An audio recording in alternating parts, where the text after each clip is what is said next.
Hey everyone, I sincerely appreciate your support. If you enjoy my audiobooks, I would be truly grateful if you could subscribe to the channel. And if you'd like to support even further, you're welcome to become a Patreon member, where you can access audiobooks of novels as long as they are freely available on the internet. Your kindness and support mean so much. Thank you. Sister-in-law, this is really too much. Luo Chen hurriedly declined. Usually, freeloading a meal wasn't a big deal. But this soup was meant to replenish Qin Liangshan's vitality, which was crucial for the upcoming death match. Even with him being shameless, he didn't dare to drink this bowl of soup. However, Mirong Qinglian insisted on placing the bowl on Luo Chen's table. This is just a leftover bit. The essence has all been given to your brother Qin. You don't need to refuse. But, no buts, unless you think little of your sister-in-law's cooking. Alright then. Luo Chen stopped refusing and downed the small bowl of soup without hesitation. The blood fiend tiger is a second-tier demonic beast. Its bone broth is a great supplement for cultivators in the chi-refining realm. Even though it's just a small bowl, it should bring you significant benefits at your current stage. Mirong Qinglian put away the bowl and reminded Luo Chen not to waste the medicinal power of the soup. After she left, Luo Chen couldn't help but feel emotional. Although life in this world had been tough since he transmigrated, he had encountered many kind people on his cultivation journey. There was Sun Shao, who rented him a house for half a spirit stone, Chen Xiaoping, who gave him a spot at his stall, and the good neighbors in this courtyard. He began to wonder if his transmigrator's perks went beyond the status panel. Maybe, my luck stat is maxed out too. Thinking about this, he naturally set aside thoughts of vile figures like the short-lived Chen Xiao and the miserly Gao Tingyi. They were merely minor trials along the cultivation path. As he was lost in thought, a surge of warmth began spreading from his stomach. Heat, impulsiveness, and power, various sensations coursed through him, making him feel as if he might explode. Recalling Mirong Qinglian's earlier words, Luo Chen dared not delay and quickly returned to his room to cultivate. Previously, he had hesitated about pushing himself today, but now there was no need for concern. This session, however, lasted a full 2 hours. When Luo Chen opened his eyes, a sensation of boundless vitality surged through him. Clenching his fist, he felt as though he could take down a tiger barehanded. Of course, he could already defeat an ordinary tiger before this. But back then, it had been through spirit power and spells. Now, it was purely his physical strength giving him this confidence. This was just a small bowl of tiger bone soup? If I drank this soup daily, my physique might one day rival that of a blood fiend tiger? The fantasy faded quickly. Who was he kidding? This tiger bone soup was made from second-tier spirit materials, something he couldn't afford regularly. Naturally, the benefits of this bowl of soup weren't limited to strengthening his physique. Luo Chen once again brought up his status panel. Under the techniques section, it now proudly displayed Long Spring Art, Grandmaster, 501/1000. He had reached Grandmaster level? Recalling those 2 hours, especially the final cycle of Long Spring Art, Luo Chen could hardly contain his excitement. The Grandmaster level proficiency of Long Spring Art had brought about astonishing changes, almost miraculous. First, it perfectly adapted to his body, as though it had been custom-made for him. Previously, each cycle only utilized 5 meridians and 6 channels. Now, as spirit power flowed, it had unblocked an additional 7 meridians and 2 channels. Though only barely unblocked, allowing a trickle of spirit power, Luo Chen knew what it meant to connect the 12 primary meridians and open the 8 extra ones. This meant that his efficiency in refining external spirit energy would increase significantly. Even his speed in refining pills would double, as more meridians could be used to absorb the medicinal power. Previously, he could only refine 1 chi-nourishing pill per day, but now, he could handle 2. As long as he had enough spirit stones, his cultivation speed had effectively doubled. Of course, unlocking the 12 meridians and the 8 extraordinary channels came at a cost. The spirit energy of his entire 4th stage chi-refining was almost entirely drained. But it was through this depletion that Luo Chen discovered the second change brought by the Grandmaster level Long Spring Art. It can actually regenerate spirit energy on its own. Automatic energy regeneration meant that spirit energy could recover without active effort. Luo Chen could sense that even without actively practicing the Long Spring Art, his body conveyed waves of hunger. Currently situated in the inner city, a first-tier spirit vein zone. Even though other forces had drained much of the spirit energy with spirit gathering arrays, the ambient concentration in the outside world was still remarkably substantial. Under the influence of that hunger, his body seemed transparent and effortlessly absorbed external spirit energy. This absorption rate was roughly 1/10 of his full power cultivation. Though not much, it was constant and unceasing. With this, I'll never have to worry about excessive spirit energy consumption from practicing spells again. Luo Chen was overjoyed. The primary factor limiting his spell proficiency progress had always been his spirit energy. The human body was like a sealed treasure trove, with the Danshan being the container for spirit energy. To break through realms, the total spirit energy had to continuously increase. The accumulation of quantity would lead to a qualitative change, breaking through limitations. Thus, when cultivators aimed for breakthroughs, they often ensured they were in perfect condition, so every bit of refined spirit energy would add to their reserves. the container would expand incrementally, breaking the boundaries of the sealed treasure trove. However, fighting and practicing spells would expend significant amounts of spirit energy. Under such circumstances, practicing cultivation wouldn't increase spirit energy or break boundaries, it merely restored the original perfect state. Luo Chen's slow spell proficiency growth was due to his need to balance realm advancement. Thus, he had been strictly limiting his daily spell practice. Fireball, with the highest consumption, was practiced 4 times a day, entangle once or twice occasionally, and cleanse rarely. On the other hand, traction and spirit eyes, which consumed less energy, were practiced at least 10 times daily. Even with such measures, he struggled to increase his spirit energy limit through cultivation alone and had to rely on chi-nourishing pills. But now, with automatic regeneration, it was a different story. This meant he could practice spells with less restraint, improving proficiency more freely. The Grandmaster level Long Spring Art not only enhances my cultivation speed but also boosts my combat power. As long as I put in the effort, I can max out the proficiency of all my spells. Luo Chen had yet to witness the power of maxed out spells. But even the Grandmaster level Fireball had already enabled him to create the small but deadly trick, blazing fireflies. Therefore, it was only natural for him to feel this excited.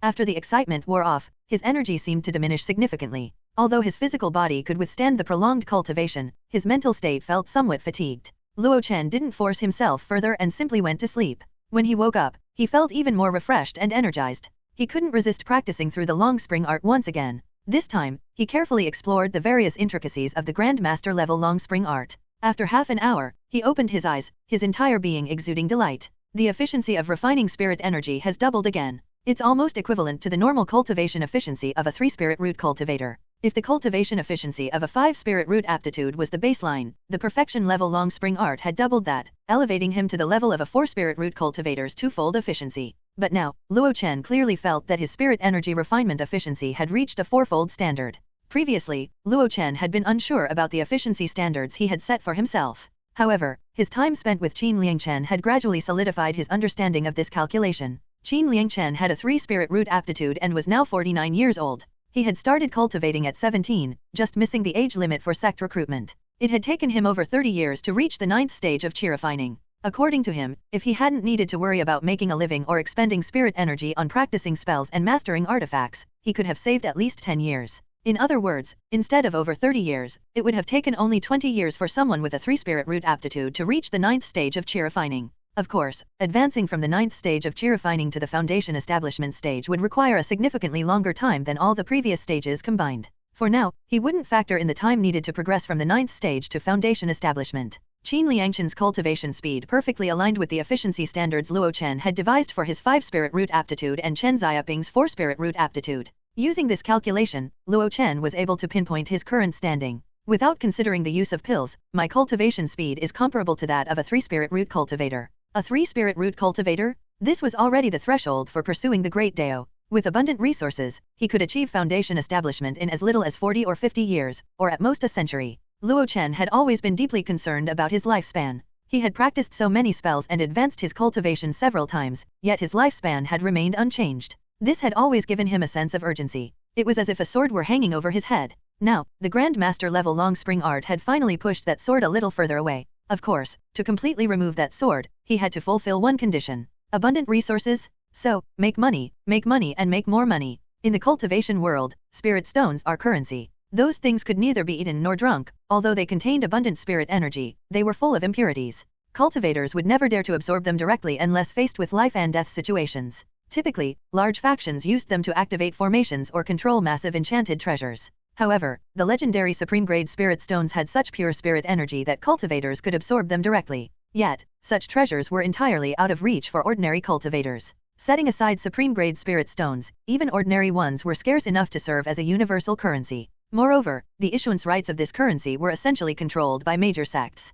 The reasoning was straightforward: the stronger the sect, the better spirit veins it could occupy. Spirit stones were mined from various types of spirit veins. Currency, on Earth, had no intrinsic value. It was more a reflection of a nation's credit, and these credits are built upon a nation's strength and abundant resources. When a nation's credit collapsed, its currency became nothing more than a pile of worthless paper. In the cultivation world, the principle was much the same. Sects were so powerful that when they decided to settle cultivation resources using spirit stones, ordinary cultivators had no choice but to comply. Not only did they accept it, but they also exerted all their efforts to earn enough spirit stones. The conflict between the Dejiang gang and the Pashan gang was over mountain resources, which essentially translated into spirit stones. At that moment, Wang Haikao, the leader of the Daejiang gang, wearily saw off a foundation establishment cultivator. Finally, it's settled. If we win the deathmatch and secure the mountain's resource channels, the Lianyun Trade Alliance has promised to hand over the waterway transportation of 4 other markets to us. Seated below him was Gao Tingyuan, the second in command of the Daejiang gang. Hearing this, Gao Tingyuan couldn't help but feel extremely excited. Even just the waterway transportation for Daehe Market alone had made the Daejiang gang immensely wealthy, enough to support Wang Haikao's daily cultivation as a foundation establishment cultivator. If they secured the transportation rights for the other 4 markets, how much more would the Daejiang gang earn? At the very least, it could support the cultivation of 1 or 2 more foundation establishment cultivators. Seeing his excitement, Wang Haikao subtly furrowed his brow but quickly smiled. Little Gao, you've been with me for so long, it hasn't been easy for you. Once we secure the 4 transportation routes, I'll do my best to get you a foundation establishment pill. Gao Tingyuan was overjoyed and immediately bowed deeply. Serving the boss is worth my life. Wang Haikao smirked slightly and shifted the topic. How confident are you about the deathmatch? The list of 18 participants for the debate platform deathmatch had already been submitted. However, the battle sequence remained classified. In other words, Gao Tingyuan might face the Pashan 7 tigers or the 2 blades. Faced with the matter of life and death, Gao Tingyuan's excitement faded, replaced by a grave expression. As long as I don't face Broken Blade Su rank, I won't lose.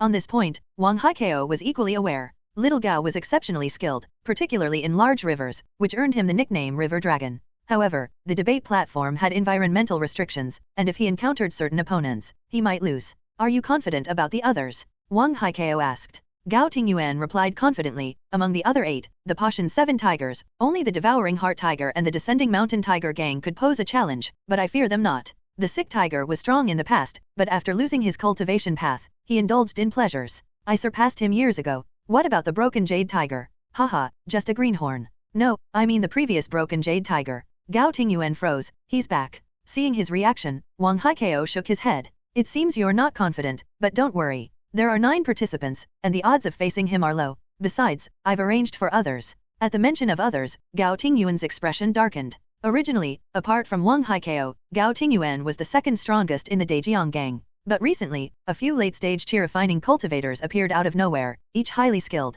threatening his position. They're probably people secretly supported by the Lianyun Trade Alliance. Hopefully, after the deathmatch, they'll leave as suddenly as they came. Gao Tingyuan thought to himself. Suddenly, Wang Haikao's expression shifted, and he abruptly stood, reaching out to grab something. However, he caught nothing. Whoosh! With a sharp whistle, a small, gleaming sword embedded itself in his desk. The small sword bore a yellow talisman that fluttered without wind, followed by a cold, stern voice. Keep your people in check. Don't cause trouble in the inner city. It was a flying sword messenger unique to the Jade Cauldron sword sect, far superior to ordinary sound transmission talismans. The color drained from Wang Haikao's face, leaving it pale as snow. He slowly raised his head and glared at Gao Tingyuan. You sent people to the inner city. Gao Tingyuan was also startled at that moment. The sword had been astonishingly fast. If it intended to kill him, it would have done so effortlessly. After all, even Wang Haikao, a foundation establishment cultivator, had failed to catch it off guard. This indicated that the person who sent the flying sword message was at least at the foundation establishment realm.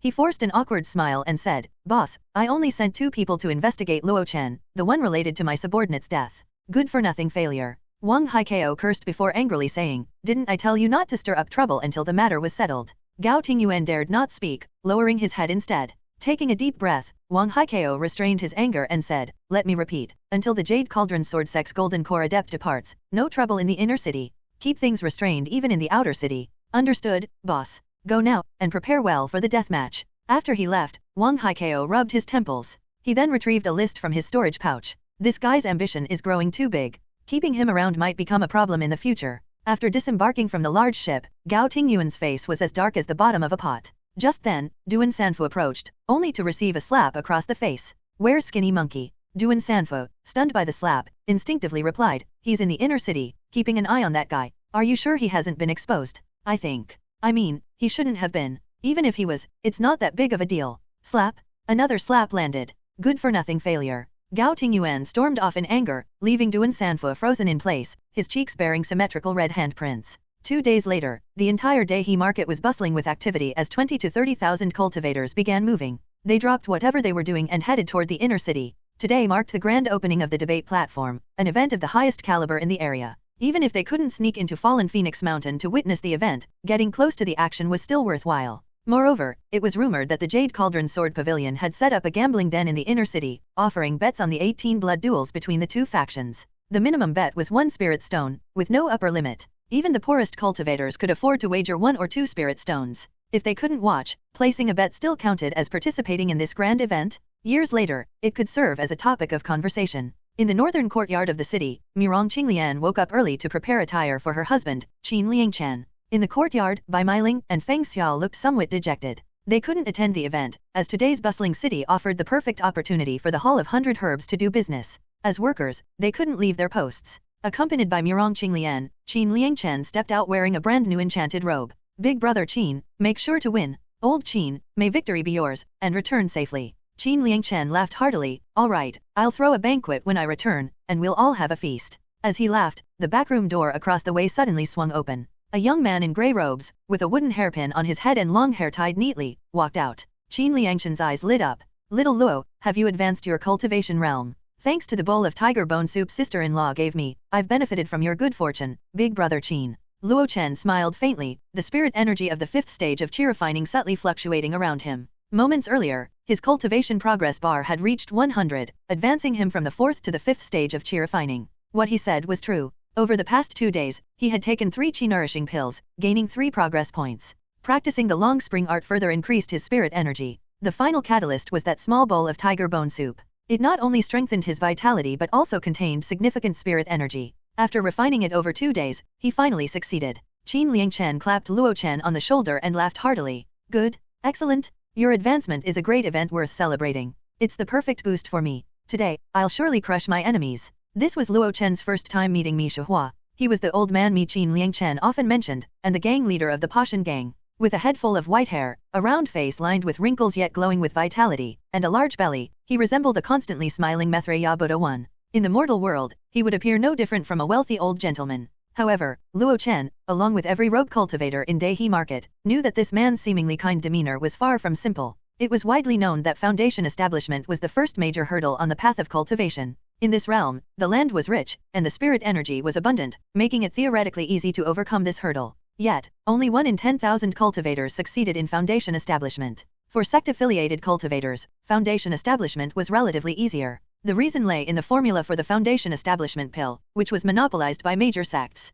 Even if a formula occasionally leaked, the sects would spare no expense to reclaim it. If they couldn't reclaim the formula, they would ensure the person who obtained it was brought back, dead or alive. Thus, ordinary rogue cultivators, unless they had extraordinary opportunities, could only yearn for the few foundation establishment pills leaked annually by the sects. However, the appearance of each foundation establishment pill often brought turmoil. At auctions, these pills often fetched astronomical prices. As a result, despite the large population of rogue cultivators in Dehi Market, very few had achieved foundation establishment over the years. Over the past century, as cultivators came and went, only 2 foundation establishment cultivators had emerged from Dehi Market, and Mi Shihua was one of them. After achieving foundation establishment, he became the leader of the Pashan gang. This man had a magnanimous nature and was very kind to low-tier cultivators. He often helped those who struggled to survive. Even when some cultivators died tragically in the mountains, he would do his best to provide for their families. Because of this, he gradually won people's hearts. Under his leadership, the alliance of impoverished rogue cultivators, which had initially struggled for cultivation resources in the mountains, grew stronger.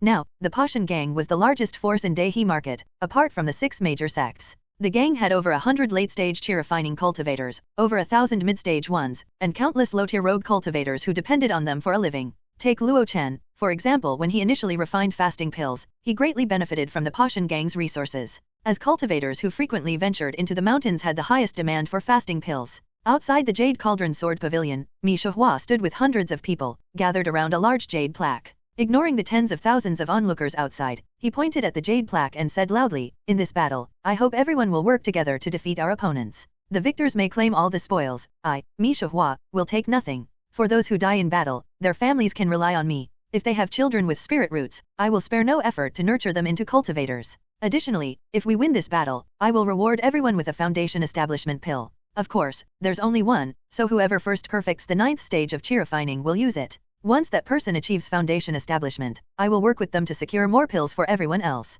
Our Pashan gang seeks only to break through the mountain blocking the path of immortality and achieve foundation establishment for everyone." As these words were spoken, the hundreds of cultivators from the Pashan gang shouted in unison, "Victory is certain in this battle." The spectators outside, however, were utterly stunned. Mi Shuhua actually had a foundation establishment pill in his possession. Moreover, he was willing to give it away as a reward to someone else. What an incredible gesture. At the same time, they fervently discussed the various promises Mi Shuhua had made. Seeing this, Luo Chen couldn't help but marvel at Mi Shuhua's generosity. No wonder he earned the loyalty of Big Brother Wang Yuan and Big Brother Qin. His gaze swept over the Pashan gang cultivators, each of them brimming with excitement, as if they couldn't wait to leap into battle. Wang Yuan stood among them, his gaze icy. Qin Liangchen and his wife, Mirong Qinglian, were also present, standing tall and fearless. Fellow Daoist Zhang was also among them, standing closest to Mi Shuhua in the central circle. From the murmurs of others, Luo Chen learned that Zhang Wen was the sick tiger of the Pashan 7 tigers. As his curiosity piqued, the passageway beside the jade plaque let out a rumbling sound.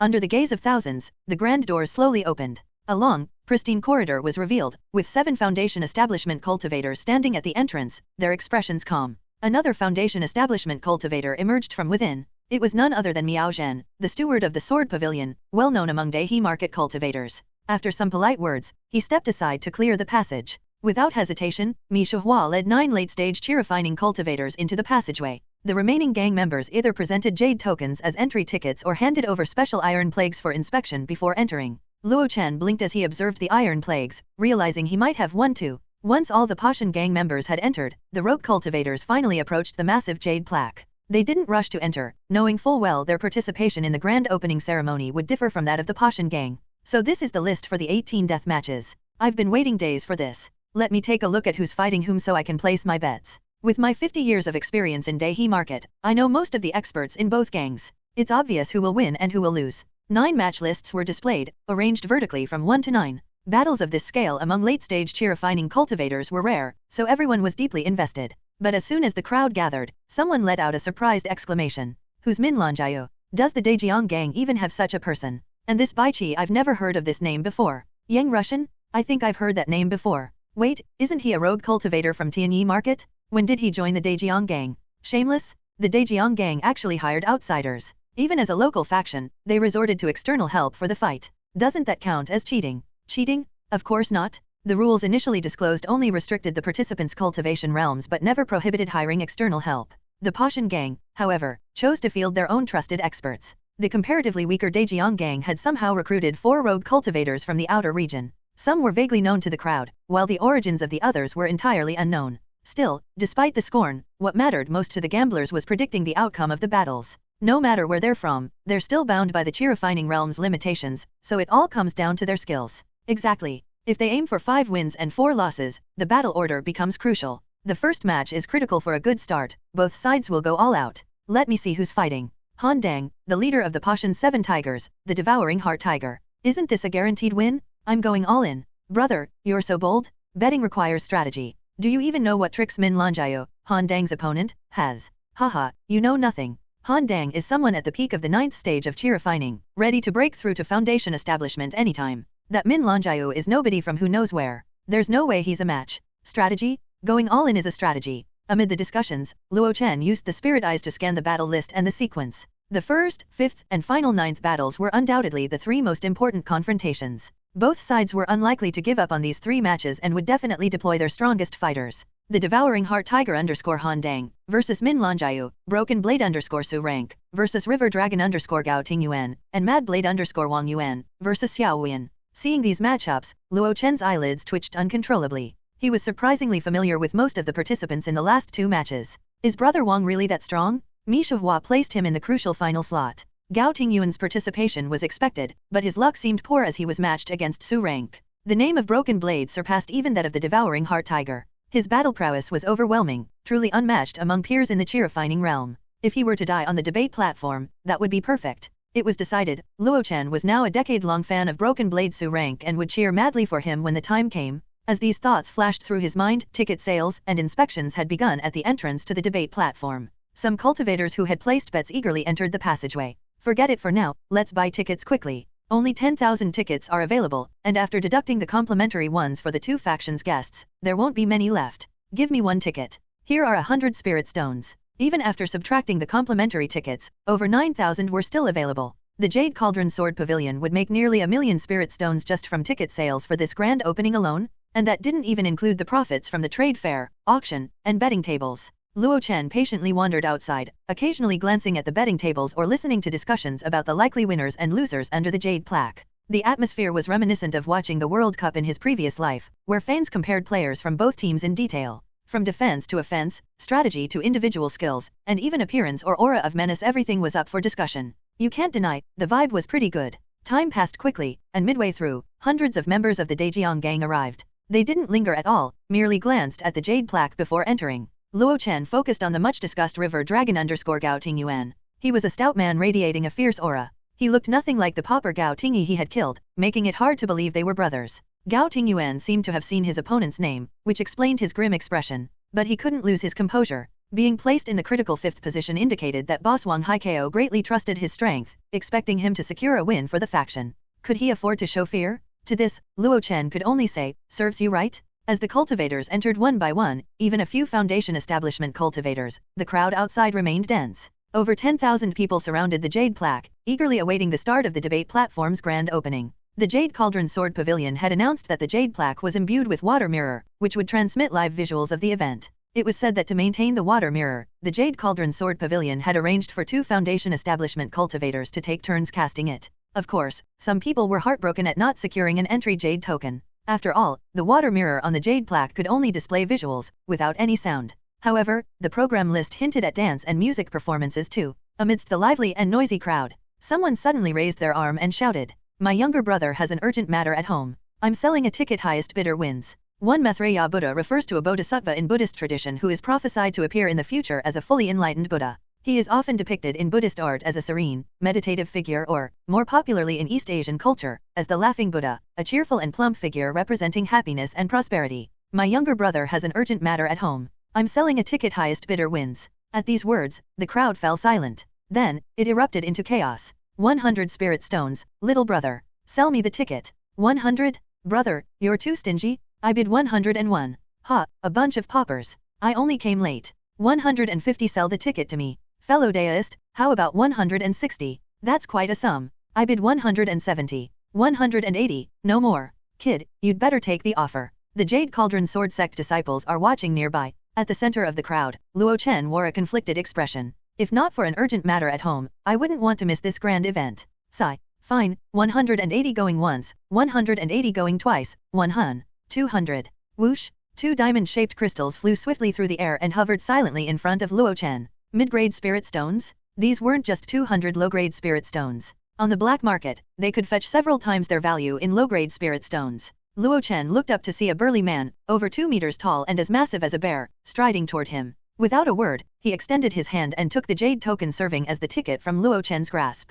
This time, Luo Chen didn't feign any pretense and obediently handed it over. He simply didn't dare to resist. In fact, even if he had continued bidding, no one else would have dared to raise the price. This was because the burly man exuded the might of the Foundation establishment realm, resembling a humanoid demonic beast. After securing the ticket, the burly man walked straight into the passage under the watchful eyes of the crowd. As for Luo Chen, he was left being envied by many early-stage chi-refining cultivators. He had earned 100 spirit stones with a single transaction. Who would have thought there was such a profitable business in the world? Luo Chen cupped his hands in acknowledgement but said no more, squeezing his way out of the crowd. After some time, ensuring no one was watching him, he quietly approached the passage entrance. "The Pashan Gang's iron token, can I enter with it?" The ticket seller was a Foundation establishment cultivator who stared at Luo Chen with a penetrating gaze. The cultivator scanned the token with his spirit consciousness, confirming it was valid as a free family pass, and waved him through. "Get in." Luo Chen lowered his head and scurried inside. What kind of attitude was that? Don't think just because you're in the Foundation establishment realm that you can act like this. As a ticket seller, shouldn't you treat a customer like me with respect? No professionalism at all. This debate platform will go bankrupt sooner or later if run like this. Muttering to himself, Luo Chen activated his carefree wander and wind control as he moved forward. This passageway was ridiculously long. It was wide and seemingly endless, glistened with a glass-like transparency. When Luo Chen finally emerged from the passage, it felt as if he had run from the outer district all the way to the inner city. However, when he saw the debate platform, he couldn't help but gape in astonishment. This is the debate platform. In his line of sight, a towering stage stood at the center of the venue, with a massive stone stele rising 100 meters tall behind it. The stele loomed imposingly, emanating a powerful aura that seemed to captivate the soul. An enchanted treasure? The stele was undoubtedly an enchanted treasure. The elite prodigy board. Luo Chen blinked and then looked to both sides. On either side, grandstands appeared carved from the mountain walls, with rows of stone chairs neatly arranged, numbering over 10,000 in total. Among them were 10 elevated areas, separated by walls and protective formations, their interiors hidden from prying eyes. A familiar feeling washed over him. Isn't this just a supersized football stadium? No, wait, it's more like a cultivation-themed coliseum. The Jade Cauldron Sword sect must have hollowed out fallen Phoenix Mountain, otherwise, where else could they find such a massive space to build the debate platform? Luo Chen muttered a few complaints, glanced around, and headed toward the eastern stands. The path was crowded with spectators, most of whom were cultivators from other regions. Local cultivators had limited spending power, likely accounting for only a few thousand tickets. The bulk came from wealthy outsiders. As he passed one grandstand, Luo Chen quickened his pace and remained silent. This was because the grandstand was where members of the Daejeong gang had gathered. When will the fight start? Second brother Gao will definitely crush that guy with the broken blade. By the way, who's Min Lanjiao? Does the Daejeong gang even have someone like him? Can he beat the devouring heart tiger, Han Dang? Who knows? I only know Yang Russian is strong, a renowned rogue cultivator from Tianyi Market. Let's hope we win. I bet 200 spirit stones on the Daejeong gang. What a bunch of losers. They're bound to lose everything one day. Luo Chen cursed silently before being stopped by someone.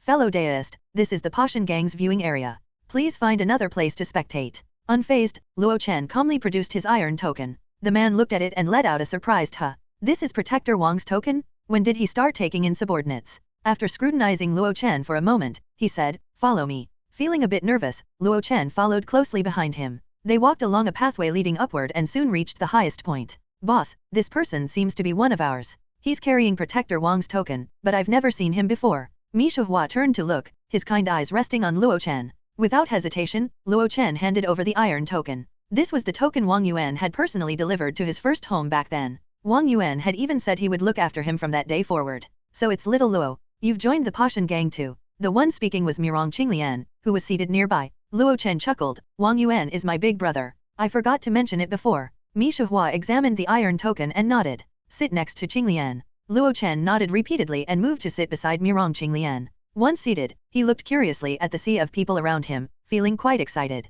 Seated nearby, aside from Mirong Qinglian, was a young man with a face as fair as jade. You're Wang Yuan's subordinate. A cold voice came through, carrying a faint trace of hostility. Luo Chen was momentarily stunned.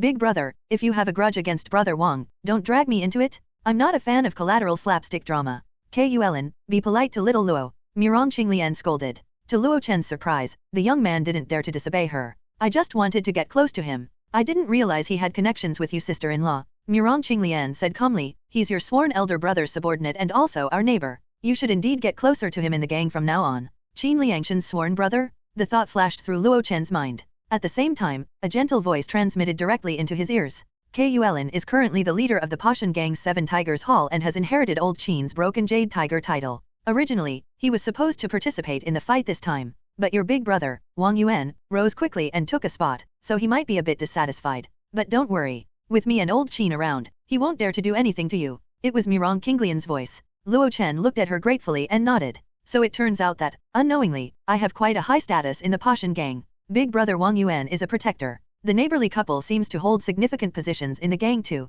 As he pondered these thoughts, white mist suddenly rose from all directions in the venue. The cold and tranquil temperature seemed to soothe the restless minds of everyone present. Then, a clear sound of a zither emerged from the dense white mist. Soon, a graceful figure dressed in a flowing immortal gown emerged from the mist, floating lightly. Luo Chen's eyes widened. Isn't that Gu Kai? As the dance concluded, the entire venue erupted in thunderous applause. Luo Chen clapped so enthusiastically that his palms turned red. After all, this was Gu Kai, the girl next door? He felt honored to witness her performance up close. Mirong Qinglian also clapped with a smile. Kai's dance skills are getting better and better. Just this solo dance was so stunning. She might surpass Miss Yang Xiang in fame and completely make a name for herself in Daehe Market. The other spectators were equally full of praise. Incorporating enchanting spells into a dance created effects that were breathtakingly beautiful beyond imagination. For many cultivators, who spent their days struggling to survive and cultivate, such a mesmerizing performance was a rare and unforgettable experience. As the white mist gradually dissipated, a figure appeared on the debate platform. Draped in a long golden robe, the figure had a stern face and piercing eyes. He cupped his hands toward all directions. I am Pang Rengxiang. Thank you all for attending the grand opening of the Daehe Market debate platform. The crowd fell silent, unsure of how to respond. This was because the man exuded an overwhelming aura sharp as a sword. He was undoubtedly a sword cultivator of the Jade Cauldron Sword sect. To low-tier cultivators, any reaction to such a figure risked offending him. Pang Rengxiang, however, didn't seem to care about their hesitation. After his brief introduction, he raised his hand, fingers forming a sword gesture, and struck the 100-meter-tall steel behind him with enchanting power. With a thunderous rumble, the debate platform drew upon the power of the spirit veins, dispersing spirit energy to fully awaken the steel. The 3 golden characters Elite Prodigy board shone brilliantly. Blurry names began to surface, gradually becoming clear. Best Golden Core Realm, Ran Pingsheng of the Jade Cauldron Sword Sect. Best Foundation Establishment Realm, Lin Qingqian of the Jade Cauldron Sword Sect. Best Chi Refining Realm, Han Zhang of the Luoyuan Sect. Upon seeing these names, the crowd of over 10,000 erupted into an uproar. Chatter spread like wildfire. For cultivators confined to remote places like Dehe Market, this was their first glimpse of prodigious talents from the outside world. How powerful must someone be to be hailed as the best in their realm? It was beyond their imagination. The next moment, Pang Rengxiang's voice rang out again. The debate platform is open, and the Elite Prodigy board is activated. Any who aspire to contend for the Great Dao may step onto the platform and leave their name on the board. Each victor may claim a specified item from the defeated as spoils, along with an appearance fee for their realm. The higher one's ranking, the greater annual rewards bestowed by my Jade Cauldron Sword Sect. Rogue cultivators may also compete. Outstanding performers may join my Jade Cauldron Sword Sect and enjoy the same benefits as sect disciples. With his introduction, everyone gained a deeper understanding of the debate platform. They also came to understand the purpose of the Elite Prodigy board. By using the Spirit Eyes, one could query the Elite Prodigy board to view the hidden records of those listed. Many instinctively checked and let out exclamations of surprise. Luo Chen was equally curious what kind of person could be called the best of Chi Refining Realm. Thus, he deliberately checked the records of Han Zhang from the Luoyuan sect. With just one glance, he couldn't help but gasp in astonishment. 32 battles within the same realm, undefeated. Participated in Foundation Establishment battles, 3 wins and 5 losses. If such a figure isn't the best in the Chi Refining Realm, then who else could be? As he marveled, Mi Shihua, seated in the center nearby, shook his head and sighed softly. We cultivators strive and compete for longevity. This focus solely on battle prowess leans too much toward the path of the devils. Luo Chen's initial excitement cooled. Excessive fighting could indeed hinder cultivation and, in the long run, harm longevity. However, there was another perspective. For rogue cultivators, this was a potential path to rise above their circumstances to gain recognition, resources, and possibly catch attention of a major sect. If they could join a sect, they might escape the hardships of being a rogue cultivator and gain the support of a faction and guidance from experts. At the very least, joining a cultivation family as an elder offering support was better than cultivating alone. Of course, this required exceptional combat strength. On stage, Pang Rengxiang did not linger. After announcing the rules, he signaled the start of the grand opening ceremony. Various performances followed, including 3 electrifying battles between Foundation Establishment cultivators and second-tier demonic beasts. Rumors spread that the Jade Cauldron Sword Sect would regularly pit first- and second-tier demonic beasts against cultivators in future matches. With the growing number of prisoners in Red Pillar Prison, the debate platform would never lack combat events. As long as it was managed well, fostering a culture of competitive cultivators, the debate platform was sure to generate spirit stones. While watching the performances, Luo Chen also observed the expressions of the Pashan gang members around him. Though they were amazed by the thrilling performances, there was still a hint of reservation in their expressions. Indeed, people cared most about their own affairs, and their affair was the main event of today's grand opening ceremony, the 18 death matches. A familiar figure ascended the debate platform on a flying sword. Miao Zhen, the outer disciple steward of the Jade Cauldron Sword Sect and master of the Jade Cauldron Sword Pavilion. He was an old acquaintance, often hosting such events. His appearance signaled the beginning of the final and bloodiest event. The Pashan gang and the Dejiang gang have some minor disputes. Today, they will settle them on the debate platform, and you all shall bear witness. Each gang will field 9 members under the Foundation Establishment realm, with no restrictions on methods. Unlike regular debates, this battle will be fought to the death. Haha, if anyone has future disputes, you're welcome to contact our sect's debate platforms in towns and cities. We'll arrange everything for you. After a brief promotional remark, Miao Zhen's expression turned serious. Now, the first match begins. Han Dang of the Pashan gang versus Min Lanjiao of the Dejiang gang. With those words, he stepped off the debate platform. On either side of the massive stone platform, 2 figures slowly emerged as a spirit energy-filled barrier, resembling an overturned bowl, sealed the platform. Only the victor would be allowed to leave the debate platform. In the stands, the members of both gangs threw caution aside and cheered loudly for their representatives. The Pashan gang, especially familiar with Han Dang, shouted so loudly it shook the air. Hall Master Han, kill him! Kill him! The devouring heart tiger is invincible. The external noise had no effect on those inside the barrier. Inside the barrier, the 2 combatants wasted no time. Spells ignited, enchanted artifacts clashed, and the battle began in earnest. Han Dang, a renowned late-stage Chi refining cultivator, wielded a top-grade flying sword and defensive artifact with immense power. In the stands, Luo Chen stared intently at the battlefield, curious about how late-stage Chi refining cultivators would confront each other. He had specifically researched the name of the devouring heart tiger, Han Dang. The Pashan Gang's 7 halls were each presided over by a late-stage chi-refining cultivator. Over the years, the cultivators of Daihe Market had formed many opinions about these 7. Among them, Han Dang was the highest-ranked and most ruthless of the 7 tigers. He was chosen for the first match and showed how much Mi Shihua trusted him. However, the battle unfolded in a way that no one expected. The mysterious Min Lanjiao turned out to be an array master. He first calmly activated a defensive talisman, then tossed formation flags in all directions. Han Dang relentlessly attacked the defensive talisman, causing the barrier to tremble, yet he couldn't harm his opponent. He then turned to destroy the formation flags, and with his skills, dozens of flags were reduced to fragments in moments. Just as he believed victory was in sight and turned to break the turtle shell barrier, an unexpected turn of events occurred. The shattered flags emitted golden light, and hundreds of golden blades crisscrossed, relentlessly attacking him. Han Dang deployed his defensive artifact, but under the onslaught of golden blades, he was merely struggling to survive. Everyone could see that he wouldn't hold out for much longer. Mi Shihua's kind smile vanished, replaced by a dark expression as he looked toward the Daejiang gang. Coincidentally, Wang Haikao was looking back at him. Is this person from your Daejiang gang as well? Brother Mi, didn't you already know? Why are you acting like a sore loser? The outcome isn't decided yet. Despite his words, Han Dang's heart-wrenching screams from the debate platform made his eyelids twitch uncontrollably. His body was torn apart, blood and flesh flying everywhere. Such was the fate of the once-renowned devouring heart tiger. The hundreds of Pashan gang members fell into complete silence. In stark contrast, the rest of the audience erupted in a sea of excited cheers. The joys and sorrows of people are never the same. Luo Chen sat there, feeling a chill run down his spine. Han Dang's peak chi-refining realm was undeniable, with a top-grade flying sword, high-grade defensive artifact, and immense enchanting power a solid foundation. His combat techniques were flawless. Yet, in this strange battle, he was almost powerless after his initial advantage. Is this the power of an array master? As he pondered, he noticed Mirong Qinglian beside him, her fingers tightly clenched. The usual gentle and graceful demeanor was replaced with deep worry. Luo Chen could roughly understand her feelings. That Min Lanjiao earlier had been exceptionally strange. Although it seemed like he was forming an array with the flags, their activation didn't follow the typical linking method. Instead, it was a destructive counterformation.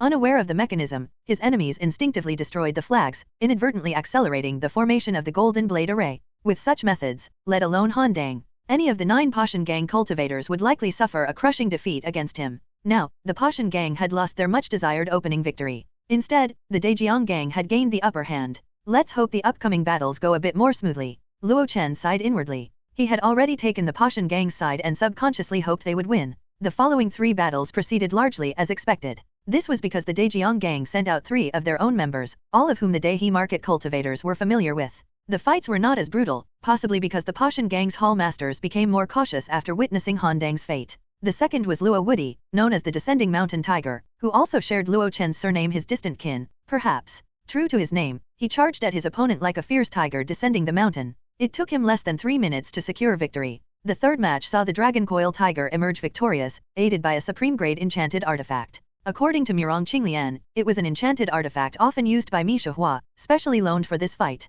It was a good thing they won. If they had lost, that supreme-grade enchanted artifact would have become the enemy's spoils. By the 4th match, Luo Chen's interest was piqued. Because the participant was none other than his old acquaintance, fellow Daoist Zheng Wen. His opponent was the only female cultivator among the 18, the Daejiang gang's Luo Sha girl. Sister-in-law, what do you think of this match? With the Pashan gang winning the last 2 matches, the previously low spirits had lifted significantly. Mirong Qinglian brushed back her hair and said with a smile, as long as it's a core member of the Daejiang gang, we can basically win. This was no exaggeration. The cultivators of the Pashan gang spent years battling demonic beasts in the mountains. Their combat experience was unmatched among peers in the same tier. The Daejiang gang, on the other hand, primarily operated along waterways. While they encountered demonic beasts and raiding cultivators, most of their combat was on water. Many of their specialized techniques were less effective in the confined environment of the debate platform. Fellow Daoist Zheng Wen has impressive combat strength. In his early years, his danshan was damaged, ending his cultivation path. The world assumes he gave up and spent his days indulging in beauty.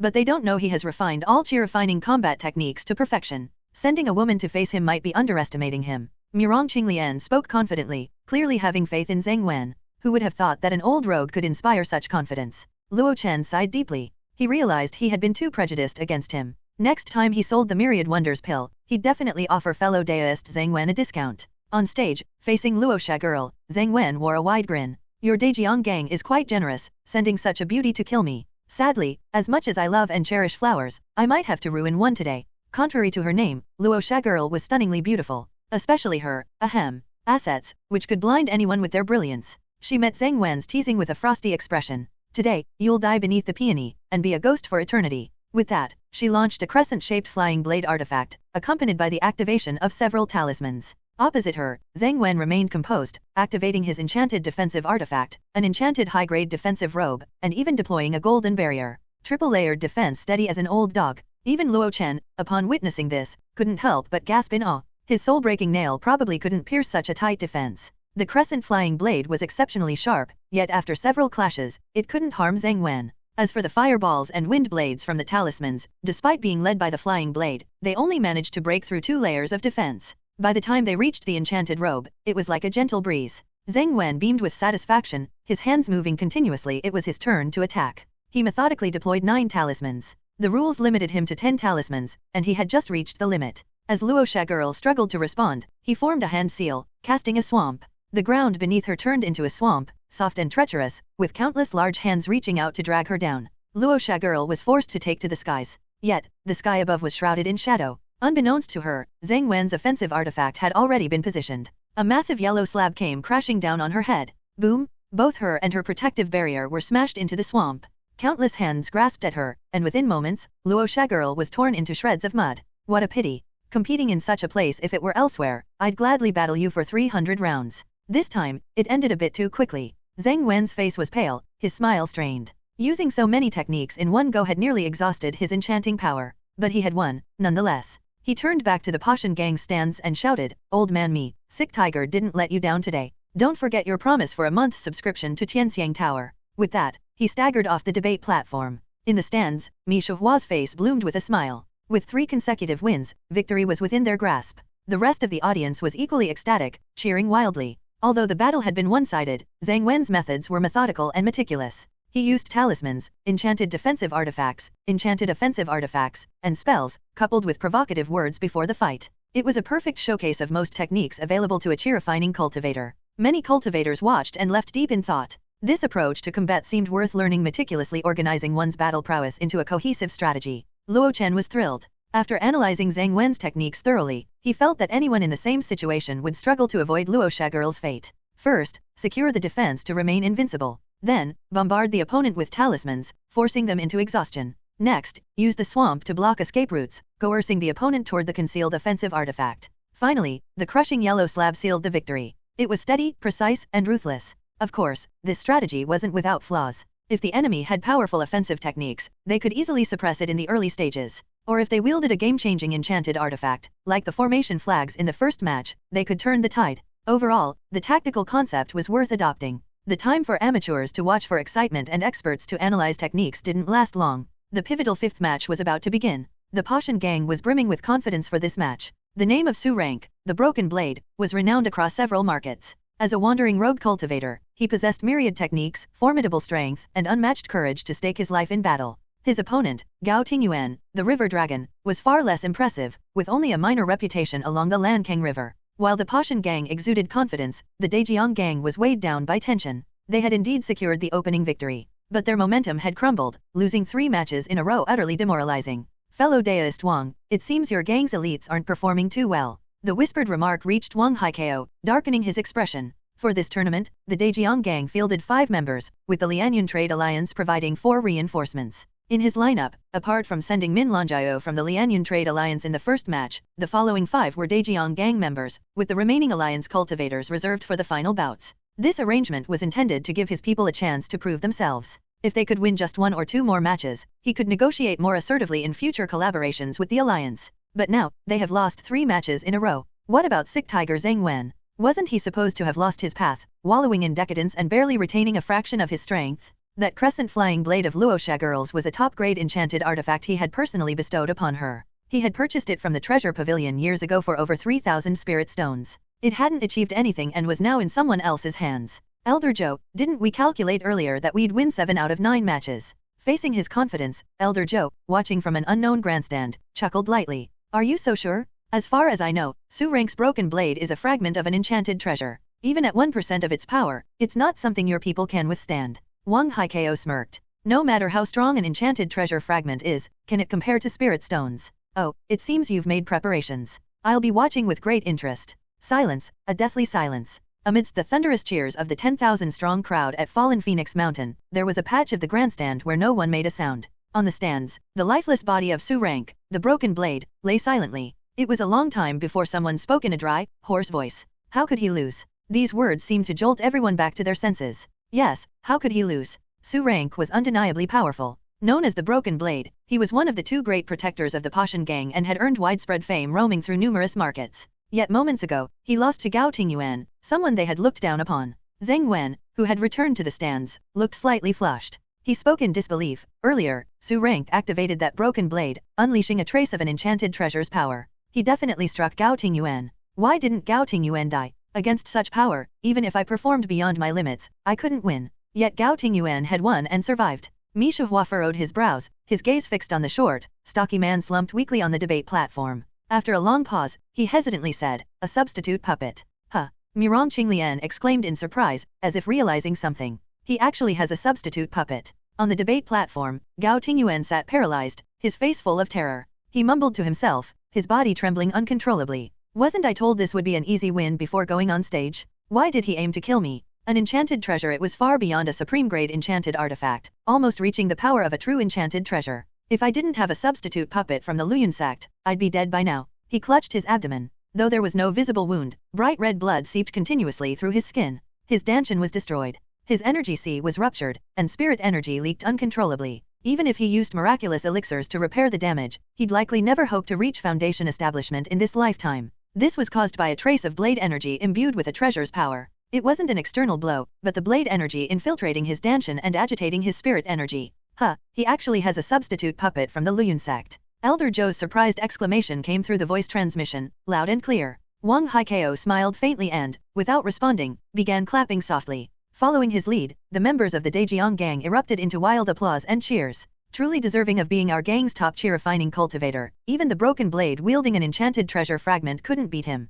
The river dragon is invincible. His name belongs on the elite prodigy board. Long live the Dejiang gang. When Gao Tingyuan weakly arrived at the stands, he was showered with praise by the entire gang. Even Wang Haikao, the foundation establishment leader of the gang, greeted him warmly. Are your injuries severe? Oh, your energy sea is ruptured? Here, I have a chi-stabilizing pill for you. Take it and use it. No need to be polite. We're all family. Gao Tingyuan lowered his head, clutching the pill, trembling with rage. That old bastard? How dare he set me up like this? To outsiders, it seemed like he was merely overwhelmed by the gang leader's favor. Look at how considerate and sincere our gang leader is to his people. Properly gather Su Rank's remains. He will be buried in the tomb behind our main hall. Our brothers in the Pashan gang are not wandering spirits without a home. Even in death, they will have a place to rest. Mi Shihua meticulously arranged Su Rank's posthumous affairs. The gang members were deeply moved by his words. In this life, being a rogue cultivator was already difficult. Following such a leader was undoubtedly a blessing. Mi Shihua sighed, but for some reason, a sense of unease lingered in his heart.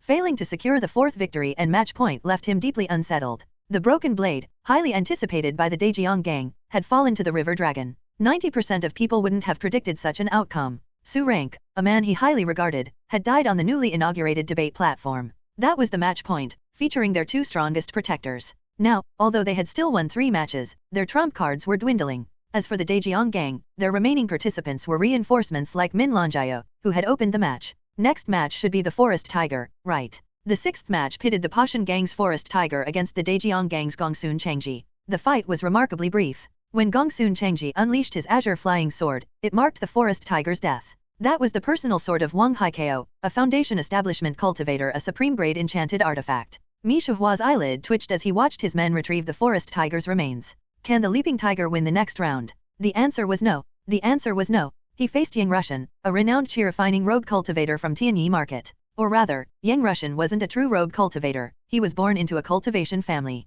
He had only become a rogue cultivator after his family was annihilated. However, his resources and skills were far beyond those of an average chi-refining cultivator. With 2 enchanted artifacts detonating in succession, the Leaping Tiger, known for his agility, was directly pulverized into a bloody pulp.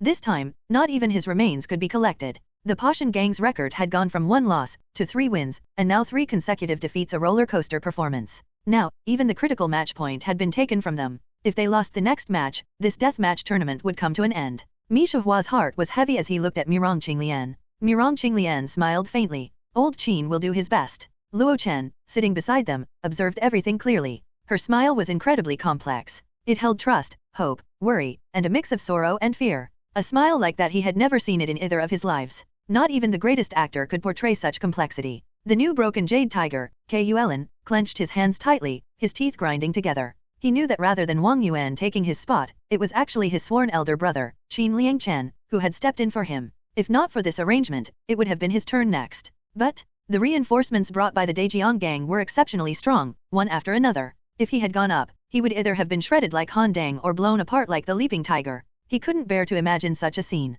He was still young, his path of cultivation had just begun. Fear for himself, concern for his elder brother, and the gruesome deaths of his comrades all tangled in his mind. When I entered the world of cultivation, it was to seek enlightenment. Why does this feel like I'm just brawling in the mortal underworld again? It shouldn't be like this. Where is the serene and untroubled cultivation I was promised? In the underground palace beneath the debate platform, Qin Liangchen stood while Wang Yuan sat. The two were not close, their usual interactions were no more than polite nods. The Qin family had its own modest business, selling spirit fish, raising children, and their days were prosperous and peaceful. Wang Yuan, on the other hand, traveled between rogue cultivator markets and the ancient plains, living the harsh life of a solitary cultivator. At this moment, Qin Liangchen stood tall, his brand new purple robe billowing without wind. Outside, a booming voice announced, the 8th match, Qin Liangchen of the Pashan gang versus Baiqi of the Dejiang gang. Qin Liangchen took a deep breath and strode out, leaving a single remark behind. I'll force the 9th match. Wang Yuan kept his eyes closed. His eyelids trembled but ultimately did not open. A flowing purple robe and a crisp white garment. At that moment, they became the center of attention for everyone present. Amidst the sea of people, cheers erupted like waves. Yet none of it affected the two figures standing on the platform. I've always heard that you cultivators from Dehi Market excel in battle, but seeing it today, I must say I'm rather disappointed, Baiqi remarked, toying with a crimson sphere in his hand, a mocking expression on his face. The previous 7 matches, aside from that of sick tiger Zheng Wen, were utterly unimpressive. Surely you're not worse than him. The towering Qin Liangchen tilted his head back, his nostrils flaring with disdain. Zheng Wen? He's not even worthy of comparison. Back then, he dared to fight me over a woman and ran away clutching his head after I beat him. Baiqi's eyes lit up. So, you've got some tricks up your sleeve, huh? It was the look of a predator spotting prey. Qin Liangchen despised that look. He had always been the one to treat demonic beasts and rogue cultivators as prey. A golden mace shot out suddenly. If you want to fight, fight. Enough with the nonsense. The golden mace, brimming with weight and power, smashed forward, exuding a formidable presence that pressed upon the heart. Baiqi unhurriedly tossed the crimson sphere into the air. In an instant, sword light filled the sky, radiating deadly intent. In a single exchange, the sword light intertwined like threads, tightly enveloping the golden mace. An immense cutting force erupted, shattering the golden mace into countless fragments that scattered in all directions. A sword orb. Qin Liangchen's expression changed dramatically. Huh, that's actually a sword orb from our sect. Golden Core Adept Pang Rangxiang, who had been resting with his eyes closed, opened them briefly. After a single glance, he shook his head and closed his eyes again. He didn't offer any comments from start to finish. Luo Tianhong was indifferent. For a chi-refining cultivator to wield a sword orb, it was naturally beneath the notice of a senior elder. However, he found it quite intriguing. But after observing for a few more exchanges, he furrowed his brows. Crooked techniques like these don't deserve to be called sword cultivation. The moment the sword orb appeared, nearly everyone with some insight turned their gaze toward the Jade Cauldron Sword Sect section of the grandstand. Yet not a single sword cultivator from the sect spoke. Even the chi-refining disciples assisting them looked shocked before anger began to surface. The spectators, unaware of the underlying situation, turned their attention back to the debate platform. Under the myriad threads of sword light, the Pashan gang's cultivator struggled to hold on, his purple robe riddled with cuts. That purple robe must be an enchanted supreme-grade defensive robe. The Pashan gang really went all out to bring something this good. But against a weapon like the sword orb, it probably won't last more than a few rounds. He's in grave danger. Qin Liangchen's predicament was evident to everyone. No matter what enchanted artifact he brought forth, under the rain-like threads of sword light, it would shatter into fragments within 2 or 3 breaths. In the Pashan gang's grandstand, Murong Qinglian had already risen to her feet, tense with anxiety. She bit her lip, her delicate frame trembling. Uncle Mi, can Liangchen win? Mi Shahua's expression was solemn. The opponent is using a sword orb. Its offensive power is unparalleled among enchanted artifacts, but with the Violet River robe I gave him, Liangchen is temporarily safe. However, prolonged defense will lead to failure. Liangchen must counterattack. Can he counterattack? Under the overwhelming crimson sword light, how many chi-refining cultivators could even break through?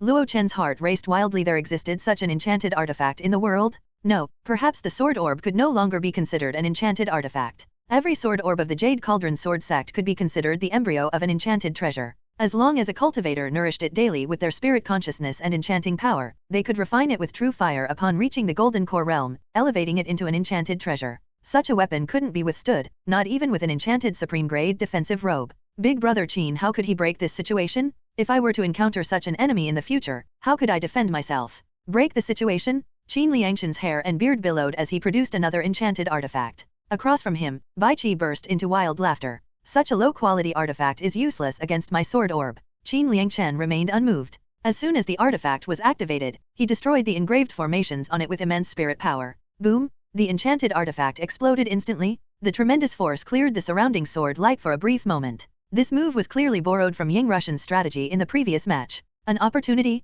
Qin Liangshan seized the chance and charged forward. Bai Qi smirked, as if he had anticipated this flaw all along. The dispersed sword light lacked sufficient concentration of power, but he was prepared. His 10 fingers moved rapidly, spraying blood from their tips. The sword light in the air suddenly converged into one, forming a massive blood-red sword that slashed downward. The blood refinement? When he unleashed this technique, many spectators understood. No wonder he could wield a sword orb, a weapon that typically only Foundation establishment cultivators could barely control, while still in the chi-refining realm. However, such a method harmed both the practitioner and the sword orb. What could have matured into an enchanted treasure's embryo would forever remain an enchanted supreme-grade offensive artifact, incapable of further advancement. No wonder the members of the Jade Cauldron Sword sect looked disdainful, even angry. Using such a lowly method was considered an insult to the sword orb of the Jade Cauldron Sword sect. They were relieved, at least. But Qin Liangshan was facing a genuine life and death crisis. Facing the blood-red sword descending upon him, Qin Liangshan's eyes widened, and he charged forward recklessly. There was only one chance.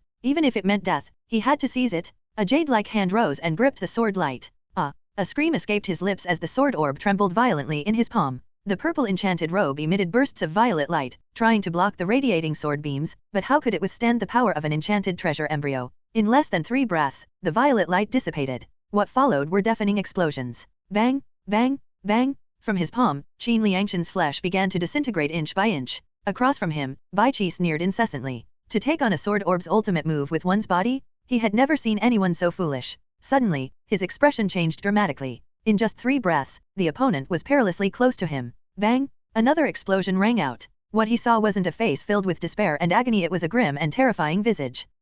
The remaining left hand, glowing with a jade-like whiteness, rose high into the air and then it struck down. Bai Qi fell to the ground in astonishment, and alongside him, the crimson sword orb dropped, wrapped in countless threads. Qin Liangshan gasped heavily, grinning fiercely as he said, "Did you think there's no reason I'm called the Broken Jade Tiger?" On his left hand, at some point, a white glove had appeared. It was this very enchanted artifact that had allowed him to cleave Bai Qi's body from a distance of a full meter. The price Qin Liangshan paid was his right hand, reduced to fragments from the palm to the arm. Everyone stared at the one-armed man standing on the platform. At his feet lay Bai Qi, split cleanly in two, a chi-refining battle so brutal and devastating. At some point, Miao Zhen had descended onto the platform. Shaking his head, he reached out and seized the sword orb. "This match goes to Qin Liangshan of the Pashan gang." After declaring the result, he said indifferently, "This sword orb and all the spoils on this person will belong to my Jade Cauldron Sword sect." Qin Liangshan, his mind hazy, raised his head when he heard someone claiming his spoils. "Your hand is destroyed. We'll provide you with a suitable replacement. Additionally, we'll compensate you with 10,000 spirit stones. That's enough. You may leave now." Oh. Hearing that he could get a new hand, Qin Liangshan, still somewhat conscious, mumbled an acknowledgement and left the debate platform. When he reached the gate, Mirong Qinglian was already waiting there. He grinned, then uttered a few words. "I'm back. Fellow Daoist Wang, is this what you meant by we won't lose a single match?" There were some unexpected developments. Mi Shuhua actually lent out that enchanted supreme grade defensive robe. Both factions had placed great importance on this match. Mi Shuhua had spared no expense, offering a Foundation establishment pill as a reward and equipping his men with 2 supreme-grade enchanted artifacts. Wang Haikao, likewise, had prepared a top-grade enchanted artifact, the Crescent Blade, along with a supreme-grade water element flying sword for his subordinates. Every effort had been made to secure victory. The Lianyun Trade Alliance, with its vast wealth, had provided reinforcements armed with extraordinary items, the intricate formation flags from the first match and Bai Qi's sword orb, a weapon of tremendous value. However, the sword orb had undergone the blood refinement technique, reducing its potential to a mere supreme-grade enchanted artifact. Though powerful, it had lost its potential to become an enchanted treasure embryo. At best, it was now a supreme-grade offensive enchanted artifact, with its ability to transform sword light into threads and condense into a singular attack, qualifying it as an exotic weapon. Regardless, it remained within the category of enchanted artifacts. As long as it was within this category, a supreme-grade defensive enchanted robe could provide some resistance, buying sufficient time and space for the wearer. This was why defensive artifacts were always priced higher and were far more sought after than offensive ones. After a long silence, the transmission continued. "There have been a few too many surprises. The final match must be ours. Wang Haikao declared resolutely. Are you sure there won't be any surprises? Isn't Xiao Wuyan your man? Don't you trust him? Ha, it's not that I don't trust him, but rather that I don't trust your intelligence-gathering capabilities. Wang Haikao was momentarily speechless. The odds still leaned in their favor. Min Lanjiao, Yang Rushan, Bai Qi, Gao Tingyuan, Luo Shagirl, and the combatant armed with a supreme-grade enchanted artifact had all been expected to win. However, Luo Shagirl had fallen to Zhang Wen, and Bai Qi had been defeated by Qin Liangchen. 2 matches they had banked on were lost. Rest assured, there will be no surprises in the final match. Wang Yuan has cultivated for too short a time. While his combat prowess is strong, his realm is too low only at the 7th stage of qi refining. Otherwise, Mi Shihua wouldn't have saved him for last. But he shares the title of protector with Su Rank, who wielded an enchanted treasure fragment, so his strength is not insignificant. His battle prowess may be strong, but it's purely explosive. Xiao Wuyan excels in both bursts and sustained battles, making him a top-tier qi refining cultivator. Wang Haikao felt helpless. Things had already reached this point. What use was there in saying more? He could only bolster his allies' confidence. There will be no surprises. Trust me. Foundation establishment cultivators could project their spirit senses outward, enabling communication over great distances with just a thought. As their exchange concluded, Wang Yuan and Xiao Wuyan finally appeared on the debate platform. However, as soon as Wang Yuan activated his artifact, Elder Zhou's shocked and furious voice echoed again. Didn't you say there would be no surprises? How is that guy at the 8th stage of qi refining? Wang Haikao was dumbfounded.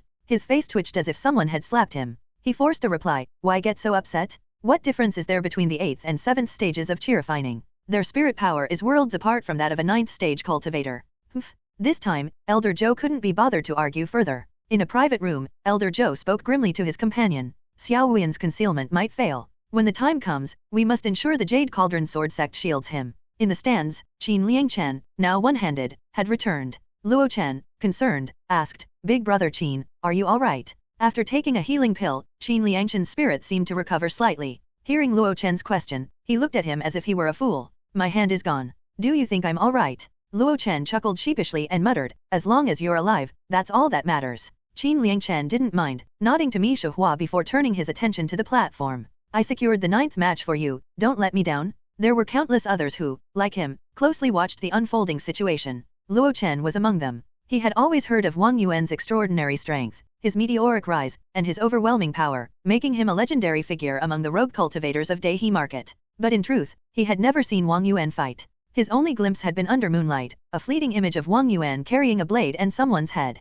So how exactly had he built such an impressive reputation? As he watched, the battle on the debate platform erupted without any unnecessary words. The snowy longsword and crystalline longsword were both unmistakably supreme-grade enchanted artifacts. As they were wielded, their imposing power was unrivaled. Luo Chen couldn't help but marvel at how the seemingly small and humble Daihe market, full of low-tier rogue cultivators that could produce such talent. Yet those who reached the top were indeed extraordinary. Supreme-grade enchanted artifacts, rarely seen before, now appeared one after another, constantly reshaping his understanding of this environment. Perhaps it had something to do with the abundant resources of this world? Of course, he didn't realize that nearly all the supreme-grade enchanted artifacts on display were supplied by the 2 Foundation establishment cultivators and the Lianyun Trade Alliance. Compared to the power of the enchanted artifacts, he was more interested in Wang Yuan's combat techniques. After watching for a while, he couldn't help but cheer repeatedly. No wonder he was my big brother. His fighting style was majestic and commanding, breaking through any enchanted artifact or talisman with a single strike. His bold attacks were even fiercer than the fiery ferocity displayed by Qin Liangchen earlier. Ahead, Mi Shihua's audible sigh of relief could be heard. It wasn't in vain that I found the dragon-slaying blade for Wang Yuan. Using its power as an enchanted artifact combined with his blade mastery, he's forged a new path, both lethal up close and at range. If he reaches the Foundation establishment or Golden Core realms, his power will be no less than that of a sword cultivator. As for now, in less than half an incense stick's time, Xiao Wuyan will surely lose. Qin Liangchen also praised, with such offensive power, he's already on par with me. Being placed last is well deserved. It seemed he had previously felt some dissatisfaction with being placed second to last. Hearing the two of them speak, Luo Chen felt a sense of relief. But some things are just peculiar that way. The moment you think nothing will go wrong, something inevitably does. The next moment, the entire audience erupted in an uproar. Boom! Blood-red light erupted from Xiao Wuyan's body radiating outward. The debate platform, already battered from the demonic beast battles, the Foundation establishment cultivators duel with a second-tier beast, and 8 matches between the 2 factions, was now utterly shattered. Even though it had been hastily tidied up, traces of blood, flesh, and shattered bones remained scattered across the platform. Under the dense blood-red glow, beams of blood-colored light radiated. These rays converged like countless rivers into the sea, all flowing towards Xiao Wuyan. His expression turned peculiar, as if blood dragons were writhing all over his body. Die! Wang Yuan shouted, and his snow-white blade unleashed a sword aura extending over 10 meters. Its power surpassed even the limits of supreme-grade enchanted artifacts. In that moment, he seemed no longer like the cultivator Wang Yuan but the undefeated blade master of his mundane past. However, in the face of this terrifying strike, Xiao Wuyan merely raised his head and pointed with his right hand. A blood-red dragon detached from his body and flew forward, claws bared. The 10-meter-long sword aura shattered instantly. Devil Cultivator. Bloodpath Cultivator. 2 phrases were shouted from multiple corners of the audience. Luo Chen was puzzled. Mi Shihua was a mix of shock and fury. What a scoundrel! He's one of the Bloodpath cultivators, the cruelest of the Devil Path. He doesn't belong to our Jade Cauldron domain. At the same time, on the Jade Cauldron sword sect's stand, Pang Rengxiang opened his eyes again. He stared at Xiao Wuyan on the platform, then shifted his icy gaze toward the Dejiang Gang and another stand. Luo Tianhong, Zhang Ran, apprehend that man after the ceremony. Then hold the Dejiang Gang and the Lianyun Trade Alliance accountable for harboring a Western Domain Devil Cultivator. As you command, Elder. As you command, Elder. The 2 responded resolutely, their faces filled with anger. As for whether Wang Yuan would win, it was no longer part of their concerns. A Devil Cultivator's combat prowess had always exceeded that of cultivators of the same tier, rivaled only by sword cultivators. Moreover, the Eastern Wilderness's 36 domains had long imposed strict decrees prohibiting any sect from associating with the Devil Path of the Western Domain. Wang Yuan's defeat was inevitable? At this moment, the entire audience seemed to have accepted that Wang Yuan was doomed to lose. Only one person still held on to a shred of hope. Mi Shihua's shock and anger dissipated, and his expression returned to calm. The debate platform was enveloped in blood-red light, resembling a sea of blood with a blood-red dragon roaring incessantly. Yet Wang Yuan remained calm, his blade in hand, stepping with a strange rhythm as he slashed relentlessly at the blood dragon.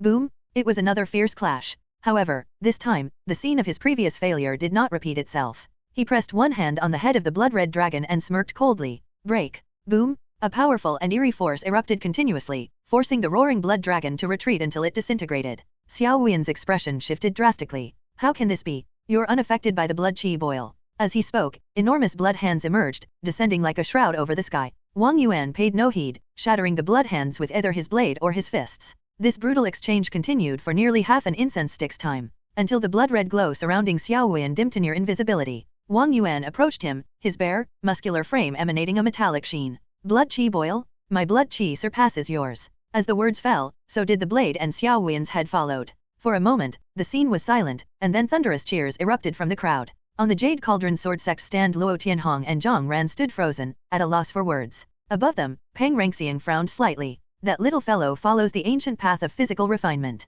No wonder the Bloodpath cultivator couldn't best him. Very well. Such an outcome perfectly illustrates the principle that righteousness always triumphs over evil. The debate platform's grand opening ceremony is now concluded. With that, he flew away from the stand. Physical cultivator. Brother Wang, you're actually a physical cultivator. The crowd exited through various passageways, flowing continuously like a stream. Luo Chen followed among the Pashan gang members, enthusiastically voicing his admiration. Wang Yuan maintained his disinterested demeanor, as if the powerful and victorious figure who had commanded all attention earlier wasn't him at all. Around him, other gang members also shot occasional glances of respect towards Wang Yuan. Physical cultivators were once known as physical refining cultivators in ancient times, standing on equal footing with the chi refining cultivators of the era. However, as times changed and the rapid advancements in enchanted artifacts, enchanted treasures, array formations, and talismans, physical refining cultivators gradually dwindled. In the present day, pure body cultivators were rare. Even those who practiced physical cultivation were usually dual cultivators, supplementing their body refining with other techniques. As a result, anyone who followed a slightly more orthodox physical cultivation path would already be regarded as a true physical cultivator. Nevertheless, physical cultivation remains a domain beyond the reach of rogue cultivators. The resources required to refine the physical cultivation are far beyond what ordinary people can afford. No one expected Wang Yuan to quietly embark on such a path. However, from the looks of it, his approach isn't that of a pure physical refining cultivator, as his combat methods still bear traces of traditional cultivators. Faced with Luo Chen's amazement, Wang Yuan suddenly sighed. Luo Chen was puzzled and curiously asked, Brother Wang, why are you sighing? You won? And you won so decisively, even leaving your name on the elite prodigy board. Beside him, Zhang Wen chuckled and added, exactly. Maybe when you leave the fallen Phoenix Mountain, the Jade Cauldron Sword Sect will send someone to invite you to join them. Wang Yuan simply shook his head. He glanced at Luo Chen. Later, come back with me to the main hall. As my only junior, it's about time the others get to know you. Luo Chen nodded repeatedly. At that moment, he no longer feared Gao Tingyuan. He had backing now. He had connections. Brother Wang was incredibly strong enough to crush devil cultivators who could rival sword cultivators. The Pashan gang was also strong, winning 5 out of 9 matches. The gang would likely enter a new phase of rapid growth. This was great. Luo Chen could definitely ride this wave. For so long, Luo Chen had struggled as a loner, weak and without support. On the path of cultivation, he had no guidance, no help, and life had been truly hard. He had thought about joining a cultivation family or sect, but he feared being reduced to a mere tool. Now, it was different. Brother Wang, though somewhat aloof, carried himself with great ambition and broad vision. With his protection and a bit of his own cleverness, Luo Chen felt confident he could thrive. Lost in such thoughts, the group left Fallen Phoenix Mountain and arrived at the Jade Cauldron Sword Pavilion in the inner city. As soon as they stepped out, a raucous scene greeted them. 700? I earned 700 spirit stones. I've made it big this time. I've really made it big. That devouring heart tiger, why did I go all in on him? The Pashan gang won, and I lost. Looks like I'll be mining for the Li family from now on. Years of savings, all gone in a day, boohoo. Wang Yuan, curse you to die a terrible death. The nearest person held his betting slip, weeping bitterly, cursing Wang Yuan as he cried. As fate would have it, Wang Yuan was standing right next to him. The man kept cursing until he noticed Wang Yuan, forcing his tirade to a halt. He tried to squeeze out a smile but ended up looking more miserable than if he had lost a parent. At that moment, Luo Chen felt no sympathy. Fools who gambled were bound to meet a bad end. Even though he trusted Brother Wang the most, he had never placed a single bet. Small hills rolled gently alongside flowing streams, while verdant trees wove together into a lush canopy. Bamboo and wooden houses dotted the landscape, scattered like chess pieces across a board. At the heart of it all stood a towering pavilion. Before it stretched a bluestone paved square, nearly half the size of the debate platform. This was Luo Chen's first time visiting the Pashan gang. The scene before him made him question if he had stepped into the wrong setting. Shouldn't there be fortifications, watchtowers, and rows of blades and spears, exuding the grandeur of a powerful gang? Why did it look so peaceful? Upon remembering that this was a cultivator's faction, it suddenly made sense. Fighting to the death was for the sake of competing for cultivation resources outside. At home, naturally, there should be an atmosphere suited for quiet cultivation. Following Wang Yuan and the others into the main hall, Luo Chen didn't speak much, merely looking around curiously. During this time, Mi Shuhua appeared briefly to arrange the funerals and posthumous matters for the fallen cultivators, then hurriedly vanished. It was said he had gone to negotiate the handover of waterway transportation with the Dejiang gang. By evening, Mi Shuhua returned to the main hall with a look of excitement. A banquet was held, with wine flowing freely to celebrate their victory. Dish after dish infused with spirit energy was brought to the tables, with most attendees being late-stage chi-refining cultivators. There were over 200 people in attendance. There were a few mid-stage chi-refining cultivators like Luo Chen, mostly family members of gang members. Blending in among them, he stood out somewhat but didn't seem out of place. Many people were aware that he was the junior of the protector, Wang Yuan. Today, Wang Yuan had won the final battle, becoming a major contributor to the Pashan gang's success, and everyone was willing to show him respect. Naturally, they extended this courtesy to Luo Chen as well. The celebration banquet lasted late into the night. When Mi Shuhua called for an internal meeting, Luo Chen knew better than to not attend. Wang Yuan approached him and asked, "Are you heading back to the inner city, or staying at my place for the night?" Was there even a need to ask? Who would walk the night roads at such an hour? Although the outer district previously had patrols, now that the grand opening ceremony was over, it was said that the Golden Core adept of the Jade Cauldron Sword sect would soon return to the sect. With this, whether the patrols in the outer city would continue was uncertain. "Big brother, go early and come back soon. Tonight, I'll share a bed with you." Scram. Wang Yuan laughed and cursed before turning and walking away. After he left, Luo Chen, led by one of the gang members, arrived at a residence belonging to Wang Yuan. Protector Wang doesn't usually stay here. He only rests here occasionally when attending to internal gang matters. "Fellow deist, may I know your name?" Luo Chen smiled warmly at the man before him. The man's cultivation level was not high, only at the 4th stage of chi-refining, even a stage lower than Luo Chen's. Such individuals, in the talent-filled Pashan gang, were merely at the bottom tier, slightly better off than those early-stage chi-refining members in the outer circle. "I'm Lu Yanzhe." Luo Chen enthusiastically shook the man's hands. "Fellow deist Lu, a pleasure to meet you." Seemingly unaccustomed to such warmth from a cultivator, Lu Yanzhe looked awkward, unsure whether to pull his hands back or leave them as they were. This was the only junior of Protector Wang. No one had expected Wang Yuan, once relegated to handling the gang's dirty work, to rise so quickly. First, he had achieved remarkable feats during the conflict with the Dejiang gang, then he was promoted to Protector. Now, he had even publicly killed a devil cultivator, earning instant fame. Even the elite prodigy board established by the debate platform had a place for him. Luo Chen didn't prolong the awkwardness and quickly withdrew his hands. As they walked, he began asking about the Pashan gang's situation. "The Pashan gang is thriving so well. You must be living quite comfortably?" "The glory belongs to Protector Wang and the hall leader Luo. We minor rogue cultivators just band together for a stable cultivation environment. Don't they organize regular hunts in the mountains?" With experts to protect you, the harvests must be decent, right? They're okay, barely enough to make ends meet. But the demonic beasts in the mountains are extremely fierce. When we encounter second-tier beasts, the losses are often heavy. And if we're unlucky enough to face a third-tier beast, it's usually a complete wipeout. Luo Chen's eyelid twitched as he listened. So, the Pashan gang wasn't easy to deal with after all. The glory was reserved for the upper ranks, while the dangers were left for the juniors like him. If he joined, he'd likely be roped into such tasks in the future. This wouldn't do. While he wasn't afraid of battle, it was only right to wait until his strength had grown. Then, he could focus on crushing those he could easily overpower, be it man or demonic beast. Luo Chen did a quick analysis of his situation and felt increasingly awkward about it. Wang Yuan was strong, but it was evident he had been keeping a low profile and hadn't built up a loyal faction of his own. Others would show him respect and, by extension, occasionally give Luo Chen some face, but when real trouble arose, there would be no escaping involvement, morally or otherwise. If there were any internal conflicts within the gang, he'd likely end up as collateral damage. Luo Chen was starting to regret coming here. However, his ability to find joy in hardship and his adaptable nature kept him grounded. Since he was already here, he might as well find something to benefit himself. Fellow Daoist Lu, I've always heard that the Pashan gang has something called the 7 Tiger Halls in addition to the main headquarters. Lu Yanzhe casually replied, yes, it's divided into 7 halls. What's the difference? Is it divided by people or by type of work? Type of work. Lu Yanzhe blinked but quickly grasped the meaning of the term. He smiled and explained, there's a division of labor. 3 of the halls are responsible for combat, whether against people or demonic beasts. The other 4 are in charge of mining and transportation, medicinal material collection and processing, personnel and merits, and beast herding. Luo Chen's eyes lit up.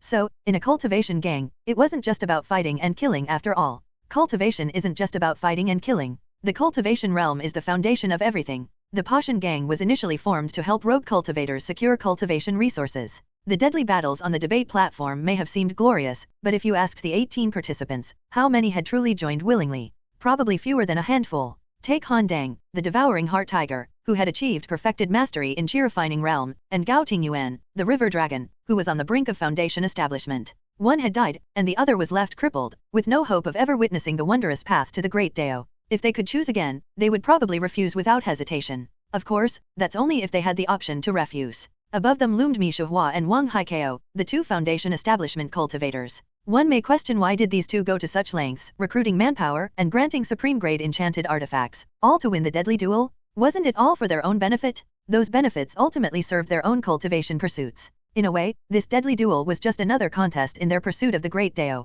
They just cherished their lives too much and chose to use their subordinates as pawns instead. Luo Chen was now officially a member of the Pashan gang. Of course, he hadn't joined with the intent to fight and kill. He sought the shelter of a powerful faction, hoping to cultivate in peace. However, he knew that even under the shade of a great tree, one had to pick the right spot, a place where he wouldn't be sacrificed as cannon fodder. After learning all he could about the Pashan gang, he had already made up his mind. Late at night, Wang Yuan sought out Luo Chen, who had just finished practicing his cultivation techniques. Watching Luo Chen stabilize his breath after completing his session, Wang Yuan nodded approvingly. 5th stage of chi-refining. It seems you haven't neglected your foundational techniques. Luo Chen smiled faintly, but Wang Yuan unexpectedly sighed, his gaze carrying a trace of envy. Brother Wang, what's going on? Luo Chen asked, puzzled. Hadn't Wang Yuan won today? Not only had he displayed his strength before tens of thousands, but he had also left his name on the elite prodigy board. Surely, he was being noticed by other debate platforms and the Jade Cauldron Sword sect. He had earned honor and gained wealth from the Bloodpath cultivator's possessions.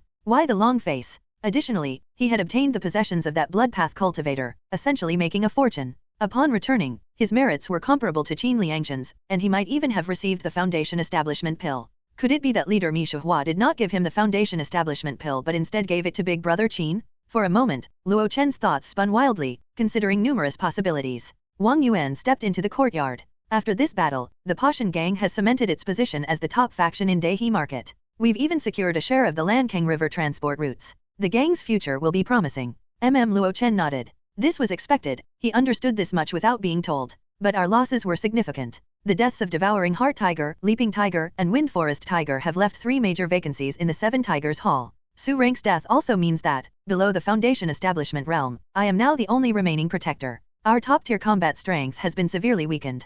Luo Chen nodded again. He was aware of this. The losses were evident, but shouldn't Wang Yuan's personal standing have risen because of this? His future treatment would likely improve too. Wang Yuan said, Leader Mi held a meeting tonight and announced several changes. Zheng Wen will return to the 7 Tigers Hall, forming the 3 combat halls alongside Descending Mountain Tiger Luo Widi and Dragon Coil Tiger Yang Wei. Murong Qinglian will lead the medicine hall. Kulin will oversee the beast hall. Mi Junping, the leader's daughter, will manage the merit hall handling personnel and merit-related affairs. The position of the mining hall leader remains undecided. Over the next 5 days, there will be internal competitions to select the new hall leader. As for the protector role, it has been abolished. In its place, 4 elder positions have been established. Qin Liangchen, Luo Woody, and a senior veteran will assume those roles. A flurry of personnel changes flowed from Wang Yuan's mouth, and he didn't hide any of it from Luo Chen. Luo Chen absorbed this information and silently nodded. The biggest beneficiaries were Qin Liangchen and Murong Qinglian. They had risen from running a small business to becoming an elder and a hall leader. Clearly, they were building a foundation to support their son, Qin Ziahe, who had joined the Luyun sect. Resources from the Pashan gang would bolster his cultivation journey. It was said that competition within the major sects was fierce. If his family could provide some resources, Ziahe would be better positioned to gain an edge among his peers. Standing out to become an inner disciple or even a core disciple of the Luyun sect wasn't out of the question. The couple was clearly working hard for their son's future. On the other hand, Luo Chen hadn't expected his old client, Zhang Wen, to return to the Seven Tigers Hall. Wasn't he the type to only act when he was short on spirit stones? Did he now decide to stop slacking? Mi Junping, Mi Shuhua's daughter? She had now taken over the merit hall. It seemed that, following this recent battle, Mi Shuhua's grip on the Pashan gang had tightened even further. As for the vacant mining hall leader position, it seemed like a move to placate any dissent among the gang members. But an elder? Luo Chen raised his brows in surprise. The protector position was abolished. Doesn't that mean your status has technically been lowered, Brother Wang? Wang Yuan nodded briefly, then shook his head. I don't care about that. What I care about is something else. What is it? The leader asked me to form a team to take over the Lankang waterway handed over by the Dejiang gang. It's a route leading to the Taishan market. Luo Chen blinked. What was this all about? First, they stripped Wang Yuan of his position, then granted him the honorary title of elder, and finally entrusted him with real power by putting him in charge of a new team. For a moment, Luo Chen couldn't help but question Mi Shuhua's true intentions behind these appointments. Did he genuinely value Wang Yuan's abilities, or was this merely a way to push him away from the Pashan gang's power center by assigning him to the unfamiliar waterway business? Suddenly, a critical thought struck Luo Chen. Brother Wang, who did the leader give the foundation establishment pill to? Nominally, it was given to Qin Liangchen. After all, he's at the 9th stage of chi refining, while I'm only at the 8th. His contributions in this battle were no less than mine. Nominally, Luo Chen asked, his brows lifting. Qin Liangchen lost an arm in the battle. Although the Jade Cauldron Sword sect has promised to give him a new one, whether the new arm will integrate with his body and whether it will affect his advancement to foundation establishment remains uncertain. Wang Yuan's gaze grew deep. So the leader said that the pill will be given to Qin Liangchen once he perfects his chi refining realm. For now, he's holding on to the pill to protect Qin Liangchen from anyone harboring ill intentions. Luo Chen frowned deeply. So, after all this, the foundation establishment pill still hadn't been awarded. And this move left no room for others to criticize. Mi Shuhua was merely holding on to the pill in Qin Liangchen's name, ensuring he wouldn't become a target. Once Qin Liangchen perfected his the chi refining realm, the pill would supposedly be his. But as time passed, who could guarantee whether the new arm would affect his cultivation, and when the time came, would the pill truly end up in his hands? Glancing at Wang Yuan's somber expression, Luo Chen suddenly understood what Wang Yuan truly cared about. Mi Shuhua seemed different from before. Or perhaps he had never been different, only hiding his true nature exceedingly well. Do you know why I let you join the Pashan gang this time? The topic shifted abruptly. Luo Chen was caught off guard but thought for a moment before replying. Brother Wang, are you short on capable hands? My cultivation is at least decent, and we know each other well. You wanted someone reliable to assist you, right? Yes, that's part of it. Wang Yuan nodded slightly before adding another point. And there's another thing. Gao Tingyuan's Danshan was damaged, and his Qi was shattered, leaving him with no hope of foundation establishment. He might act in desperation and come after you for revenge over his brother. Luo Chen's eyes flickered. He opened his mouth but said nothing at first. He hadn't considered this angle, but thinking carefully, if he were in Gao Tingyuan's place, with no hope for the Great Dao, avenging his only family would surely weigh heavily on his mind. Brother Wang, thank you. He expressed his gratitude sincerely. Wang Yuan waved it off. Since you've joined the Pashan gang, unless you're a former protector, you'll need to join one of the halls and take up a role. So now, you have 2 choices. One is to come with me and make a living on the rivers and waterways, or you can stay in one of the 7 halls within the gang. Faced with these 2 choices, Luo Chen blinked and had already made up his mind. Still, Wang Yuan, worried he might not have considered everything, added, if you come with me, you won't have to worry about anyone in the gang giving you trouble. The early days might be tough, but once you get used to the work on the water, you'll surely earn a lot.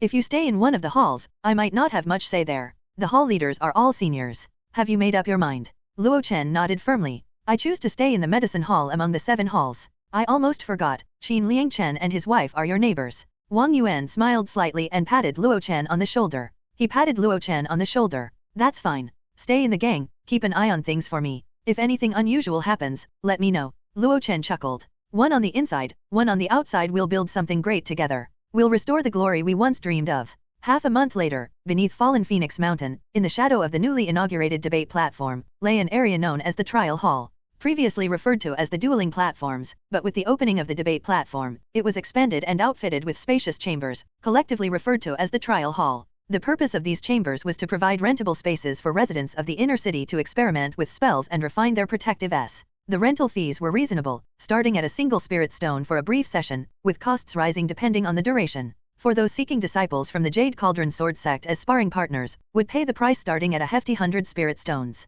Recently, the 7th chamber of the trial hall had practically been monopolized. Every morning, 2 figures would appear without fail. Their sparring sessions had become a familiar occurrence to the hall attendants. At this moment, anyone entering the 7th chamber would hear the echoes of loud shouts. Swish, swish, swish. Emerald green light danced through the air like a school of fish gliding through water. 7 wooden flying blades, 1 large and 6 smaller, spun around Luo Chen with increasing precision. His eyes locked onto his sparring partner. He formed a hand seal and shouted, "Combine." The 7 blades merged into a whirling formation, surging forward and cutting through the air with precision. Good timing. With a loud shout from the other side, a dazzling golden light erupted. The 2 forces clashed. The blades held for 3 breaths before scattering, clattering to the ground like defeated birds. Luo Chen showed no disappointment. For a mid-grade enchanted artifact to withstand a supreme grade 1 for even a few moments was a feat his grandmaster level traction had enabled him to swiftly form the blade formation, an edge few others possessed. This was only possible because of his grandmaster level traction, allowing him to quickly form a blade formation. If it were an ordinary person, they wouldn't even have time to form the blade formation before being overwhelmed by that golden light. But the match was far from over. Big brother Qin, watch out. He slammed his palm onto the ground, summoning a sea of green vines that writhed like serpents, lunging toward Qin Liangchen. Once entangled, what awaited the opponent would be a deadly strangling force. Qin Liangchen laughed heartily, stepped back, and with a flick of his hand, released a barrage of golden light. Upon encountering the golden light, the green vines were continuously torn apart. Not only that, but a streak of golden light broke away and shot rapidly toward Luo Chen. Luo Chen maintained his steady breaths and observed the golden light without panic, soon discerning them as golden needles. The golden needles moved at an astonishing speed, quickly closing in on Luo Chen. Yet, he remained composed. Luo Chen leapt back with a swift tap of his foot, his agility reminiscent of a soaring rock. The needles chased him relentlessly, but each time he evaded with graceful precision. Despite their extreme speed, the needles couldn't even graze the hem of his clothing. Qin Liangchen laughed and chided, "Your agility is incredible, better than the late leaping tiger." As he spoke, he recalled the golden needles back to his hand. Luo Chen grinned. He raised his hands, summoning 10 flickering sparks of flame. In an instant, 10 tiny sparks appeared, glowing brilliantly like fireflies. Seeing this, Qin Liangchen's expression grew slightly stern as he conjured a massive earthen shield. "Come on, let me see how much your blazing fireflies have improved." Luo Chen didn't reply. With a casual flick, the sparks shot forward. As they traveled, each expanded into a fireball the size of a wash basin. They slammed into the earthen shield with explosive force. Boom, boom, boom. The relentless explosions and massive counterforce forced Qin Liangchen to stagger backward. Suddenly, Qin Liangchen's gaze sharpened. Within his pupils, he caught sight of a single spark bypassing the shield's defensive path, coming at him from the side. "Good kid, that's downright sneaky," Qin Liangchen cursed. He quickly activated a water element talisman. A water arrow shot out, colliding with the fireball. Steam burst into the air, scalding his face. Sizzle. The instant water and fire met, they erupted in intense heat. Scalding steam spread out. Qin Liangchen retreated swiftly, feeling a stinging pain on his face. It had been burned by the proximity of the steam. Grimacing, he caught sight from the corner of his eye that 10 more sparks had formed in Luo Chen's hands, making him shiver involuntarily. No, that's enough for today." Luo Chen immediately dispelled the blazing fireflies, controlling them with ease, exuding a casual grace. Phew. He exhaled deeply, his expression no longer stern, and a smile spread across his face. "Big brother Qin, can we call it my win today?" "You win, you brat, nearly burned me to death," Qin Liangchen grumbled while casting a heel on himself. "I've noticed you're getting sneakier. You never revealed before that your blazing fireflies could change direction." Generally speaking, low-tier spells were merely external manifestations of internal spirit power. For low-tier cultivators lacking spirit consciousness, the spells they cast usually traveled in straight lines like the fireball, water arrow, and golden spear. Only a few, like Swamp and Entangle, could exhibit variation, and even then, only within a limited area. However, among Luo Chen's 10 sparks just now, one not only refrained from growing larger but also broke through Qin Liangchen's defenses from the side, concealed by the other 9 sparks. If not for his combat experience and the immediate activation of a water element talisman, he might have suffered serious injuries. It was precisely because he was forced to use the talisman that he considered this round a loss. Of course, this was far from Qin Liangshan's full strength. Luo Chen chuckled and said, "It's not that I'm sneaky, big brother Qin.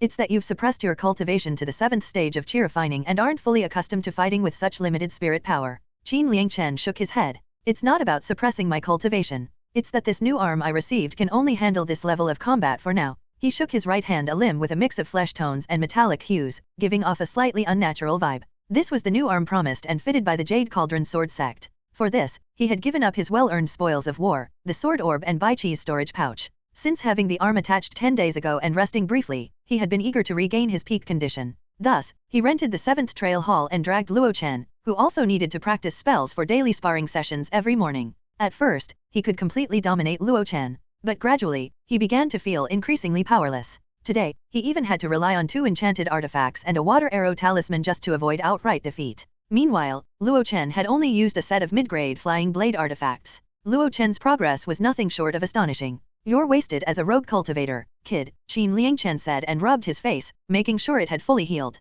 "Fireball, entangle, you wield them with such ease. Their power is already enough to threaten a 7th stage chi refining cultivator. With such a talent for spells, you're a natural fit for the 5 Elements Divine Sect." The 5 Elements Divine Sect, a grand sect led by nascent soul sages, commanded its own domain. The sect was renowned throughout the 36 regions of the eastern wilderness for its mastery of elemental spells. Luo Chen smiled faintly. Maybe. However, the 5 Elements domain was far too distant from the Jade Cauldron domain. Even if he wanted to join the sect as a disciple, there was no way to make it happen. Although some might consider joining through the 5 Elements Divine Sect's affiliated business, the Spirit Source Pavilion, but unfortunately, the pavilion didn't offer such an option. The 5 Elements Divine Sect was a family-inherited grand sect that only accepted internal recruits. Even external recruitment was limited to the 5 Elements domain. Reportedly, this was related to several secret divine techniques within the sect, and externally recruited disciples were often married into or joined the major families. Luo Chen extended his hand, and under the effect of his Grand Master level traction, the 7 jade blades scattered on the ground returned to him like swallows to their nest. Toying with the small wooden blades, Luo Chen frowned and said, "Big brother Qin, these newly bought enchanted artifacts of yours don't seem to suit you." Qin Liangshan sighed helplessly. "I used to fight with big enchanted artifacts like the Great Maces and the Broken Jade Gauntlet, but everything was destroyed in the debate platform duel. Top-grade enchanted artifacts are expensive, so having this set of Wishful Golden Needles and the Earth Shield is already pretty decent." The Wishful Golden Needles, 72 in total, were rare and unique enchanted artifacts. They were immensely powerful and incredibly fast. Only Luo Chen's quick movement could keep up. Most people wouldn't stand a chance against the Wishful Golden Needles. However, this was completely out of sync with Qin Liangshan's fighting style. Luo Chen couldn't help but ask, "Doesn't the gang have a few top-grade enchanted artifacts reserved as rewards for contributors? Is Leader Me unwilling to give you one?" Qin Liangshan's expression turned stern. "Watch what you say. My contribution was already rewarded with that Foundation Establishment pill. But the pill isn't even in your hands yet." Luo Chen rolled his eyes. "Old man, me keeping it safe works for me. With my current strength, I can't protect the pill anyway. Besides," Qin Liangshan smirked, "my son is a disciple of the Luyun sect. Do you think he'd dare to cheat me out of my own stuff?" "All right, as long as you're confident." Luo Chen shrugged and tucked the jade blades into his storage pouch. The two walked out while chatting and laughing. However, they hadn't gone far before someone hurriedly caught up from behind. "Qin Liangshan, you owe 5 more spirit stones." Qin Liangshan widened his eyes. "What did you say?" The man, wearing the uniform of a sword pavilion disciple, snorted. "Today, you two trashed 7th Trail Hall far beyond the usual standard, so you need to pay extra spirit stones. Damn unscrupulous merchants." Qin Liangshan cursed, handing over 5 spirit stones. Luo Chen winced at the sight, feeling a twinge of pain in his own heart. That morning alone, Big Brother Qin had already paid dozens of spirit stones, and now he had to pay more. The Jade Cauldron sect's money-grubbing tactics were utterly shameless. The two walked out while recounting the extortion tactics of these grand sects, cursing their shamelessness all the way. As they arrived outside the sword pavilion, they caught sight of the jade plaque. Qin Liangshan nudged Luo Chen on the back. "Are you really not going to join the mid-stage chi refining battles?"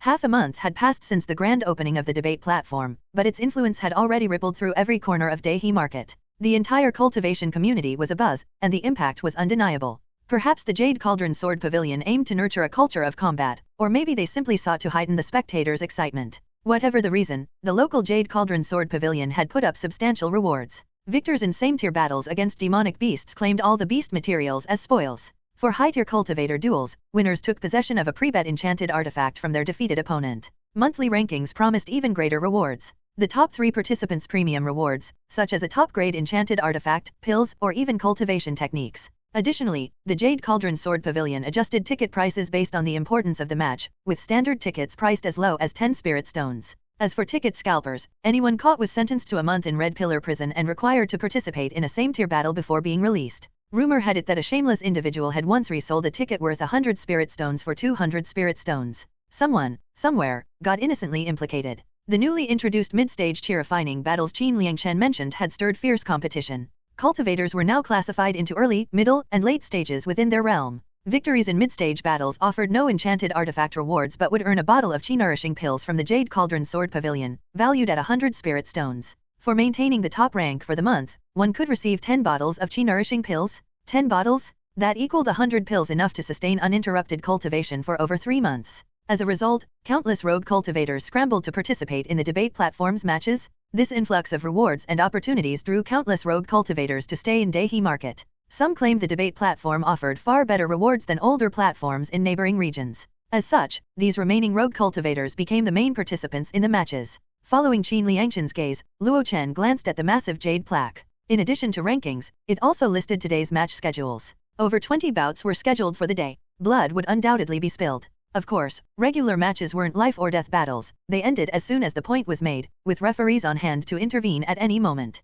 It could be said that the debate platform was indeed an excellent place for cultivators to exchange ideas and spar. Beside him, Yin-Yang Chen offered his thoughts. Your enchanted artifacts might be few, but they are exceptional. That jade blade and soul-breaking nail alone can dominate the mid-stage cheer-refining realm. Your mastery of spells is also remarkable. Even I have to be cautious sparring with you. With your crafty fighting style to the mix, you could easily secure the monthly top rank. Yin-Yang Chen's compliments flowed freely, as if they cost him nothing. Luo Chen rolled his eyes. There's no such luck. After a few matches, my techniques would be exposed. Once the others figure out my style and artifacts, it's only a matter of time before I'm defeated. Take Li Zwaki from the Bio Valley Li family. He held the top spot for 10 days with his top-grade flying sword, yet he was eventually ousted by an outsider rogue cultivator. Luo Chen was well aware. There's no such thing as an undefeated person. Once someone's tactics are thoroughly analyzed, defeat becomes inevitable. If a life-or-death enemy were to uncover such information and develop countermeasures, it could lead to one's demise in the wilderness. Luo Chen was not about to put himself under the spotlight for such meager rewards.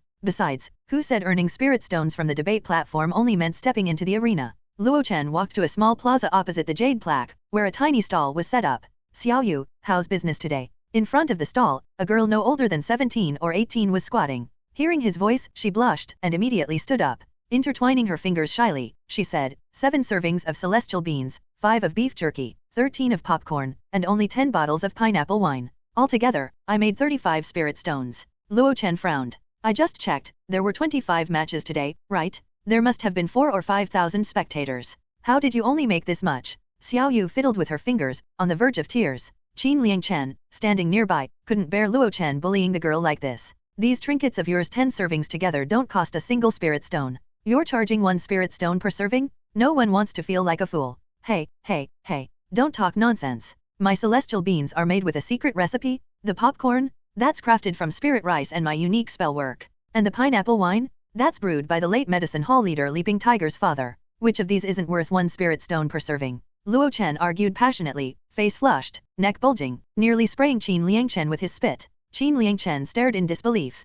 Could he have misjudged their worth? Xiao Yu lowered her head, tears welling up. She felt useless. Even with such good products, she was failing to sell them. Luo Chen sighed. Xiao Yu was the daughter of Leaping Tiger, one of the Pashan gang's hall leaders who died on the debate platform. Her father's death had left her with a crippled grandfather and a daughter at the second stage of cheer-refining. Mi Shihua had promised to take care of the families of those who died in battle, but in reality, he only arranged some relatively safe tasks for them within the gang, just enough to survive, but nowhere near enough to afford cultivation resources. In truth, ordinary gang members could barely earn enough spirit stones to sustain their cultivation. The majority of the profits were taken by the hall leaders and even the gang leader himself. This level of care was just enough for survival, not too little to provoke resentment, but absolutely insufficient for any real growth. Over the past half-month, while getting acquainted with the gang's operations and maintaining his cultivation, Luo Chen had simply halted the production of his myriad wonders pills. Conveniently, under the pretense of assisting Yin-Yang Chen, one of the 4 elders, to recover, he avoided some of the gang's chores and instead focused relentlessly on honing his mastery of spells. And he didn't just improve, he soared. He even earned Yin-Yang Chen's praise, undefeated in the mid-stage, capable of battling late-stage opponents. Frequent trips to the debate platform revealed a business opportunity to him. It wasn't scalping tickets. It was about the boredom cultivators felt when watching uninteresting matches. Thus, he introduced snacks such as celestial beans, popcorn, and beef jerky. Later, he learned at the medicine hall that Leaping Tiger had a fondness for a fruit wine brewed by his father. Luo Chen went directly to the old man to see if he could produce it in bulk for sale. The old man didn't refuse, but he had one condition: Luo Chen had to look after Xiao Yu. As for why this condition was attached, the reason was simple. Luo Chen was arguably one of the most prominent figures in the Pashan gang. He was the junior of a former protector, now an elder Wang Yuan. He was also a close friend and neighbor of another elder, Qin Liang Chen, constantly calling the medicine hall leader, Mirong Qinglian, sister-in-law with a sweet smile. Not only, the battle hall's sick tiger, Zhang Wen, visited Luo Chen every so often. Whenever they talked, it was always in hushed tones, brimming with camaraderie. Tisk tisk, with connections like these, anyone would think Luo Chen has a boundless future. Luo Chen saw no reason to refuse and readily agreed. After all, he needed someone to help sell these snacks. Xiao Yu was a delicate young girl with a pitiful air, making her perfect for the role of a salesperson. However, in hindsight, this decision seemed a bit forced. Xiao Yu had lived too comfortably under the protection of her father, Leaping Tiger, and her personality was too soft. With a sigh, Luo Chen gently nudged her aside. "Step back and watch me." Xiao Yu hesitated for a moment but then stepped aside, letting Luo Chen take her spot at the stall. Qin Liangchen was puzzled, unsure of what Luo Chen was up to. In the next moment, his face turned red, and he hurriedly retreated to a secluded spot. Popcorn? Pineapple wine? Beef jerky absolutely delicious. Watch cultivators' bloody battles, savor the taste of celestial life. Each celestial bean contains the wisdom of the Great Dao. Come on over, take a look. For just one spirit stone, you can buy a big bag of popcorn made from spirit rice. Enjoy the matches while munching on popcorn. What could be more wonderful? With the aid of his spirit power, his clear, melodious voice echoed across several li. Whether it was the onlookers in front of the jade plaque, the gamblers at the betting booths, or the cultivators selling tickets at the entrances, everyone turned to look. They saw a handsome young man grinning, revealing a set of gleaming white teeth. Celestial beans? Beef jerky? Popcorn? Come and check it out. The crowd surged, and the air buzzed with deafening cheers. The afternoon matches were about to begin, drawing waves of cultivators toward Fallen Phoenix Mountain. Those who could afford the 10 spirit stone ticket fee didn't mind spending an extra stone or two on snacks. Besides, hadn't the vendor put it perfectly? The celestial beans were roasted with a unique, exclusive recipe. The beef jerky came from the prime cuts of first-tier demonic yellow beef, slow-cooked, stir-fried, and seasoned with a variety of spices, painstakingly yielding just one batch. And the popcorn? It was even better. 10 pounds of spiritual rice costing 1 spirit stone could only produce 2 or 3 servings. These were all premium, spirit-infused delicacies. Watching matches while munching on delicious snacks and sipping aromatic pineapple wine? Total perfection. Wow, after cultivating for a lifetime, I deserve to indulge. Luo Chen clapped his hands and squeezed out from the crowd. Qin Liangchen stared at him with a strange expression before showing a thoughtful look of admiration. Luo Chen's eyelids twitched wildly, he couldn't bear such a complicated expression. Big brother, if you have something to say, just say it. Don't hold it in. Qin Liangchen sighed. Back when I was at the 7th stage of chi refining, I barely managed to rent a small house in the inner city. And that was only because your sister-in-law was pregnant, so for her safety, I gritted my teeth and moved in. A good man, good husband, and good father. And then, but you, brat, back when you were only at the 4th stage of chi refining, could already afford a big house in the inner city. I used to think it was because you were lucky, had a talent for alchemy, or possessed some specialized skill. As he spoke, his tone turned full of emotion. Turns out, the real reason you could afford a big house is because you're shameless. Smack. Luo Chen slapped himself, regretting his previous compliments. How could he keep the banter with such a remark? Qin Liangchen glanced toward Xiao Yu in the crowd. She was swamped with customers, her small face flushed, and her forehead glistening with beads of sweat. There are so many customers. Aren't you going to help her? She has a long life ahead. I can't always help her like her father did, can I? Hey, you brat. Why is your mouth so foul? Luo Chen dodged Qin Liangchen's incoming kick. Now that he had mastered the Grandmaster level Carefree Wander paired with the Grandmaster level Wind Control, his agility was much more impressive. Such a minor attack? He didn't even take it seriously. Casting a glance at Xiao Yu, who was frantically juggling sales, managing a pile of spirit stones, and worrying about potential theft, her teary expression was almost pitiable.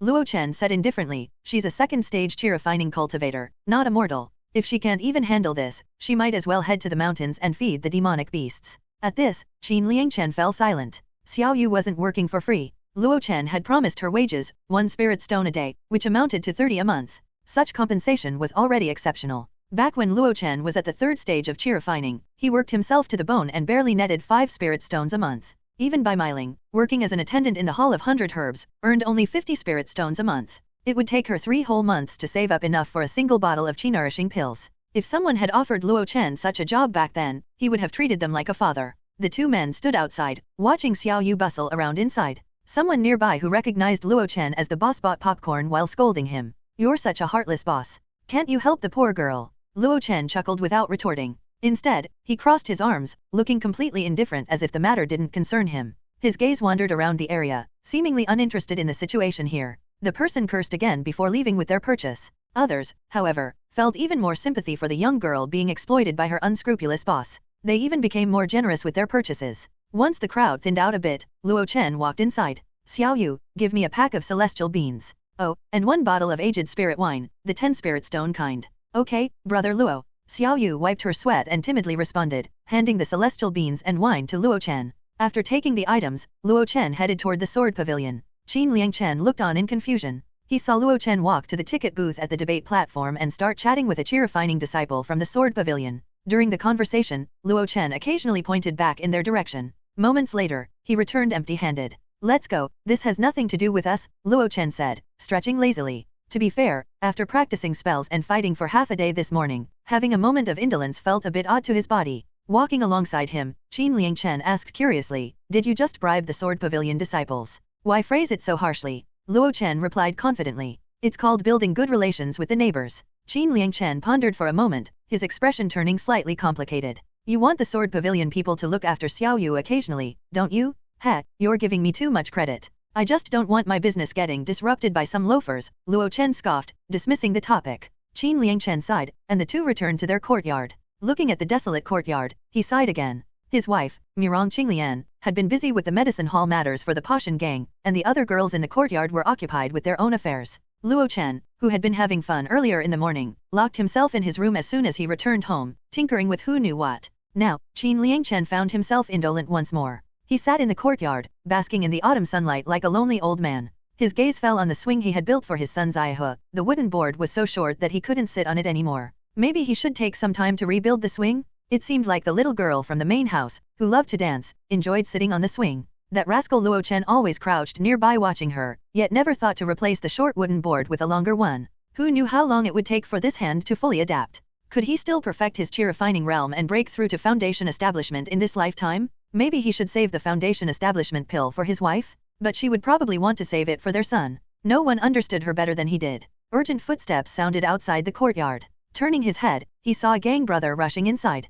"Elder Qin, tonight the leaders of all the Dahe market factions are hosting a banquet to bid farewell to the Golden Core adept from the Jade Cauldron Sword sect. Leader Mi asked me to invite you to attend." "Got it. I'll be there," Qin Liangchen replied indifferently. Qin Liangchen felt dispirited. He wasn't attending to hold the fort but to act subservient. After all, those attending were Foundation Establishment and Golden Core cultivators, truly influential figures. As a 9th stage chi-refining cultivator with a severed hand, he would likely only earn disdain if he attended. With this thought in mind, he suddenly asked, "Can I bring someone with me?" The errand-running brother paused, assuming he was referring to bringing his wife, Mirong Qinglian, and quickly replied, "Leader Mi said you can bring one person." "All right then, off you go." He waved his hand, dismissing the junior. Qin Liangchen chuckled and knocked on Luo Chen's door. "Little Luo, big feast tonight. Are you coming?" After a brief pause, an excited voice responded from inside. "Count me in?" "Absolutely." A smirk tugged at Qin Liangchen's lips.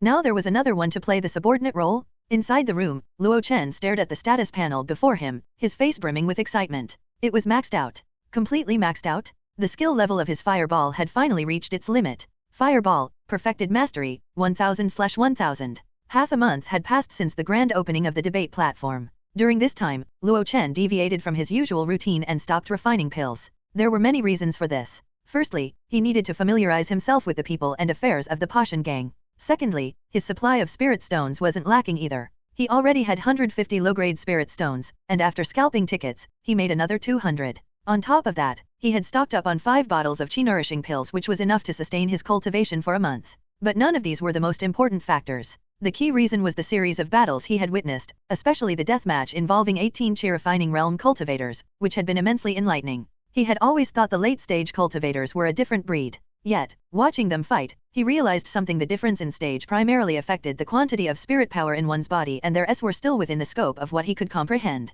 After observing the battles, he gained significant insights into spells, enchanted artifacts, and the nuances of offense and defense. While this enlightenment wasn't the fabled sudden realization, it was still incredibly valuable. Thus, he needed to seize the moment to absorb and internalize these lessons, transforming them into his actual combat prowess. After all, there was still Gao Tingyuan out there, eyeing him like a predator. Luo Chen couldn't break through to the next stage in a short time, but improving his combat prowess was within reach. Fortunately, he had the perfect conditions for rapid progress. His Grandmaster level long spring art constantly replenished his spirit power, which allowed him to unleash plenty of spells. On top of that, he also sparred with Qin Liangchen every day. While helping Qin Liangchen to regain a feel for combat and familiarize himself with the new arm, Luo Chen's spell proficiency also skyrocketed.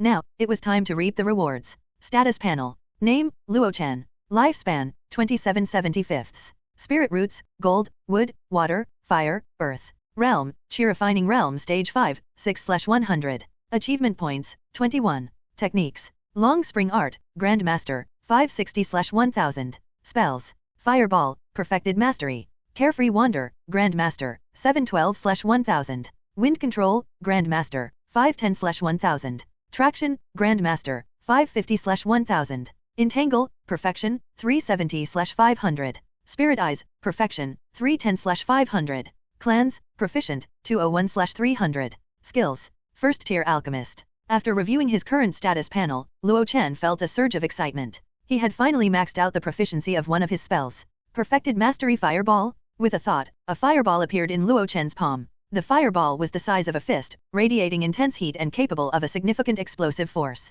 He frowned slightly. The fireball didn't seem to have changed much. With a slight manipulation of spirit power, the fireball transformed into a sparrow yet bearing the majesty of a phoenix, vivid and lifelike. If an experienced cultivator were present, they would likely marvel at the sight. Such precise control was usually the hallmark of disciples from the Five Elements Divine sect. And yet, Luo Chen had achieved it on his own. And even then, not just any disciple, only inner disciples with hopes of reaching the Foundation establishment realm could manage it. However, Luo Chen was still somewhat dissatisfied. This control wasn't solely the result of perfected mastery. It was a technique he had developed while sparring with Qin Liangchen, blending the subtleties of his traction. The technique incorporated elements of the traction's subtle applications. Fundamentally, neither its speed nor its power had changed significantly. It merely elevated his control over spirit power to a higher level. Oh, and it had incidentally pushed his traction to the Grandmaster level. This still wasn't the result Luo Chen had hoped for. So, where exactly is the change? Luo Chen pondered deeply, gradually increasing the spirit power in his hands as one small fireball after another materialized.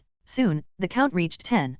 Previously, this would have been his limit, allowing him to use 10 small fireballs to execute his signature move Blazing Fireflies. Suddenly, Luo Chen had a peculiar feeling. It seemed as though his limit had been broken. With a thought, another fireball slowly formed. Luo Chen raised an eyebrow and increased his spirit power output. The 12th fireball appeared. More? 13? 14? 20 fireballs? Sitting cross-legged on his bed, the young man controlled 20 small fireballs, which spun and danced in the air, brimming with lethal energy. Luo Chen was utterly astonished not just by the quantity but also by the fact that he felt he could go further. With his current spiritual power reserves, he estimated that this fireball could currently produce nearly 100 fireballs, although they were not at their maximum explosive state. But this was already terrifying. What did this mean? A top-grade first-tier talisman like the Fury Meteor Rain only contained 100 fireballs at most, and such top-grade talismans were usually associated with late-stage chi-refining cultivators' attacks. It seems like the changes don't stop there. Luo Chen hesitated and slowly brought 2 fireballs closer together. Sizzle.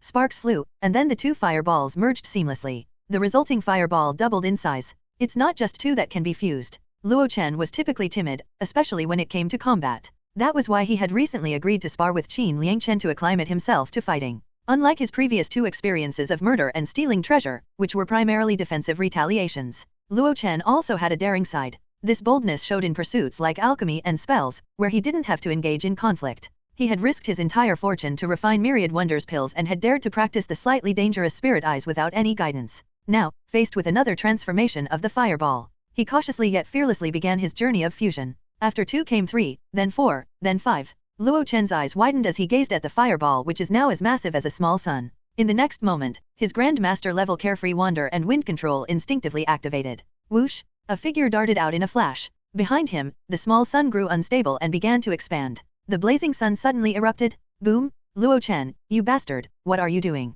Qin Liangchen, dumbfounded and stared at the house, half collapsed and engulfed in roaring flames. Big brother Qin, if I said I accidentally blew up the house while refining pills, would you believe me? For some reason, Luo Chen had appeared by his side, looking utterly innocent as he spoke. Qin Liangchen fixed him with a stare and spoke slowly. Do you think I'm an idiot? Luo Chen chuckled sheepishly and offered no further explanation. Suddenly, he remembered something and shouted.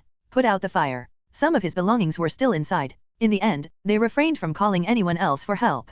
Qin Chen, possessing gold, earth, and water elements spirit roots, typically used gold-based artifacts and spells in battle but also knew a few water-based techniques. With a simple cloud rain, a light drizzle fell and saved the remaining half of the house from total destruction. As the flames began to die down, Luo Chen rushed back inside. Before long, he came out carrying a copper furnace. Thank goodness, thank goodness. The processed medicinal materials weren't destroyed, just a bit dirty. They can still be used after a wash. Sister Xiaoxiu's flowers and plants, placed outside during the day, remain completely unharmed. My most cherished purple cloud copper furnace is also intact. The small sun had exploded in the bedroom. Naturally, the bedroom sustained the most damage. However, the bedroom only contained a bed, a wooden table, and a few clothes which didn't worth much. Upon coming out, he found an old man hopping mad, cursing up a storm. A fine? There must be a fine. Qin Chen sighed. Old son, it was just an accident during alchemy. There's no need to impose a fine. What do you mean, just an accident? These houses were specially constructed by our sect, harmonizing with the 5 elements, elegant and magnificent. Now that the house has collapsed, there must be compensation, Sun Shao grumbled, looking utterly heartbroken. Qin Chen smiled apologetically. I'll immediately have some juniors from the sect repair the house. We'll restore it to its original state. Sun Shao sneered. Can your sect's juniors compare to the cultivators of Ai Lao Mountain? 5 spirit stones. Luo Chen gritted his teeth. Deal, hand over the spirit stones. Sun Shao's sneer vanished, replaced by a warm smile as refreshing as a spring breeze. Luo Chen reluctantly handed over 5 spirit stones, thinking to himself how quickly the old man's expression changed faster than a dog's mood. After pocketing the spirit stones, Sun Shao mentioned as he left, next quarter's rent is coming due. Make sure to pay it on time. Oh, and little Qin, you need to pay your rent too. Honestly, you might as well buy this west wing. It's not expensive, just a few thousand spirit stones. Take care, old son. Watch your step, old son, don't trip. Little Luo and little Qin hurriedly saw the old man off. Then, they dejectedly turned to look at the smoldering, half-collapsed back room. Buy a house? Impossible in this lifetime. If I buy one, it'll be near the Luyun sect, closer to my son, said Qin Chen. While Luo Chen said, my poor house, what a tragedy. Yes, just follow the original blueprint. Replace the main beam, patch up the stone walls, grab some rocks from outside the city. Need green fire bricks? Get them from the Immortal Build residence. They'll deliver? Luo Chen hired 3 juniors from Pashan Gang, paying each one a spirit stone to help fix the house. While the repairs were underway, Luo Chen moved his salvaged belongings into Qin Chen's house next door. It wasn't much, but it was enough to get by for now. Before long, the sky darkened. Luo Chen freshened up and accompanied Qin Chen to Zhongding restaurant for the banquet. On the way, Qin Chen casually mentioned, in fire element spells, there is a second-tier spell called Solar Flare. When cast, it explodes like a miniature sun, with overwhelming power, leaving no grass within 20 zhang. 20 zhang? That's nearly the size of half a football field? What are you talking about, big brother Qin? I'm only in the mid-stage of chi refining. How could I know the second-tier solar flare? Luo Chen frantically waved his hands. But deep down, he had some thoughts forming. The power unleashed earlier, when he fused those 20 fireballs into a single miniature sun, had a resemblance to the solar flare, albeit a rough, incomplete imitation. What if he fused another 10, 20, or even 30 or 50 fireballs? The potential was terrifying, but so was the risk. The spirit energy consumption alone would be staggering. And if he lost control, today's small explosion would seem like a candle's flicker in comparison. Let it remain as a trump card for now, I'll find time to practice it thoroughly later. Although he was pained by the nearly 10 spirit stones lost today, Luo Chen was still excited. He had gained another trump card beyond his usual methods. Upon arriving at Zhongding Restaurant's 3rd floor, they found the banquet hall still relatively quiet. Only a few attendants and minor cultivators had arrived. Qin Chen joined some acquaintances for small talk, while Luo Chen slipped away into a side room, seeking a moment of peace. He happily sought out a quiet private room. Half of his focus remained on keeping an eye on his surroundings, while the other half turned to his status panel, which he had yet to fully review. In terms of cultivation realms, it was neither too fast nor too slow. His Grandmaster level Longspring art not only boosted his cultivation efficiency but also helped clear his 12 standard meridians and 8 extraordinary meridians. This allowed him to cultivate 2 chi nourishing pills each day. However, after advancing to the 5th stage of chi refining, the progress bar for cultivation had shifted once again. Back in the 3rd stage, each chi nourishing pill would push the progress bar forward by 2 points. Upon reaching the 4th stage, that same pill was only worth a single point. Now, at the 5th stage, it takes 2 pills just to gain 1 point. Thus, after half a month of taking 2 pills daily, his progress bar had only inched up to only 16 points. This outcome didn't surprise Luo Chen, it was within his expectations. Advancing in cultivation meant increasing the upper limit of spirit power within one's body, which was a natural phenomenon. Why did cultivators take increasingly longer to break through higher realms? The main issue laid in the spirit power required to fill each subsequent stage only grew, often exponentially. In Dehi Market, there were hundreds of cultivators in the late stages of chi refining, but those who reached its peak were few and far between. The late devouring heart tiger, Han Dang, was one such example, while Fu Xiaoxiu, who had failed to advance to the foundation establishment realm, was another. Beyond them, the numbers were minimal. Even among those Luo Chen knew, like Qin Liangchen and Murong Qinglian, none had reached the pinnacle of chi refining. Others, such as Luo Woody and Ku Yuelin, were even further behind. The only concern Luo Chen had was whether chi-nourishing pills would remain effective once he reached the late stages of chi refining. After all, medicinal resistance was a known limitation of such pills. For now, it's not worth worrying about. Luo Chen avoided overthinking and cast his gaze toward the spells section. His eyes directly landed on the entry, Achievement Points, 21. He hadn't expected that Perfected Mastery Fireball would grant him an additional achievement point. By this calculation, a Perfected Mastery skill would yield 5 achievement points. These points corresponded to the milestones of Skilled, Proficient, Perfection, Grandmaster, and Perfected Mastery. The past half-month had brought him immense progress. His mastery had advanced to the Grandmaster level in wind control and traction, while spells like Entangle, Spirit Eyes, and even the rarely used Cleanse had also leveled up consecutively. Altogether, these had earned him 7 achievement points. Now, what should I do with these 21 achievement points? Beginner level heal? Forget it, I can master that on my own in 2 more days of practice. I don't have any other cultivation techniques on hand either. Besides, compared to techniques, using achievement points to learn a pill formula would be much more worthwhile. That way, I could avoid countless failures during the entry phase. What did countless failures mean?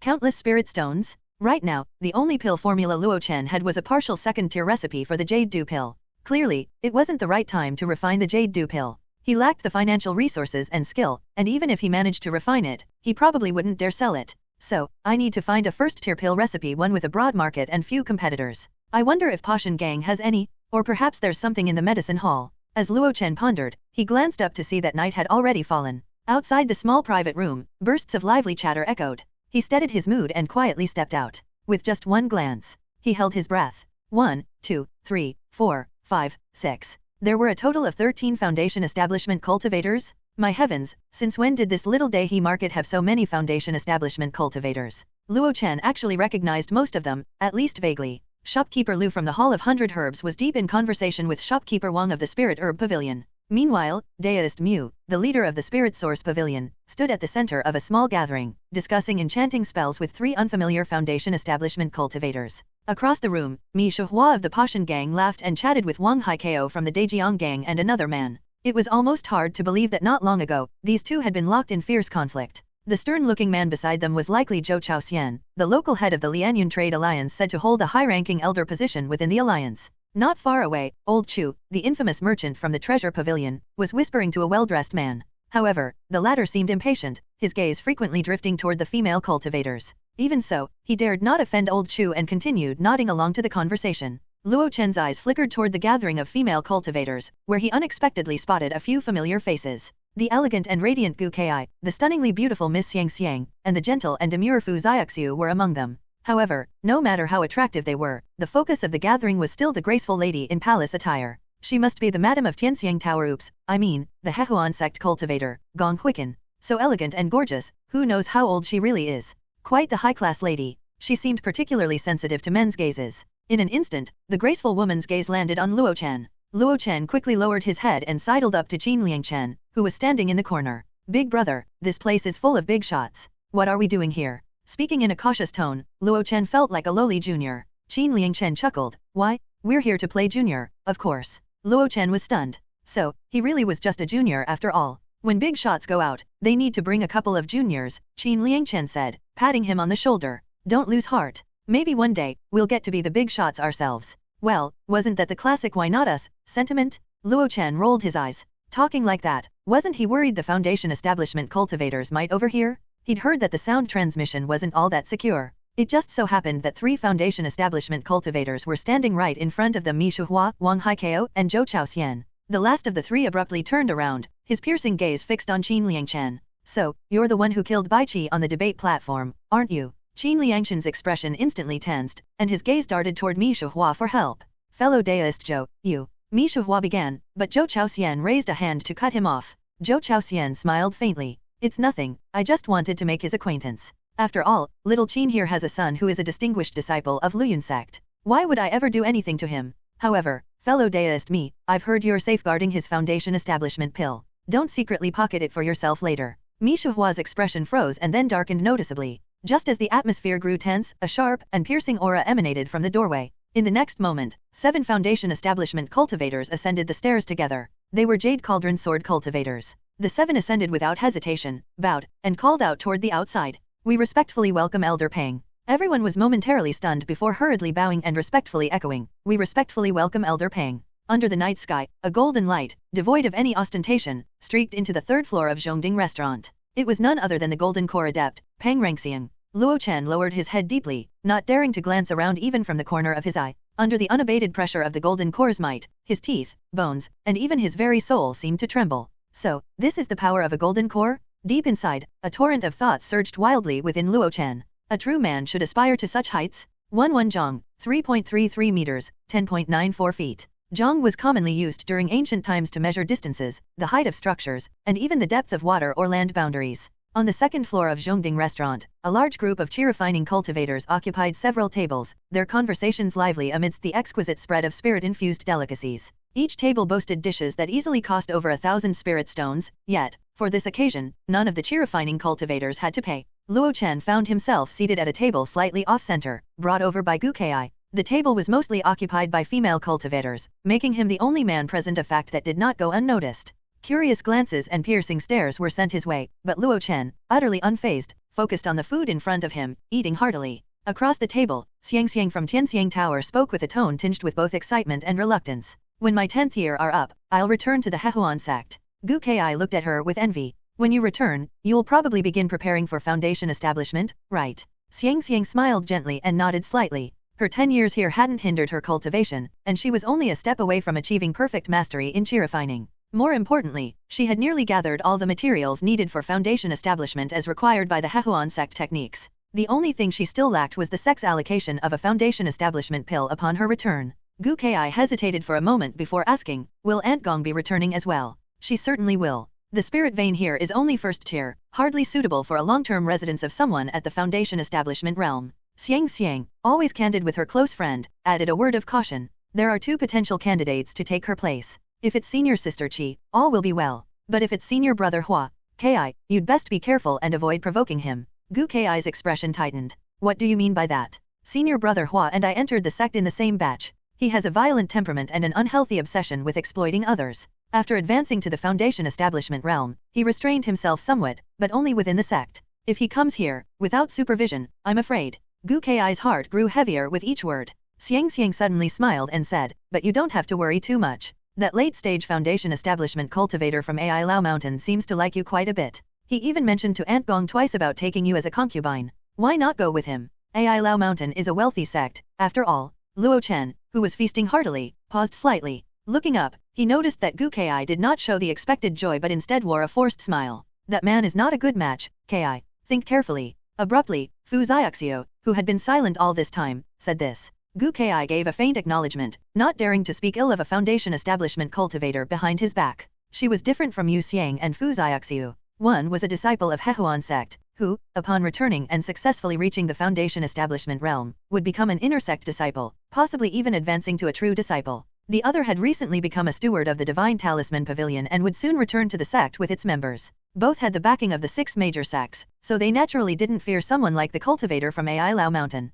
But she had to tread carefully to avoid trouble. Seeing Luo Chen eating while paying attention to their conversation, Fu Xiaoxiu softly explained to him. Fei Bowen may be a late-stage Foundation establishment cultivator, but he's actually a live-in son-in-law, with a wife who is the granddaughter of a Golden Core adept. Luo Chen already knew this. If he had a strong will, it might be better. But he is excessively soft-hearted. Not only is he bossed around by his wife at home, but his status in the sect is also low. Otherwise, he wouldn't have been assigned to this remote area to repair buildings. Luo Chen recalled the scene he had witnessed earlier on the 3rd floor. Old Chu from the Treasure Pavilion had been chatting with a man in elegant robes, and that man was Fei Bowen. Even though he was a late-stage Foundation establishment cultivator and Old Chu was only an early-stage one, Fei Bowen showed no demeanor of someone with 2 stages of superiority. He was timid and lacked grandeur. If Gu Ki were to follow this man back, she would likely end up dead at his wife's hands or even at Fei Bowen's own hands. Even Luo Chen could foresee this outcome, so naturally, Gu Ki, being directly involved, would know even more and think even further. But precisely because she thought too far ahead, the bitterness in her heart was far greater than anyone could imagine. In this cultivation world, women who lack great abilities often rely on powerful male cultivators. Now, she had such an opportunity, but she couldn't take it. She didn't dare to. And if she stayed here? After the grand opening of the debate platform, her reputation had already been established. She naturally isn't short of business and earned a decent amount of spirit stones. But with Gong Huican leaving, no one knew who would take over Qianxiang Tower. If it truly were that senior brother Hua, she would likely have to tread carefully and flatter him. Unless she stopped working at Qianxiang Tower. But then another problem arose. If she didn't work at Qianxiang Tower, where would she go? Her mind was riddled with endless worries and uncertainties. Turning to the side, she noticed the only man at the table, Luo Chen, gorging himself on the food. Nearly half of the delicious dishes had already gone into his stomach. Eat, eat, eat, that's all you know. Luo Chen looked baffled. Wasn't the food here meant to be eaten? One meal like this could rival 10 days of arduous cultivation. Whether it was his clueless expression or her own misplaced frustration, Gu Kai couldn't help but laugh at herself. Why am I even picking a fight with this little man? Rolling up her sleeves to reveal her fair arms, she personally poured Luo Chen a cup of wine. Eat more. Go back and refine it properly to boost your cultivation. If you were a foundation establishment alchemist, I wouldn't have to look so far away. Luo Chen felt a bit awkward as he downed the wine. Big sister, if you want to treat me as a backup, at least don't be so blatant about it. I'm not the type to be swayed by beauty. Meanwhile, Yu Xiang and Fu Xiaoxiu covered their mouths, laughing quietly. The feast lasted until late at night. As they left, they didn't see the Golden Core adept. It was said that he made a brief appearance, accepted a toast from everyone, and then left gracefully. In the next day or two, he would likely return to the sect with the Jade Cauldron Sword cultivators, leaving the local industries, including the debate platform, under the continued management of Miao Zhen. From this, it was clear that the Jade Cauldron Sword sect was stretched thin in terms of manpower. This operation was no small endeavor, yet it was entrusted to just one foundation establishment cultivator and a few dozen outer disciples. It could only be chalked up to either boldness or a lack of other options. After parting from the bustling crowd, only Mi Shihua, Qin Liangchen, and Luo Chen were left on the way back to the main hall. The moonlight was clear, and the stone-paved road stretched ahead. Their three shadows stretched long in the moonlight. Mi Shihua walked with his hands clasped behind his back, resembling a leisurely wealthy gentleman. Suddenly, little Qin, that foundation establishment pill is yours. It's yours, and I would never embezzle it. Qin Liangchen was taken aback but then laughed heartily. Others might not trust you, leader me, but I certainly do. There's no need to say such distant words. Ahead, the wealthy man's rosy face was half covered in shadow. Leader me? Before, you used to call me old man me. Sure enough, things had become estranged. Mi Shihua tugged at the corners of his mouth and came to a halt. Qin Liangchen paused, only to realize that Mi Shihua wasn't looking at him but rather at his little brother. Luo Chen, is it? Rumor has it that you're an alchemist. Rumor? Luo Chen froze for a moment. Where did that come from? Luo Chen could hardly consider himself renowned in the world of alchemy. Even though his Myriad Wonders pill business was doing moderately well, those who bought such pills certainly wouldn't go around broadcasting his name. How had he caught the attention of a foundation establishment cultivator? Ah, it must be because of Wang Yuan. Realization dawned, but Luo Chen displayed a look of unease and humility. I've only dabbled in making low-grade pills, leader me. Nothing worth mentioning. As he spoke, Mi Shihua casually revealed a round, jelly-like red pill in his hand.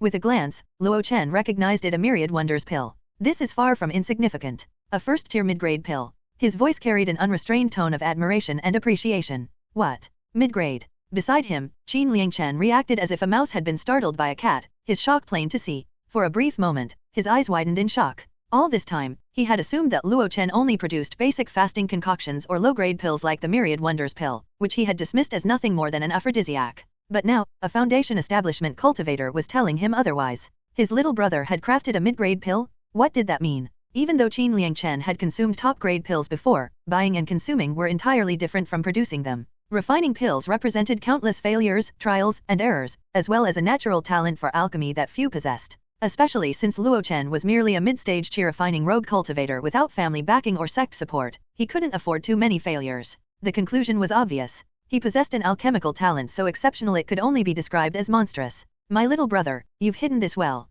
Qin Liangchen remarked with a wistful look, his gaze tinged with mild reproach. Little did he know, Luo Chen's back was drenched in cold sweat. Had he finally caught someone's attention? What awaited him next? Facing the tall young man who seemed thoughtful even with his head lowered, Mi Shihua appeared to have had a realization. He patted Luo Chen's shoulder. Raise your head. Your cultivation realm may be low, but you must never lack pride. Following his instruction, Luo Chen raised his head and saw the elder's kindly, almost paternal smile. His heart trembled. Yet on the surface, he maintained a determined expression, lips pressed together and eyes wide open. Little Luo has learned his lesson. Mi Shihua smiled approvingly before continuing. The Pashan gang now has the 7 Tiger Hall and Wang Yuan's Water Dragon Hall. Everything is on track and flourishing. What do you think about establishing an alchemy hall next? Qin Liangchen hesitated, his gaze instinctively falling on Luo Chen. Luo Chen, you should take on the role of alchemy hall leader, Mi Shuhua said with a beaming smile. Luo Chen was overwhelmed and quickly waved his hands. Little Luo's cultivation is shallow, and his alchemical skills are lacking. I'm afraid I'm unfit to lead a hall.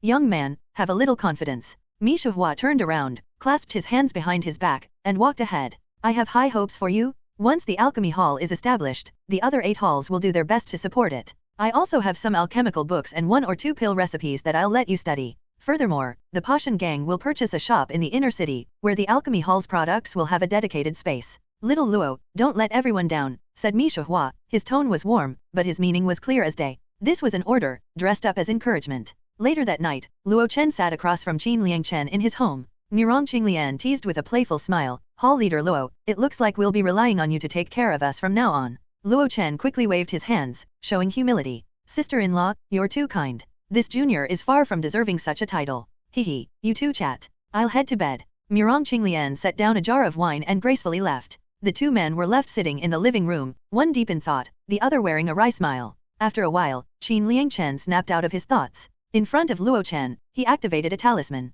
This is a soundproofing talisman. It can block sheer-refining cultivators from eavesdropping. Although it can't stop Foundation establishment cultivators from spying, the talisman will ignite upon contact. Looking at the talisman, Luo Chen understood that Qin Liangchen likely had something heartfelt to share. Speaking of heart-to-heart conversations, it might sound a little absurd. Qin Liangchen wasn't like Wang Yuan, who shared a bond of gratitude with Luo Chen, nor was he like Old Man Chen, who shared camaraderie through hardship. Yet, this scene didn't feel out of place at all. It was simply because the 2 of them felt like kindred spirits who had met too late in life, sharing an unexpectedly strong camaraderie despite their flaws. Especially after fighting side by side for some time, they found each other's temperament and character to be quite compatible. Thus, as Qin Liangchen assumed this posture, Luo Chen grew serious as well. Big brother Qin, just say whatever is on your mind. Qin Liangchen nodded slightly. Let me ask you, if the alchemy hall gets established, do you really have the capability to sustain it? Luo Chen thought carefully for a moment before slowly nodding. A flash of surprise crossed Qin Liangchen's face. He hadn't expected Luo Chen to have such confidence. Then here's the question, what do you need? First, it must not interfere with my cultivation. Luo Chen stated with a serious expression, adding, not only that, but the Pashan gang must fully support my cultivation. Qin Liangchen frowned slightly but then nodded affirmatively. That's not an unreasonable request. The higher your cultivation realm, the better the pills you can refine. Mi Shuhua can't refuse this, and he definitely has the resources to support a mid-stage chi-refining cultivator. Next, I must receive a share of the profits from the pills. Qin Liangchen frowned. That might be a bit difficult. Your cultivation realm is too low, so you don't really have a say in these matters. I refuse to be a tool, Luo Chen said firmly. A tool. A tool works without reward, a tool is exploited. Qin Liangchen furrowed his brows and thought deeply before speaking slowly. This will need some negotiation. My wife and I will definitely support you, and Wang Yuan will too. But Mi Shuhua and the other hall masters probably won't give in easily. Then if I don't cooperate, they can forget about earning this profit, Luo Chen said firmly. Qin Liangchen laughed. You're just at the 5th stage of chi-refining. If you don't cooperate, what difference does it make? Aren't you afraid of dying? Better to die than live without freedom, Luo Chen declared resolutely. Really? Luo Chen's expression instantly collapsed. Of course not. Who wants to die when they can live long and comfortably? Qin Liangchen poured him a glass of wine and took one for himself as well. Luo Chen sipped his drink with a troubled expression. He had always tried to avoid becoming a mere tool, yet in the end, he found himself facing that very fate. It had to be said being a rogue cultivator who was also an alchemist was simply too attention-grabbing. Previously, he had Wang Yuan as his shield. But now, the people seeking to use him were even more formidable, including Wang Yuan's own superior. Suddenly, Qin Liangchen put down his wine glass. You should go talk to old Yuan. Who? That old man with a broken leg who sells you the pineapple wine. Luo Chen's eyes lit up. You mean the father of the late leaping tiger, Xiao Yu's grandfather? Yes. Even though he's crippled and lost his son, he still holds influence in the Pashan gang. Dragon Coil Tiger used to be his apprentice, and the new mining hall leader was also once one of Leaping Tiger's men. Plus, I'll reach out to my sworn brother, Kuelen. Mentioning Kuelen, Qin Liangchen paused briefly. With this, half the halls and another elder besides me will likely support you. Of course, these are just verbal agreements. No one willingly lets go of potential benefits. You'll have to make some promises in return. Like what? For instance, once your cultivation realm rises, refine pills that can improve their cultivation. Or perhaps train 1 or 2 alchemy apprentices for them. At this point, he looked at Luo Chen. You can teach others, right? Luo Chen chuckled. Of course. If someone fails to learn, it just means they lack talent for alchemy. You brat, you're definitely not as innocent as you seem. Qin Liangchen teased with a laugh, then curiously asked, "So what's your final demand?" Luo Chen took a deep breath and spoke bluntly, "Eternity? Any method or pill to extend lifespan, or heavenly treasure?" Qin Liangchen was stunned, looking at Luo Chen in bewilderment. "You're only 27. I'll be 28 after the new year. But items related to lifespan are things no one would part with," Qin Liangchen sighed. "If such treasures existed, who would be willing to give them away? If Mi Shihua ever obtained one, he'd likely use it on himself first. I have a 5-element root aptitude, and I was born with innate deficiencies. An expert once told me I wouldn't live past 80. That's why I must have something to extend my life. But, Brother Qin, actually, this last demand could be put first." Qin Liangchen froze, then seemed to realize something. After mulling it over for a while, he broke into laughter. "All right, let's go with what you suggested." Having settled on a negotiation strategy, both of them felt more at ease. Over some side dishes and small drinks, Qin Liangchen began discussing the more hidden aspects of the Pashan gang and its people. By the end, his tone was filled with melancholy. "Little Luo, do you know what I thought of when old man Mi said those things to you tonight?" "What things?" "Lift your head, even if your cultivation realm is low, you must still have pride. Be a man and have confidence. I have high hopes for you. Don't let everyone down." At that moment, I thought to myself, this feels exactly like that time back then. The night was quiet and the world seemed still. In that small room that once belonged to Qin Ziahe, Qin Liangchen's son, Luo Chen lay awake. His hands were tucked behind his head, but his mind was anything but at rest. He replayed the evening's events over and over, his thoughts circling the same regret. Maybe if I hadn't attended the banquet, this wouldn't have happened. A hint of frustration weighed on Luo Chen's heart, but he quickly dismissed such thoughts. Even without tonight's gathering, Mi Shihua would have approached him sooner or later. It was evident that Mi Shihua hadn't acted on a whim, his plans weren't inspired just by seeing Luo Chen. Mi Shihua had clearly investigated him, gathered details about his life, and even possessed a mid-grade myriad wonders pill, one that Luo Chen had only recently started producing. For Mi Shihua to possess one was no coincidence, it was a message. The elder had been watching him for some time. Due to this mid-grade myriad wonders pill's unique properties, cultivators usually consume such pills quickly after acquiring them. The fact that Mi Shihua had specifically obtained one showed his deliberate intent. Therefore, even without today's banquet, he would have eventually approached me. On the contrary, with Qin Liangchen present, he was courteous and even adopted the demeanor of an elder, earnestly guiding me. Having worked through this reasoning, Luo Chen stopped dwelling on regrets. Instead, he began pondering his next steps. Run away? Running away was out of the question. While he had some combat prowess, his cultivation realm was simply too low. Moreover, he had little understanding of the world outside. Having transmigrated a year and a half ago, almost all his time had been spent struggling to survive in Daihe Market. Moving to an unfamiliar place would incur prohibitive expenses. Not only, who could guarantee that in another location, as a rogue cultivator frequently selling pills wouldn't attract the attention of other factions? If that happened, it would merely be history repeating itself. Staying in Pashan gang might mean sacrificing some of his previous freedom. However, this gang had many people he was familiar with, most of whom held high positions. Wang Yuan would certainly protect him, Qin Liangchen and Mirong Qinglian were kind to him, and there were others he was acquainted with, such as Zheng Wen. Giving up the freedom of a rogue cultivator to become the leader of the alchemy hall might not be a bad trade. With the situation unlikely to change, Luo Chen began analyzing what his position might be like if he became the alchemy hall leader. First of all, the status wouldn't be bad. Luo Chen was quite confident about this. In the cultivation world, there were 4 mainstream arts along with numerous other professions, forming a vibrant tapestry. Among those mastering these skills, alchemists were the hardest to succeed in, but even minor achievements made them highly sought after. The reason was simple: pills were directly tied to a cultivator's progress. No one would offend an alchemist without a very good reason. This was true across the board, from nascent soul sects to rogue cultivator factions.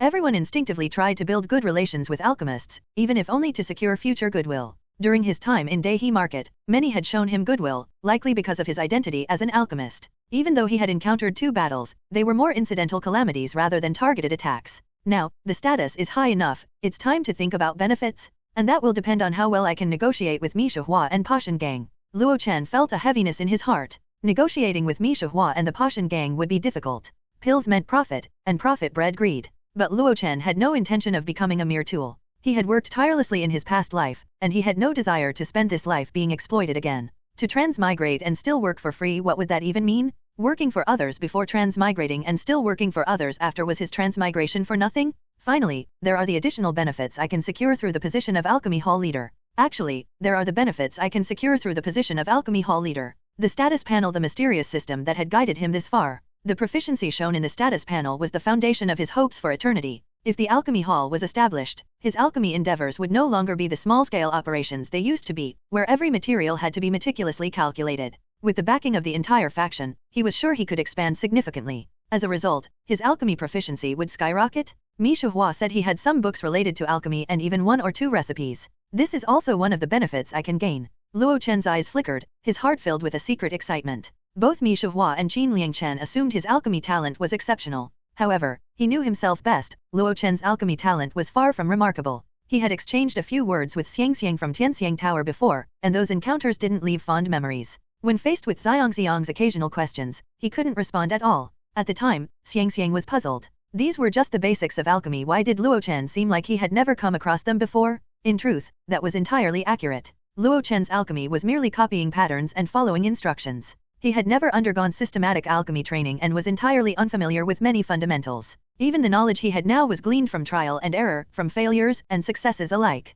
As for the supplementary knowledge imparted by the status panel system with each proficiency increase, it was limited to fasting concoctions and myriad wonders pills. If I can get my hands on Mi Shihua's collection of alchemy books, it would greatly enhance my skills. In the long run, if I ever managed to break free from Pashan Gang's control, these gains would prove valuable. In conclusion, immersing himself in Pashan Gang and becoming the alchemy hall leader might not be a bad thing after all. At the very least, he wouldn't be a solitary figure anymore. Perhaps there would be some conflicts and struggles within the gang, but those were internal matters. But externally, he would be protected. He would have status. He would no longer be a solitary rogue. He would be hall leader Luo, an alchemist who commanded respect. Lying on the bed, Luo Chen tossed and turned. He thought about everything repeatedly, weighing the pros and cons. Gradually, his mindset improved, and he became less anxious and uncertain. Adaptability had always been one of Luo Chen's most valued strengths. Whether it was his tough experiences as a worker in his past life or his penniless days as a rogue cultivator after transmigrating, he always managed to adapt quickly, find joy in hardship,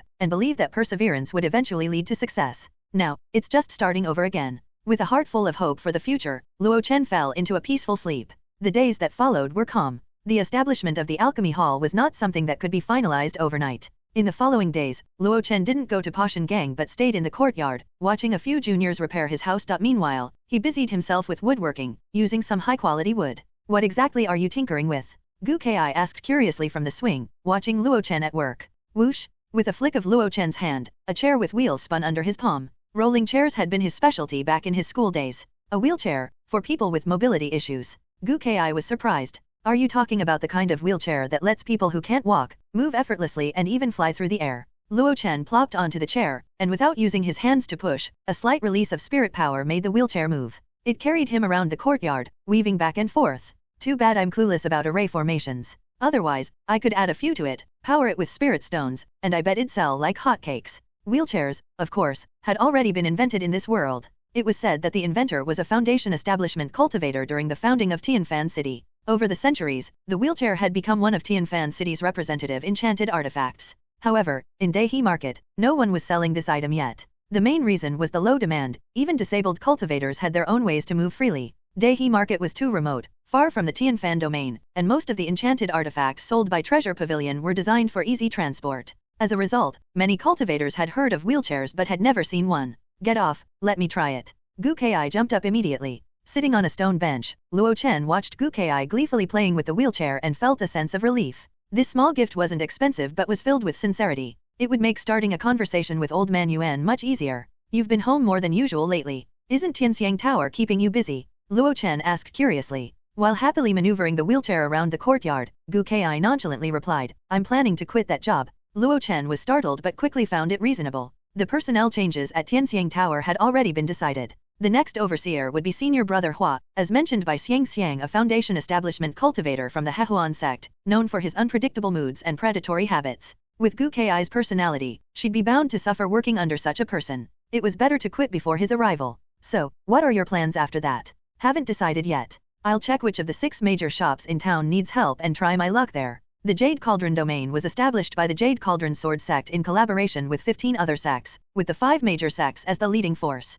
Consequently, the domain was dotted with industries run by these 5 major sects. Although Daihe Market was geographically remote, it was by no means small in scale. Even with the number of cultivators surging to 20 or 30,000, the place never felt crowded. Additionally, being close to the Great Million Mountains of the Eastern Wilderness made it the best stronghold for resource extraction and future territorial wars. As a result, the area boasted the most comprehensive businesses run by the 6 major sects and numerous shops from minor sects within the Jade Cauldron domain. The 6 major sects specifically stationed foundation establishment cultivators to oversee their businesses, unlike smaller sects, which were only managed by refining cultivators. The 10-year mark was a particularly sensitive period. Every 10 years, sect cultivators stationed here would be gradually replaced. After all, no one wanted to stay long in a market town with only first-tier spirit veins for cultivation. Hence, the rotations were scheduled. This time, in addition to the Hehuan sect's Tianxiang Tower, other institutions such as the Divine Talisman sect's Divine Talisman Pavilion and the 5 Elements sect's Spirit Source Pavilion were also undergoing minor personnel changes. With so many personnel changes, some positions were bound to open up. Gu Ki had good looks and was at the 9th stage of chi refining. After spending years at the Tianxiang Tower, she had naturally developed skills in hospitality and interpersonal interactions. If she wanted to find a new job and didn't set her expectations too high, it shouldn't be too difficult. Why are you asking? As a good friend, can't I just show some concern? TCH, I thought you were going to offer to support me. Well, that's not entirely off the table. Suddenly, Gu Ki's wheelchair came to a halt, and she fixed Luo Chen with a burning gaze. The golden glow of the setting sun spilled over the streets, casting long shadows across rows of neatly lined houses. Bathed in the warm hue, Luo Chen stood at the entrance of a small courtyard, releasing a long breath as he watched the day slowly fade. The negotiation with Old Man Yuan had gone better than expected. Perhaps it was due to their dealings over the pineapple wine, or maybe it was because he had arranged a stable and profitable job for Xiao Yu. Whatever the reason, when Luo Chen arrived with the custom-made wheelchair and expressed his intentions, the old man had not refused. Instead, he said he would try to speak with Dragon Coil Tiger, the new leader of the mining hall. While he made no guarantees, it was still a step forward.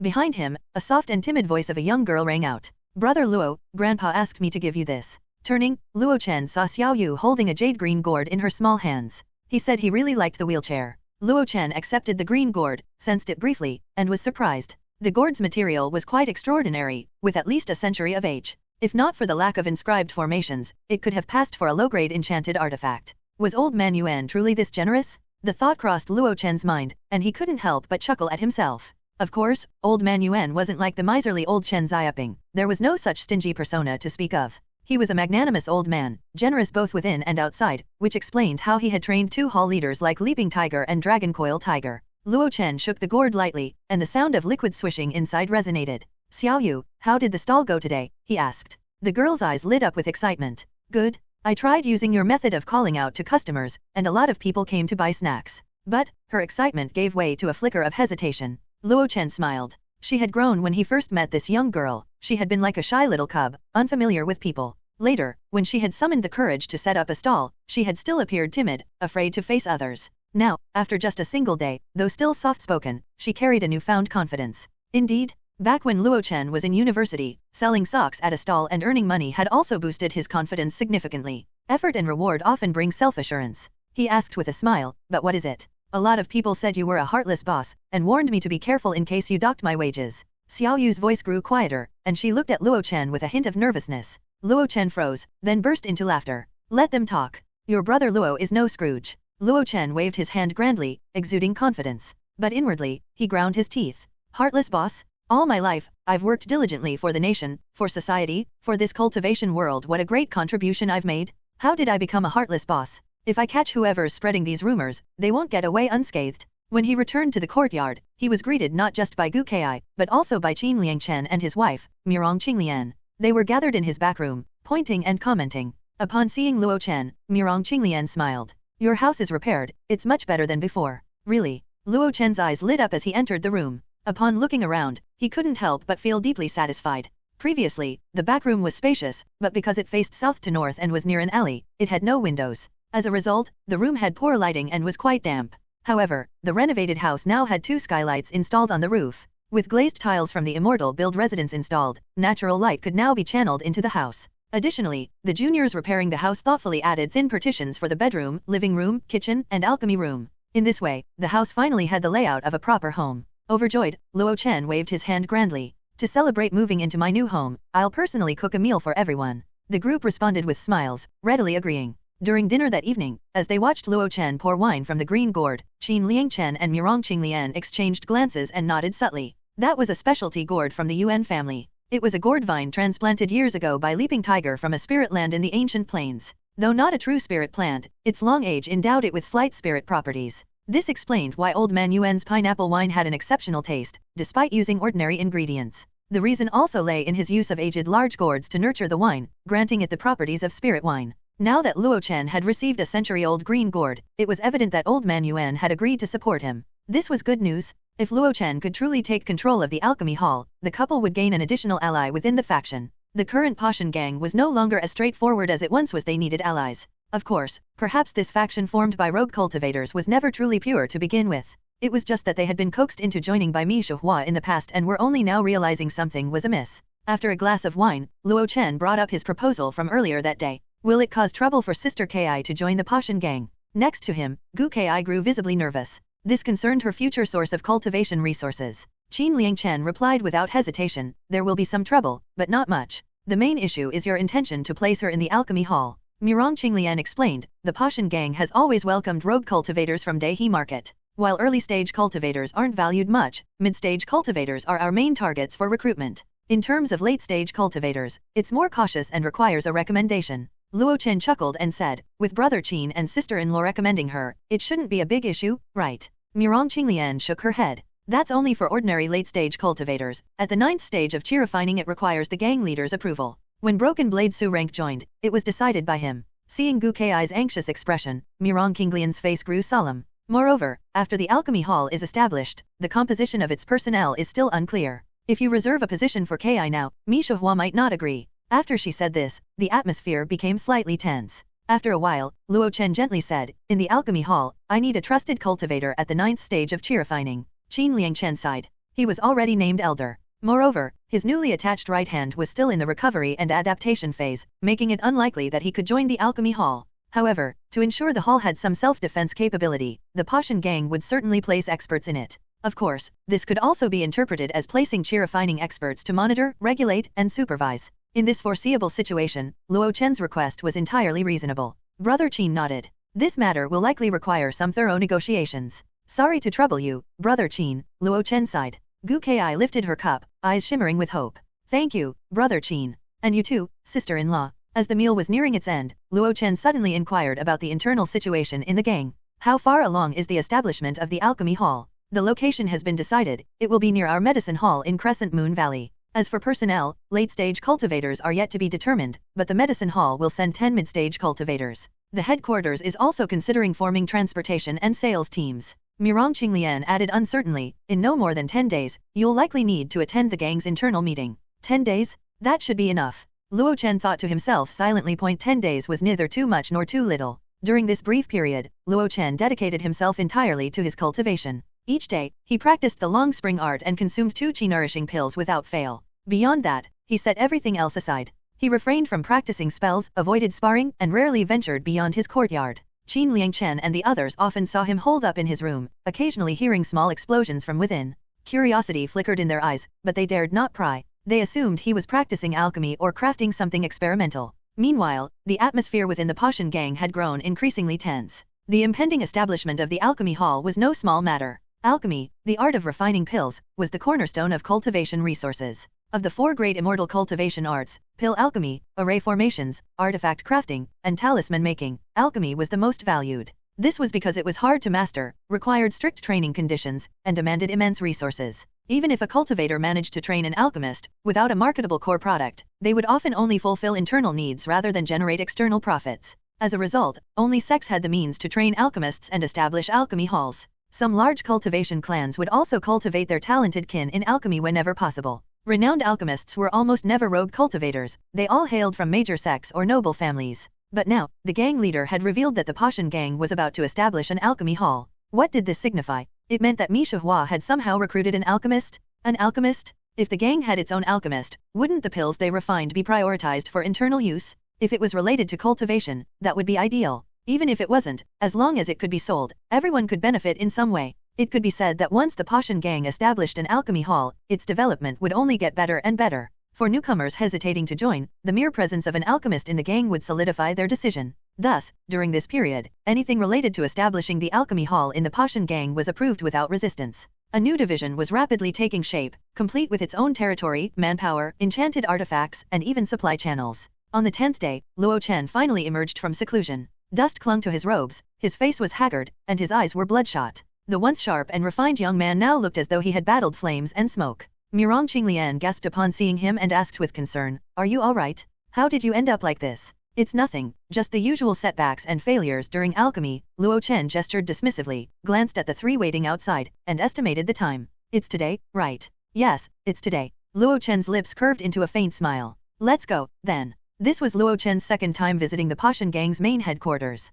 The first had been for the victory banquet after his victory on the debate platform. Since then, his interactions had largely been confined to Crescent Moon Valley, where the medicine hall operated. He had heard the alchemy hall would also be built there. As for why the alchemy hall wasn't built at the headquarters, the gang claimed that Crescent Moon Valley was safer and more suitable for alchemy. Luo Chen had no comment on this matter. Early stage matters were something he could let them decide. But from here on, it was time for meticulous negotiations. As Luo Chen stepped into the Radiant Moon Hall, almost everyone had returned from outside. This was also Luo Chen's first time facing all the important members of the Pashan Gang directly. The four elders, Wang Yuan, Qin Liangchen, Luo Wudi, and Sikong Shaojia. The 8 hall leaders, the 3 combat hall leaders, including Sick Tiger Zheng Wen, Dragon Coil Tiger Yang Wei, and Luo Wudi, who also held the elder title. Mirong Qinglian of the Medicine Hall, Kuelin of the Beast Hall, Zhang Shuking of the Mining Hall, Mi Junping of the Merit Hall, and the newly established Water Dragon Hall led by Wang Yuan. If Alchemy Hall is added, Luo Chen would be its leader. Then these 11 individuals would become the most influential figures in the entire Pashan Gang. Of course, above these 11 stood the highest ranking and most powerful figure in the gang, the Foundation Establishment cultivator Mi Shihua. The once bustling Crescent Moon Hall fell silent the moment Luo Chen and his group entered. "Haha, let us welcome the hall leader of the Alchemy Hall, the esteemed alchemist Luo Chen." With a hearty laugh, Mi Shihua was the first to rise. The others also rose, showing Luo Chen the utmost respect. Luo Chen smiled and returned the gesture with clasped hands, his eyes almost capturing the expressions of everyone present. The frowning Wang Yuan, the kindly Qin Liangchen and his wife, the winking Zheng Wen, the sizing expression of Dragon Coil Tiger Yang Wei, and Zhang Shuking, the head of the mining hall, the skeptical Luo Wudi, Sikong Shaojia, and Kuelin from the Beast Hall. Mi Junping from the Merit Hall showed no change in expression, quietly standing beside Mi Shihua. Various expressions filled the room, each unique. The only thing missing was hostility. In truth, without direct conflicts, everyone would naturally maintain a friendly attitude toward an alchemist. With just one glance, Luo Chen felt reassured and offered a humble bow. "My humble alchemical skills are hardly worthy of such honor.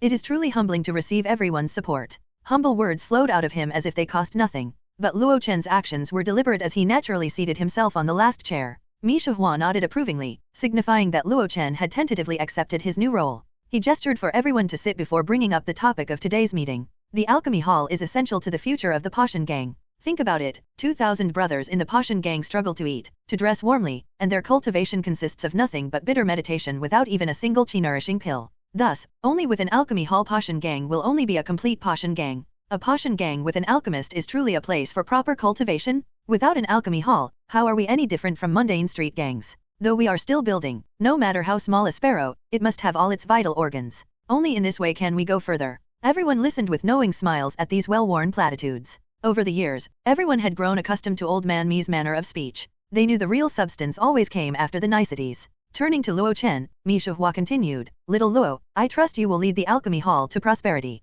You have already proven your talent by producing mid-grade pills. With the gang's support, your achievements will surely reach even greater heights. Your name will surely spread across the Jade Cauldron domain in the future." Even though everyone had already heard this news, they couldn't help but feel admiration. After all, mid-grade pills are not bought, they are crafted. Luo Chen quickly waved his hands. "Leader, my crafting of mid-grade pills is merely due to practice. I am unworthy of the title of alchemy genius." Mi Shihua's smile remained kind.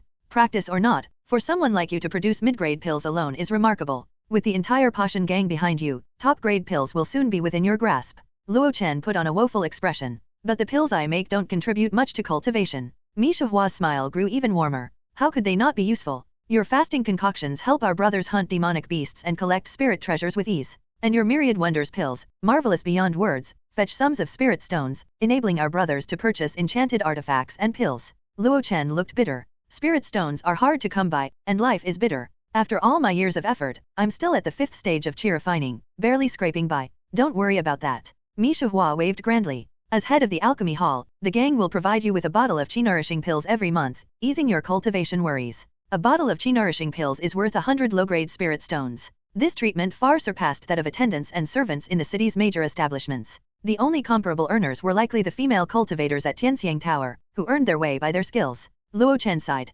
"Unfortunately, with my 5 spirit roots and poor aptitude, a single bottle of chi-nourishing pills won't do much good. What a joke. I can cultivate 2 chi nourishing pills in a single day. A bottle a month, barely enough for 5 days. Who are you trying to fool? Mi Shuhua's expression froze momentarily. The elder, Sikong Shaojia, sitting nearby, chuckled. 1 bottle is indeed a bit low. How about 2? If used sparingly, it should be enough for the month. After saying this, he turned to Luo Chen with a benevolent smile. Little Luo, as a rogue cultivator in the past, you probably couldn't even afford a few chi nourishing pills a month. 2 bottles are quite generous. That must be their bottom line? Very well, the focus wasn't here anyway. Luo Chen cupped his hands toward him. Elder Sikong shows great compassion, little Luo has no objections. Hearing this, Sikong Shaojia, Mi Shuhua, and even the others visibly relaxed. 2 bottles of chi nourishing pills a month were hardly a big deal for experts at the 9th stage of chi refining. Little Luo, if you have any more concerns, speak freely, Mi Shuhua said. We can't let you feel aggrieved while refining pills for the gang. Aggrieved?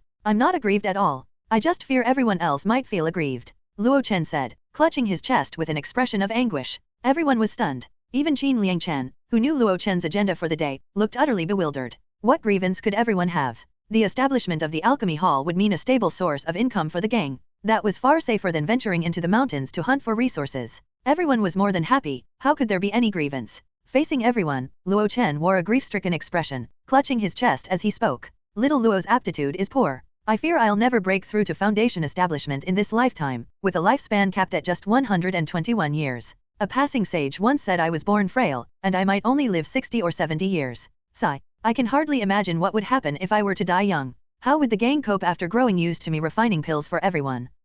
This? Impossible? Little Luo, you seem pretty energetic.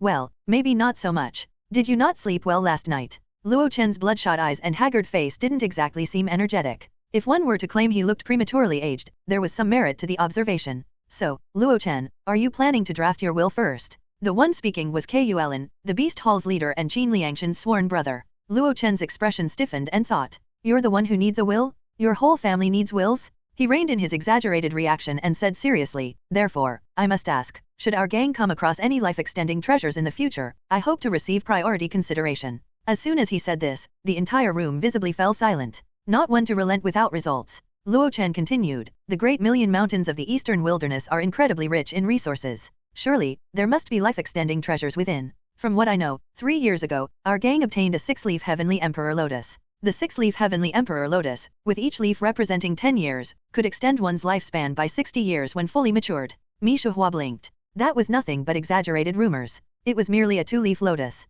Moreover, once obtained, it was sold at a high price to 2 foundation establishment cultivators from the Spirit Herb Pavilion and Hall of 100 Herbs. I don't care about the past. If it's encountered again in the future, it must go to me first. Luo Chen clapped his hands and rose abruptly. Looking at his tall, upright figure, everyone remained silent. This was not a promise to be made lightly. Life-extending items were incredibly precious. In the face of high-tier cultivators in urgent need, their worth far surpassed what spirit stones could measure. The extra foundation establishment pill in Mi Shuhua's possession was said to have been acquired in exchange for that 6-leaf Heavenly Emperor Lotus. How dare you, a mere 5th-stage chi refining cultivator, make such a demand? And yet, you did. Gradually, some people's expressions turned rather unfriendly. To put it bluntly, without having seen the profits of the alchemy hall, it was impossible for them to make such a weighty promise. After a long pause, Mi Shuhua spoke softly, this matter will be discussed later. Little Luo, you're in the prime of your life. Why wouldn't you aim for foundation establishment and extend your life by another 2 centuries? After saying this, he added one more thing.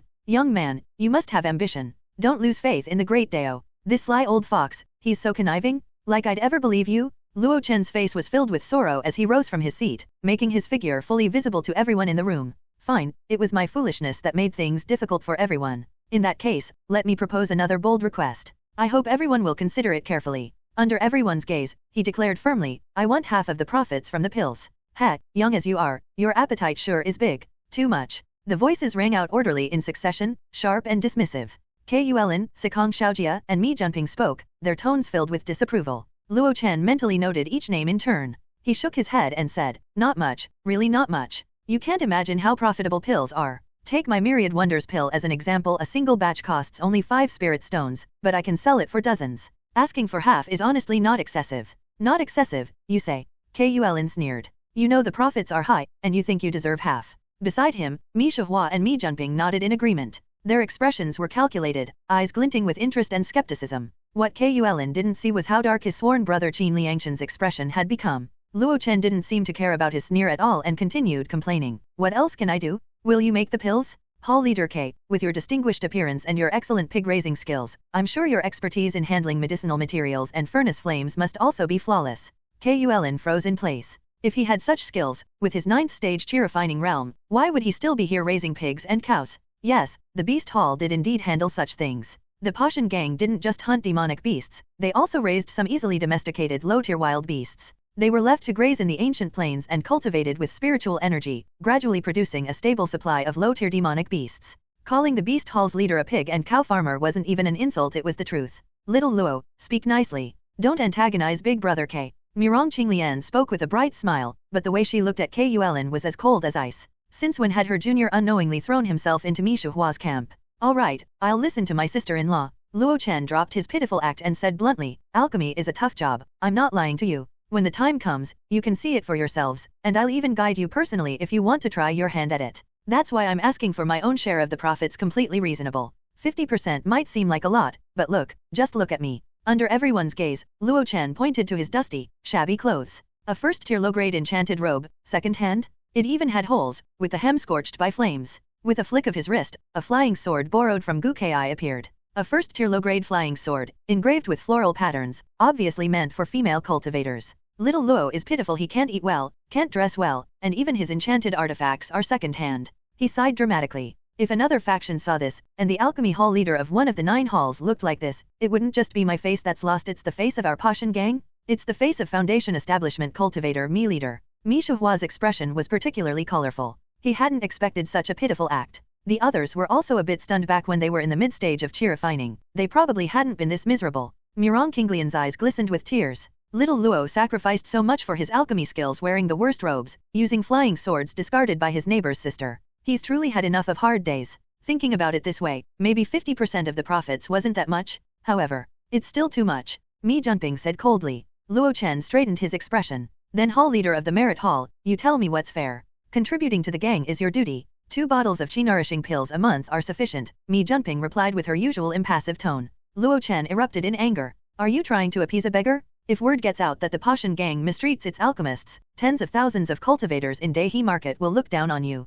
What status do you think you have, to dare speak like this? Mi Junping raised her brows, ready to scold him. Pinger. Mi Shuhua interrupted, his voice smooth and fatherly. Exactly, once you join our family, we take care of our own. The Pashan gang has never mistreated a brother. Mi Junping bit her lip, realizing her mistake. If rumors spread of mistreating an alchemist, the gang's hard-earned reputation would crumble along with Mi Shuhua's image as a supporter of low-tier cultivators, and would be utterly destroyed. Rogue cultivator factions survived on unity and trust. Without recruits, they would wither. If their reputation crumbled, the chain reaction that followed would be unbearable for the Mi family. Rogue cultivator factions like the Pashan gang relied on numbers and unity. But if others stopped joining, it was only a matter of time before they scattered like the wind, becoming just another footnote in the history of Daihe Market's many factions. Mi Shuhua turned to Sikong Shaojia. Sikong, you're mature and steady. You've worked in several halls before. Why don't you propose something reasonable for everyone to consider? Ahem. Clearing his throat, Sikong Shaojia raised a single finger. 10% should be sufficient. No,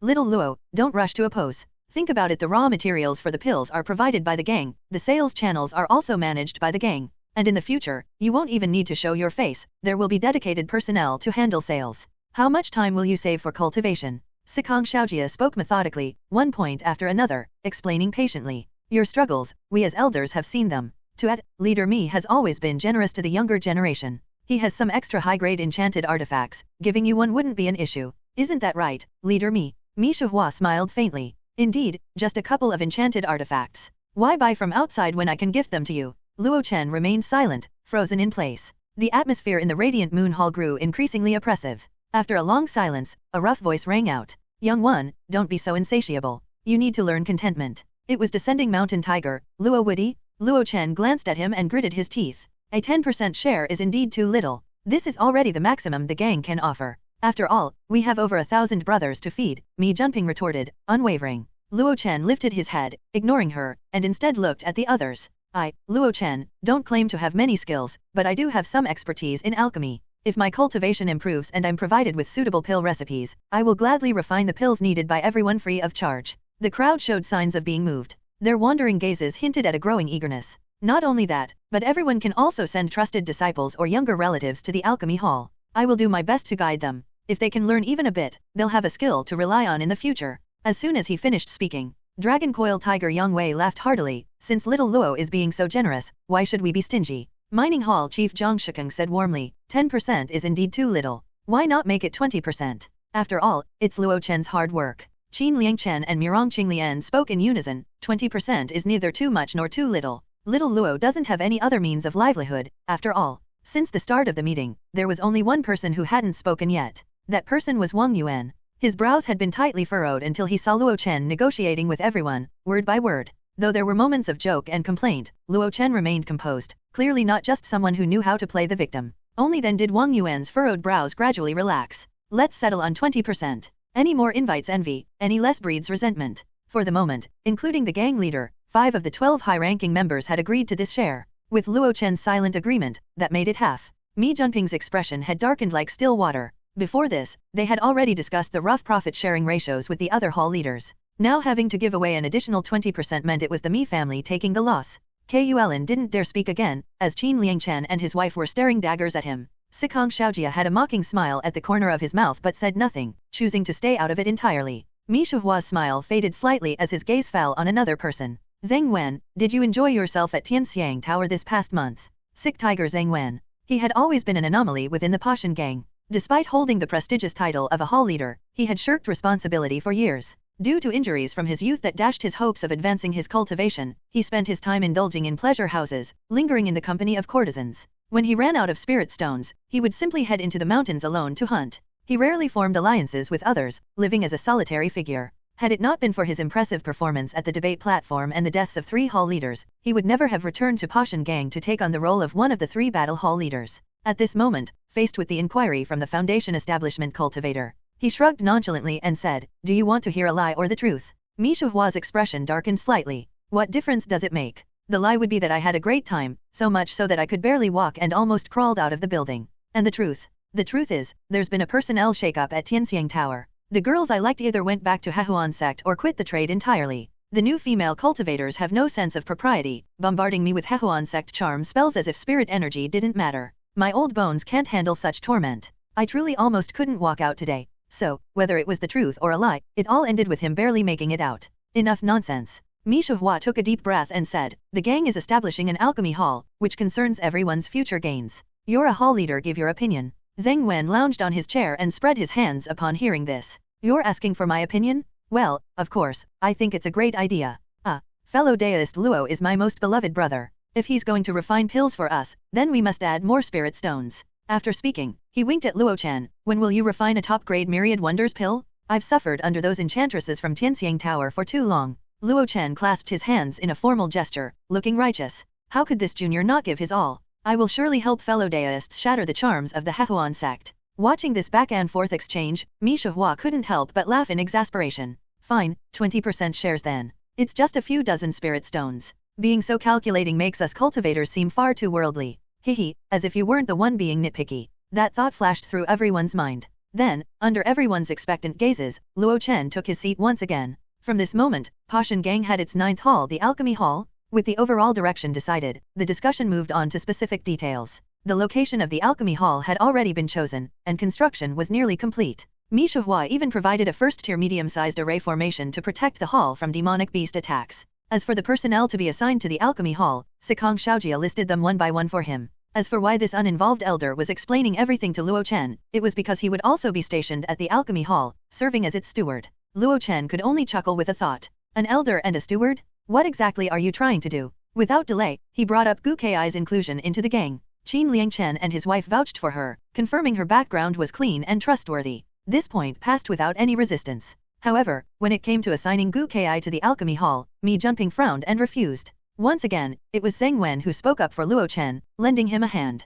Gu Kai is well known across Daihe Market, a celebrated dancer admired by all. He added with a tinge of tease, if she joins the Pashan Gang and the Alchemy Hall, she would undoubtedly be a golden asset. Little Pinger, are you an idiot to push her away? Mi Junping was furious and began to settle accounts with Zheng Wen. This month, because of his neglect, how many people in his hall had died or been injured, and how many spirit stones had the gang lost because of it? Zheng Wen responded with a cheerful smile, casually saying they'd get through this month and discuss it later. This was the reward promised by old man Mi when he agreed to join the deathmatch. As his daughter, it's hardly her place to question it, right? As the meeting was about to adjourn, Luo Chen, who had been quiet for a long time, spoke up again. Gang leader, will you really give me 2 enchanted artifacts? Mi Shihua was stunned. Wasn't it just one? You said either 1 or 2. Are we negotiating discounts now? Luo Chen wore an expression of pure innocence, his clear eyes filled with anticipation. A mid-grade enchanted robe, equipped with a cleansing array to repel dust. It also features a water shield, capable of withstanding 1 attack from a late-stage chi-refining cultivator. A high-grade enchanted artifact, the cloud-stepping boots, with 3 engraved arrays that are essentially the same. You know the wind control, right? Qin Liangchen inspected the items and handed them back to Luo Chen. Beaming with joy, Luo Chen immediately put them on. He didn't care if they were second-hand. Now, he had truly upgraded his equipment. Everything he wore or used was at least mid-grade. If he added the mid-grade jade blade and the high-grade soul-breaking nail he already owned. Tisk, tisk.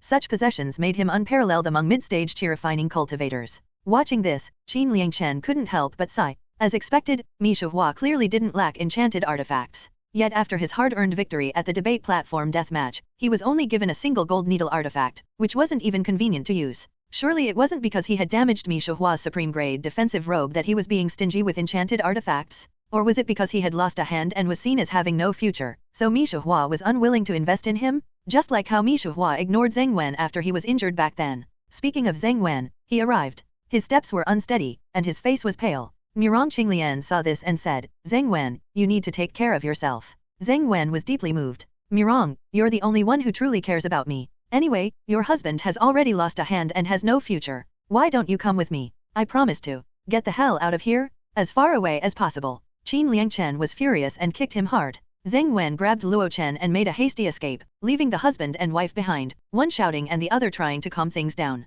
Why are you so worked up about him? Weren't you two on good terms back then? Good my foot. He was always thinking about you. Every time I saw him, I beat him up. Oh, you? Our son is so grown up now, yet you're still fussing with him. Fellow deist little Luo, I have a secret matter to discuss. Do you have any stock? Yes, I have Myriad Wonders pills. Large bottles, mid-grade. Then I'll take a medium bottle. Teacher Zhang, it's not medium, it's a large bottle, mid-grade. Whatever. Just give me 10 bottles. I must turn things around. One hand handed over the money, the other delivered the goods. Zheng Wen left with his head held high, striding proudly, no longer pale and weak. Luo Chen looked at the 50 spirit stones in his hand and couldn't help but feel emotional. Zheng Wen is truly my best customer. I even offered him a discount. But he insisted on paying the full price, saying the Myriad Wonders pills were more effective than before and that it wouldn't be fair to shortchange a fellow deist. Just as Luo Chen was reflecting, Wang Yuan appeared ahead, seemingly having waited for some time. He glanced at Luo Chen, then turned and walked away. Luo Chen immediately scurried after him. Before long, the quiet chamber was filled with a stillness. I didn't realize you were already capable of refining mid-grade pills, Wang Yuan mocked. Luo Chen scratched his head. Well, I figured you were focused on your cultivation and wouldn't need such things. Of course, if you do need them, I've got plenty for you. Nonsense. Wang Yuan scolded him and then let out a sigh. If I had known you could refine mid-grade pills, I wouldn't have let you return to Pashan Gang with me back then. Luo Chen put away his usual carefree grin and shook his head.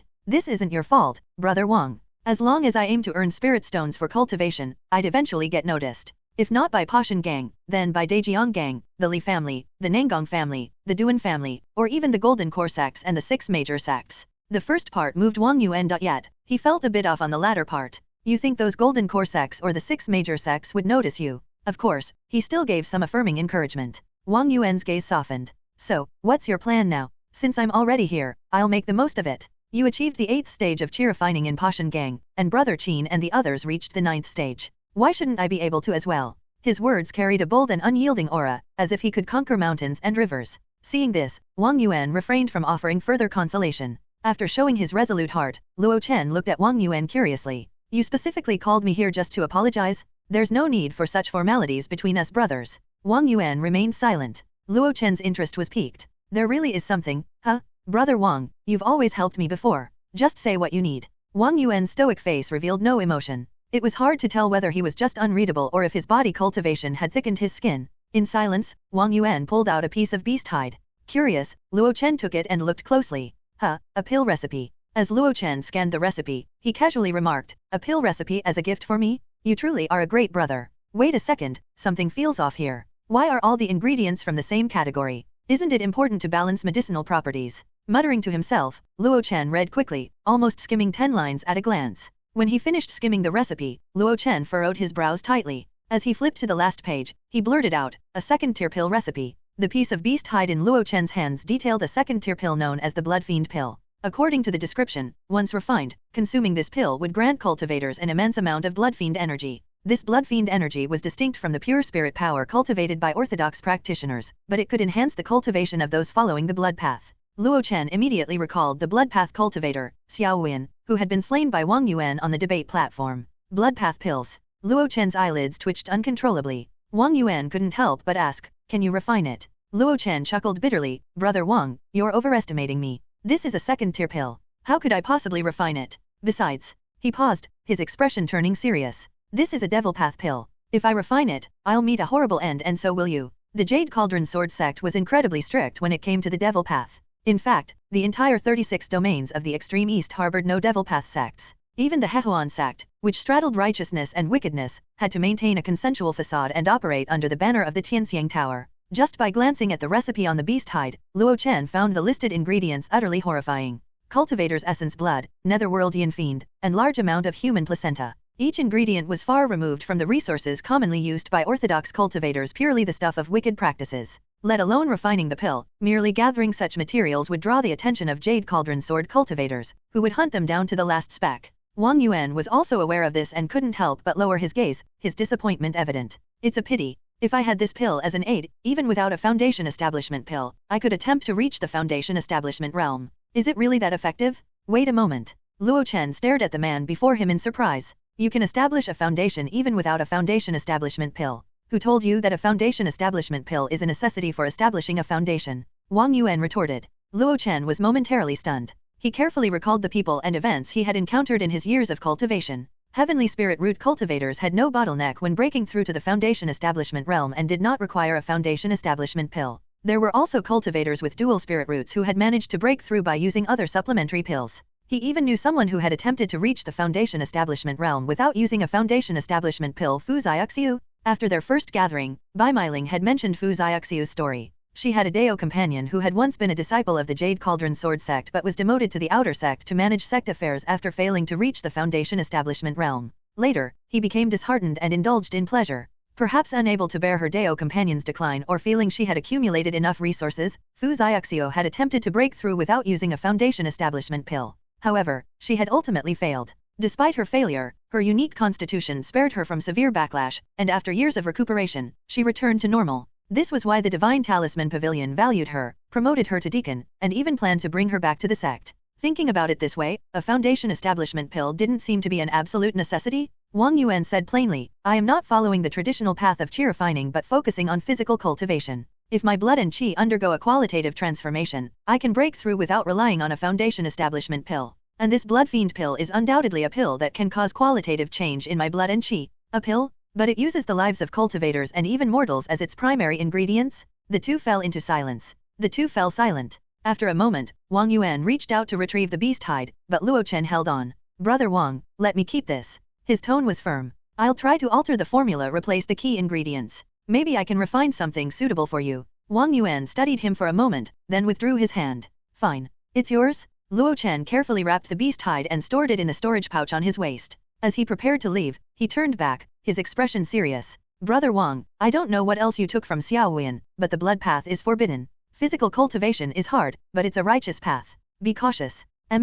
He gave a simple hum, and it was unclear if Wang Yuan truly took the words to heart. The sun was beginning to set as Luo Chen and Gu Kai made their way home along the bustling streets of the outer city. Qin Liangchen had gone to assist Murong Qinglian in Crescent Moon Valley, leaving just the two of them. The dirt roads, once uneven and dusty, had been layered with gravel and compacted underfoot. The Jade Cauldron Sword sect had gradually improved the market area, making it more appealing to cultivators and traders. This change was not achieved in a single day. It had started gradually before the opening ceremony of the debate platform. The Jade Cauldron Sword Pavilion was slowly developing the outer district. With a better environment, more visiting cultivators were likely to stay. The more people there were, the more spirit stones these major sects could earn. Although the outer city had become more crowded, it was actually much safer than before. After all, the reputation of the Jade Cauldron's Golden Core cultivator still lingered. The Sword Pavilion no longer only had Miao Zhen, the foundation establishment cultivator of Jade Cauldron, but also added another intersect foundation establishment cultivator specifically in charge of the debate platform. Looking at the changed yet familiar outer city streets, Luo Chen couldn't help but sigh. The Dai market was becoming increasingly prosperous, and the lives of cultivators were steadily improving. Of course, this referred to mid to late stage cultivators, those at the low stages of chi refining still lived in hardship. Luo Chen, thank you, Gu Kai said softly. He turned to her, surprised. Thank me? For what? Even after joining the Pashan gang, you earn far less than you did at Tianxiang Tower. That's not the point. I stayed there for years, but lately, it felt different. Something was changing, and it made me uneasy. Gu Kai's gaze wandered, and a genuine smile appeared on her face. Since she quit her job and stayed home, her routine gradually became normal, and her social interactions were no longer so chaotic. Gu Kai glanced at him. Besides, with you leading the alchemy hall, it's bound to flourish in the future. Luo Chen chuckled, you have that much confidence in me. Gu Kai tilted her head, staring at Luo Chen's handsome side profile. Big brother Qin already told me you get a share of the alchemy hall's profits. Don't you want to earn even more? Luo Chen gave a faint smile and chose not to continue the topic. How much he earned from the alchemy hall's profits was determined by Mi Shihua and the others from the Pashan gang. But how much the hall earned, that was entirely up to him. And in the process, there was no way he would let himself suffer losses. After all, no one had ever heard of a restaurant chef starving themselves. Let's head home. I heard Xiaoxiu is cooking tonight and invited us for a farewell dinner. Hearing Fu Xiaoxiu's name, Gu Kai froze for a moment. As a fellow woman, the other seemed to have always been on the right path, a Dao companion to a disciple of a reputable sect, an official of one of the 6 major sects, someone who had once attempted the bold feat of achieving foundation establishment, and now about to embark on a journey to become a member of the Divine Talisman sect. Compared to her, she was still struggling in the small town of Daihe Market. To say she didn't feel a twinge of bitterness would be a lie, but to call it jealousy was far from the truth. She was a woman who had endured more hardships but lived far more resilient than herself. Besides, what's so wrong about struggling in Daihe Market? Wasn't this young man beside her also facing everything with optimism? She smiled gently, her beautiful cheeks revealing 2 shallow dimples. Let's buy 2 cucumbers on the way home, she said suddenly. Cucumbers. Luo Chen raised a brow. Every year around this time, Spirit Source Pavilion sells a type of spirit fruit that's somewhere between a fruit and a vegetable. It tastes great. Sure, but you're paying. You stingy guy. Fine, I'll buy them. Let us drink this cup together. Though this journey takes you thousands of li away, may you have a safe and smooth journey, Sister Xiaoxiu. Under the moonlight, the 5 of them gathered in the small courtyard, their cups raised in a heartfelt toast. Anyone unaware might have thought it was a celebration. But in truth, it was a farewell banquet for Fu Xiaoxiu. The gentle yet resolute young woman had left an impression on each of them from the very same courtyard, and her departure brought a subtle heaviness to their hearts. Lowering her cup, Fu Xiaoxiu swept her gaze across the group, pausing slightly as her eyes met Gu Kai's. Since I'm leaving, there are things at home I can't take with me. Most of them I've left with Feng Xia, but I prepared some small gifts for you all. She handed a talisman to Little Ling, who accepted it with a mixture of surprise and gratitude. This is a deodorizing talisman. Little Ling, you've spent so much time at the Hall of 100 Herbs, and over time, your body carries the scent of various medicinal herbs. I know you dislike those mixed odors. With this talisman, activate it periodically, and it can remove unwanted smells. Little Ling clutched the talisman, eyes slightly red.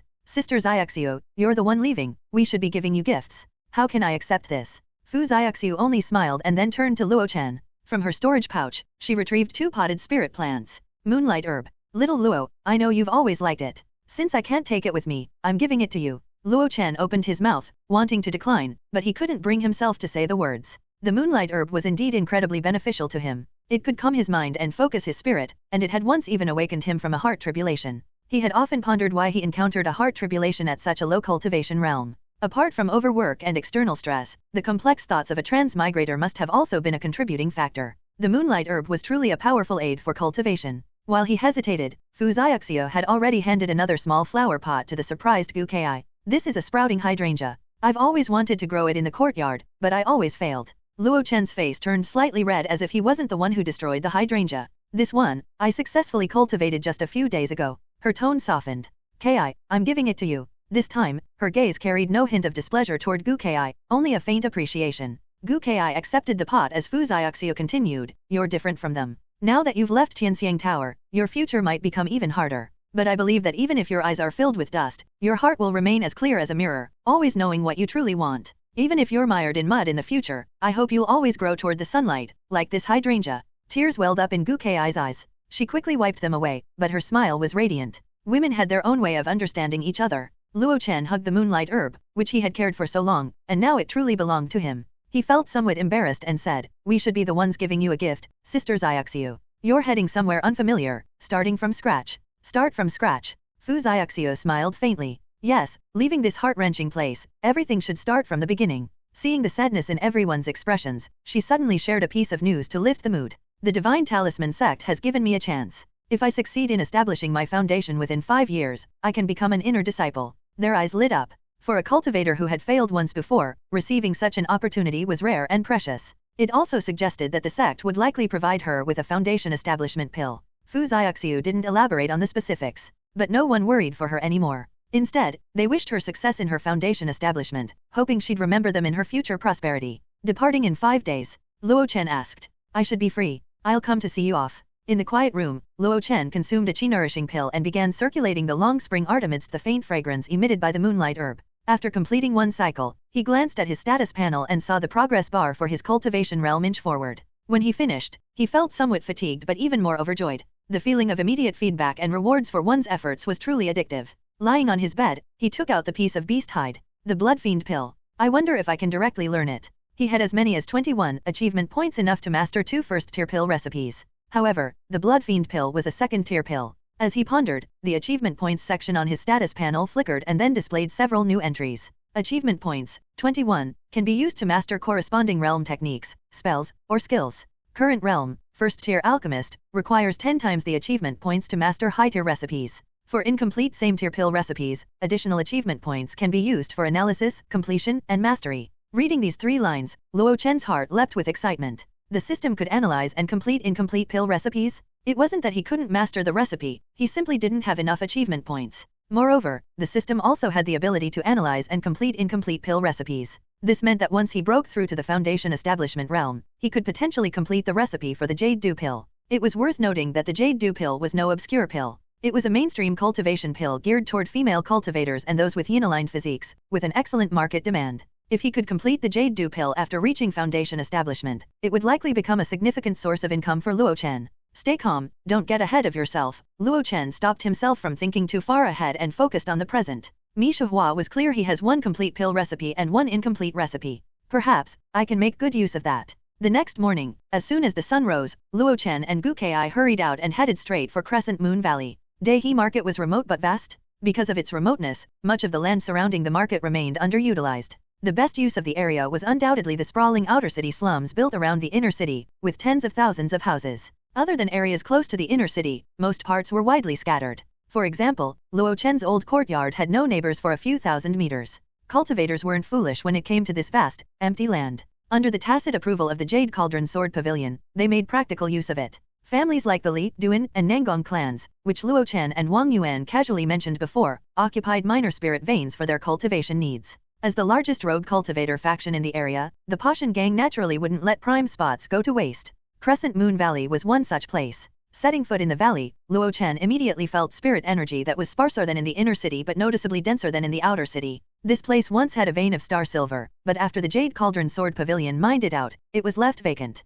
Later, Leader Mi spent some spirit stones, and Crescent Moon Valley became part of the Pashan gang's territory. Sikong Xiaojia pointed at the busy crowd in the valley and smiled. Don't be fooled by this abandoned mining valley, there's actually a branch of a spirit vein beneath it, perfect for cultivating low-tier spirit herbs. Luo Chen and Gu Kai followed his gaze and saw vast patches of spirit herbs planted in the fields and nestled in crevices along the cliff faces. Gu Kai couldn't help but ask, can this place be used for cultivation? It can, barely. But the effects are nowhere near as good as the main spirit vein in the inner city, Sikong Xiaojia replied. Luo Chen clicked his tongue. This is already great, much better than where I lived in the outer city. Having experienced renting in the outer city herself, Gu Kai sighed. A place like this would surely make rogue cultivators green with envy if they knew about it. Envious? Sikong Xiaojia sneered. They'd need the strength to force their way in first. Both Luo Chen and Gu Kai agreed with this sentiment. Crescent Moon Valley wasn't some public restroom where anyone could come and go as they pleased. The valley housed 2 key branches of the Pashan gang. Among them were 4 ninth-stage qi refining experts, Sikong Xiaojia, Mirong Qinglian, Gu Kai, and an elder from the medicine hall.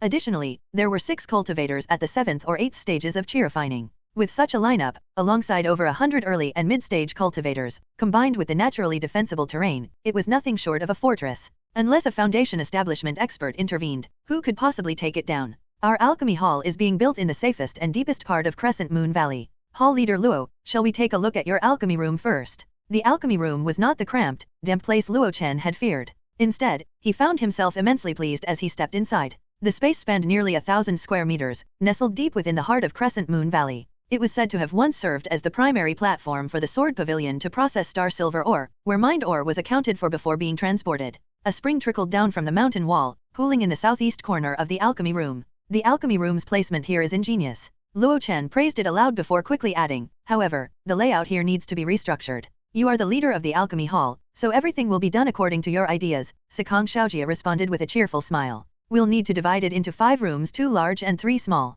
One large room will serve as my residence, and the other as a pharmacy for processing medicinal ingredients. The 3 small ones are straightforward, they will be the actual alchemy rooms. I have a first-tier low-grade alchemy furnace. When will leader me deliver the 2 alchemy tools he promised? Sikong Xiaojia patted his storage pouch. They are already here, a mid-grade cauldron and a low-grade purple cloud copper furnace. Luo Chen blinked in surprise. A cauldron? What a treasure! As for the purple cloud copper furnace, he was already familiar with its quality. Both are the products of the treasure pavilion. I have experience setting up alchemy rooms, but I fear it might not suffice for large-scale alchemy. So, Luo Chen chuckled and said, could we invite cultivators from AI Lao Mountain to help design it? AI Lao Mountain was the largest construction company in the Jade Cauldron domain, renowned for its architects, contractors, and a plethora of spiritual dwelling materials. Sikong Xiaojia hesitated for a moment. Is it necessary? Not necessary. Luo Chen's expression turned serious as he spoke sternly. If the alchemy room is poorly designed, it can lead to poisoning, fires, explosions, and various other dangerous situations.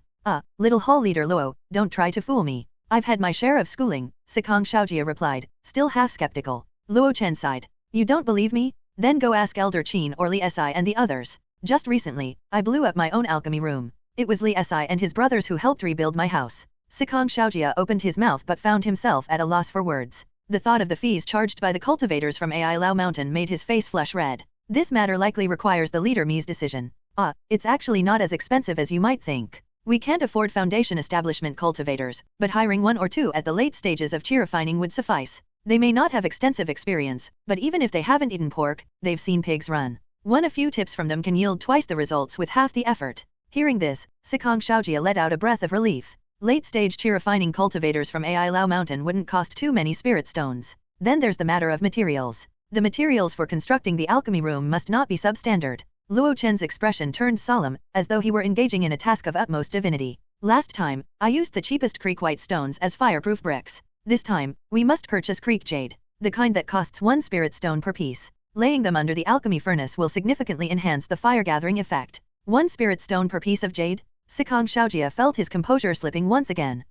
Perhaps you outsiders don't understand, but the fire used for alchemy is also highly demanding. This place lacks earth fire, and I don't have foundation establishment true fire, so we can only use ordinary fire for alchemy. Even with ordinary fire, there are specific requirements. The flames produced by different firewood vary in temperature. Woods like peach wood and spruce are not suitable. We must purchase large quantities of green steel wood and sweet wax wood. Sikong Xiaojia was not some inexperienced rogue cultivator from the lower rungs. He had spent decades striving in Daihe market and was a grand cultivator at the 9th stage of chi refining, standing at the pinnacle of rogue cultivators. Thus, he was fully aware of the value of firewood like green steel wood and sweet wax wood. They were only sold in bulk, starting at hundreds of spirit stones, and the prices at Spirit Source Pavilion were anything but low. He swallowed hard and asked, with such an investment, are you sure the pills you refine will recoup the costs? Is this considered large? Luo Chen widened his eyes and asked back with a puzzled tone. Not large. Sikong Xiaojia's eyes were blank with disbelief. Luo Chen sighed with an air of melancholy. I suppose so.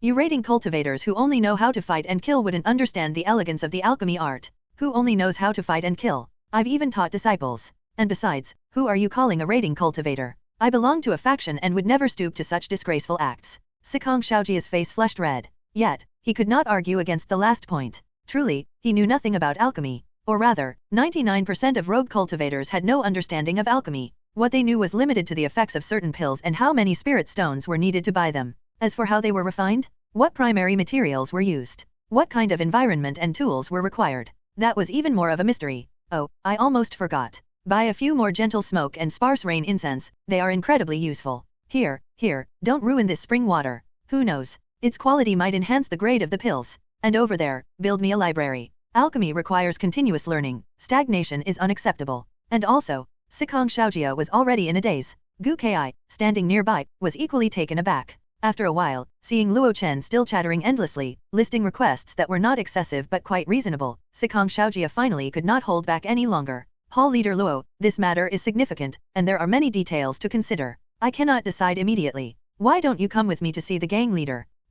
Why not continue calling me Little Hall Leader Luo? Luo Chen chuckled inwardly, then showed a look of suspicion. Elder Sikong, weren't you the one in charge of all logistics? Sikong Shaojia wiped the sweat from his forehead. I'm getting old, my mind isn't as sharp as it used to be. Just follow me for now. Luo Chen shrugged, gave Gu Ki a meaningful glance, and followed him out of the alchemy hall. As they walked out, the cultivators of the Pashan gang they passed along the way all greeted Sikong Shaojia with respect. As for Luo Chen, they didn't recognize him and assumed he was one of Sikong Shaojia's juniors. After they left, Gu Ki stood in the vast hall within the mountain and sighed with emotion. I didn't expect Luo Chen to be so knowledgeable about alchemy. He seems even more skilled than Xiang. Recalling Luo Chen's confident demeanor as he spoke eloquently and issued instructions, Gu Ki found it all rather unbelievable. That kind of confident bearing was completely unlike the frugal and petty man she usually knew. Oh, I can't just stand around here. I need to find Sister Murong and gather information about the alchemy hall's specifics, especially who will be placed in it. This was a task Luo Chen had assigned her, and she had to get it done. The more she understood the internal situation, the better Luo Chen could strategize later, knowing who to command and who to treat with care. Above a small forest, two figures soared through the air. Sikong Shaojia rode his enchanted artifact with the practiced ease of a 9th-stage chi-refining cultivator. Luo Chen, however, relied on his newly gifted cloud-stepping boots. His speed matched Sikong's effortlessly, leaving the elder quietly astonished. He kept his composure and laughed as he flew. Hall leader Luo, your wind control is truly at the peak of perfection. Luo Chen waved dismissively. All thanks to these boots leader Mi gifted me. I don't deserve your praise. The old man's gaze fell on the blue and white boots, and he suddenly understood. A high-grade enchanted artifact, inscribed with wind control, no wonder its speed was so remarkable. But if he knew this was only half of Luo Chen's speed, he wouldn't remain so composed. In fact, this was Luo Chen's first time activating the cloud-stepping boots. The speed was entirely comparable to a 9th-stage chi-refining cultivator flying on an enchanted artifact. Moreover, this was without him actively using the wind control or the carefree wander. If the three were combined, the speed could at least double. Luo Chen even wondered if this speed already far exceeded that of an ordinary 9th-stage chi-refining cultivator. How much of a gap remained compared to a foundation establishment cultivator? By the time they landed at the Pashan gang's main headquarters, Mi Shihua had already prepared tea in the Radiant Moon Hall. He was all smiles, as if he had recalled something that brought him great joy. 1. Meiqi guozu ro yajian guozu pao is a common Chinese saying that implies that even if someone hasn't personally experienced something, they've seen or heard enough to understand it. When Luo Chen arrived at Radiant Moon Hall, Mi Shihua greeted him with a genuine, heartfelt smile. But when Luo Chen departed, that same smile had grown somewhat stiff and forced. After Luo Chen and Sikong Shaojia left, Mi Junping remained behind with her father. She voiced the concern that had been weighing on her mind. Father, does building an alchemy room really require such a large investment? As the merit hall leader responsible for oversaw the personnel management and the gang's finances, Mi Junping had a sharp eye for costs. From her rough calculations of Luo Chen's requests, the estimated expenditure had already exceeded 1,000 spirit stones, and that was just for the alchemy room's construction. That sum didn't account for the valuable drain cloud cauldron worth 900 spirit stones and the purple cloud copper furnace valued at 400 spirit stones, both provided by their Mi family. Once the room was completed, supplying the raw materials for alchemy would demand a continuous stream of resources. Even though Mi Junping handled spirit stones in the thousands daily, they couldn't be spent so extravagantly. Mi Shihua sighed, his expression bitter. He saw no need to mask his weariness in front of his daughter. Pinger, you don't understand. This level of investment is just the beginning. Mi Junping was surprised. It's already quite a lot. Mi Shihua shook his head. Do you know why alchemists are usually found only in major sects? Even family alchemists are typically associated with golden core families or foundation establishment families. This kind of hidden investment is one of the reasons. Our Mi family is merely a newly established foundation establishment family and cannot afford the extravagance of a true alchemist. In reality, establishing the alchemy hall is leveraging the strength of the Pashan gang. Mi Junping was well aware of her family's circumstances. The thought of supporting a cultivator's alchemy endeavors for decades or even centuries filled her with dread.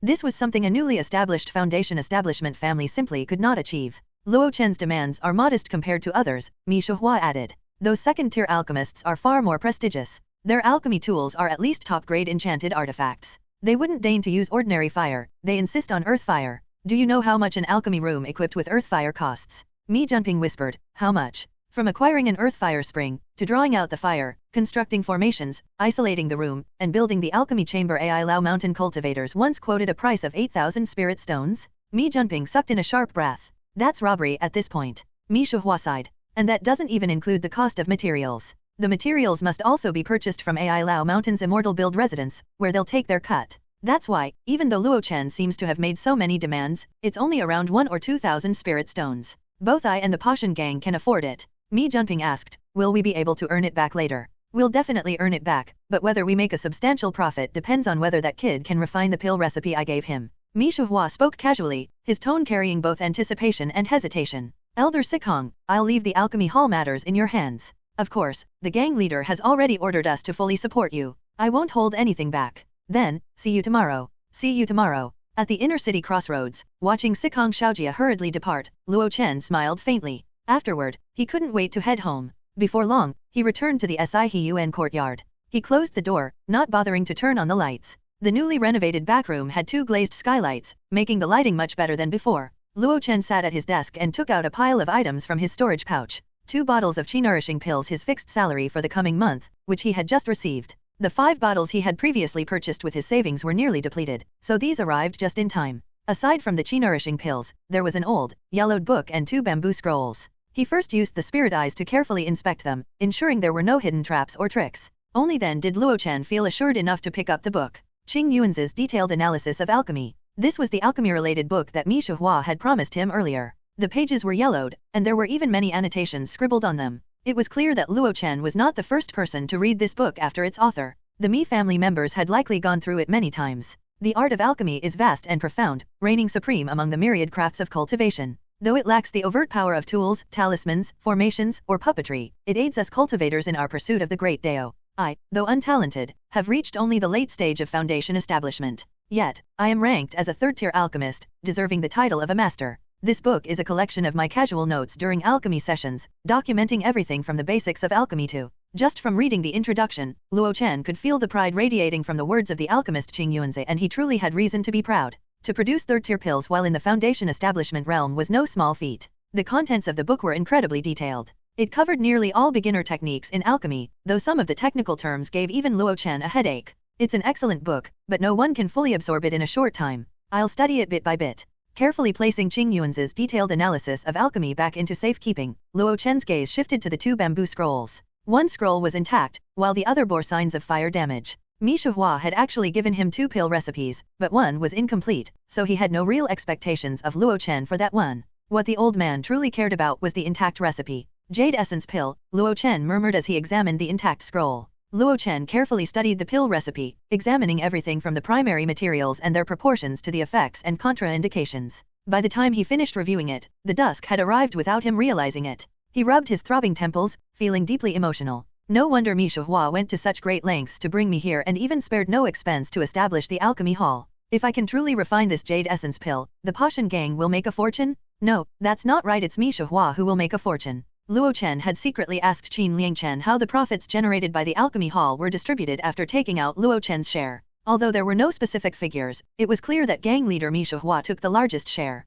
Other halls, aside from their leaders and 9th stage chi refining cultivators, received almost no spirit stones. This meant that most of the alchemy hall's profits would end up in Mi Shuhua's pocket. And the Jade Essence Pill was a product capable of generating immense profits. Because it is actually an orthodox cultivation pill. This single label alone was enough to define the value of the Jade Essence Pill. According to the recipe's description, consuming the Jade Essence Pill could increase a cultivator's spirit power. A common effect, right? Yet the more common it was, the more mainstream it became. However, this type of mainstream pill, whether in terms of recipes or distribution channels, was entirely controlled by the major sects. Ordinary factions had no access to similar pills. Even if they did, sect forces would undoubtedly intervene. However, this pill does have many drawbacks. Luo Chen recalled the recipe's description of its effects and contraindications, feeling a tinge of regret. Although the Jade Essence Pill was also a mainstream pill, the spirit power it contained was minimal, only 1/10 that of a chi-nourishing pill. Moreover, excessive consumption could lead to medicinal resistance. Medicinal resistance wasn't too concerning, as most pills had this flaw. The Jade Essence Pill's biggest drawback was that the overconsumption could lead to the danshan turning to jade. For a cultivator, this was absolutely unacceptable. The danshan was the most critical point for low-tier cultivators. If damaged, the mildest consequence was the severance of their cultivation path, the worst was death from a spirit energy riot. Jade transformation was far from a positive term. Once jade transformation occurred, it became extremely difficult for the cultivator to break through higher realms. In alchemical terms, this was known as pill barriers, obstacles caused by pill consumption. Many unconventional pills were prone to creating pill barriers. Only extensively studied pills like chi-nourishing pills, dust transformation pills, and jade dew pills had resolved the issue of pill barriers. At most, excessive consumption rendered them ineffective. Despite its flaws, it's still a miraculous pill for low-tier cultivators. Luo Chen had climbed step by step from the first to the second stages of chi refining, deeply aware of the hardships caused by the lack of pills. The Spirit Herb Pavilion never sold chi-nourishing pills individually, only by the bottle. and one bottle cost 100 spirit stones. 100 spirit stones might be insignificant to foundation establishment cultivators, affordable for late-stage chi refining cultivators, and a painful but possible purchase for mid-stage ones. But for early-stage cultivators, it was a fortune. They might bankrupt themselves and still be unable to afford a single bottle. The Jade Essence pill was different. From its primary materials to its effects and drawbacks, it was destined to be priced modestly. In other words, low-tier cultivators could afford it. Paupers may be poor, but that doesn't mean they don't have spirit stones. If I had known about such a pill back then, I could have gritted my teeth and managed to buy a few each year. And if this pill is successfully refined, it will be specifically designed to siphon spirit stones from paupers. Luo Chen set down the bamboo scroll, his doubts completely resolved. As for Misha Hua's concern about whether it could be refined, what a joke, he was a man with a status panel system. Of course, he wouldn't make it appear too easy. Luo Chen had his plans in mind and then turned his gaze to the partially burned bamboo scroll. Spirit Passage Pill. Since it was an incomplete pill recipe, Luo Chen wasn't particularly invested in it. Yet, after reading it, his emotions remained unsettled for a long time. Spirit Passage Pill. Its primary ingredients included phantom ghost grass and first-tier demon fox blood. Its auxiliary ingredients included broken sun ginseng, 7-element flower. However, one auxiliary ingredient was missing and the precise ratio data was absent. The refining methods and corresponding contraindications were also left unexplained. Much of it had been lost along with the burned half of the bamboo scroll. However, the description of the Spirit Passage pill's effects caused ripples in his heart. It can enhance the foundation of spirit consciousness and, with long-term use, make one highly sensitive to phantom and ghostly entities. This single statement made Luo Chen wish fervently for a complete recipe. It can enhance the foundation of spirit consciousness. Ever since the Qin Liang Chen couple had taught him about the cultivation basics of the spirit soul, spirit consciousness, and divine consciousness, he had paid close attention to them. Through further inquiries, he learned of a vague rumor. It was said that those with sufficiently strong spirit consciousness foundations often found it easier to break through to foundation establishment compared to others. Wouldn't this directly increase the likelihood of achieving foundation establishment? Luo Chen, with his 5 spirit root aptitude, already struggled with cultivation, and breaking through to foundation establishment would likely be equally arduous. Although he was currently only at the 5th stage of chi refining, he couldn't deny the possibility of one day reaching perfected mastery in chi refining. Thus, how could he not take matters related to spirit consciousness seriously?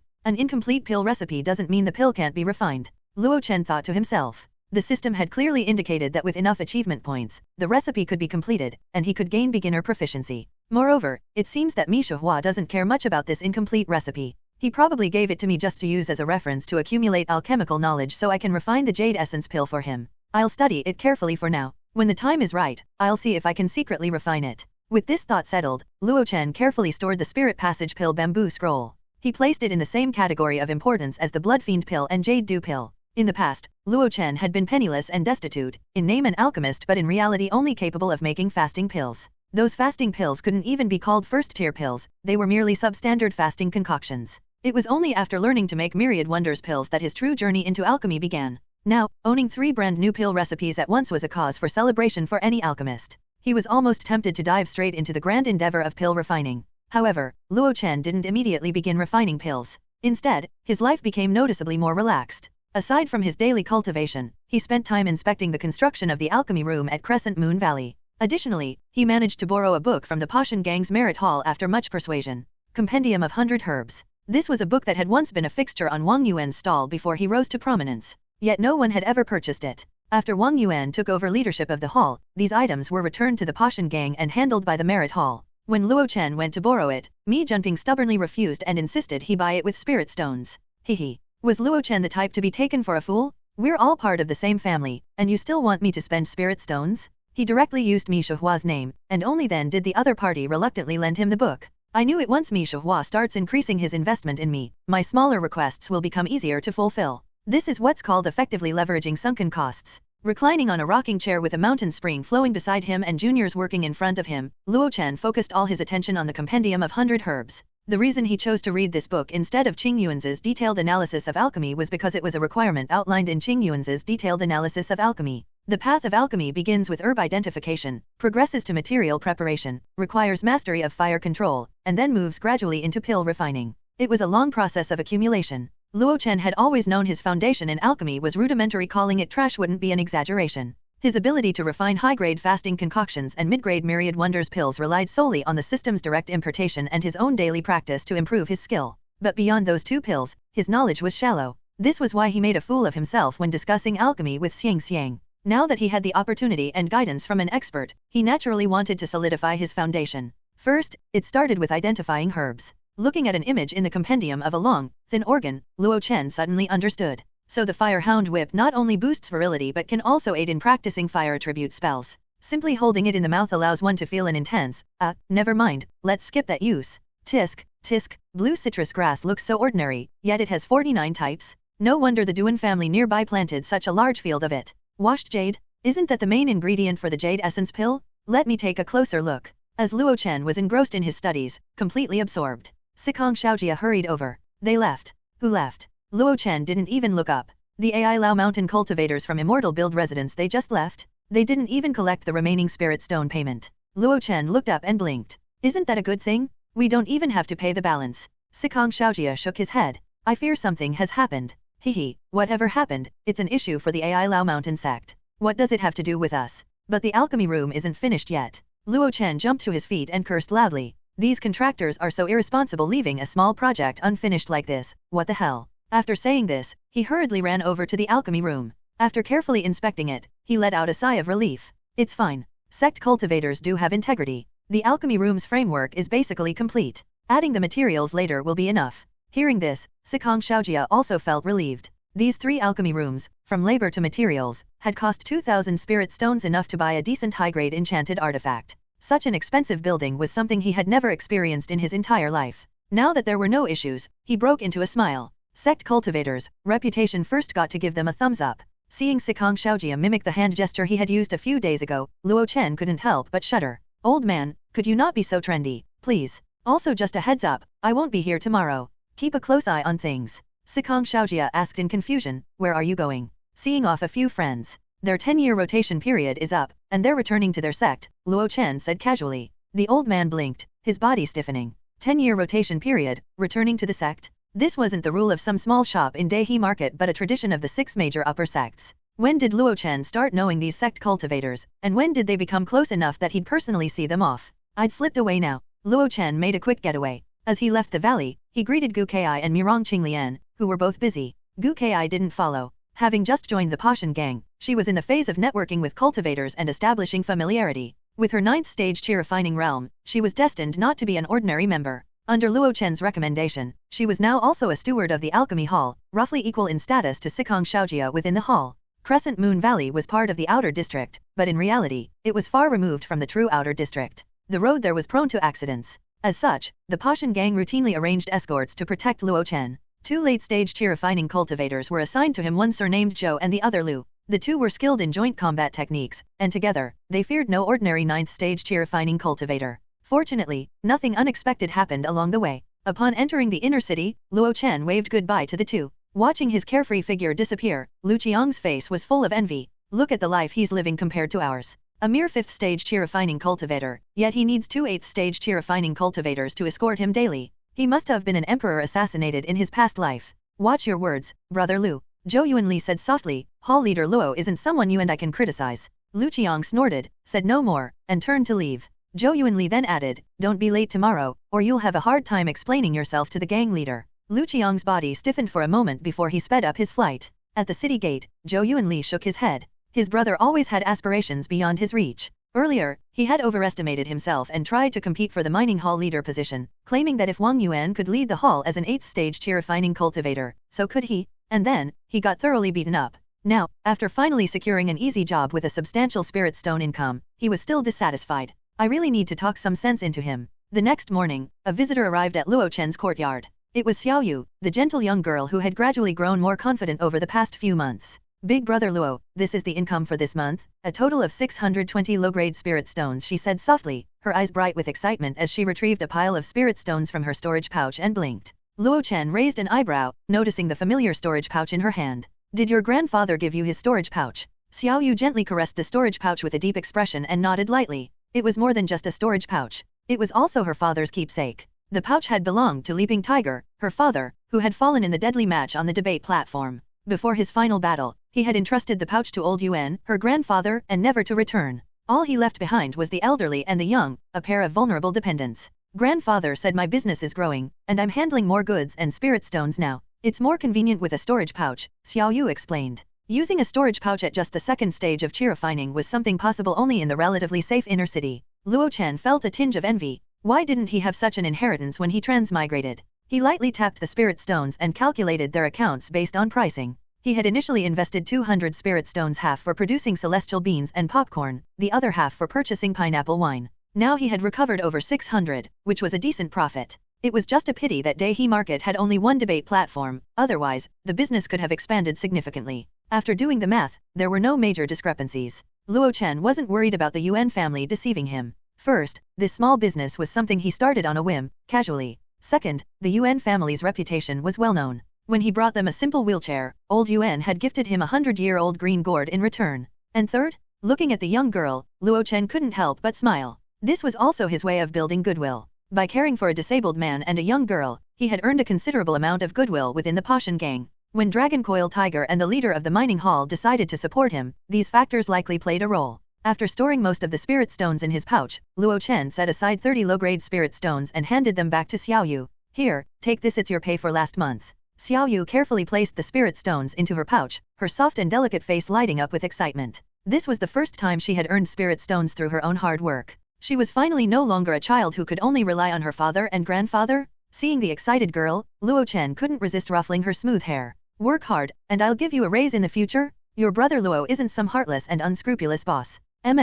Oh, there's some snacks I made over the past few days in the room. Pack them up, it'll be enough for you to sell next month. Okay, I'll go get them. Watching the little girl excitedly rush into the room, packing the celestial beans, beef jerky, and popcorn into her storage pouch one by one, Luo Chen couldn't help but smile. In truth, this small business was quite decent. The profits weren't large, given that the debate platform was the only venue, but earning a few hundred spirit stones extra per month was something anyone would be happy with. It's just that if I get busy in the future, I might not have the time to make these snacks. Luo Chen rubbed his chin, pondering how to handle this. He couldn't let Xiaoyu taste success and then immediately lose her job, could he? With these thoughts, Luo Chen left the inner city. At the city gate, Zhou Yuanli and Lu Qiang were already waiting for him. Seeing the two, Luo Chen's lips curved into a smile. I, little Luo, am now someone who gets escorted to and from work by bodyguards? Hall leader Luo, are we heading straight to Crescent Moon Valley? No, today we're going to the Lankang dock. Zhou Yuanli said with concern, that's Dejiang gang territory. Isn't it also our territory? Luo Chen countered.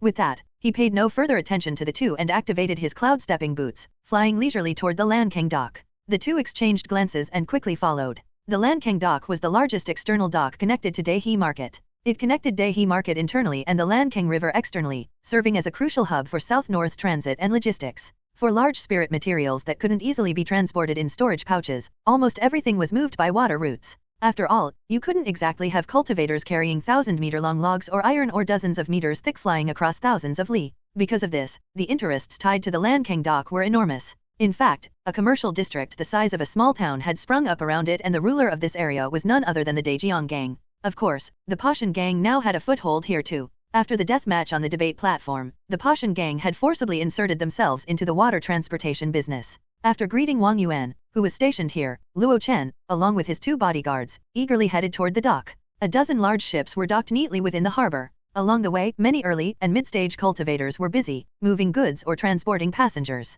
Others shouted loudly, recommending various cultivation resources to rogue cultivators newly arrived at Destined market. Luo Chen watched with great interest before arriving at his destination. It was a large ship marked with the characters GAER. Dozens of cultivators were busy loading cargo onto the ship. A Foundation establishment cultivator on board was meticulously tallying the inventory, worried about any missing items. These are spirit materials being sent back to the Divine Talisman sect, gathered by the Divine Talisman Pavilion over 10 years. The quantities are immense, and they must be transported via water routes, taking years to reach the section. At some point, Fu Xiaoxio had appeared beside Luo Chen. Luo Chen asked curiously, does the Dejiang gang really have the capability to transport goods across the Jade Cauldron domain to the Divine Talisman domain? Of course not. They're only transporting it to the nearest Taishan market. From there, a stronger merchant team will handle the transport, Fu Xiaoxio said with a slight smile. Luo Chen suddenly understood. That made sense. The Dejiang gang was just a small faction with only one Foundation establishment cultivator. How could they manage the logistics of transporting goods across multiple domains?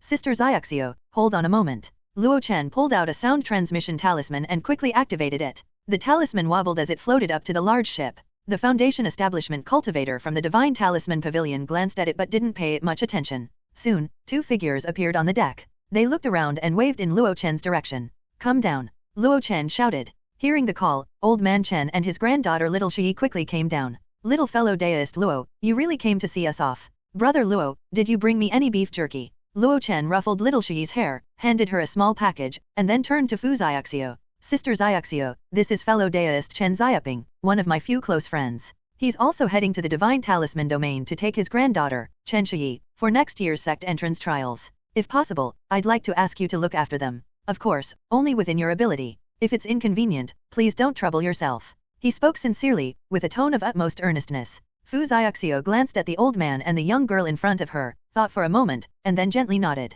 When we reach the Divine Talisman domain, we'll be from the same homeland, so of course, we should look out for each other. Chen Xiaoping was taken aback by her words. Little Shi, however, had already started calling her sister Xiaoxiu sweetly under Luo Chen's guidance. Under Luo Chen's introduction, both parties got acquainted. Upon learning that the two would be staying on the lowest level of the flying boat, Fu Xiaoxiu suggested letting little Shi stay with her. Old man Chen had no objections and quickly sent little Shi to fetch her luggage. Watching the two board the ship, Luo Chen sighed deeply. With this farewell today, he wondered if they'd ever have the chance to meet again in this lifetime. Luo Chen, does that young girl really have a chance to become a foundation establishment cultivator in the Divine Talisman sect? What young girl? Sister Xiaoxiu only looks young, she's not much younger than you. Fu Xiaoxiu's age wasn't exactly a secret. You could tell from how she usually interacted with Qin Liangchen and his wife. She had merely mastered the art of maintaining her youthful appearance. In reality, she was probably already in her 50s. Even Chen Xiaoping, at only 65, would find it inappropriate to call her a young girl.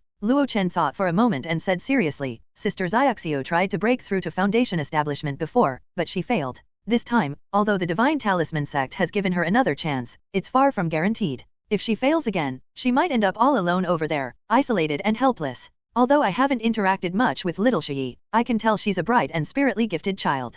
Coupled with your years of guidance, her chances of joining the Divine Talisman sect are quite high. If Sister Xiaoxiu does fail, but little Shi successfully enters the Divine Talisman sect, you should have little Shi help her out when the time comes. Old man Chen listened intently, nodding occasionally. Finally, he said firmly, coming from Daihe Market, we ought to support each other. Luo Chen smiled faintly. I knew it, you're a soft-hearted old man. I won't say more. Have a safe trip, get on board now. On the large ship, the cargo inspection had already been completed. The small flying boat on the spacious deck had started to emit spirit light. The water route carried only large, unwieldy spirit materials, while the passengers would take the flying boat to swiftly return to the Divine Talisman domain. I'll slipped away. Luo Chen waved and was about to turn and leave. But just as he was about to go, old man Chen grabbed him. Take this. He stuffed a piece of gauze into Luo Chen's hand, then, gritting his teeth, sprinted back onto the ship as if he had just made a losing deal. Luo Chen stared at the gauze, utterly confused. Big brother Luo, come find us in the Divine Talisman domain in the future. On the flying boat, little Shi, her long ponytail swaying, kept waving.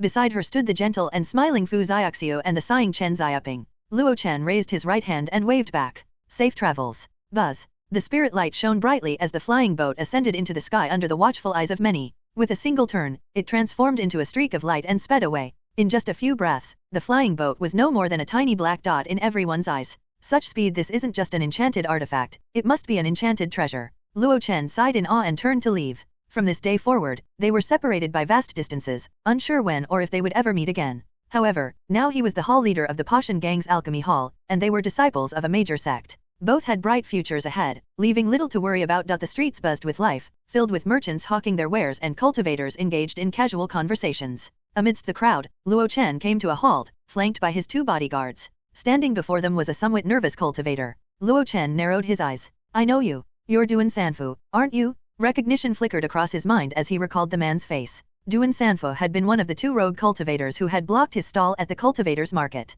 If he remembered correctly, the other one was still locked up in Red Pillar prison. Who knew if he was still alive, or suffering a far worse fate? Duan Sanfu hesitated for a moment before pointing toward a nearby restaurant. Fellow deist, my second brother invites you. Luo Chen's brow lifted slightly. Gao Tingyuan. Without waiting for a response, Luo Chen suddenly smiled. Then lead the way. Completely unafraid, he held his head high and walked upstairs. Qingjiang Restaurant was an establishment run by the Dejiang Gang, conveniently located near Lankang Dock. It was a place where cultivators gathered to drink, feast, and even rest after completing their work. On the first floor, the air was filled with lively chatter. Cultivators ate heartily, tearing into roasted meat and gulping down strong liquor. They earned spirit stones through the Dejiang Gang, only to spend them in the gang's restaurants and gambling dens. The second floor, however, was completely silent at the moment. Until Luo Chen ascended, 5 late-stage chi-refining cultivators were present, 2 of whom were at the 9th stage. Luo Chen's pupils contracted slightly at the sight, but his steps remained steady. He walked forward calmly, his gaze locking onto a short, stocky man seated at the head of the table.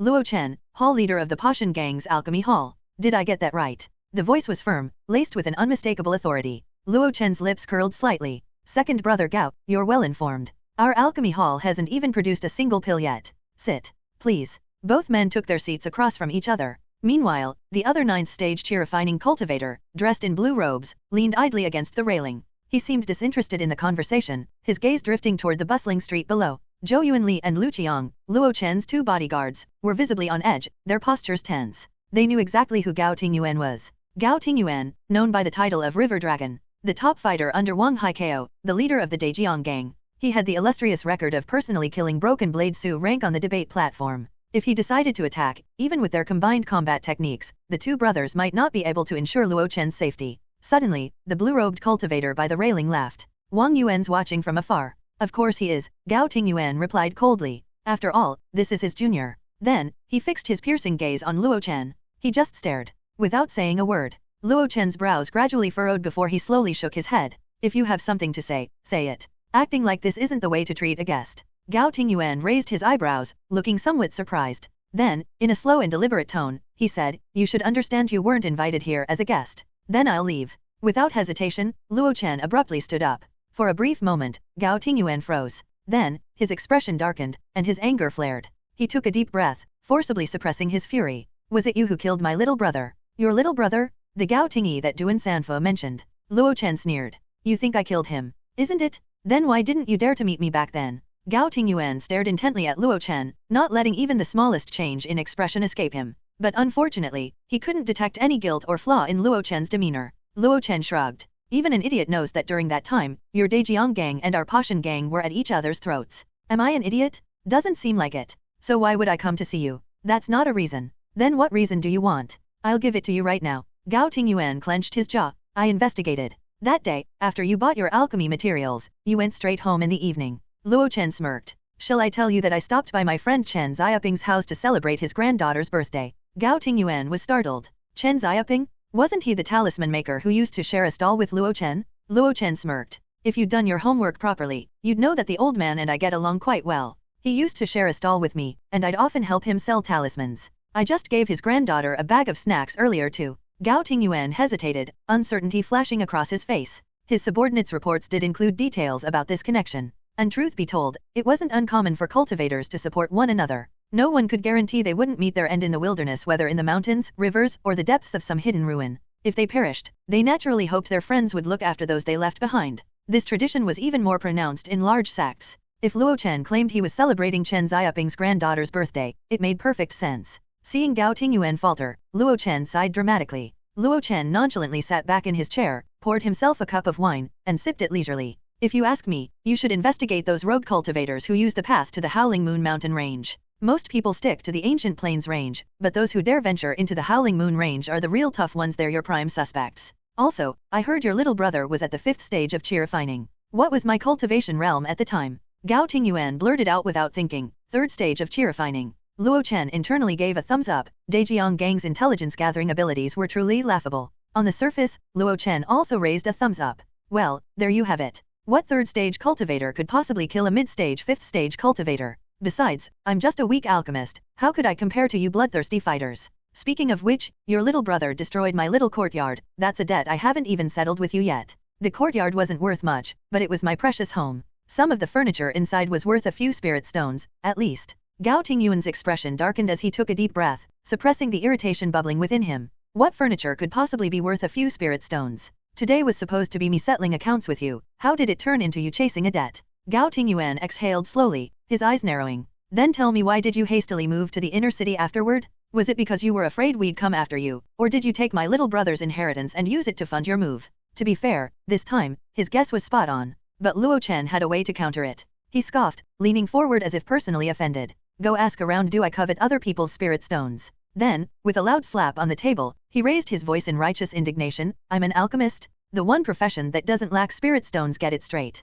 I'm not some pauper rogue cultivator. I used to make several hundred spirit stones a day. Who in the southern rogue cultivators market didn't know that? And what do you mean hastily moved to the inner city? If you have spirit stones, wouldn't you also move to the inner city's spirit veins? Of course, my spirit stones didn't fall from the sky. Your little brother destroyed my home, and even if he's dead, as his big brother, shouldn't you pay me back? 5 spirit stones, hand them over. Gao Tingyuan's face twitched. How dare he? Bodyguard Lu Qiang was utterly shocked. For the first time, he saw a 5th stage chi refining cultivator boldly extend his hand for spirit stones in front of the 9th stage river dragon. It wasn't just him, the late stage chi refining cultivators Gao Tingyuan had brought along were equally shocked. Even the previously nonchalant blue-robed cultivator frowned deeply. Kid, watch your tone. You're speaking to the second in command of the Dejiang gang, and I'm the hall leader of the Pashan gang's alchemy hall. Luo Chen shot back with a glare. Enough. Gao Tingyuan's face darkened as he barked out the command. At this moment, his mind was in turmoil. Deep down, he couldn't believe that his younger brother had been killed by a mere 3rd stage chi refining cultivator.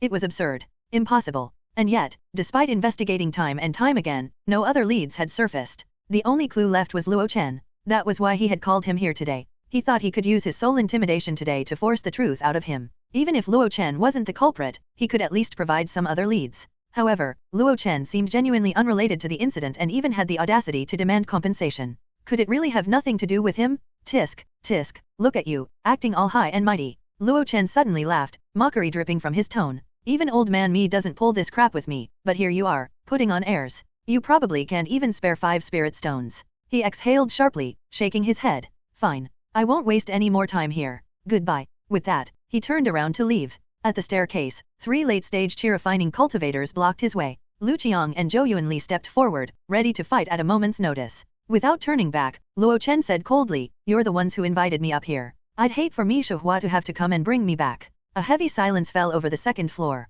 Gao Tingyuan clenched his jaw. Let him go. Hearing Gao Tingyuan's order, the 3 cultivators begrudgingly stepped aside, their faces still hostile. Luo Chen flicked his sleeves, descended the stairs with heavy steps, and left a parting remark. Don't forget about the 5 spirit stones you owe me, 2nd brother Gao. The 2nd floor remained eerily silent after Luo Chen left. No one spoke. The tension hung thick in the air, a suffocating weight pressing down on the room. After what felt like an eternity, the blue-robed cultivator finally let out a long sigh. 2nd brother, this might really be the work of those rogue cultivators who frequent the Howling Moon Mountain range. Gao Tingyuan's fingers tightened against the railing. His voice was low, laced with doubt. You think it has nothing to do with that kid either. If it were, he wouldn't be so bold. But isn't a 5th stage chi refining cultivator being this bold toward me even more suspicious? The blue-robed cultivator let out a small chuckle. He's even more impolite to Sikong Shaojia. I heard he swindled 2 enchanted artifacts from Mi Shuhua during an internal meeting. Gao Tingyuan rubbed his temples and walked to the railing. Never before had he felt so exhausted. His little brother was dead, his dantian was damaged, his path to foundation establishment was cut off, and now he couldn't even find the person responsible for revenge.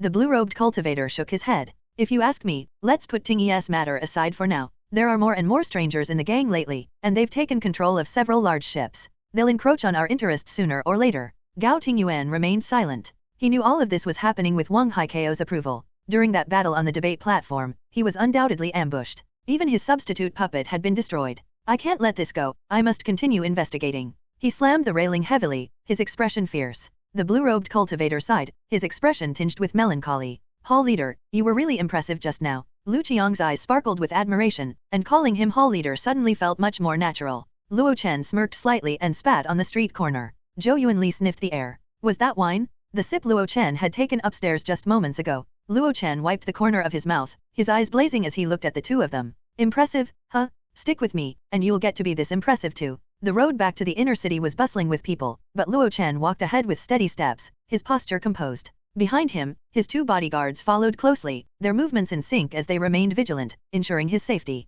The earlier meeting had put them on edge, stretching their nerves to the limit. Yet, if only they knew it wasn't them who had just escaped danger. It was Luo Chen, the very man leading the way, who had just breathed a massive sigh of relief inside. The sword that had been hanging over his head had finally been loosened by an inch today. His encounter with Gao Tingyuan had been unexpected yet entirely within reason. From the moment he had decided to see off Fu Xiaoxiu and Old Man Chen, he had anticipated this possibility and prepared multiple contingencies. Every action, every word, every shift in his tone had been carefully calculated. From his posture to knowing when to yield and when to push back, everything had been crafted to appear natural, full of flaws yet entirely reasonable. When Luo Chen first learned from Wang Yuan that Gao Tingyuan's dantian had been shattered and his qi crippled, he knew their confrontation was inevitable. But he refused to let it happen on their terms. If this meeting was destined to take place, then he would ensure it happened on his terms, with him in control. Thus came today's bold move, his deliberate step into the tiger's den. It may have seemed as if he had simply been summoned, but in truth, wasn't he the one who had walked into the situation willingly? Of course, Luo Chen had never interacted with Gao Tingyuan directly before and didn't truly know what kind of person he was dealing with,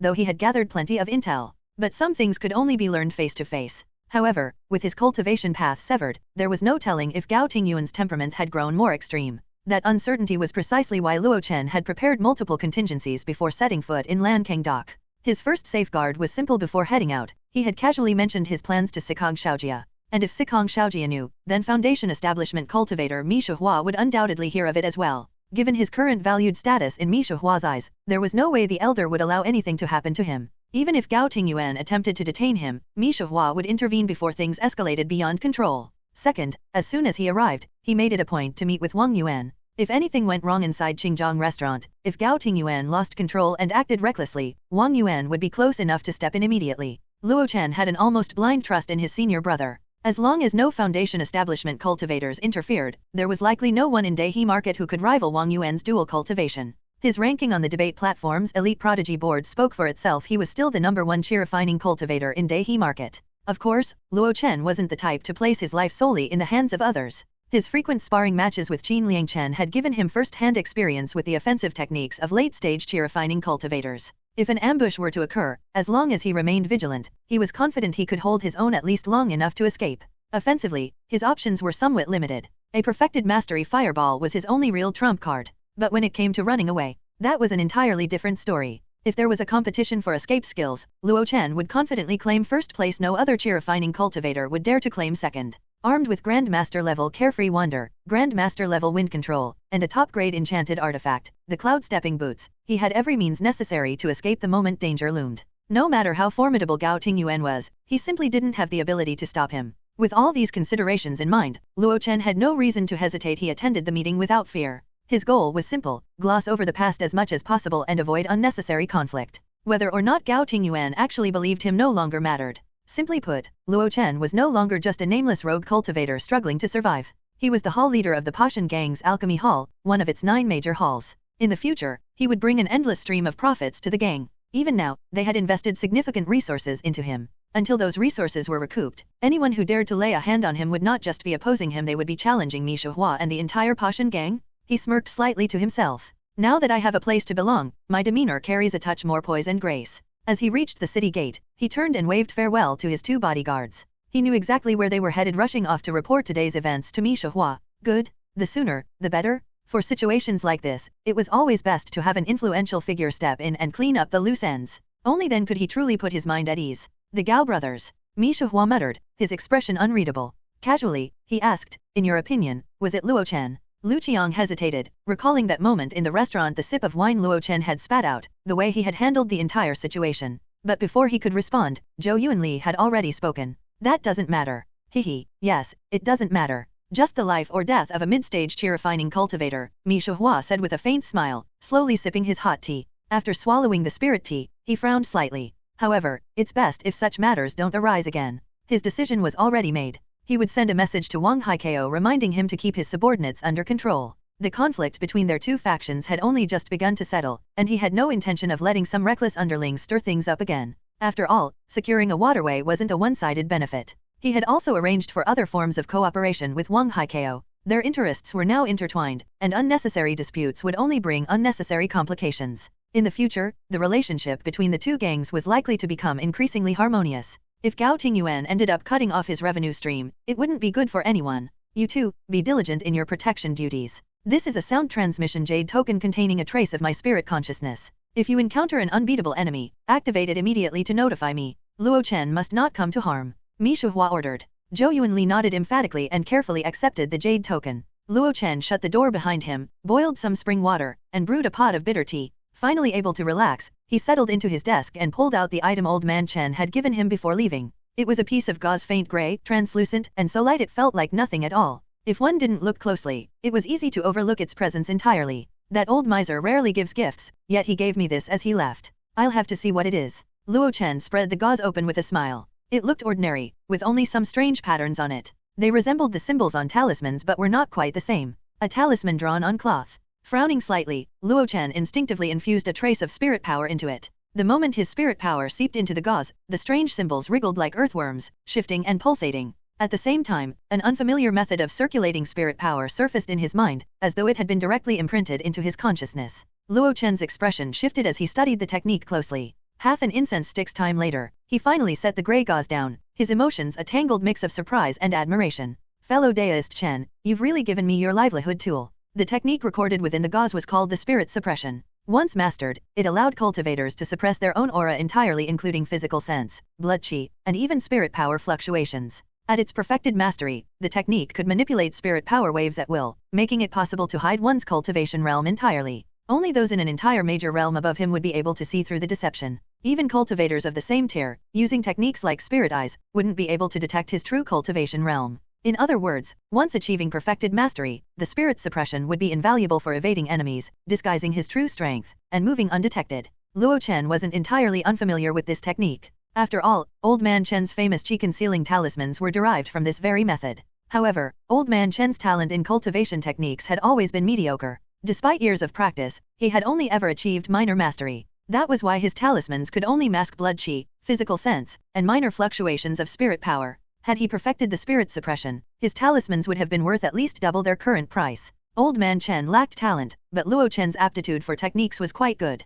Several first-tier techniques he had mastered purely on his own, without relying on the status panel system's achievement points. Moreover, with the system's support, Luo Chen was confident he could cultivate the spirit suppression to perfected mastery, perhaps even surpassing its original form. This is quite the gift, makes that feast at Zhongding restaurant worth it. Luo Chen smiled faintly and spread the grey gauze out once more. He repeated the technique's incantation in his mind over and over. Once he had it committed to memory, he began practicing. First, form a spirit power seed outside the Danshan. What? You're saying a late-stage foundation establishment grand cultivator was killed here in Daihe Market? Early in the morning, Luo Chen, who had just stepped out, was startled by the heated discussions in the courtyard. Qin Liangchen and his wife, Gu Kai, and even Bai Meiling and Feng Xia were gathered together. They were fervently discussing the death of a late-stage foundation establishment cultivator. Bai Meiling chartered on, the body was found 2 days ago. A golden core cultivator from Ai Lao Mountain used a soul token and tracked enchanted treasures to retrieve it from the bottom of the Lankang River near Daihe Market. It wasn't suicide, it was murder. Luo Chen scoffed. Obviously. What kind of cultivator would randomly decide to commit suicide? Yet, one question nagged at him. If it was murder, why didn't the killer dispose of the body properly? Dumping it in a river is such a crude method, why not just use high-tier true flames to burn it to ashes? Maybe they wanted to but couldn't. Bai Meiling tilted her head thoughtfully. They managed to kill him but couldn't destroy the body. Luo Chen arched a brow. That foundation establishment cultivator had a defensive enchanted treasure, Bai Meiling explained. Apparently, his wife had it specially made for him by a golden core senior. A defensive enchanted treasure. Luo Chen's eyelid twitched. Then, he realized something was off about the atmosphere. Why were only Bai Meiling and Jin Liangchen talking while Gu Kai remained silent? Noticing Luo Chen's gaze, Gu Kai's expression turned complicated. Gu Kai hesitated before nodding. Fei Bowen did indeed have a unique defensive enchanted treasure with a peculiar function called Fanlong. It's said that once activated, it transforms into a small celestial shelter, isolating all spirit power from the inside and outside. Unless attacked by a late-stage golden core realm cultivator, if not it's practically indestructible. Of course, once Fanlong is activated, the person inside can't get out, either they have to wait for someone to rescue them. Truly a quirky enchanted treasure. It defends against enemies but conveniently traps the user as well. Mirong Qinglian was visibly surprised. Ki, you know that late-stage foundation establishment cultivator? Gu Kai nodded slightly and pointed to a gauzy garment she was wearing. This was something he gifted me when he stayed at Tianxiang Tower in Daihe Market, a high-grade defensive artifact. A high-grade defensive artifact, given away so casually? That late-stage foundation establishment cultivator was incredibly generous. For a moment, Mirong Qinglian and Bai Meiling looked at Gu Kai with slightly unusual expressions. Gu Kai didn't bother explaining. She had tried to return the artifact, but the man had adamantly refused to take it back. He even claimed that once he gave something away, he wouldn't take it back. Doing so would be a slap to his face. Fei Bowen. Luo Chen repeated the name once and instinctively said, "Isn't that the foreman from Ai Lao Mountain?" Foreman? Gu Kai had long since understood the meaning of that term. She rolled her eyes at Luo Chen and sighed. It's indeed him. Otherwise, the Golden Core Adept from Ai Lao Mountain wouldn't have come in person to look for him.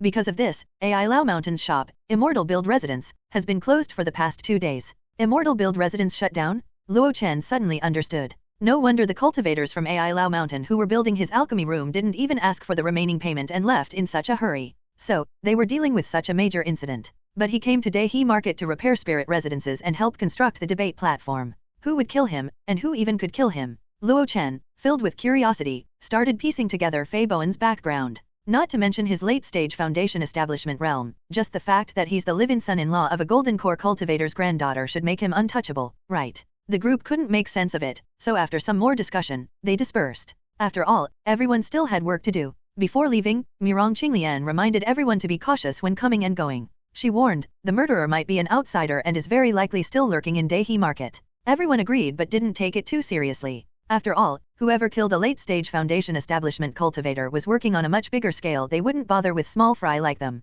As Luo Chen put it, it was akin to saying, as long as I act like a pile of dung, no one will bother stepping on me. This statement earned him a round of scolding from several female neighbors. The alchemy room was nearing completion, yet instead of fewer visitors, the number of gang members coming and going only increased. Luo Chen, no longer carefree, now found himself increasingly occupied. He scanned the list of names that had been submitted for admission into the alchemy hall, his expression unreadable. Luo Erduo, nephew of Luo Woody, 4th stage of chi refining. Yang Qi, son of Dragon Coil Tiger Yang Wei, 1st stage of chi refining, only 9 years old, and he is being sent to the alchemy hall. Mi Li, Mi Shuhua's granddaughter, 4th stage of chi refining at 21. Her aptitude doesn't seem great, otherwise, she'd have been sent to a major sect by now. Faces flashed through his mind, some filled with youthful ambition, others brimming with arrogance, and a few clouded with doubt. Each of them was someone that the hall leaders were pushing into his alchemy hall. Luo Chen knew he couldn't refuse. It was part of the agreement he had made during the Radiant Moon Hall meeting. He had promised to teach alchemy to their descendants, and so he would. But how much effort he put into it was entirely up to him. As for how many of them would actually master alchemy, that was another matter entirely. He himself was still solidifying his own foundation in alchemy. How could they expect him to train a bunch of brats into master alchemists overnight? What kind of cultivation joke was that? Glancing at the group of young people in the valley with his compendium of 100 herbs in hand, Luo Chen smirked. These people were unreliable. He'd need to cultivate another group of helpers. In Crescent Moon Valley, a group of young people gathered, idly chatting. Their conversation was peppered with curiosity about Luo Chen, the alchemy hall leader. He's not even older than me, and he's already a hall leader. The speaker was Luo Erduo, the nephew of Luo Woody. His aura was fierce, clearly someone who had ventured into the mountains and seen the blood of demonic beasts. But this experience didn't hold much weight compared to the others. After all, whose elders hadn't fought their way out of the mountains through rivers of blood and piles of corpses? Across from him, Tang Quan sneered. Sure, you're older, but your cultivation isn't higher. What else do you have besides brute strength? To get ahead, you need skill. Tang Quan was a Zheng Wen recommendation, though they weren't relatives by blood. He was merely the descendant of one of Zheng Wen's fallen comrades. Since Zheng Wen and Luo Chen had a good relationship, Tang Quan naturally aligned himself with Luo Chen's side. Luo Erduo's face flushed red. Sure, you've got skills. I bet you learned plenty of lady charming techniques from your sick tiger uncle. Tang Quan's eyes flared as he shot to his feet. You little brat, say that again. Afraid of you? Luo Erduo snapped back. Seeing the two about to argue, the others looked on helplessly. Truth be told, Tang Quan truly wasn't afraid of Luo Erduo. Luo Erduo's father had passed away long ago, and his uncle rarely cared about him, so he frequently accompanied the warriors of the battle hall to hunt demonic beasts in the mountains. In terms of cultivation realm, the two were evenly matched. Everyone, can we stop arguing, please? Hearing the gentle voice, both Tang Quan and Luo Erduo muttered a few final harsh words but stopped arguing. The speaker was Mi Li, granddaughter of Mi Shuhua and daughter of Mi Junping, the hall leader of the Merit Hall. She was a 3-spirit root cultivator at the 4th stage of chi refining, with delicate features marred by a constant sickly pallor. Forcing a smile, she said, "We're all here at the alchemy hall to learn alchemy from the hall leader. Why make things so unpleasant?" Some nodded in agreement, while others remained silent, their thoughts veiled. Most of them had heard something about the alchemy hall from their elders. Some respected it, while others dismissed it as unimportant. Thus, the composition of the younger generation sent to the alchemy hall was rather mixed. Some were sent with genuine intentions to learn alchemy, while others were merely sent over to keep them out of the way. Mi Li sighed, her heart filled with unease. Within the Mi family, she had never been particularly significant. Her congenital frailty had drained her parents' resources since birth, yet she had achieved little to show for it. Now, under Mi Shuhua's leadership, the Mi family was flourishing, with promising young talents rising one after another. One of her peers was even on the verge of joining a major sect. Her status had plummeted further. Now, her mother had insisted on sending her to the alchemy hall, and Mi Li couldn't discern her true intentions. Was it just to get her out of the way, or did her mother genuinely hope she could learn something? Before she could dwell further, an excited cry rang out from one of her companions. Mi Li's head snapped up. She looked up to see an earthen yellow streak of light dart across the sky, gracefully disappearing into the depths of Crescent Moon Valley.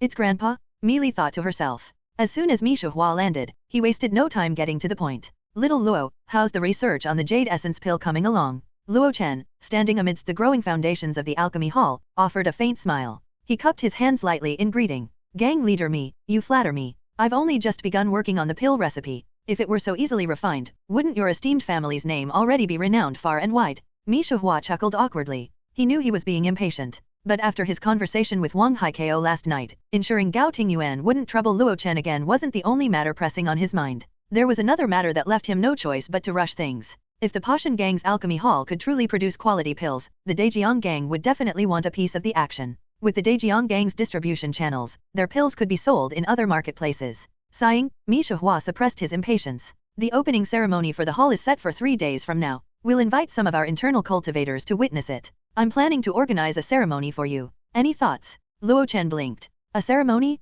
A spectacle? Of course, the grander, the better. Sure, let's combine the opening ceremony with furnace lighting. I'll give everyone a little taste of what it means to be an alchemy grandmaster. The death of a late-stage foundation establishment cultivator had thrown Daihe market into an uproar. The Golden Core adept from AI Lao Mountain was furious and summoned every foundation establishment cultivator in the area for questioning. But in the end, no useful information was uncovered. Rumor had it that the Golden Core adept stormed into the Jade Cauldron Sword Pavilion, causing a significant conflict with the 2 sword cultivators stationed there. The overwhelming pressure of a Golden Core's aura had blanketed the entire inner city. However, none of this had anything to do with Luo Chen. The death of a wealthy foreman and live-in son-in-law wasn't his concern. There was only one thing that concerned him: the opening of the alchemy hall. For this reason, he had spent the past 3 days at Crescent Moon Valley. He couldn't rely on that group of fledgling disciples. Though, the group of mid-stage cultivators reassigned by the Pashan Gang earned his appreciation. For 3 days, he did nothing but teach these 20 people how to manage the fire. Yes, fire management. When to let the flames blaze high and when to keep them low. How much firewood to add or remove. If the temperature wasn't sufficient, how to precisely control a fireball to make adjustments. Luo Chen imparted much of his life's knowledge about fire control during those 3 days. Meanwhile, the medicinal materials he needed had all been delivered by Mi Shihua's people. Whether through procurement or direct supply from the gang's medicine hall, Luo Chen no longer had to worry about sourcing medicinal materials. Time flew by amidst the chaos of the outside world, and 3 days passed in the blink of an eye. On this day, Crescent Moon Valley was bustling. Over half of the Pashan Gang's 200 late-stage chi-refining cultivators had gathered, with only a few left behind to maintain order elsewhere. Led by Gu Kai and Sikong Shaojia, they arrived in waves, filing into the valley one after another. Soon, the celebrations began. Rituals, formal greetings, and other common ceremonies played out, but everyone knew these were just the prelude. The real highlight of the event was about to begin. The furnace lighting and alchemy demonstration? Is that kid Luo Chen? The alchemy hall leader is so young. He doesn't look older than 30. His cultivation seems a bit low, but I wonder if his alchemy skills are up to par.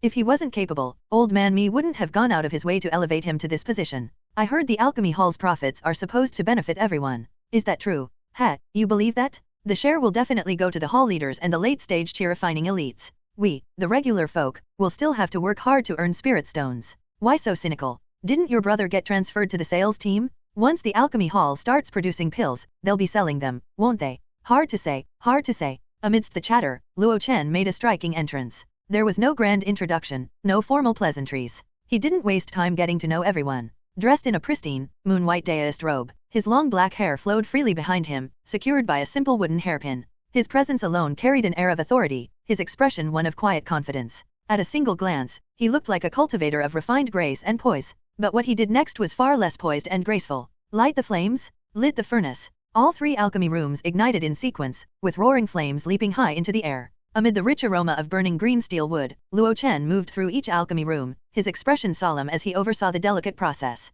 One by one, the ingredients were carefully measured and placed into the alchemy furnaces under his meticulous guidance. At the heart of the facility lay the largest furnace, a massive cauldron as tall as a person. Here, adding medicinal materials wasn't as simple as tossing them in. Luo Chen had to activate the traction alongside the wind control, lifting himself into the air to hover above the cauldron, carefully adjusting each addition with precise control. But rather than a disadvantage, this massive cauldron had its perks. While the 2 purple cloud copper furnaces could only refine 1 batch at a time, this cauldron could handle 2 simultaneously. The cultivators outside watched as Luo Chen moved between the 3 alchemy rooms, conducting his work with steady precision. His movements were seamless. Instructing attendants to adjust flames, adding ingredients, forming hand seals to stir the contents within the furnace, every action was precise and controlled. The crowd couldn't help but murmur among themselves. This is my first time seeing an alchemist at work. To think it would be so refined and intricate, how elegant. He's so skilled. This little Luo hall leader must have been refining pills since he was in the womb. To refine 3 furnaces simultaneously, what incredible mastery.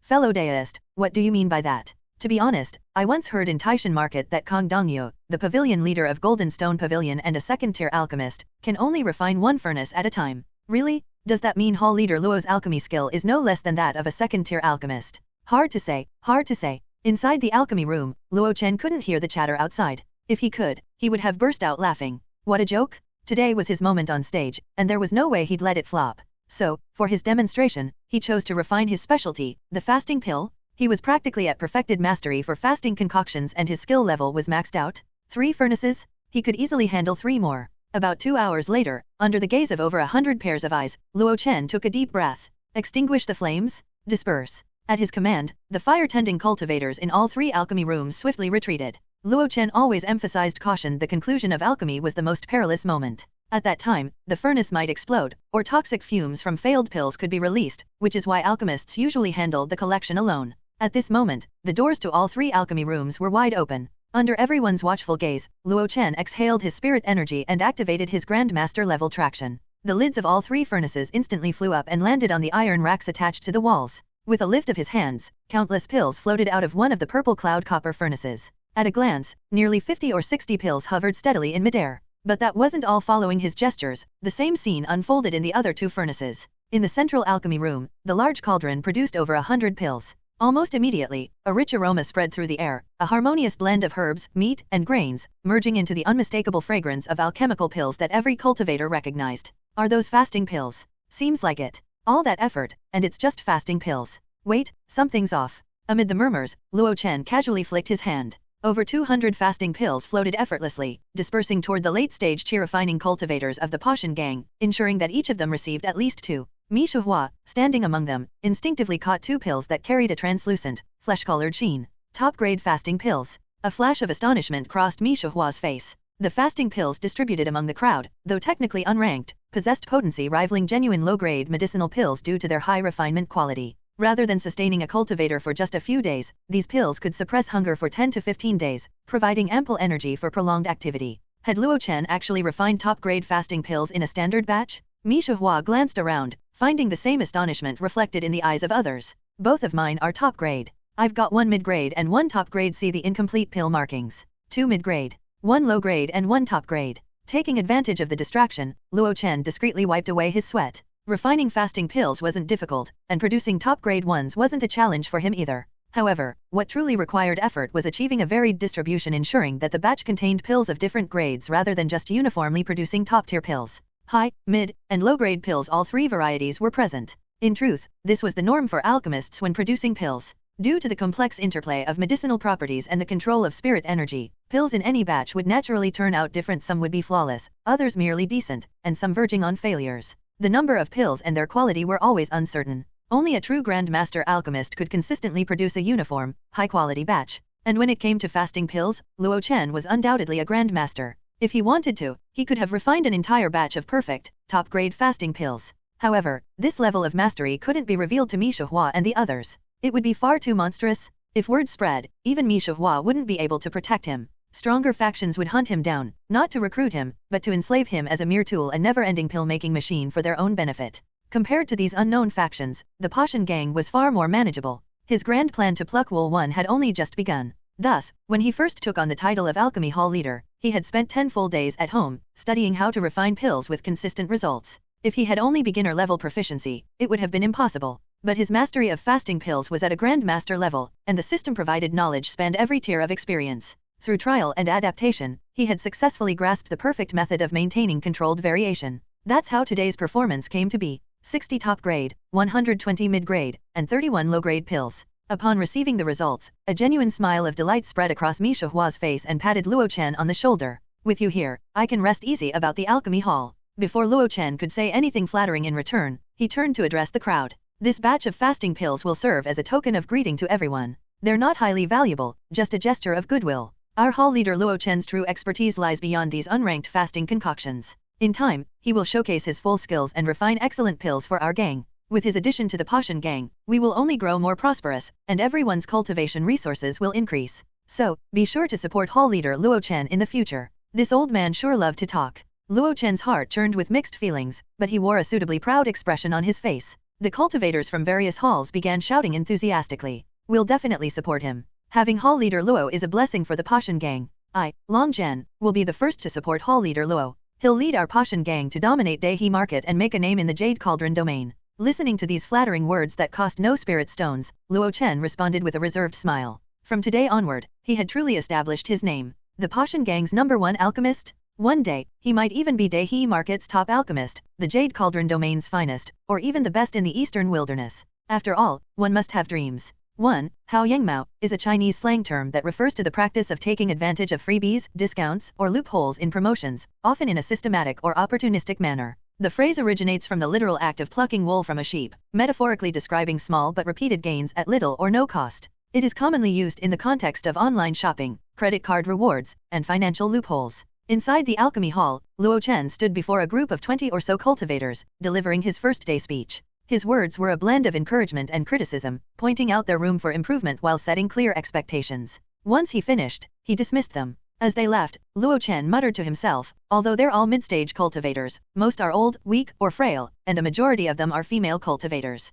They must have been transferred directly from the medicine hall. They seem to know my sister-in-law Murong. With these thoughts lingering, Luo Chen made his way toward his personal residence within the alchemy hall. Unlike other dwellings located in the valley or on the mountainside, his residence was built right next to the alchemy room, nestled beside a small mountain spring and a pond. Upon entering, he found Mi Shuhua already waiting for him, flanked by the 2 alchemy hall stewards, Sikong Xiaojia and Gu Kai. There was no time for small talk, they got straight to business, the future direction of the alchemy hall. Fasting pills can be refined, but we shouldn't make too many. Around 1,000 a month should suffice. I've calculated it. The profit margin is too low, and with their quality so high, giving them to low members is a waste. These 1,000 pills can be sold at a low price to mid and late stage members as rewards. Mi Shuhua spoke confidently. He had his own methods for managing the Passion gang. Luo Chen had no objections. Refining 1,000 fasting pills was just a matter of 2 or 3 days for him. Our main focus is still the Jade Essence pill. Mi Shuhua's face turned serious as he fixed his gaze on Luo Chen. Give me a definitive answer. How long will it take to refine it? Luo Chen pulled a sour face and spread his hands helplessly. I'm still getting familiar with the stages of the pill formula. How can I give you a definitive answer? Besides, you must have seen the formula. The tricky part lies in extracting the washed jade essence from the washed jade. It's a first-tier spirit material, and with my current stage, it's difficult to avoid damaging the essence. Mi Shuhua, who usually had the rosy-cheeked appearance of a wealthy elder, now had his face scrunched up like a wrinkled cloth. Indeed, extracting the jade essence thread by thread at the 5th stage of chi refining is a bit challenging. Luo Chen sighed. If I could get an extra bottle of chi nourishing pills every month, I might be able to break through to the 6th stage of chi refining soon. At that point, I'd certainly be able to extract the jade essence with ease. Sikong Xiaojia, standing by, couldn't help but interject. Didn't we already agree to give you 2 bottles of chi nourishing pills a month? Isn't that enough? Mi Shuhua also tried to dissuade him. 3 bottles a month means 1 pill a day. Taking pills so frequently might overstrain your meridians. Overstrain? I'm a genius with unblocked meridians and grandmaster level long spring art. I could refine 2 pills a day. 3 bottles are hardly enough for me. Of course, Luo Chen knew that when it came to taking advantage of a situation, it had to be done gradually. Pushing the old man too hard wouldn't end well. Feigning a pained expression, he said earnestly, for the sake of cracking the jade essence pill formula as soon as possible, how could I care about a little meridian strain? Gang leader, let me give my all for the growth of our gang. Mi Shuhua hesitated. After a long moment, he finally nodded. 3 bottles of chi nourishing pills a month it is. I'm gratified by your dedication. Luo Chen's eyes lit up. Yes, Foundation establishment cultivators truly have deep pockets. Passion gang treats me well indeed. Gu Kai, listening to this arrangement, couldn't help but feel envious, her eyes nearly turning red. She had only managed to earn a significant number of spirit stones during her last month at Tianxiang Tower. Before that, she earned no more than 200 or 300 spirit stones a month. Now Luo Chen, just from his fixed supply of chi nourishing pills, had 3 bottles that was worth 300 spirit stones alone. Jade Essence pill is the main goal, but now that the framework of the alchemy hall is established, you should also have a stable income source, Mi Shuhua said, looking at Luo Chen. Keep refining your Myriad Wonders pill for now. What about the primary materials? Luo Chen asked. I'll have people regularly purchase them from the Hall of 100 Herbs, Mi Shuhua explained. Additionally, part of the auxiliary materials will come from the medicine hall, but on paper, the alchemy hall will still need to pay for them in spirit stones. I understand this? Luo Chen smiled faintly. This was essentially akin to transactions between subsidiaries within a corporation. Formalities still had to be observed. This way, the medicine hall could earn some spirit stones, and once the Myriad Wonders pills were refined, the alchemy hall could profit further. With more and more outside cultivators arriving at Daihe Market, the prospects for Myriad Wonders pills are very promising. Additionally, our gang has a brothel in the outer city. These pills can also be supplied to them. The Passion gang have this kind of business? Luo Chen was stunned. He had never heard of this before. After some thought, he felt a pang of discomfort. No wonder there were so few female cultivators in the gang. Most were concentrated in the medicine hall, beast hall, or his current alchemy hall. Some of them had probably ended up in the Pashan gang's secret brothel. This old schemer always up to no good. List the materials you'll need for the month, and Elder Sikong will take care of the procurement, Mi Shihua instructed. Got it, Luo Chen muttered gloomily. Mi Shihua looked at Luo Chen, who seemed tactful and cooperative, and let out a sigh of relief. Everything was falling into place. This gang had cost him much effort but had also brought him and his family a substantial amount of spirit stones. As long as the Jade Essence pill could eventually be refined, advancing to the late stage of foundation establishment would no longer be a concern in terms of resources. Rogue Cultivator really has it rough. Having a faction to lean on is ultimately a blessing. Alright, I'll take my leave. From now on, Elder Sikong will handle external matters for the Alchemy Hall, and Steward Gu Ki will oversee internal affairs. Luo Chen, you can just focus on refining pills. Focusing solely on pill refining? That's impossible, not in this lifetime. Refining pills is just a means to earn spirit stones. Earning spirit stones is buying pills for cultivation. But now, if you're directly paying me with chi-nourishing pills, why wouldn't I just focus on cultivation? Why bother with middlemen when I can cut straight to speeding up my progress? Today, he received another bottle of chi-nourishing pills. Adding the 2 bottles he got after the Radiant Moon Hall meeting earlier this month and the 2 remaining bottles he had previously purchased, Luo Chen now had a total of 5 bottles of chi-nourishing pills. At 2 pills a day, this supply was sufficient for about 25 days. Paired with his Grand Master Long Spring Art Technique, a first-tier spirit vein in the inner city, and the Moonlight Herb gifted by Fu Xiu, Luo Chen was now spending nearly every morning and evening cultivating diligently. After completing another cycle of the Long Spring Art Technique, Luo Chen opened his status panel. Status panel. Name, Luo Chen. Lifespan, 27/75. Spirit roots, gold, wood, water, fire, earth. Realm, Chi Refining Stage 5, 38/100. Achievement points, 22. Techniques. Long Spring Art Technique, Grandmaster, 600/1000. Spells. Fireball Technique, Perfected Mastery. Carefree Wander, Grandmaster, 800/1000. Wind Control Seal, Grandmaster, 570/1000. Traction Technique, Grandmaster, 600/1000. Entangling Technique, Perfection, 380/500. Spirit Eyes Technique, Perfection, 380/500. Cleansing Technique, Perfection, 300/500. Healing Technique, Beginner, 5/100. Spirit Suppression Seal, Beginner, 1/100. Skills. First Tier Alchemist. After reviewing it, he shook his head. The past half-month seemed carefree, but in reality, it was packed with various matters. In terms of spells, Carefree Wander and Wind Control were used daily and progressed the most, but neither reached a qualitative transformation. The only skill that advanced in proficiency was Cleanse, which reached the perfection level. This was due to those 10 days of practicing how to control consistent pill formation, during which he frequently used the Cleanse to achieve the upgrade. The additional achievement point also came from this. Apart from that, there was no significant change. He had only just begun Spirit Suppression and Heal, which were currently of little practical use. What he cared about most was his realm progression Chi Refining Stage 5, currently at 38 out of 100. A reasonable rate of progress, 2 Chi Nourishing pills yield 1 increment in the progress bar. Through cultivation alone, he could gain about 15 increments per month, which was the limit of the Grand Master level Long Spring Art.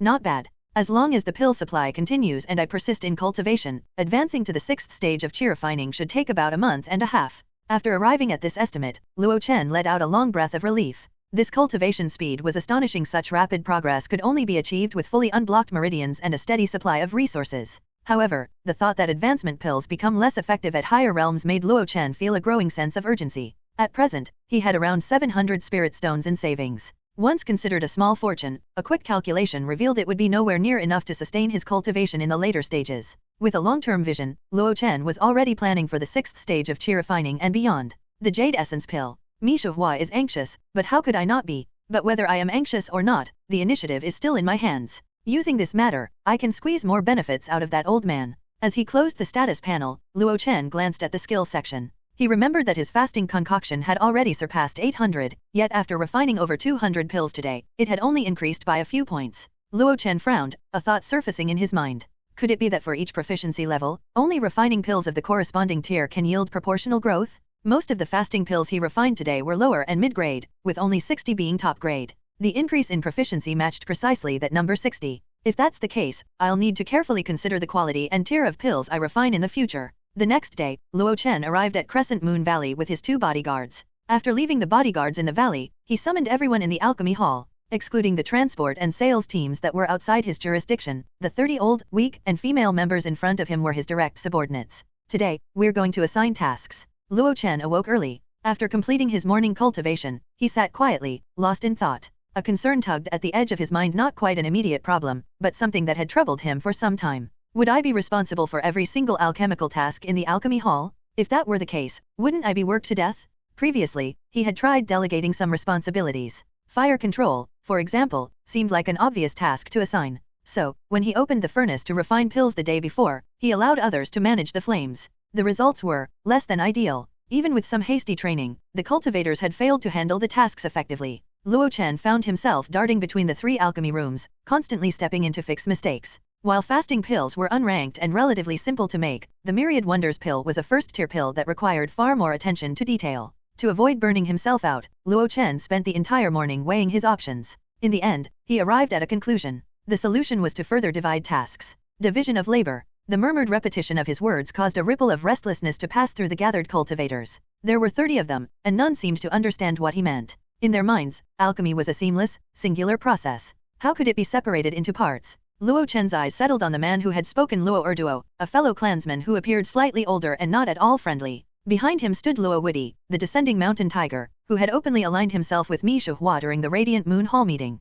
Just because Mi Shuhua supported Luo Chen now didn't mean his followers did as well. With a cold expression, Luo Chen answered flatly, yes, division of labor is necessary. I know some of you came here hoping to learn alchemy. Tell me, do you even know the steps required to train a proper alchemist in a sect? This question left everyone completely clueless. Just as Luo Chen prepared to fill that silence with his own explanation, a calm, soft voice spoke from among the crowd. Identify herbs, master fire control, study countless texts, research pill recipes, perfect techniques, and gradually work from low-grade pills to mid-grade and beyond before attempting more advanced types. Luo Chen turned slightly, frowning. The speaker had a pale face but maintained a composed expression. It was Mi Li, the daughter of Mi Junping and granddaughter of Mi Shuhua. Forget it, Luo Chen thought. This is someone I can't afford to offend. He wasn't sure of her exact standing within the Mi family, but the fact that she had been sent to the alchemy hall at all meant she carried weight. He cleared his throat. Yes, Miss Mi is absolutely correct. With his hands clasped behind his back, he began pacing slowly in front of the group. Even the major sects follow those steps. So what makes you think you, with no prior alchemical training, can do more? He paused to let the words sink in. That's why dividing tasks and having each of you focus on one specific responsibility is not just what you need, it's all you're capable of right now. No one spoke after that. He was, after all, the leader of the alchemy hall. Without wasting time, Luo Chen divided the 30 members into 6 teams of 5. One team would handle certain auxiliary materials, another team would manage a different set of auxiliaries. 2 more teams were assigned to process different primary ingredients. The final 2 were responsible for fire control, rotating shifts among the 3 alchemy rooms. I should appoint a fire team leader eventually, he mused. You must quickly familiarize yourselves with the materials for the fasting pills and Myriad Wonders pills, he instructed. Then, process them using the techniques I've already taught you. Furthermore, I don't want you venturing into other teams' areas before mastering your own responsibilities. Doing so will only slow your progress. You may think I'm holding you back, but if you try such things, don't blame me for being blunt. After finishing, he gestured outside. Gu Ki arrived with a group, carrying all the medicinal materials he had requested. This is standard ginseng, Luo Chen announced, holding up a root. Artificially cultivated. 10 years old. Low in spirit energy but crucial for many basic pills. He glanced at the team handling auxiliary materials. Thus, the processing methods are varied. I'll teach you 2 techniques first. You few, follow me into the medicine room. The group eagerly followed Luo Chen inside. The rest remained outside, murmuring quietly amongst themselves. Among them, Mi Li furrowed her brows. Though her face remained pale and still, there was a trace of confusion in her eyes. The standard procedure was indeed as the hall leader had described. But was it really necessary to divide tasks in such detail? Was it necessary? Luo Chen thought so. Of course it was. If he didn't split things up, someone might eventually learn every step of the pill refinement process. They'd figure out the proportions, the timing, the techniques. After dozens or hundreds of failures, someone might even succeed. And then what? What use would the Pashan gang have for its so-called top alchemist? Luo Chen wasn't just organizing the work, he was deliberately building knowledge barriers. Even if someone gathered the group to try and combine their experience, the full picture would still elude them. Even if they figured it out, Luo Chen planned to add subtle tweaks to later alchemy details. In short, Luo Chen had no intention of teaching his apprentices everything. He wasn't about to starve himself by giving away all his secrets. It took 5 days to train them. On paper, it wasn't long. But whispers of impatience had already begun to spread. Mi Shuhua, growing concerned, sent Sikong Shaojia to ask when the Myriad Wonders pill refinement would begin. With so many cultivators stationed in the alchemy hall, the Pashan gang was losing spirit stones by the day. After learning more about the gang's internal operations, Luo Chen understood why. Unlike the combat halls, which paid cultivators based on performance, the logistics halls like the alchemy hall paid fixed wages. Combat halls could earn hefty bonuses after raids or battles. Thus, most capable fighters were in the 3 combat halls or Wang Yuan's Water Dragon Hall. So when Sikong Xiaojia carefully tried to probe, Luo Chen simply replied with a smile, "No rush. No rush." Of course, he wasn't in a hurry. Once this group mastered their skills, his future alchemy work would become much easier. 5 days later, Mi Shihua arrived in person. Luo Chen gave the order, and the alchemy hall roared to life. Steam curled through the air from all 3 alchemy rooms. The scent of gentle smoke and sparse rain incense drifted through the halls. Luo Chen moved smoothly between rooms, instructing his subordinates, adjusting the fires, adding ingredients with practiced ease. Mi Shihua, observing from afar, began to felt some ease of anxiety. "Grandfather," Mi Li murmured. Without turning his head, Mi Shihua casually asked, "Have you learned anything under hall leader Luo Chen these past few days?" Mi Li softly replied, "His handling of medicinal materials for 2 kinds of pills is exceptionally skilled, far surpassing the alchemists the family has previously hired." Mi Shihua shook his head. Those alchemists could only produce low-grade pills. Naturally, they can't compare to Luo Chen. Mi Li thought for a moment. The hall leader is also highly experienced in controlling the fire. But Mi Shihua waved his hand dismissively. "That's not what I was asking. He hasn't taught us much else," she admitted. "And he doesn't allow us apprentices to observe his personal work." Apprentices. Mi Shihua was intrigued by this term. Mi Li promptly replied, "Currently, the alchemy hall is divided into 2 roles, apprentices and fire handlers. Their tasks are self-explanatory." Hearing this, Mi Shihua frowned in thought. A few moments later, he gave a firm nod. "You, go inside and observe." Mi Li looked up, surprised. But when she met her grandfather's unwavering gaze, she had no choice but to obey. She stepped into the alchemy room. Immediately, Luo Chen noticed her. His eyes snapped to hers, calm, sharp, and unwelcoming. Mi Li froze. Around her, the fire handlers barely breathed. For a moment, the only sounds in the alchemy room were the crackling of green steel wood and the bubbling from the alchemy furnace. Outside, Mi Shihua narrowed his eyes as he watched. After a moment, he frowned and then, with a long breath, sent a voice transmission into the room. "Little Mi Li is the most talented alchemist in my family. Let her observe for a bit. This is my livelihood," came Luo Chen's flat response. "No way, unless you add 1 more bottle of qi-nourishing pills per month." Can someone truly learn the craft of alchemy just by observing? The answer to this question depended on perspective. For individuals with exceptional talent, a simple technique or a single burst of spirit power could lead to a moment of insight or even mastery. But for the vast majority who lacked talent in alchemy, even observing 10 or 100 times might not yield any understanding. This was especially true for those without a solid foundation in alchemy. Luo Chen's proficiency in refining myriad wonders pills had already reached perfection level, with every pill he produced being at least mid-grade quality. In other words, his mastery of myriad wonders pills had reached the level of a fledgling master. His techniques had long surpassed those of beginners and were fundamentally different. Mi Li was now intently focused, her attention fixed on every flick of his wrist and every adjustment of flame. Yet, even if she managed to glean something from her observation, it would only apply to refining mid-grade myriad wonders pills. And therein lay the problem: could she jump straight to producing mid-grade pills based on what she saw? The answer was no. She would still have to start with low-grade myriad wonders pills. The techniques for refining low-grade myriad wonders pills had long been simplified by Luo Chen as his proficiency advanced. Without those foundational techniques, Mi Li would never be able to refine mid-grade or even low-grade myriad wonders pills in her lifetime. This was precisely why Luo Chen wasn't worried about his alchemy secrets being stolen. And yet, if he could use this opportunity to his advantage, such as securing an extra bottle of qi-nourishing pills each month, why not? Once again, he had wrung another small benefit from his growing reputation. After all, myriad wonders pills were tiered. Unlike fasting concoctions, which could be refined quickly, these required extended focus and a great deal of time. It took an entire morning for all 3 alchemy rooms to complete their batches. Under Mi Shihua's watchful eyes, Luo Chen eventually dismissed the cultivators and began the solitary process of retrieving the pills. Inside the alchemy room, Luo Chen wore a solemn expression as he cast the traction to lift the furnace lid. A soft hiss escaped as the furnace opened. The low-grade purple cloud copper furnace yielded 10 pills, 7 mid-grade, 3 low-grade. Luo Chen was quite satisfied. This was a deliberately controlled outcome. Had he been refining for his own use, all 10 pills would have been mid-grade without question. But with Mi Shihua's spirit sense likely still monitoring the room, he saw no reason to perform beyond what was expected. No need to act out of the ordinary. I'll just proceed as usual. In the next room, however, a burnt scent greeted him as soon as he lifted the lid. Luo Chen wrinkled his nose but didn't appear upset. Even with perfection-level proficiency, failure was part of the craft. His current success rate hovered around 40%. That was already quite impressive. From his past work with fasting concoctions, Luo Chen had charted the odds, 10% at the beginner level, 20% at skilled, 30% at proficient, and 40% at perfection. Upon reaching the Grandmaster level, the success rate could stabilize around 50%. As for a 100% success rate, Luo Chen had rarely considered. There is a common saying among alchemists, the higher the tier of the pill, the lower the success rate. Even the legendary Saint Alchemist of the Central State, who could effortlessly refine supreme-grade pills from low-tier ingredients, occasionally failed when crafting third or fourth-tier pills. In Luo Chen's view, as long as the success rate exceeded 50%, the immense profit margins of alchemy would ensure staggering returns. Outside, Mi Shuhua frowned instinctively the moment he sensed the failed batch.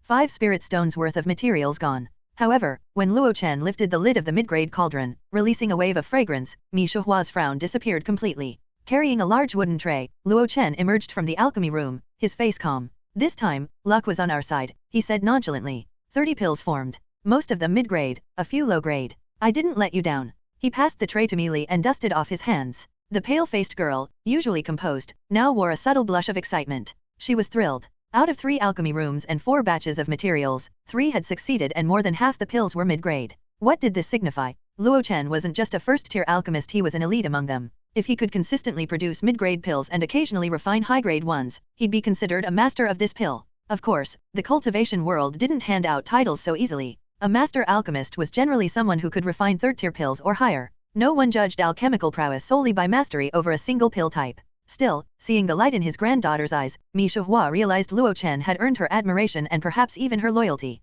As for him, he was already calculating profit margins. 30 myriad wonders pills. How many spirit stones could those sell for? Luo Chen, he said warmly, you've done an excellent job. Luo Chen smirked and waved dismissively. Today's success doesn't mean we'll always be this lucky. Hehe, I have every confidence in you. But I'm still short on manpower, Luo Chen added, slipping the request in smoothly. Could you send me a few more mid-tier cultivators? Still not enough. Mi Shuhua raised a brow. Luo Chen pointed at the pills in the tray and said, after the pills are formed, there's a period for the medicinal properties to settle. That time is critical, as external conditions could cause the medicinal effects to dissipate. A dedicated team should monitor them continuously. Meili chimed in, that's correct, Grandpa. The treatise on green origin pills mentions similar issues. Mi Shuhua frowned thoughtfully, then recalled that many pills lost quality from improper storage. You're right. I'll have Gu Ki send more people from the medicine hall. All right, that's settled. Luo Chen yawned and said, I've been busy all morning, I'm going to take a nap. Bring my lunch to my door later. Mi Shuhua blinked.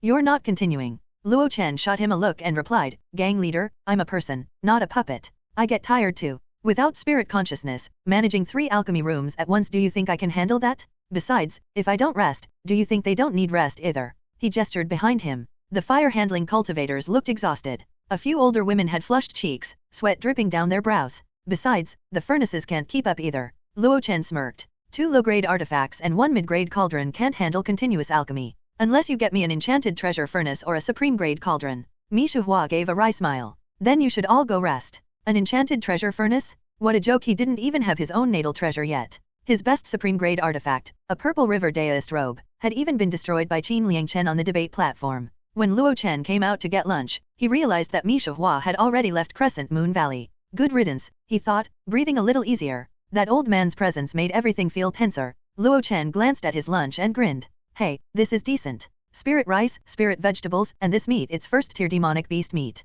The Pashan gang was treating him well, far better than most other hall leaders. In fact, as their future moneymaker, they were investing heavily in him. Without hesitation, he dumped everything into a bowl, stirring it into a giant heap of mixed rice. Hanging the familiar green gourd from his waist, Luo Chen began wandering the alchemy hall while eating, inspecting the grounds, and making mental notes of what still needed improvement. Once he had a clear idea of what was missing, he strolled leisurely out of the hall, still munching away. Following a winding gravel path paved with the remains of old mining slag, he entered Crescent Moon Valley. A cluster of stone buildings stood nestled beneath the shadow of the cliff's offices of the medicine hall. At noon, there were fewer people around, but a few cultivators could still be seen turning over herbs to ensure they dried evenly. Inside, he found Mirong Qinglian hunched over a desk, writing and sketching. Sister-in-law, busy. Mirong Qinglian looked up at him and immediately felt irritated. You have the nerve to show up. Huh. Luo Chen paused, rice bowl in hand. What happened? Mirong Qinglian sighed. Look at how many people your alchemy hall has taken from us over the past few days. Now we're short-handed. Luo Chen blinked. That was news to him. However, judging by Mirong Qinglian's expression, she didn't seem genuinely upset with him. I'm busy selecting suitable cultivators from the outer members of the gang. These bamboo scrolls contain their backgrounds. We need to pick those with relatively clean records. Mirong Qinglian pointed at the pile of bamboo scrolls on the desk. Got it, they were basically resumes. The medicine hall's work may be tedious, but it's safe. That's why so many cultivators in the gang want to work here, Mirong Qinglian explained. As she spoke, she inadvertently glanced at Luo Chen's oversized bowl of mixed rice. Wow, your food is really something? If I didn't know better, I'd think you were eating spirit stones. Of course. Luo Chen struck a proud pose. I'm the Passion Gang's moneymaker. If I don't get top-tier treatment, who would? Luo Chen placed one hand on his hip and beamed proudly. He had to admit, deciding to join the Passion Gang and becoming the Alchemy Hall's leader. At first, it had felt a bit stifling, but after experiencing the perks, he realized it was the best decision he had ever made. He grinned, satisfied. At first, becoming the Alchemy Hall's leader had felt like a burden. But now, no need to worry about food or safety. Bodyguards escorted him to and from work. Materials were delivered straight to his door. Once the apprentices and fire handlers were fully trained, his job would be even easier. Plus, his current salary of 4 bottles of chi-nourishing pills a month was simply too sweet. But still, Luo Chen wasn't content. It's not enough. The Passion Gang was wealthy, and as a foundation establishment cultivator, Mi Shihua was even more so. He needed a new plan, one that could bring in even more benefits. How can I get more? The scheming Luo Chen's eyes sparkled with mischief. Rogue cultivator, lackey, worker, tool, partner. Luo Chen's identity had quietly shifted with every passing day. So had the Alchemy Hall. Once a scattered mess, it now ran like a well-oiled machine. Apprentice alchemists found their footing, fire handlers trained with growing skill, and pill caretakers moved with quiet precision. A month passed in the blink of an eye. At the month's end, Luo Chen attended a small internal Passion Gang meeting. There weren't many that present himself: Mi Shihua, Mi Junping, the 3 combat hall leaders Zheng Wen, Luo Wudi, and Yang Wei, and the 2 alchemy hall stewards, Sikong Xiaojia and Gu Kai.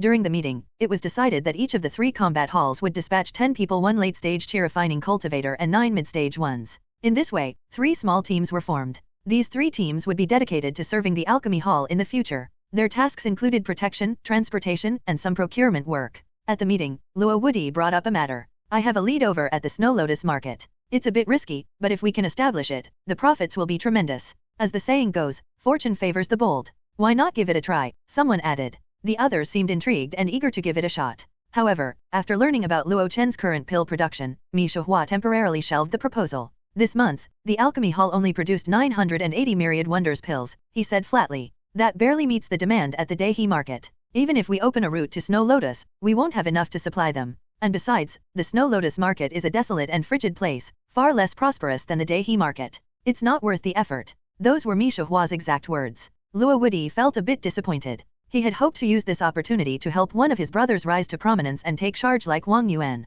But with pill output still limited, all he could do was sigh and nudge Luo Chen to work harder. Luo Chen only chuckled. I'll do my best. As the meeting wrapped up, everyone watched with disbelief as Luo Chen collected 4 bottles of chi-nourishing pills from the visibly reluctant Mi Junping. Luo Wudi, Yang Wei, and the others stared wide-eyed. Wasn't it supposed to be just 2 bottles a month? When did that brat get a raise? Are we sure Luo Chen isn't Mi Shihua's illegitimate son? Luo Chen ignored their whispers. Let them be jealous. He deserved every bit of it. Nearly 1,000 Myriad Wonders pills a month equated to 4 to 5,000 low-grade spirit stones? What did that mean? It could buy 40 to 50 bottles of chi-nourishing pills, or 2 high-grade enchanted artifacts, or even over a dozen low-grade ones. And that was just for a single month.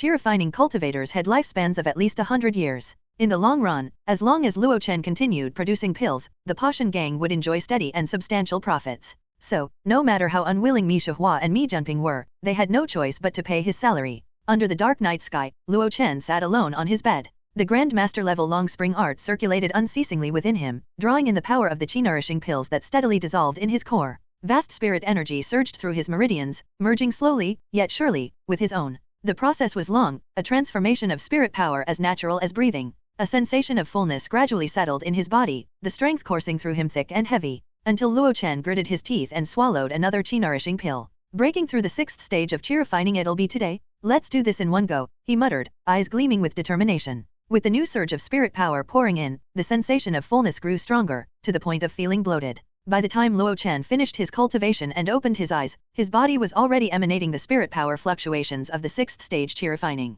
It's done, he exhaled. After years of effort, he had finally reached the same stage as Old Man Chen. Now, among the mid-stage chi-refining cultivators, he was undoubtedly one of the strongest and took a glance at his status panel. Realm, chi-refining stage 6, 1/100. The initial wave of triumph was quickly tempered by reality. The effectiveness of the chi-nourishing pills seemed to be waning. Back at the 3rd stage, 1 pill had given him 2 points of advancement. At the 4th stage, it equated to 1 point. The 5th stage had already required 2 pills per point. And now, he calculated grimly, at least 5 pills for a single point of progress. A bottle of chi-nourishing pills only contained 10 pills. In other words, if he wanted to advance to the 7th stage of chi refining, he would need at least 50 bottles of chi-nourishing pills. That was a staggering 5,000 low-grade spirit stones. Moreover, there was a limit to how many pills his body could process in a day. Damn, I'm practically eating spirit stones now. A rueful smile twisted across his handsome face. He had transformed from Luo Chen, rogue cultivator, to a spirit stone gobbler Luo Chen. But the joke did little to ease the mounting pressure. Something didn't feel right. Other cultivators didn't seem to consume resources at this rate. Was it because of his 5-element spiritual roots? Or perhaps the Grand Master level long spring art, which had opened all his meridians, required him to draw in more spirit energy to advance? Or was there an unknown reason behind it all? For now, Luo Chen couldn't pinpoint the exact cause. All he knew was that he needed more cultivation resources. He also had to find a way to increase his daily pill intake. Oh, and one more thing. The diminishing effectiveness of the chi-nourishing pill seemed to hint at developing medicinal resistance. He would need to find a substitute for the pill soon. Countless thoughts raced through his mind, yet he remained calm. Luo Chen was used to pressure. It was simply another problem to solve, step by step. He began plotting, step by step.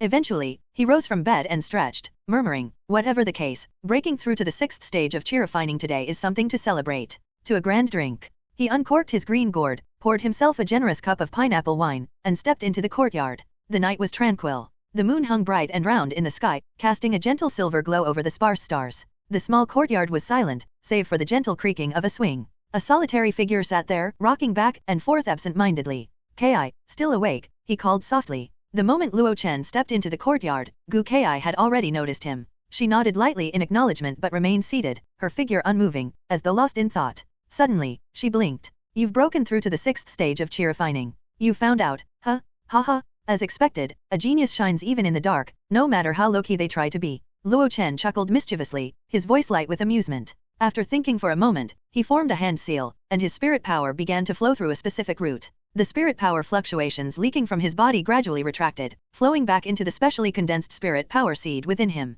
In the blink of an eye, the external spirit energy fluctuations adjusted to the level consistent with a 5th stage chi refining cultivator. Spirit suppression? Ki, take another look. What's my cultivation realm now? Gu Ki gave him a sidelong glance, her eyes briefly lighting up with curiosity before her expression returned to its usual calm. 5th stage of chi refining, she replied flatly. As expected, the spirit suppression was effective. Over the past month, his intermittent practice had advanced to the skilled level, allowing him to somewhat control his spirit energy fluctuations. Luo Chen played with the fluctuations, expanding and retracting them repeatedly, thoroughly enjoying himself. After a while, he noticed the atmosphere had grown as cold and quiet as the moonlight above. Gu Ki sat unmoving, her expression distant, her mood clearly shifted. Ki, what's wrong? He asked gently. Are you upset? She sighed, her voice soft and faintly bitter. Don't mind me. It's just, watching you climb through the ranks so quickly since joining the Pashan gang while my income has dropped significantly, it's left me feeling a little troubled. Luo Chen paused, taken aback. Income? Of course, he hadn't considered that side of things before. Back at the Tianxiang Tower, Gu Ki had earned a respectable income. Especially after the debate platform's grand opening, her stunning dance performance had mesmerized everyone, and her fame soared overnight. Her monthly earnings had skyrocketed soon after. But after leaving the Tianxiang Tower, things were different now. Even as a steward of the Alchemy Hall, her fixed salary was just over 100 spirit stones a month. It was the same amount Sikong Shaojia received, though the old man held an elder's title and had other income sources. For an inner-city resident, 100 spirit stones per month was equivalent to what a minor shop steward in a large merchant guild might make. However, it was far from sufficient to meet the cultivation needs of a 9th stage chi refining cultivator. With such an income, how many years would it take to progress from 9th stage chi refining to perfected mastery? And how much longer would it take to earn enough spirit stones to buy a foundation establishment pill for breaking through to the foundation establishment realm? Gu Ki looked down at her hands, her voice barely above a whisper. I'm already 39. I've always aspired to reach foundation establishment, but I know it's just a dream. But the dust transformation pill Fei Bowen gifted me back then helped me barely break through to 9th stage chi refining. Now, I'm just one step away, but I'm stuck here due to a lack of resources. I'm not willing to give up. Luo Chen, was leaving the Tianxiang Tower the right choice or a mistake? Listening to her murmurs, Luo Chen found himself at a loss for words. Back then, he had jokingly said he would support her, leading Gu Ki to join the Pashan gang and become the current Alchemy Hall steward.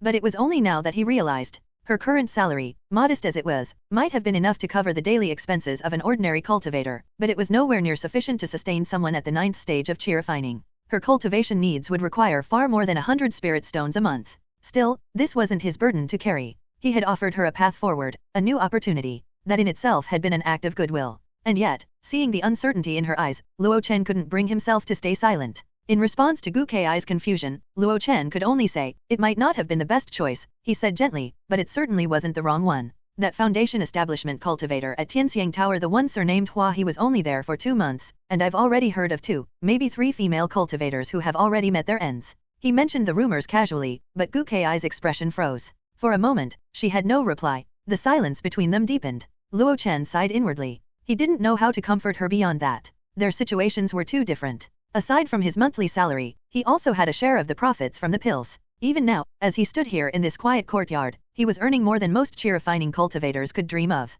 As he thought about this, Luo Chen suddenly realized something. The investments Mi Shihua and even the Pashan gang had made in the alchemy hall were growing increasingly significant. Beyond a few high-ranking individuals, there were dozens of mid to late-stage cultivators relying on the alchemy hall for their livelihoods. If his returns didn't improve soon, it was likely that this group depending on him for their livelihoods would face issues. Would people begin to look elsewhere? Take up side jobs? Or worse, begin losing interest in the alchemy hall entirely? It seems the jade essence pill matter cannot be delayed any longer. This thought flashed through Luo Chen's mind. Not just for them, for himself as well. The Myriad Wonders pill, for all its consistency, had a low profit ceiling. It was stable, yes, but it wasn't the kind of product that could transform the fate of a hall or a sect. Only pills like the Jade Essence pill, which directly benefit cultivation, are true money makers. Today marked another day of alchemy within the Pashan gang's alchemy hall, and Luo Chen, as always, prepared to fire up the furnace. But before beginning, he met with 2 stewards and 3 late-stage chi-refining cultivators. They were experts selected from the 3 combat halls. Their purpose was to lead teams responsible for transporting the alchemy hall's pills to designated selling locations. It was a surprisingly large team of 30 cultivators escorting just 1,000 Myriad Wonders pills. The scale of the escort felt absurd, like using a cannon to kill mosquitoes or wielding a sledgehammer to crack a nut. Still, it was a direct order from the gang leader. No one dared question it. Luo Chen understood well that this personnel framework wasn't built for the Myriad Wonders pill but for the future Jade Essence pill. After handing over this batch of Myriad Wonders pills to the 3, Luo Chen casually asked about their destination. It turned out that the Pashan gang had rented a small shop in the inner city. It served as a place to sell miscellaneous resources gathered from the ancient plains, items considered too niche or low-grade for the major sects or even the Lianyun Trade Alliance to bother with. The Pashan gang couldn't make good use of them either, so they simply put them in the shop for sale. There were always rogue cultivators who would find them interesting. Luo Chen's Myriad Wonders pills would now be sold as a featured product in this humble shop. In addition to the shop, the South City Rogue Cultivator Market and a small store in the outer district were also destinations for the pills. With the distribution team dispatched, Luo Chen strolled leisurely into the alchemy room. Gu Kai was already there, coordinating a group of apprentices who were busily moving crates of processed raw materials inside. The fire handlers were in place, ready at their posts. Luo Chen raised his hand in a flourish. "Today's alchemy begins," he declared grandly. The cultivators nearby watched him with undisguised envy. After a month of repetitive work, many of them had begun to feel numb. Every day, it was the same: prepare ingredients, handle flames, clean cauldrons. Even for cultivators, it was monotonous. They didn't realize that, in a modern society, they were assembly line workers, repeating monotonous tasks day after day. As for the future, becoming a revered alchemist? Luo Chen had never heard of an assembly line worker becoming a CEO. In his case, it was impossible to. He had already taken the hard path and now reaped the rewards. Luo Chen didn't concern himself with such matters. After all, even the famous Xiangxiang from Tianxiang Tower had once spent 3 years as a fire-watching apprentice in a sect. Success demanded endurance. He simply focused on refining the pills. Beside him, Meili flitted around, dutifully wiping the sweat from his brow and handing him his wine gourd when he reached for it. Technically, she was there to observe the alchemy process, but somehow she had ended up playing the role of an attentive attendant. Meili herself wasn't sure when this shift had happened. Maybe it had started the day Luo Chen asked her to go out and buy cucumbers? The memory was faint, but the pattern had stuck. Though she felt a strange conflict within part student, part servant, Meili never slacked. She tried her best to watch, to learn, to mimic his every movement. But after an entire month, she hadn't made the slightest bit of progress. When another session of alchemy ended, she realized once again that she had learned nothing. She sighed inwardly, disappointment settling over her until the moment the furnace lid lifted. A wave of incredibly rich medicinal aroma poured out, thick and sweet, immediately caught her attention. Her eyes widened as she stared into the cauldron. What is this? A pill the size of a longan, glowing with a deep crimson almost verging on purple, sparkled on Luo Chen's fingertips. Top-grade Myriad Wonders pill. Mi Li's expression was one of shock, and she exclaimed aloud. Her sudden exclamation drew the attention of every cultivator tending the flames nearby. All eyes turned to Luo Chen. He stood calmly, a faint smile playing at his lips as he held up a top-grade Myriad Wonders pill. Though joy lit up his expression, his heart remained composed. After refining over 1,000 myriad wonders pills last month, his proficiency had long since reached the Grandmaster level. He hadn't demonstrated it earlier because he felt the timing wasn't right. After all, it would have been shocking to produce top-grade pills so soon after joining the Potion Gang. But now, there was no need to hold back. For the sake of cultivation resources, sometimes it was necessary to be bold. Without hesitation, he casually tossed the pill toward Meili. She barely managed to catch it, fumbling slightly, stunned by the weight of the moment. Before she could gather her thoughts, Luo Chen turned and strode gracefully into the stone house built exclusively for him. Today's alchemy session has brought me inspiration. I must seclude myself for 3 days. Do not disturb me. The stone door slammed shut behind him with a deep echo. A soft ripple of spirit light pulsed outward, the activation of a first-tier formation that Mi Shihua had specially left for the alchemy hall. Meili stood frozen, the pill still cradled in her hand, staring at the sealed door in disbelief. Then, as if suddenly remembering something important, she spun on her heel and dashed out of the alchemy hall, taking to the sky in a streak of light as she flew straight toward the Mi family's territory. Inside the stone house, Luo Chen gazed deeply through the mountainside window, quietly watching the scene. Come in. Why are you in such a hurry to find me? Mi Shihua's voice echoed as he stepped out of his meditative seclusion. The endless affairs of the family and gang had long begun to interfere with his own cultivation time, and only after painstakingly establishing the alchemy hall's structure had he found the opportunity for a short retreat. And now, barely 2 days into his long-awaited respite, someone had used a sound transmission talisman to summon him. Thus, his expression was rather irritated at the moment. Meili, unaware of her grandfather's foul mood, knelt respectfully before him and presented a crimson-purple myriad wonder pill in both hands. Her voice trembled slightly, filled with excitement. Top-grade pill? It was refined by Hall Leader Luo just today. With a wave of his hand, the pill flew into his palm. The rich crimson hue, the faint purple sheen, and most importantly the 3 flawless pill lines etched into its surface left no doubt. This was a top-grade myriad wonders pill. How long had that boy been involved in alchemy? At most 10 or 20 years, yet he had managed to refine a top-grade pill? The alchemical talent of this boy is truly terrifying. Hall Leader Luo mentioned he had an insight into alchemy, so he decided to seclude himself for 3 days, Meili reiterated. At this, Mi Shihua could no longer remain seated. An alchemical insight? Seclusion for 3 days, he muttered, half to himself. Could it be? Could he emerge capable of refining the jade essence pill? He began pacing more rapidly, muttering under his breath. Yes, he definitely can. The myriad wonders pill and the jade essence pill are both first tier. If he can produce a top-grade version of the former, then even a low-grade jade essence pill should be within reach. Mi Shihua paced back and forth in his meditation chamber, murmuring to himself. His aged face, overwhelmed with excitement, continuously shifted in expression. A low-grade pill is enough. It doesn't need to be priced too high, set it at a dozen or so spirit stones, and it will surely cause a buying frenzy among early and mid-stage cultivators. A bottle of chi-nourishing pills costs 100 spirit stones, ordinary people can't afford it. As long as the jade essence pill can be refined, my path to the Great Dao will be within reach. His steps halted suddenly. His voice turned sharp and decisive. Go to the alchemy hall. No one is permitted to disturb Luo Chen during these 3 days of seclusion. I shall guard his path. With those words, he unleashed his escape light, sweeping Meili along as he flew out of the Mi family's territory. Meanwhile, in the secluded stone house tucked into the side of the mountain, Luo Chen sat cross-legged in silence. Regret tinged his thoughts. 3 days in a sealed chamber, it sounded simple enough, but he already felt restless. Cultivators were said to spend decades, even centuries, in isolated cultivation. But ever since his transmigration into this world, Luo Chen had never managed more than a single day of true seclusion. It wasn't that he wasn't diligent. Rather, as a low-tier cultivator, both his physical endurance and spirit consciousness placed strict limits on how many times he could circulate his cultivation technique each day. Overdoing it led to exhaustion, mental fog, and other unpleasant side effects. This predicament would only change after reaching at least the Foundation Establishment realm. Forget it. With the formation concealing me, even a Foundation Establishment cultivator's spirit consciousness can't detect what I'm doing inside. I'll find something else to do. Luo Chen retrieved a piece of beast hide from his storage pouch.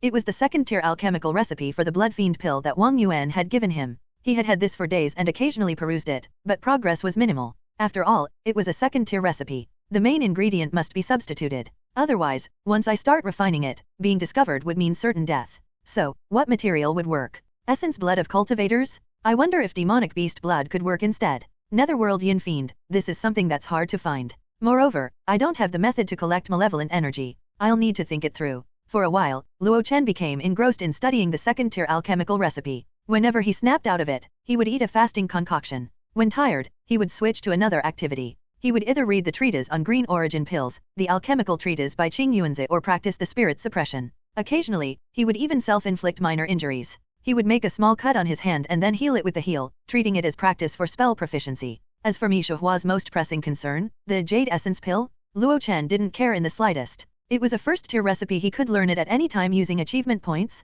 In fact, he planned to learn it on the very day he emerged from seclusion. And so, the 3 days passed in the blink of an eye. When the formation dissipated, Luo Chen stepped out of his room slowly. Seeing the old man waiting quietly outside, Luo Chen felt an inexplicable sense of time's fleeting nature. So this is what a cultivator's seclusion feels like? Merely 3 days felt like a long time had passed. If I reached a higher cultivation realm in the future, would true seclusion feel like the world had turned upside down? While he was lost in thought, a hoarse voice reached his ears. Meeting a friend after 3 days requires a fresh perspective. Young friend, you've broken through to the 6th stage of chi refining. Before Luo Chen could say anything polite, the other party impatiently asked, "Can you refine the jade essence pill now?" Luo Chen's expression froze. "Old man, can't you give me some face? Don't be so blunt. Besides, I just had a breakthrough, shouldn't there be a congratulatory gift? Some enchanted artifacts or pills, I wouldn't mind those either." At the heart of the alchemy hall stood 3 alchemy rooms, arranged with the largest one positioned in the center. This room was not only the most spacious but also the most well-equipped. It held something even more valuable than most cultivators could dream of, something second only to Luo Chen himself, the Drain Cloud Cauldron. This was no ordinary alchemical furnace. The Drain Cloud Cauldron was a first-tier mid-grade enchanted artifact, rumored to be among the most expensive of its class. It was said to be pricier than even some underwhelming mid-grade defensive artifacts, and its reputation extended far beyond the walls of the Pashan gang. At present, the Grand Alchemy Room was silent, sealed off from the world. Even Meili had been instructed to remain outside. Luo Chen stood alone within, tending the fire and operating the cauldron himself. One by one, he added the prepared medicinal ingredients, each chosen and arranged by Mi Shuhua well in advance. He began with the common auxiliaries ginseng and falopia. These staples were vital, even in basic chi-nourishing pills, as they provided cultivators with a foundation of physical vitality. Following these, he carefully introduced rarer ingredients, blue citrus grass and snow orchid. These supported the main ingredients, either enhancing their effects or suppressing unwanted properties. After adding the auxiliary ingredients to the cauldron, Luo Chen's gaze burned intensely as he stared at the cauldron. The spirit eyes had already been activated. Currently, his mastery of the spirit eyes was just one step away from reaching the Grand Master level. When applied, his vision was so enhanced that he could easily see through the cultivation realm of 9th stage chi refining cultivators. Most cultivators at his stage would never invest so much time and effort into mastering such a technique, but Luo Chen was far from ordinary. Sometimes, he even wondered, once the spirit eyes reached the Grand Master level, would he be able to pierce through the disguises of Foundation establishment cultivators? His focus returned to the cauldron. "The medicinal properties of the auxiliary ingredients have mostly been released," he murmured. "It's time to add the main ingredient." He reached for a bamboo box resting on a nearby shelf. When he opened it, a soft glow spilled out, illuminating a palm-sized piece of luminous washed jade. This washed jade is a first-tier spirit jade, was primarily found near rivers, coastal areas, and occasionally in regions heavy with yin energy. This jade had numerous uses. It could be crafted into jade boxes for sealing pills or used to create water element jade scrolls. Its core essence, the jade marrow, was especially valued for physical refinement. It was said to be popular in the mortal world as well, used as core materials for ice cellars or extensively in the construction of tombs. In terms of price, it was somewhat expensive. A palm-sized piece of washed jade cost an entire spirit stone, which was enough to buy 10 jin of spirit rice. The primary ingredient of the jade essence pill was none other than the jade marrow within this washed jade. The washed jade alone accounted for 1/5 of the total material cost. By Luo Chen's estimate, the raw materials for one batch of jade essence pills cost about 5 spirit stones. It was not cheap, but not overly expensive either. The price was comparable to the cost of Myriad Wonders pills. In fact, the Myriad Wonders pills shouldn't have been so costly. It was primarily due to one main ingredient sourced from the distant northern sea, inflating the cost. As for the jade essence pill, its production quantity per batch was still unclear to Luo Chen. But as long as it exceeded the Myriad Wonders pill, it would definitely be profitable. After all, one was a vitality-boosting pill, while the other directly aided cultivation. The markets for the two were simply incomparable. With that motivation firm in his heart, Luo Chen steadied his breath and focused. The washed jade hovered above the cauldron as Luo Chen continuously channeled his spirit power. The amount of spirit power released wasn't significant, roughly 1/10 of what his fireball used. However, this power had to be maintained with exceptional precision and stability. The prolonged exertion even induced a sense of fatigue. To make matters more difficult, the spirit power had to be manipulated and compressed in a specific way, something he had learned from the treatise on green origin pills, a technique known as jade fracture, designed specifically for processing jade-based materials. Under the application of this technique, cracks began to appear on the shell of the washed jade. Then, drop by drop, a crystalline liquid, resembling bone marrow, seeped out. This was the jade marrow from the washed jade. Originally solid, it had been transformed into a semi-solid, semi-liquid state under the manipulation of spirit power. Once extracted, each droplet of jade marrow was carefully guided into the cauldron, where it would fully liquefy under the heat. The process was meticulous, delicate, and exhausting. It took Luo Chen a full hour just to extract the marrow properly, each moment requiring precision and control. One of the two most challenging steps is complete, he muttered to himself, wiping a sheen of sweat from his brow. Now comes the other challenge. Unlike most pills he had refined before, the Jade Essence pill wasn't a medicinal pill, it was a mineral pill. In the cultivation world, medicinal pills were the absolute mainstream. Within medicinal pills, there were many classifications and its specific classifications depended on their main ingredients and effects.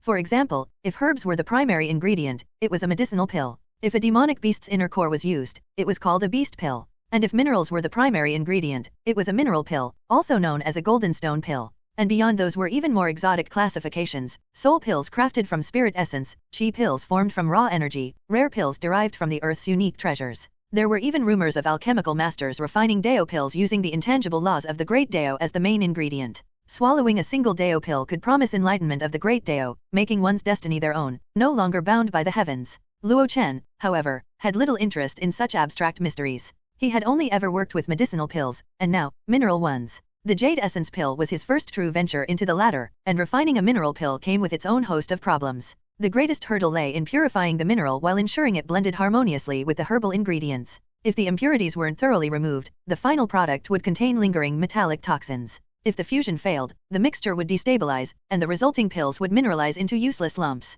And the result of mineralization? Unfortunately for Luo Chen, he got to witness that outcome firsthand. Not just him, Mi Shihua and the others saw it too. Is this what you're calling the Jade Essence pill? Mi Shihua asked, holding up a handful of colorful little stone beads in disbelief. His voice was flat, but his expression said it all. Luo Chen scratched the back of his head sheepishly. Well, people make mistakes, and even horse trips, right? Besides, who succeeds on their very first batch of pills? Even that saint alchemist from the central state wouldn't dare to boast. Saying this, Luo Chen raised his voice in self-defense. He tried to sound confident, solid reasoning, firm tone, but the sting of failure clung stubbornly to the air. His logic was sound, yet the disappointment was palpable. Mi Shihua sighed deeply and let the useless stone beads fall from his hand, scattering them across the floor with a dull clatter. I was too impatient, he muttered. Luo Chen instinctively reached out and patted the old man on the shoulder in consolation, then froze. Wait, since when did I get so casual with a foundation establishment cultivator? But Mi Shihua didn't seem to mind. If anything, he looked too tired to care.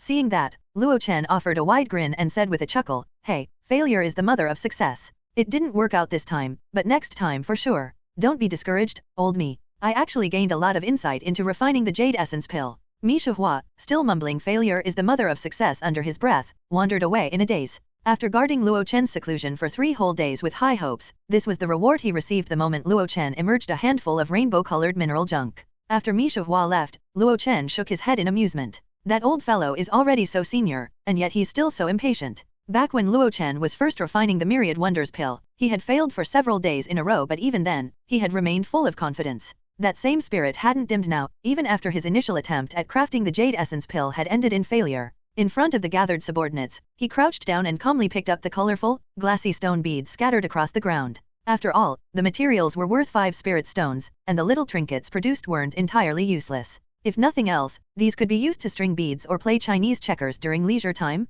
However, the quantity wasn't enough yet. With a few more failures and all the colors collected, I could set up a proper game. That's what he thought, and the others watched him cheerfully picking up the beads with similar amusement. Over the next few days, every failed batch of beads was carefully collected and delivered to Luo Chen. During those days, Luo Chen actually began to put some genuine effort into refining pills. He refined a batch of Myriad Wonders pills every morning and afternoon. With deliberate control, the success rates for low-grade, mid-grade, and high-grade pills were maintained at a 3 to 6 to 1 ratio. This method slowed down the improvement of his Grandmaster level proficiency in Myriad Wonders pills. However, it effectively concealed his true alchemy skills. After all, no one would believe a new alchemist could consistently produce top-grade pills without raising eyebrows. In response to this production, the Pashan gang convened another meeting, this time chaired by Mi Junping. She proposed pricing tiers based on pill quality. After some discussion, the gang settled on a structure. Low-grade Myriad Wonders pills would sell for 3 spirit stones, mid-grade at 5, and top-grade at 10. The top-grade price nearly rivaled that of a chi-nourishing pill.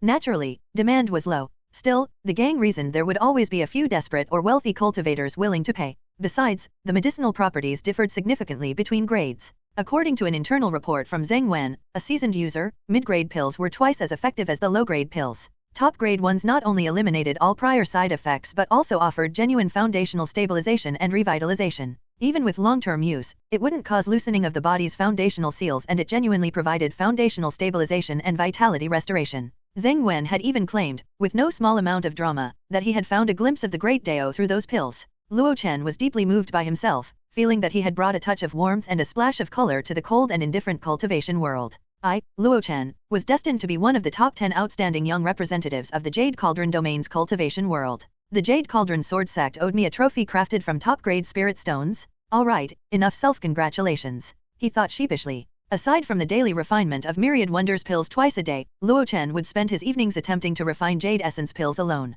Which, of course, explained the ever-growing pile of colorful stone beads. Time slipped by swiftly. In the blink of an eye, 10 days had gone by. Mishihua once again stepped into the alchemy hall of Crescent Moon Valley. However, upon arrival, he was greeted by a sight that made him bristle with anger. What are you doing? His voice boomed across the hall. On the left side of the hall, where a stone table sat perched at the edge of a raised cliff platform, 3 figures were gathered. Normally, this was Luo Chen's spot for eating, drinking, or watching the sunrise. But today, Luo Chen, Gu Kai, and Sikong Xiaojia were huddled together around a hexagonal wooden board. The board was covered in beads 6 distinct colors, densely arranged in complex formations. It was clearly a game in progress. At that very moment, it was Sikong Xiaojia's turn. Startled by Mishihua's sudden outburst, Sikong Xiaojia flinched and reflexively flipped the board over with both hands. Reporting to the gang leader, he blurted out, "We're analyzing the properties of failed jade essence pills to explore possible improvements." His words sounded lofty, noble, even. But Luo Chen gritted his teeth and glared at the old man. What nonsense? He was about to win that round? Sikong had been losing, and instead of facing defeat honorably, he'd flipped the board like a sore loser. I don't care, Luo Chen growled under his breath. You still owe me that book from the bet? Confronted with Sikong Xiaojia's sudden excuse, Mishihua remained skeptical. To put it bluntly, he didn't believe a word of it. However, noticing how Sikong Xiaojia was now eagerly looking toward Luo Chen for support, Mishihua followed suit, hoping to hear what progress the young alchemist had actually made. With both old men staring at him expectantly, their gazes pitiful and almost childlike, Luo Chen sighed. He reached into his storage pouch, pulled out a jade bottle, and casually tossed it to old man Mi. Mishihua caught the bottle with a confused look. But the moment he uncorked it and caught sight of the contents, his eyes widened in astonishment. Then, a burst of laughter erupted from him. Ha ha ha, as expected, you truly are an alchemy genius. Luo Chen gave him a playful thumbs up. You truly have sharp eyes.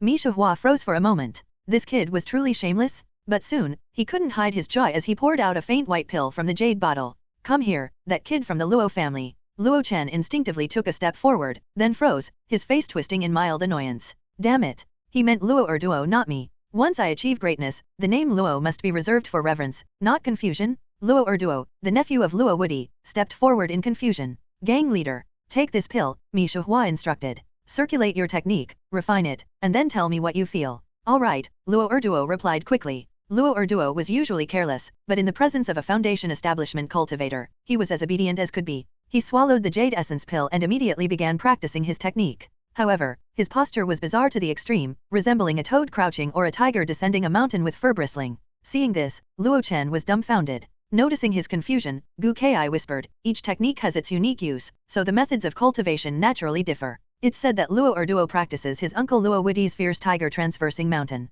At each stage, the technique mimics some movements of a demonic tiger, allowing better absorption of spirit energy from heaven and earth. Luo Chen nodded in sudden understanding. He wasn't well versed in techniques, his only real experience was with the long spring art. A wood element technique, it emphasized stillness. Practicing it meant assuming a posture akin to a rooted tree, calm and unmoving. Fierce tiger traversing the mountain, by contrast, was clearly a technique of motion and aggression. He wondered what characteristics other techniques might have. His curiosity piqued. Luo Chen glanced at Gu Kai, noticing her expression shift slightly, as if she was trying to avoid his gaze. A sly grin formed on his lips. Fellow deist Gu, care to practice together sometime? Get lost, she snapped, rolling her eyes with dramatic flair. Watching the two of them whisper and joke, Mishihua glared in disapproval and promptly erected a soundproof barrier around Luo Erduo to prevent distractions. For low-tier cultivators, circulating techniques often took a long time. Low-tier cultivators often took a long time to circulate their techniques. Luo Chen remembered that in his earlier days, it would take him nearly 2 hours to complete a session of the long spring art. Only as his proficiency grew did that time shorten to about 30 minutes. Luo Erduo was no exception. For 2 full hours, he performed a series of strange, tiger-like movements, each one lasting 20 minutes. Finally, drenched in sweat and panting heavily, he finished his session. Mishihua nodded in approval. The fierce tiger traversing the mountain has 9 movements. You can perform 6 of them, showing that your foundation in the mid-stage chi refining realm is quite solid. Luo Erduo beamed with pride at the praise. After wiping away the sweat on his brow, he began to describe the effects of the pill. The medicinal properties are on the colder side, not as gentle as the chi-nourishing pill, he said thoughtfully. That's normal, Luo Chen responded. The main ingredient is washed jade, which naturally carries a cold attribute. So it makes sense that the pill's effects lean that way. Luo nodded and continued. The potency is decent. It raised my overall spirit energy by about 1 to 2 per thousand. 1 to 2 per thousand was roughly 1 to 0.2%. Luo Chen frowned slightly. That's lower than I expected. It might be because my technique isn't refined enough yet. However, Mishahua was already quite pleased. He smiled. Luo is only at the 4th stage of chi refining. Taking a chi nourishing pill at best increases his energy by 1 to 2%. In other words, this low-grade jade essence pill already has 10% of a chi nourishing pill's effect. Luo Chen raised an eyebrow. Mishahua seemed to have significant experience in this area. Coincidentally, this was an area Luo Chen had been pondering as well. Perhaps, he could find some time to fleece Mishahua a bit on this topic. After all, a foundation establishment cultivator, if you're willing to fleece a little, you're bound to get some benefits. After gathering user feedback, Mishahua dismissed everyone else. He looked at Luo Chen excitedly. What's the success rate? Luo Chen replied calmly, in the past 10 days, I've only succeeded once. It was with my purple cloud copper furnace. One batch yielded 11 jade essence pills. Hearing this, Mishahua's excitement dimmed a little. Jade essence pills couldn't be sold the same way as Myriad Wonders pills. The Myriad Wonders pill, as Kong Dongyu, the master of the Golden Stone Pavilion in Taishan Market, once said, was massively overpriced. It was only because of its unique medicinal properties and its location in Daihe Market, a place frequently battling demonic beasts, that it could be sold per pill at 5 spirit stones each.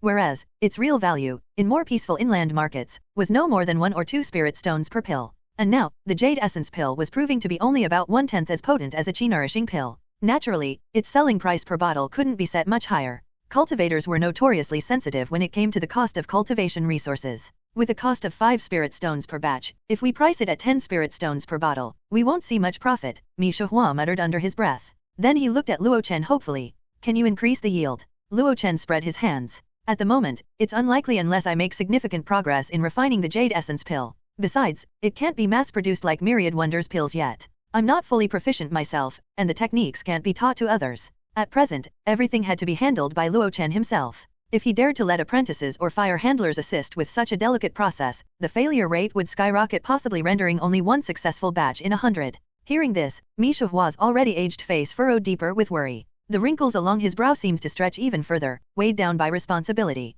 Seeing this, Luo Chen felt a flicker of sympathy. When he first joined the Pashan gang, he had viewed Mishahua as nothing more than a genial old man with deep pockets and shallow worries. But over time, he came to see that even this cheerful elder bore burdens of his own. Therefore, Luo Chen decided to solve his troubles. Gang leader, the real bottleneck in producing more Jade Essence pills lies in handling washed jade. Mishahua's spirit lifted. He had studied the recipe countless times and even had the Luo family's alchemy apprentices attempt it. He naturally understood the critical challenges involved. Every time I process the washed jade, whether extracting the jade essence or merging it with the supplementary materials, I have to concentrate fully. Luo Chen massaged his temples. As you know, we chi-refining realm cultivators have inherently weak spirit souls, and our spirit consciousness can't leave our bodies. In such a state, it's tough for me to make progress. So, Mishahua probed cautiously. He had a vague sense of foreboding. Luo Chen widened his innocent eyes. So if you can provide me with any spirit-soothing medicines, I could refine more and better jade essence pills for you. Well, calming incense would be perfect, cheap and effective.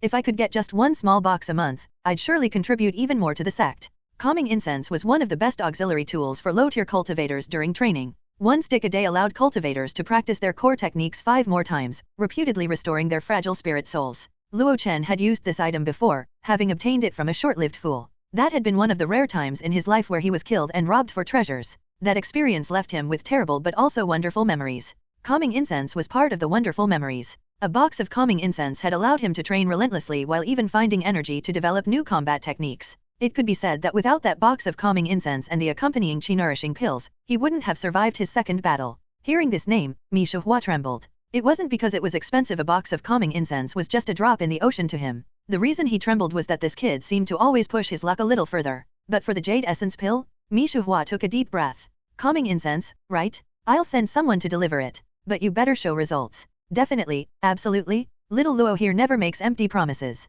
Just wait at home and count spirit stones until you can't close your hands. The word little Luo was already grinning from ear to ear. In fact, he left so hastily that he didn't even bother to say a proper goodbye, and he took the entire bottle of Jade Essence pills with him. Luo Chen could already guess what the old man was up to. With the pills in hand, Mishahua was undoubtedly planning to use them as a means to forge or strengthen connections. Foundation establishment cultivators, after all, were masters of long-term planning. With their extended lifespans and deep experience, they were rarely impulsive. 10 steps ahead wasn't unusual, 3 to 5 was just daily business. Rather than wait for Luo Chen's alchemy skills to improve or production to scale up, Misha Hua was taking the initiative. He intended to establish sales channels early so that when supply increased, the profits would roll in effortlessly. Compared to that level of foresight, chi-refining cultivators, whose lifespans barely exceeded those of ordinary mortals, were far more short-sighted. Luo Chen, he was the perfect example of such a short-sighted man. And at this very moment, his narrow field of vision spotted something suspicious, someone trying to sneak away from the alchemy hall. Fortunately, his short-sightedness paid off, and he caught sight of it.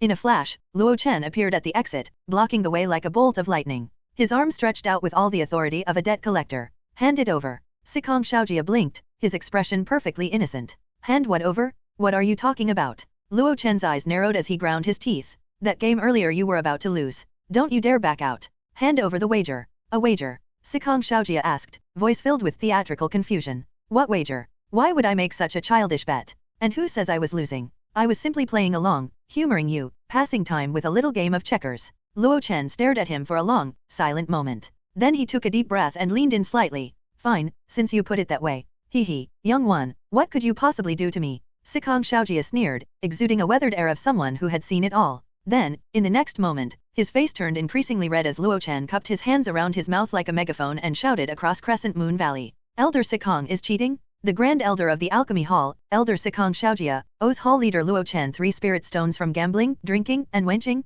Now he's trying to skip out on his debt. The Alchemy Hall's venerable elder, Sikong Xiao, stop shouting. Sikong Xiaojia's face flushed a deep red, then darkened like ink, his expression shifting like a Sichuan opera mask, one, black with fury and humiliation. With an angry grunt, he flung a small booklet directly at Luo Chen's chest. After throwing it, he bolted immediately, robes fluttering wildly behind him. He didn't stop or look back as he exited Crescent Moon Valley, though he couldn't help but notice the many cultivators nearby had turned to stare, eyes wide with curiosity and amusement. He grumbled indignantly, what kind of people are these? It's just a mundane secret manual on hidden weapons. Is it worth all that fuss? Luo Chen couldn't hear his complaints. If he had, he would have replied, of course it is. This was a wager from the chess match. That earlier game of chess, after teaching the two elders the rules, Luo Chen had proposed a wager. Each of the three brought out a mundane martial arts manual as their stake. Such items were quite common in Dehi market and weren't worth many spirit stones. After all, no matter how well practiced your martial arts were, they couldn't stop even an ordinary righteous fireball. But Luo Chen was different. He had the proficiency system, an edge that set him apart from ordinary cultivators. Even mundane martial arts could be refined to their utmost potential through it. Sure, martial arts at perfected mastery might only offer a minor boost in combat, but to Luo Chen, any edge was worth cultivating. Up until now, he'd been too caught up with alchemy, survival, and basic cultivation to truly explore martial techniques. The only one he'd taken time to practice was Carefree Wander, a light footwork technique. Now that he had a bit of free time, Luo Chen naturally began to take an interest. So, naturally, he proposed a 5-game match. Winner of the most rounds would take all the stakes. Sikong Xiaojia and Gu Kai readily agreed. After all, they were only betting trivial odds and ends, items so ordinary they wouldn't even fetch a decent price at market. A few rounds passed. Luo Chen won 2 games, Gu Kai took 2 as well, and Sikong Xiaojia hadn't won a single match. In the final game, Luo Chen had a huge advantage, which was why he was so eager to collect his winnings. Luo Chen thought to himself, nobody can get away with stuffing me. He still remembered Gao Tingyuan owing him 5 spirit stones and the Jade Cauldron Sword Sect owing him a spirit stone trophy.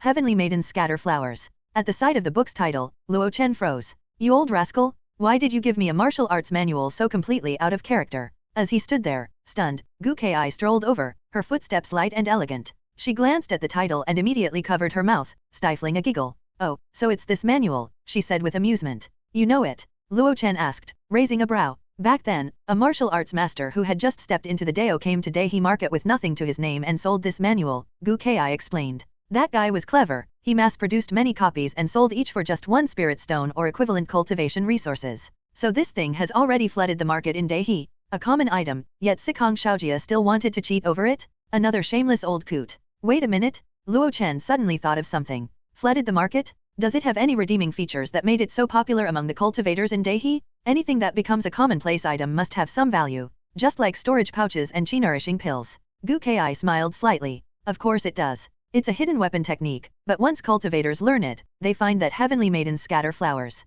doesn't just apply to ordinary hidden weapons, it also significantly improves enchanted artifact manipulation. Isn't artifact manipulation all about traction, spirit power control, or spirit consciousness strength? Luo Chen asked curiously. That's not entirely true. In combat, timing, angles, pacing, and rhythm all need to be considered, she replied. Pointing at the book, Gu Kai added casually, coincidentally, this hidden weapon technique places special emphasis on those aspects. It said the master who created it came from Immortal Dynasty's Tang sect. I know. That place also has a hidden weapon called the Buddha's Fury Tang Lotus. Buddha's Fury Tang Lotus? What on earth is that? Gu Kai looked completely baffled. Forget it, she decided not to dwell on it. Then, to his surprise, Gu Kai pulled out another booklet and handed it to him casually. Since you're so interested in martial arts, I'll give you this one too. Luo Chen took it and read the title aloud, Mountain Cleaving Monument Breaking Palm. After reading the title, he looked at Gu Kai suspiciously. Don't tell me you've practiced this thing. He tried to picture the graceful, ethereal beauty who had once stolen the show on the debate platform, hair fluttering, eyes serene, suddenly unleashing a mountain-cleaving monument-breaking palm to shatter a stone monument in one blow. Absurd. Absolutely absurd. An old coot gave him heavenly maidens scatter flowers, and a beauty handed him mountain-cleaving monument-breaking palm. The tone was utterly mismatched. Gu Kai laughed. I haven't practiced it. But someone you know definitely has. Luo Chen narrowed his eyes. Who? Wang Yuan. Gu Kai laughed. He was a martial arts master before entering the cultivation world. He even went through a phase of selling manuals in the market. That manual? Just one of the copies he sold back then. Luo Chen froze. Deep in his inherited memories, those of the original Luo Chen, he recalled such a scene. So even his brother Wang had once fallen on hard times, pawning off martial arts manuals to make ends meet. But what made it worse? His manuals had been copied and resold by others. In terms of business savvy, Wang Yuan had clearly been outclassed by that hidden weapon master from the Tang sect. With a sigh, Luo Chen tucked the mountain-cleaving monument-breaking palm manual into his storage pouch. He'd give it a proper read when he had time. And if it suited him, well, he wouldn't mind breaking some mountains and shattering a few monuments. Still, his curiosity hadn't been sated. There was more he wanted to know. Fellow Daoist Gu, he said, eyes gleaming, what's your core cultivation technique? Want to spar sometime, train together? This time, Gu Kai didn't respond with her usual get lost. She was already used to Luo Chen's occasional flirtatious teasing. Instead, she just rolled her eyes at him and replied, afraid you won't handle it. It's a secret technique from the Hehuan sect. Luo Chen's eyes lit up instantly. Isn't that perfect? Demonis, I want you to use your Hehuan sect secret technique to assist me in cultivation. Get lost. Alright, maybe Gu Kai had overestimated her own composure after all. She'd need more time to build resistance to Luo Chen's shamelessness. Satisfied with his antics but knowing when to retreat, Luo Chen wisely slinked away before she lashed out. Provoking a 9th stage chi refining cultivator was dangerous. Even old man me might not be able to shield him from the consequences. Back in his stone house, Luo Chen casually popped a pill into his mouth. He crunched down, felt the subtle wave of medicinal energy wash through him, and nodded in satisfaction. The potency's only about a tenth of a chi-nourishing pill, he murmured, but it's perfect for my current condition. If Mi Shihua had been present to witness that moment, he would have likely summoned his supreme-grade enchanted artifact and smashed Luo Chen on the spot. Why? Because what Luo Chen had eaten was a jade essence pill. That's right, the same pill he had claimed could only be refined in batches of 11. The same one he had solemnly handed over in full to Mi Shihua. And yet, here he was, casually chewing on one like it was a snack. In fact, in his storage pouch, there were still 8 more lying quietly. Which meant that, including the one he just ate, his actual production per batch was 20. Indeed, a system-assisted beginner formula ensures unparalleled stability in success rate and output. Yes, Luo Chen's success rate and pill yield had always been remarkably consistent. Unlike other alchemists, whose yields varied wildly, 5 pills on a bad day, 10 on a good one, Luo Chen's production was terrifyingly stable. Whether it was the fasting concoction or the myriad wonders pill, Luo Chen's yield was stable every time. For the jade essence pill, Luo Chen had figured out a stable yield of around 20 pills per batch. Moreover, there were no defective pills, either the batch failed entirely or succeeded perfectly. This terrifying stability, if revealed, would undoubtedly shock the cultivation world. For this reason, Luo Chen repeatedly concealed his true ability, even going so far as to use enchanting power to destroy a small portion of the ingredients during the alchemy process, creating the illusion of varying yields. For now, I can still hide it and quietly pocket a few extra jade essence pills. But in the future, once production scales up, I won't be able to do this so blatantly. Luo Chen smiled faintly. No cook ever starved, not even in a famine. Naturally, he wouldn't let himself go hungry either. Currently, his body could only tolerate 2 chi-nourishing pills a day. But that didn't mean other pills were off limits. The jade essence pill, for instance, had much weaker potency. It was so gentle he could treat it like candy. He didn't even need to deliberately activate the long spring art to refine them. As the pill dissolved naturally within his body, its faint medicinal energy would settle into the 12 standard meridians and the 8 extraordinary meridians he had painstakingly unblocked. Whether during daily spell casting or casual movement, this faint medicinal energy would gradually be converted, either consumed or absorbed. At this stage, he didn't even need to worry about tolerance or side effects. As the alchemist, Luo Chen knew better than anyone the efficacy and limitations of the jade essence pill and would manage its use carefully. In summary, for now, I'll take as much as I can get away with. With a light chuckle, Luo Chen opened Heavenly Maiden Scattering Flowers. Who hasn't dreamed of being a beautiful maiden? One Sichuan opera mask refers to the distinctive and colorful facial masks used in Sichuan opera, a traditional Chinese performing art known for its dramatic expression, acrobatics, and the famous art of face changing, Bian Lian. These masks symbolize different characters and emotions, often shifting rapidly on stage to reflect changes in mood, identity, or intent. The technique of changing masks in an instant is a hallmark of Sichuan opera and is considered a closely guarded cultural secret. Heavenly Maiden Scattering Flowers, by Tang Wuchen. As Luo Chen opened the manual and scanned the first few lines, he couldn't help but give it an enthusiastic thumbs up. Anyone with Chen in their name, he reasoned, must surely be an extraordinary and refined individual just like himself. Exactly like him, in fact. With such logic in mind, wasn't this manual practically tailor-made for him? Unfortunately, his confidence took a hit the moment he finished reading it. The manual meticulously outlined 36 concealed weapon techniques, each with distinct execution methods. Mastering them would require obtaining specific concealed weapons and testing them out one by one. The sheer effort made Luo Chen's head ache. This is way too troublesome, he muttered. How do other cultivators even extract artifact control techniques from this? With no one around to guide him, Luo Chen had no choice but to take the long road trial and error. It was going to take time, and a lot of it. What a shame I was hoping to use this thing to farm some achievement points. Indeed, Luo Chen wasn't just learning these mundane martial arts to slightly improve his combat capabilities. What he really wanted was to use martial arts to grind skill proficiencies and earn enough achievement points. Ever since he acquired more alchemy recipes, his once abundant stockpile of achievement points had started to dwindle. He'd received a point for raising his Myriad Wonders pill proficiency to Grandmaster level, which brought his total to 23. But unlocking the Jade Essence pill had instantly consumed 10 of them. Now, he still had incomplete recipes for the first-tier Spirit Passage pill, second-tier Jade Dew pill, and a complete recipe for the second-tier Blood Fiend pill. Whether he chose to finish, unlock, or upgrade those recipes, they'd all demand achievement points. Luo Chen needed to plan ahead, not wait until the last moment to scramble for proficiency gains. Compared to the difficulty of learning and mastering spells, martial arts were much simpler. Simply put, mundane martial arts were primarily based on the physical strength of ordinary people. The stronger the physique, the higher the potential of martial arts. Cultivators, whose bodies were long soaked in spirit energy, already had exceptionally strong physiques. With just a bit of practice, they could easily achieve minor mastery. This was why his carefree wander proficiency had skyrocketed in the past. Naturally, he wanted to replicate that success. Unfortunately, the detailed and complex techniques in Heavenly Maiden Scattering Flowers were proving a huge obstacle. Progress was slow. Still, Luo Chen refused to give up. If everyone's practicing it, there must be something to it, he reasoned. No need to rush right now. Shaking his head, Luo Chen noted down a technique called Primordial Pearl and then tossed Heavenly Maiden Scattering Flowers into his storage pouch. The reason Luo Chen specifically noted down the Primordial Pearl technique was that this concealed weapon was essentially a simple small bead. The technique described a type of small bead that, upon piercing an enemy's body, would detonate using hidden internal force. The resulting explosion would scatter shrapnel and spirit energy, causing massive internal damage. The injuries were not only brutal but also extremely difficult to heal. Truly, this was a sinister and vicious weapon. Luo Chen didn't have the means to craft primordial pearls at the moment, but he happened to have a rather convenient alternative: the stone beads formed from failed jade essence pill batches. Though useless as pills, these colorful beads had been forged from washed jade, a first-tier spirit jade. Their density, weight, and hardness made them perfect for use as concealed weapons.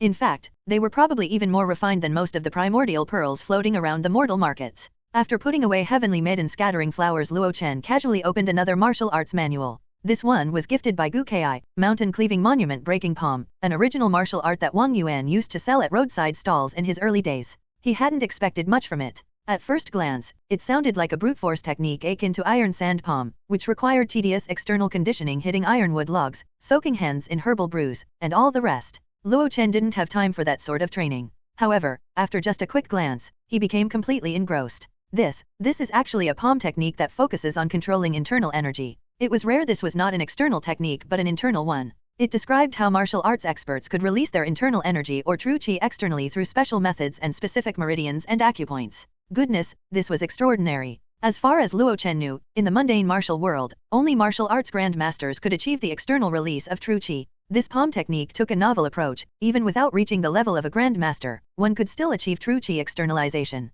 He glanced at the author's name. Well, wasn't this a coincidence? Wang Yuan? This is actually my big brother's original martial art, Luo Chen muttered, flipping through the manual with growing interest. Though the name could have used some work. Mountain Cleaving Monument Breaking Palm? Why not call it Sky Cleaving Palm or White Rainbow Palm? Even Air Splitting Palm would have sounded better. He chuckled to himself, teasing Wang Yuan's questionable naming skills, but beneath the humor, his heart burned with excitement. Internal energy? He didn't have that. True qi? Nope, not that either. But he had something far superior to internal energy or true chi spirit energy. Moreover, the specific meridian pathways described in the manual posed no difficulty to him whatsoever. His body already had all 12 main meridians and 8 extraordinary meridians fully opened. As for specific acupoints like Sheofa 1, Logong 2, Zongja 3, Zhongchang 4, and Hego 5, they were even less of a problem for him. Both the treatise on green origin pills and the compendium of 100 herbs had detailed diagrams of the corresponding human acupoints. He only needed to apply a bit of spirit energy to stimulate these points and open them.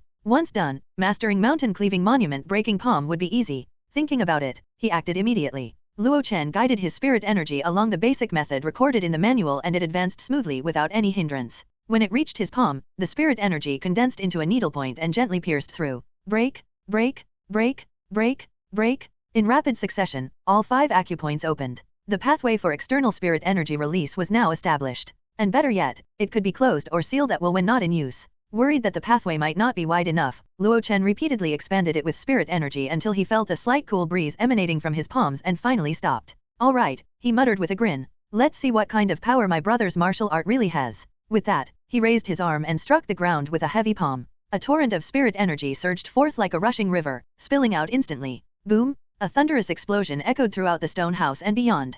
Luo Chen, are you all right? Gu Kai's voice called out in alarm from outside. I'm fine, just, Achu. Luo Chen's sneeze echoed like thunder. I'm going into seclusion for a bit. Don't let anyone disturb me, he added, his voice slightly hollow echoing as if from deep within a cave. Hearing that, Gu Kai finally let out a breath of relief. She turned and returned to supervising the fire handlers, who were currently practicing the new fire control techniques Luo Chen had recently taught them. This same group of fire handlers had been training for over a month now. Having a month of foundational training, they were now getting quicker at mastering the fire control required for refining jade essence pills. However, spending every day near the fire pits had turned their skin a reddish hue and made it somewhat dry. Gu Kai realized that alchemy truly wasn't an easy task. She found herself wondering, how did Xiangxiang maintain her flawless skin after spending 3 years as a fire attendant? As for her doubts, Luo Chen had plenty of insight. A proper alchemist didn't just learn fire control, they also had to master fire resistance. With a capable mentor, they would naturally be taught the appropriate techniques to mitigate the effects of constant exposure. But Luo Chen didn't have the time to answer Gu Kai right now,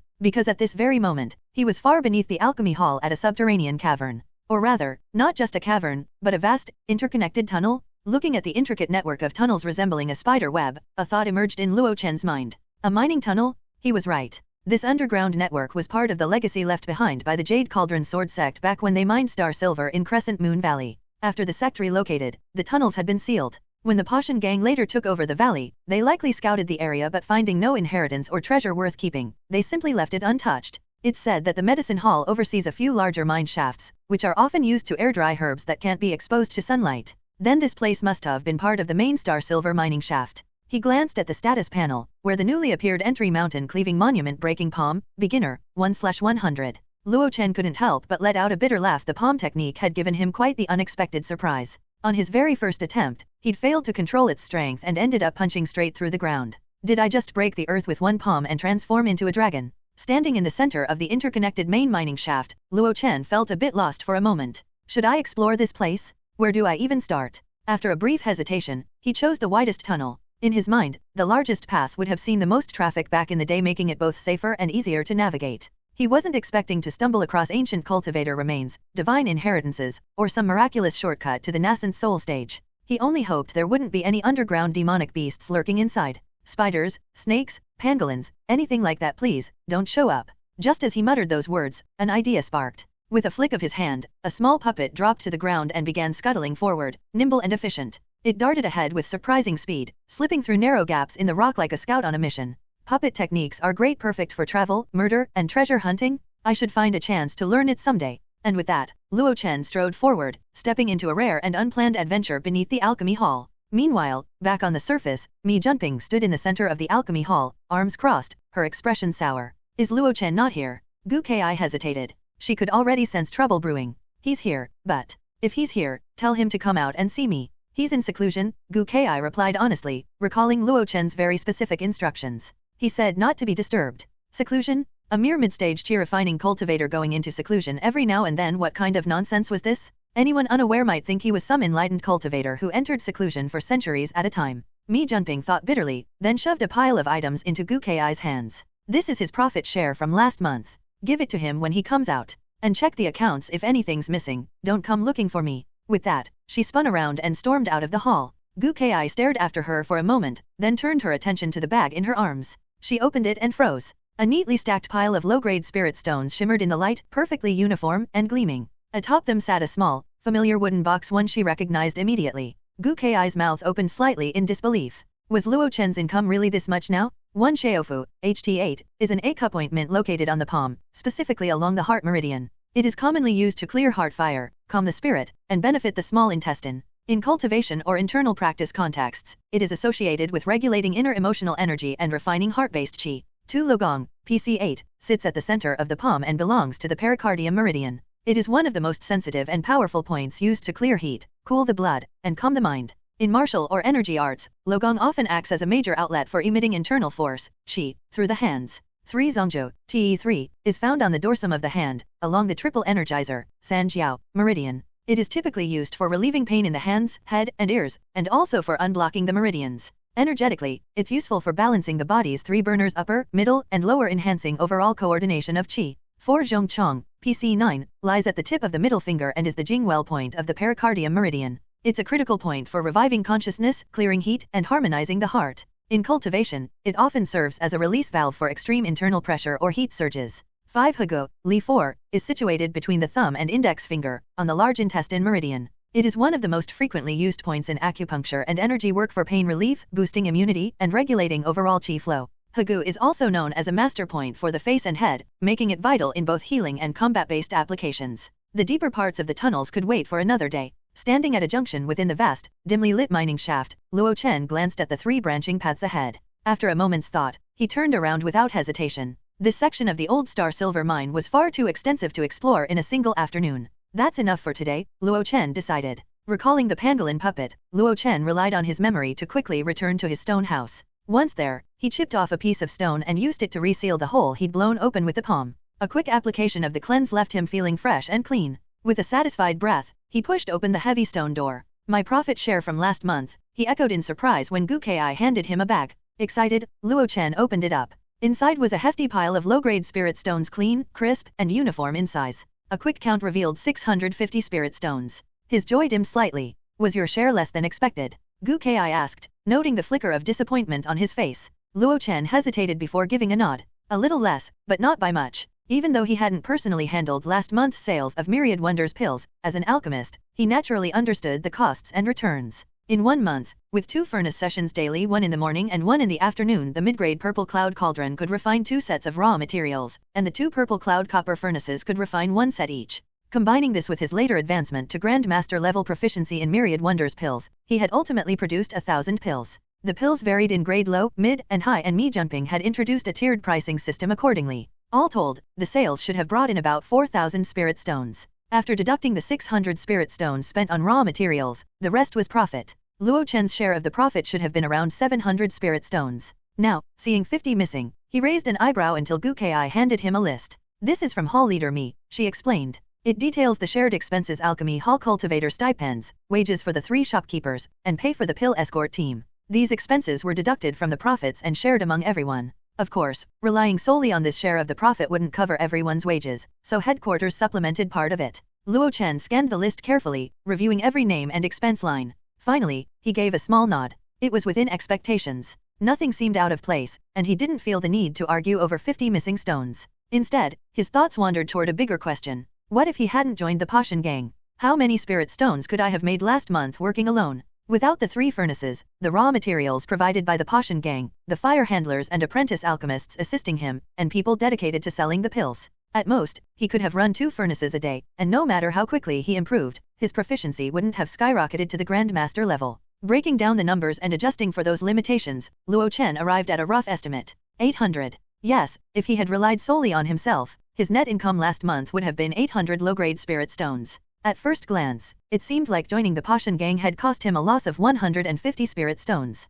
However, that's not how the calculation worked. In addition to the profit share, I also receive a fixed salary of chi-nourishing pills worth 400 a month, even though I kind of wrangled that out. This single additional income had already offset his losses. In fact, he'd made a profit. Luo Chen gave it a thought. The massive amount of pill refining significantly boosted my proficiency, giving me solid alchemy experience and achievement points. That had to be considered as well. Not to mention, the treatise on green origin pills, compendium of 100 herbs, and the incomplete spirit passage pill formula, all of these were worth thousands of spirit stones. And most importantly, there was one more thing. The Pashan Gang's prestigious reputation and the protection of Mi Shihua, a foundation establishment cultivator. This was an invaluable asset, shielding me from the covetousness of other cultivators during his weaker stages. For instance, the troubles involving Gao Tingyuan had been personally resolved by Mi Shihua. He couldn't help but smile in satisfaction. Indeed, my decision back then was the right one. While being a tool may feel restrictive at times, the long-term benefits are unquestionably worth it. Besides, hasn't my monthly compensation increased again?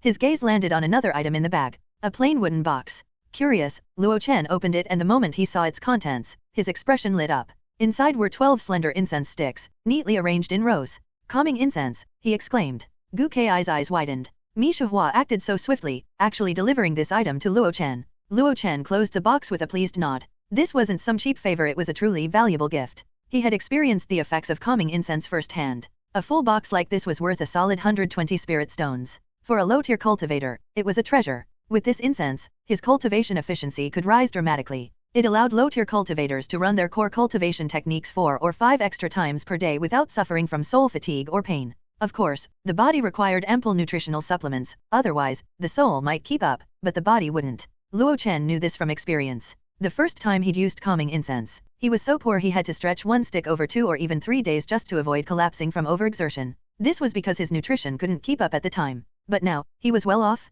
With his share of the profits and previous savings, he had, for the first time through his own efforts, surpassed the 1,000 spirit stone mark. 1,300. This was his current net worth, excluding other assets. And when it comes to nutritional supplements, he had methods for that as well. Putting away the calming incense, Luo Chen grabbed Gu Kai and hurriedly headed out. Time to clock out, time to clock out. Gu Kai was a bit confused. Aren't we supposed to refine pills in the furnace this afternoon? Luo Chen waved dismissively. Why rush it? Refining a batch of jade essence pills today is enough to keep old man me smiling for the next 2 days. He smirked. Luo Chen, only work to get off work. Overtime? That doesn't align with my core values. Turning toward the alchemy hall, he cupped his hands and shouted, brothers, take the rest of the day off? Be back early tomorrow. The rookies, who were struggling to familiarize themselves with the jade essence pills ingredients and fires, immediately erupted into cheers. Long live the hall leader. See, Luo Chen said smugly, glancing at Gu Kai. No one wants overtime. Gu Kai blinked in confusion. Wasn't this technically skipping work?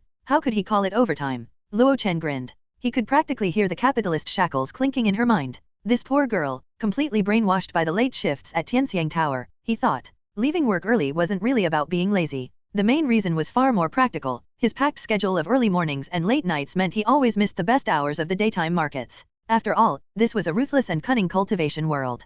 People rarely conducted business at night. Thus, all the good stuff was usually only available during the day. Luo Chen couldn't afford to wait. He feared that if he delayed any longer, he'd end up with spirit stones and nowhere to spend them. So, escorted by 2 bodyguards wearing awkward, unreadable expressions, Luo Chen marched toward the inner city with Gu Kai by his side. Then, he dove straight into the South City Road Cultivator Market. The number of cultivators in Dehe Market was steadily growing, with its permanent population now exceeding 20,000. 2 new foundation establishment families had moved into the area, bringing thousands more with them. Rumor had it that the Jade Cauldron Sword sect was still relocating people to this area. In addition to the vast numbers of mortals, the sect was moving cultivators in family units as well. One could only say that Dehe Market was becoming increasingly prosperous. As a result, in addition to the South City Road Cultivator Market and the Central Commercial Street, 2 more trading centers had popped up. One was in the Whitestone Plaza outside the debate platform, where Xiao Yu used to sell celestial bean popcorn. Another was in the northern part of the city, where a small commercial street had been established and where the Pashan gang had set up its own storefront. Unlike the central street dominated by sect-backed businesses, the northern shops were mostly run by small families and minor factions. Luo Chen made a mental note to visit there when he had more time. But for today, his main destinations were the familiar South City Road Cultivator Market and the Central Commercial Street. First tier dragon bone? What a fancy name, it's just swamp crocodile bone. But it definitely takes some skill to kill one of these, he added, nodding thoughtfully. Fine. I'll take it. What? 3 spirit stones for this little scrap? Are you out of your mind? Forget it, come on, let's go, he yelled, grabbed Gu Kai by the sleeve and dragged her away. Behind him, the rogue cultivator gritted his teeth. Fellow deist, come back. Let's talk again. How about this, 2 spirit stones? That's as low as I can go. This dragon bone weighs over 30 jin. Reluctantly, Luo Chen returned while fishing out his spirit stones and nitpicking at the same time. Complaining that it wasn't demonic beast meat or that it was too damaged and only a few jin were suitable for cooking. The rogue cultivator looked like he'd just lost a treasured heirloom. This guy is the worst, gets a bargain and still complains. If it weren't for the fact that swamp crocodile bones were hard to sell, he wouldn't have let it go for just 2 spirit stones.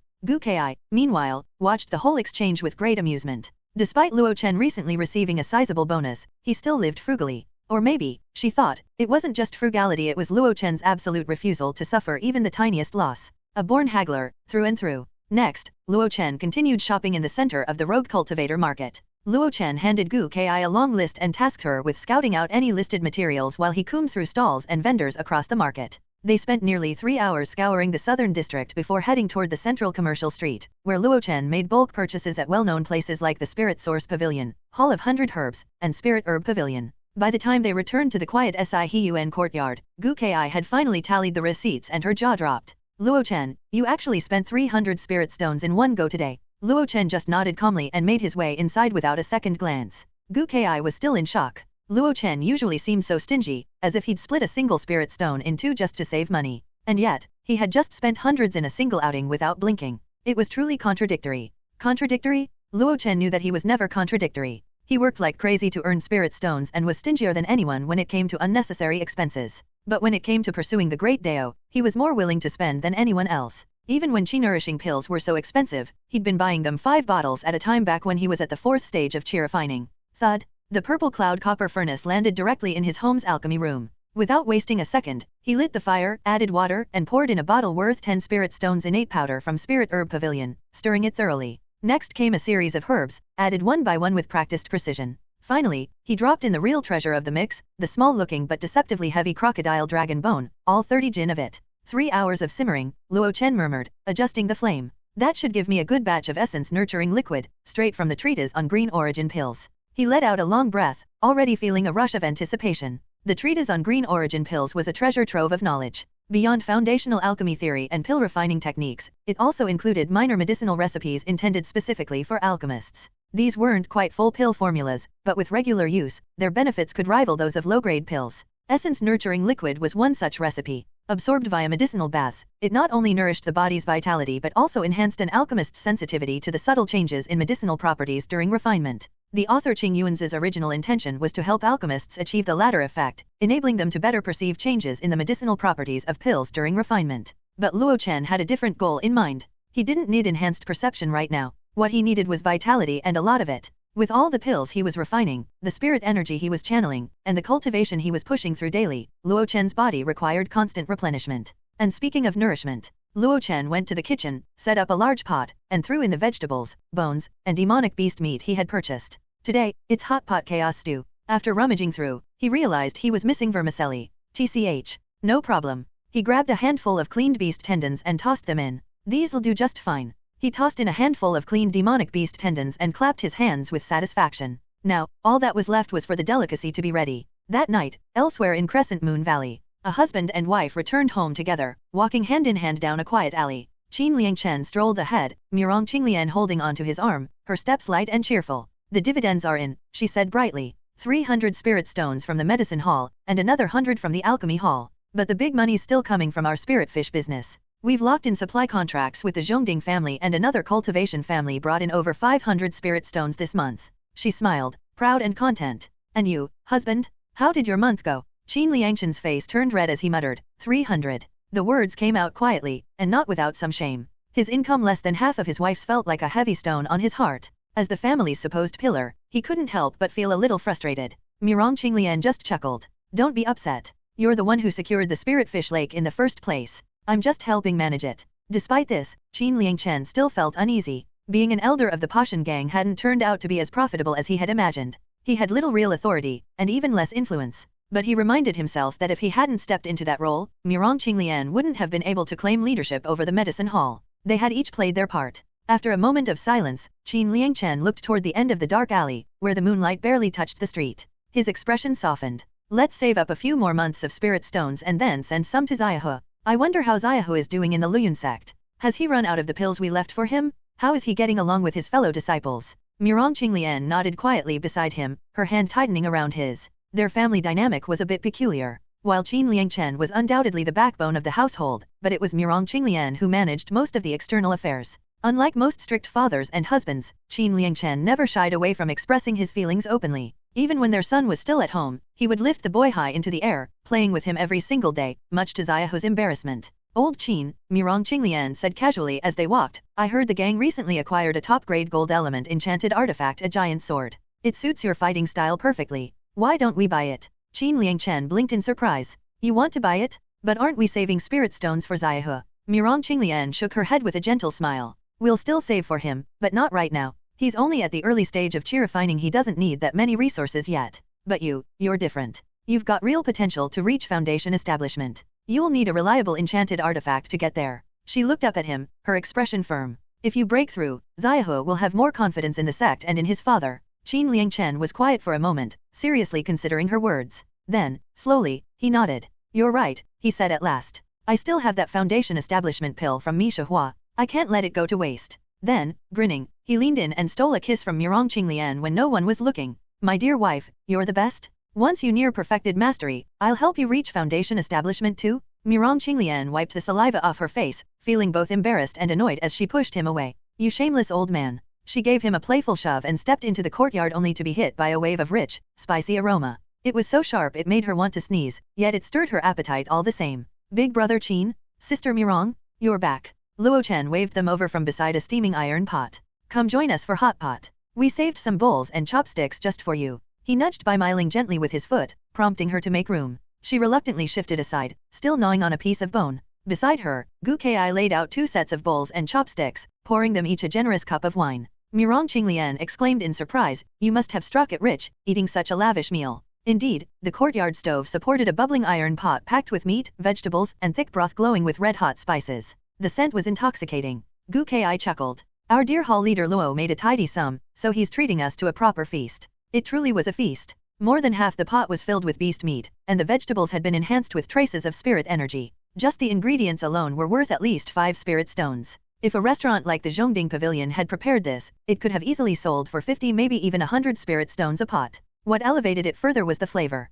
Luo Chen had leaned hard into a spicy, Sichuan Chongqing-style hot pot, using bold spices and deep seasoning to ignite the taste buds. As Qin Liangchen and Mirong Qinglian dug in, they quickly got into the spirit of the meal. Any hesitation they had about the spiciness vanished. Though they weren't used to such flavors, their cultivation-hardened physiques handled it with ease. And it was delicious. The beast meat was tough but flavorful. Luo Chen had gained enough experience preparing it while refining fasting pills. This was how he managed to produce a pot of what could be considered the cultivation world's version of a hearty stew. Watching everyone eat so joyfully, Luo Chen's earlier reluctance about spending 5 spirit stones disappeared without a trace. He was usually a stingy person, but he was generous when it came to cultivation. And then when it came to true friends, if he had the means and ability, he never hesitated to share his gains. And this little group of neighbors, they were slowly becoming his genuine friends. He still remembered the early days, when Gu Kai had explained the basics of cultivation to him, helped him acquire an alchemy furnace, shared fruit from her garden, and even gifted him a martial arts manual earlier that day. Bai Miling and Feng Xia didn't interact with him as often due to their fixed schedules, but whenever he stopped by the Hall of 100 Herbs, they'd secretly slip high-quality herbs into his purchases.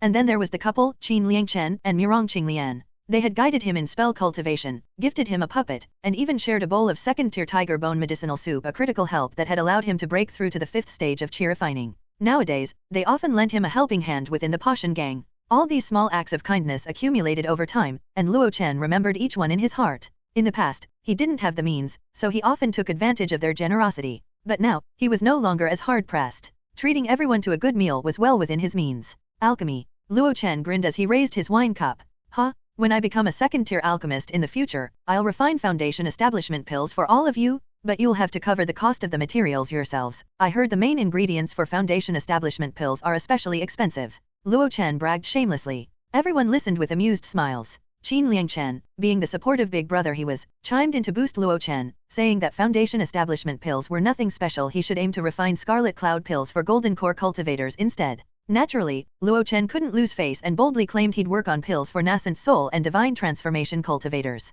The Sihyun courtyard echoed with laughter. In that moment, with bowls of spicy hot pot in their hands and warm wine in their bellies, the worries of cultivation seemed to drift away. A rare peace had settled among them. But all good things must pause, especially for cultivators. Eventually, the fire died down, the pot was scraped clean, and one by one, the group returned to their homes. They called it rest, but in truth, each of them threw themselves back into the grinding demands of cultivation. And Luo Chen was the most intense of them all. He directly plopped himself into his purple cloud copper furnace used for alchemy. In short, he was cooking himself in the pot. His damn, not too hot. Luo Chen's face contorted in an exaggerated grimace, his expression bordering on comical as he settled into the steaming medicinal bath. He had simmered the essence-nurturing liquid for an entire afternoon and half the night. Its medicinal properties had been fully activated. This was the perfect moment to absorb its essence. Luo Chen sat quietly within, letting the surging vitality of flesh and blood seep through his skin and into his internal organs. The long spring art had already begun circulating. After soaking for about half an hour, Luo Chen took out a chi-nourishing pill and swallowed it and activated the long spring art again.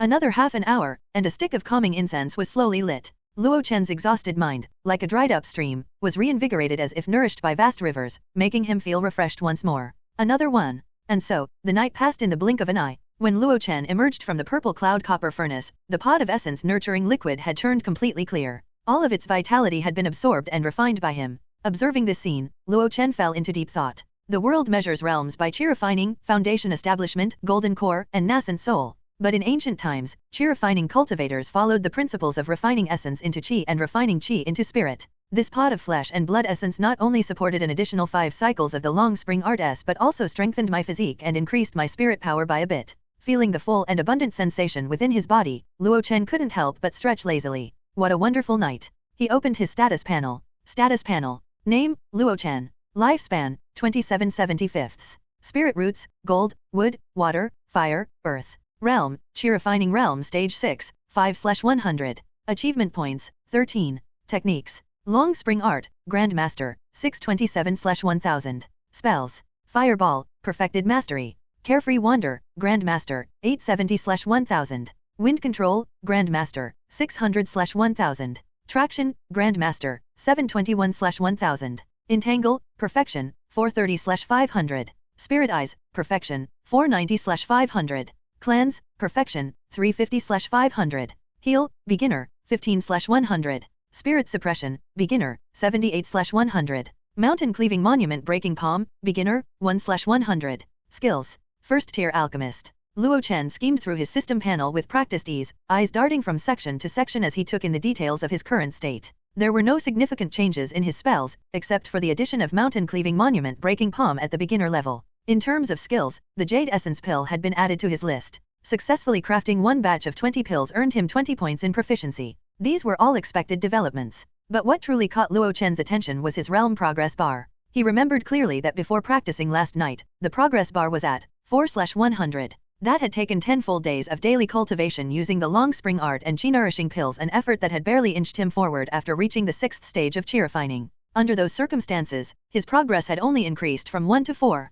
However, just last night alone, his progress skyrocketed by an entire point. Luo Chen frowned slightly, thinking back. Last night's expenses, 2 chi-nourishing pills, 1 stick of calming incense, and 1 full bath of essence-nurturing liquid, cost roughly 40 spirit stones. He exhaled sharply, the number hitting harder now that he said it out loud. This amount of spirit stones would have easily lasted an average mid-stage cultivator an entire month. Yet for him, it was all spent in a single night. The growth was indeed astonishing. If he continued at this rate, he could advance to the 7th stage of chi refining within 3 months. 3 months to surpass an entire minor stage. What kind of cultivation genius was this? But this was entirely a result of throwing spirit stones at the problem? No, he muttered, brow furrowing. This body of mine, it consumes too many cultivation resources. But what are the benefits? He wondered aloud. There must be some hidden advantages. I need to find a way to verify this or compare myself to others. What about it? You don't know either. I was only at the 5th stage of chi refining when I joined Tianxiang Tower, Gu Ki replied with a hint of exasperation. I spent my days dancing, not fighting.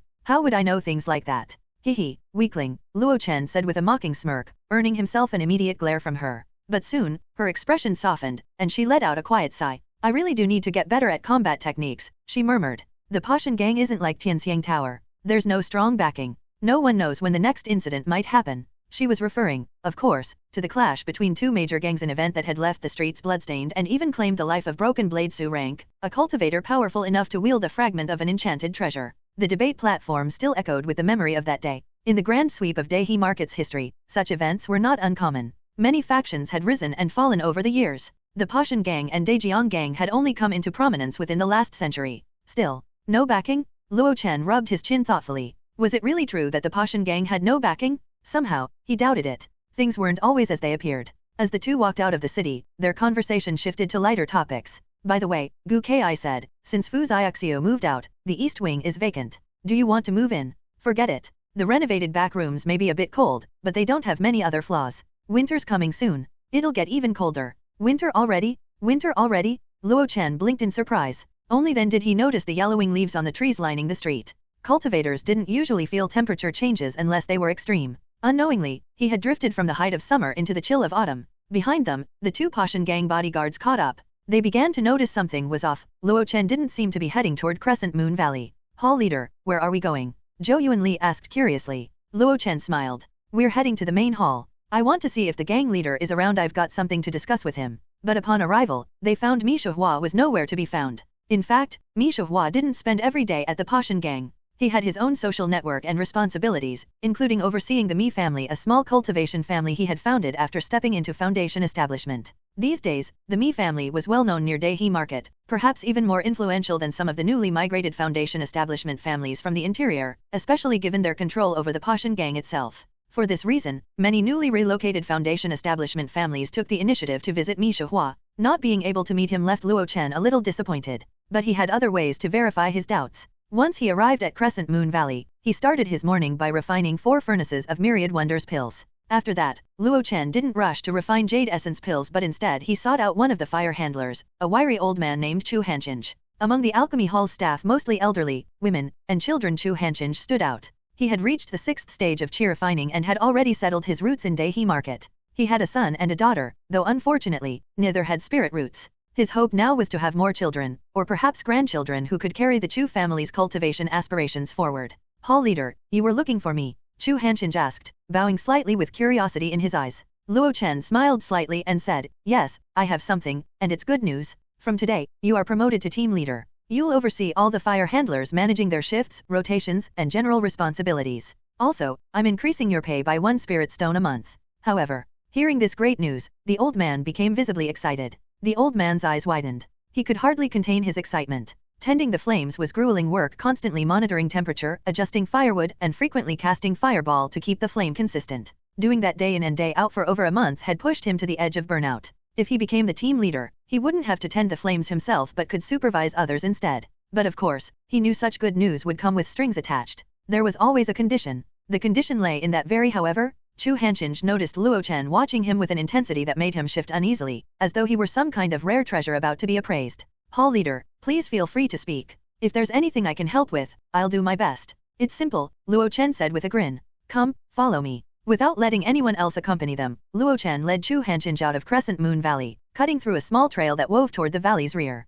Before them stretched a quiet, vast expanse of primeval forest. Chu Hanchinj gulped. Hall leader, if we go any farther, we'll reach the Howling Moon Mountains. There are spirit wolves out there, we'd better not get too close. No worries, Luo Chen said casually. We're staying right here. He picked a clearing on the forest edge and turned to Chu Hanchinj with an eager gleam in his eye. You know fireball, right? Yes, of course. Good. Now, cast fireball with all your strength. I want you to release as many as you can. Push your spirit power until it's drained completely. And every single fireball must be at maximum power. That simple? Chu Hanchinj was momentarily stunned but followed instructions and began casting fireball. Luo Chen observed intently from the side, comparing the fireballs of an average cultivator with his own perfected mastery fireball. Generally, cultivators put the least effort into honing their spells. Though they could be powerful, they required too much preparation, forming seals, chanting incantations, channeling spirit power, and even then, their attack speed was slow. Low-tier spells like Fireball, Golden Spear, and Water Arrow were usually replaced with enchanted artifacts or talismans, both of which were easier and faster to use.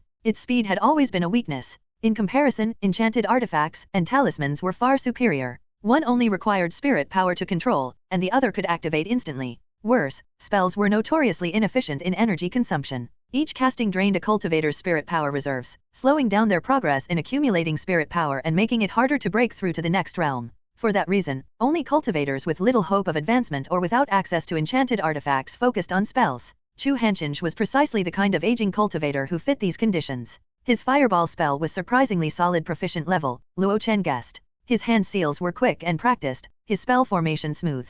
But he lacked control. His fireballs were poorly aimed, veering slightly with each cast, and there was no way he could simultaneously guide multiple projectiles the way Luo Chen could. Still, Luo Chen wasn't here to nitpick casting technique. 1, 2, 16, 17. Keep going, he said.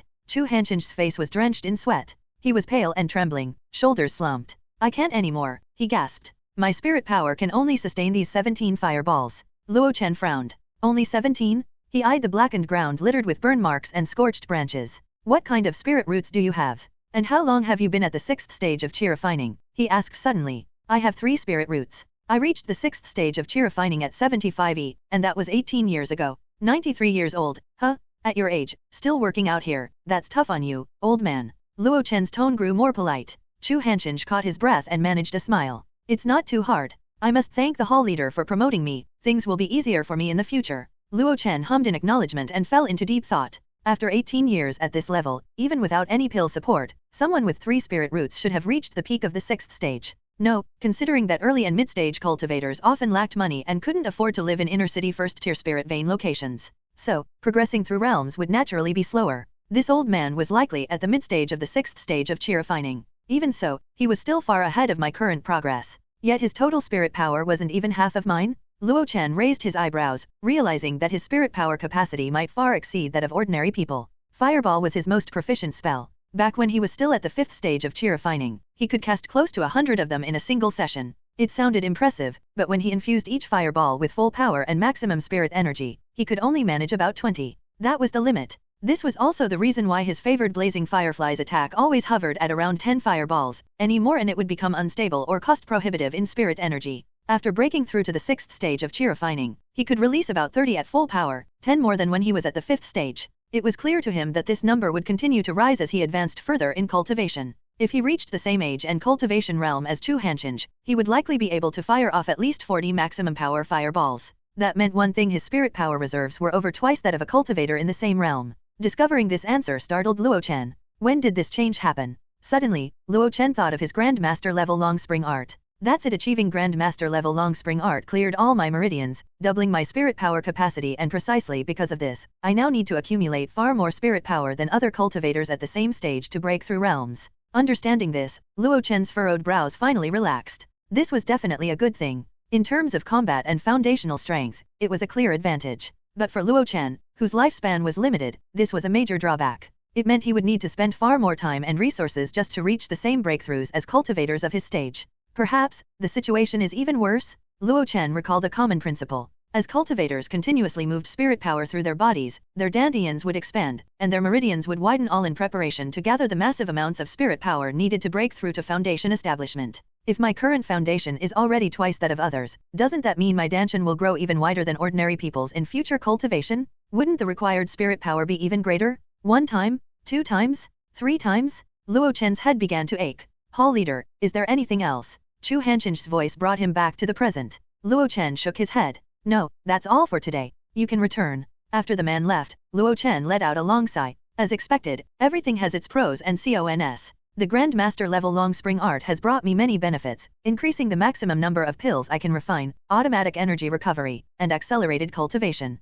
Now it seems that clearing all my meridians and deepening my foundation was yet another hidden benefit. But this benefit has hindered my ability to break through quickly. After thinking for a while, Luo Chen suddenly laughed. In the end, I just need more cultivation resources. What am I worried about? With my alchemy skills, earning spirit stones are mine for the taking. With this realization, Luo Chen leisurely made his way back to Crescent Moon Valley. As soon as he arrived, he called out to the apprentices, "Spread the word, starting now, we'll stop refining Myriad Wonders pills in the afternoons. Instead, we'll focus exclusively on refining Jade Essence pills." That very afternoon, the Alchemy Hall poured their efforts into refining the Jade Essence pills. The results were delightful. Everything failed? Luo Chen, oddly delighted, gathered up the dozens of wasted pill stones as if they were treasures. On the way home, still irritated, he began hurling the useless stones using the Heavenly Maiden scatters flowers combined with the primordial pearl. Wherever the stones flew, flowers, grasses, insects, and moths were all caught in the crossfire. Seeing him in such a mood, Gu Ki and the 2 guards sensibly chose to stay silent and keep their distance. Back at home, Luo Chen prepared another batch of essence nurturing liquid just as he had the night before. The materials he had bought for 300 spirit stones were enough to produce 30 full batches. As he sat inside the purple cloud copper furnace, Luo Chen inexplicably thought of a question. If cultivators consume Myriad Wonders pills refined in this alchemy furnace, wouldn't they possibly carry a trace of my energy? So when they're doing that thing, would I technically be participating as well? Bah. These distracting thoughts vanished as the Long Spring Art circulated. In truth, that scenario would never happen. Luo Chen was meticulous in cleaning the furnace after every medicinal bath. Not to mention, the intense heat during alchemy would incinerate any lingering traces of energy. With a stick of calming incense lit beside him, the long spring art began its steady circulation, absorbing surrounding spirit energy and gradually transforming it into his own spirit power. The massive essence of the essence-nurturing liquid, fused with medicinal materials, seeped into Luo Chen's body, transforming into streams of vital energy and blood. Time passed by slowly in this way. The next morning arrived with the crowing of a rooster, an oddity in the inner city.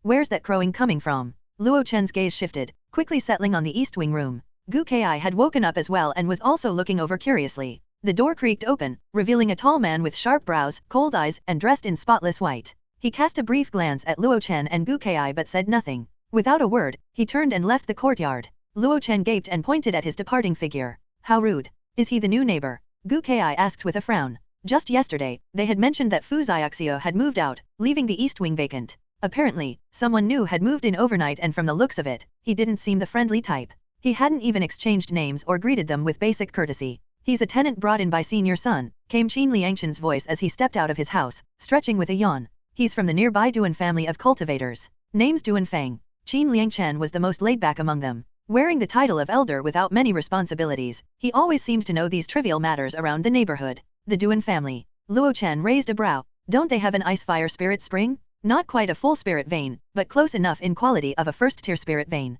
Why would someone from there come all the way to the inner city? Not all cultivation families are harmonious, Qin Liangshan replied with a shrug. Duan Feng had fallen out with the family's leader's son. He's the last one left in his branch. So he moved to the inner city just because of that. Luo Chen shook his head. That doesn't make sense. Qin Liangshan shrugged. Who cares about making sense? He's here for the debate platform. His name is still on the elite prodigy board in Daihe Market, ranked 19th. With that explanation, Luo Chen immediately understood. Indeed, there was such a group of cultivators in Daihe Market. They didn't have any particular skills and, unlike the Pashan Gang and Daejiang Gang, they didn't rely on rivers for cultivation. Their cultivation method was participating in competitions at the debate platform to earn rewards. If they managed to stay in the top 3 by the end of the month, they would receive substantial rewards. This Duan family outcast, Duan Feng, was clearly taking this route. So, is he good at fighting? Qin Liangshan paused to think before replying. He's decent. A bit weaker than I was at my peak, but a little stronger than I am now. Over time, Qin Liangshan had grown used to his newly reattached arm.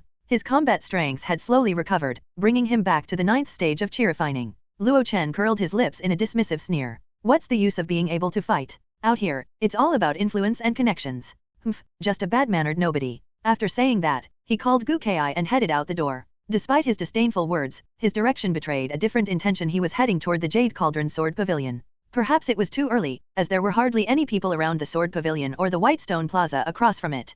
Xiaoyu is already out setting up her stall this early? Just as he was about to wave, a familiar white figure stepped into view. Duan Feng. The aloof new neighbor approached Xiaoyu's stall and casually bought a bottle of 10-year aged pineapple wine. Luo Chen's eyes lit up. Not a bad-mannered nobody, he's a treasured customer. With a swift step forward, Luo Chen flashed a bright smile. Fellow Daoist, let's get acquainted. I'm Luo Chen, your next-door neighbor. And this lovely lady here is Gu Kai from the main room. Duan Feng didn't even blink. He simply replied with 2 words, curt and cool, Duan Feng. What a great name. Luo Chen said cheerily. The sharpness of a blade comes from honing. Fellow Daoist's edge is sharp today, you'll surely crush your opponent. Duan Feng gave him a slow, indifferent glance, then shook his head. Nangang Qin is no weakling. Luo Chen's smile twitched as a vein bulged on his forehead. Hey, what's with that look? Are you implying I'm a weakling?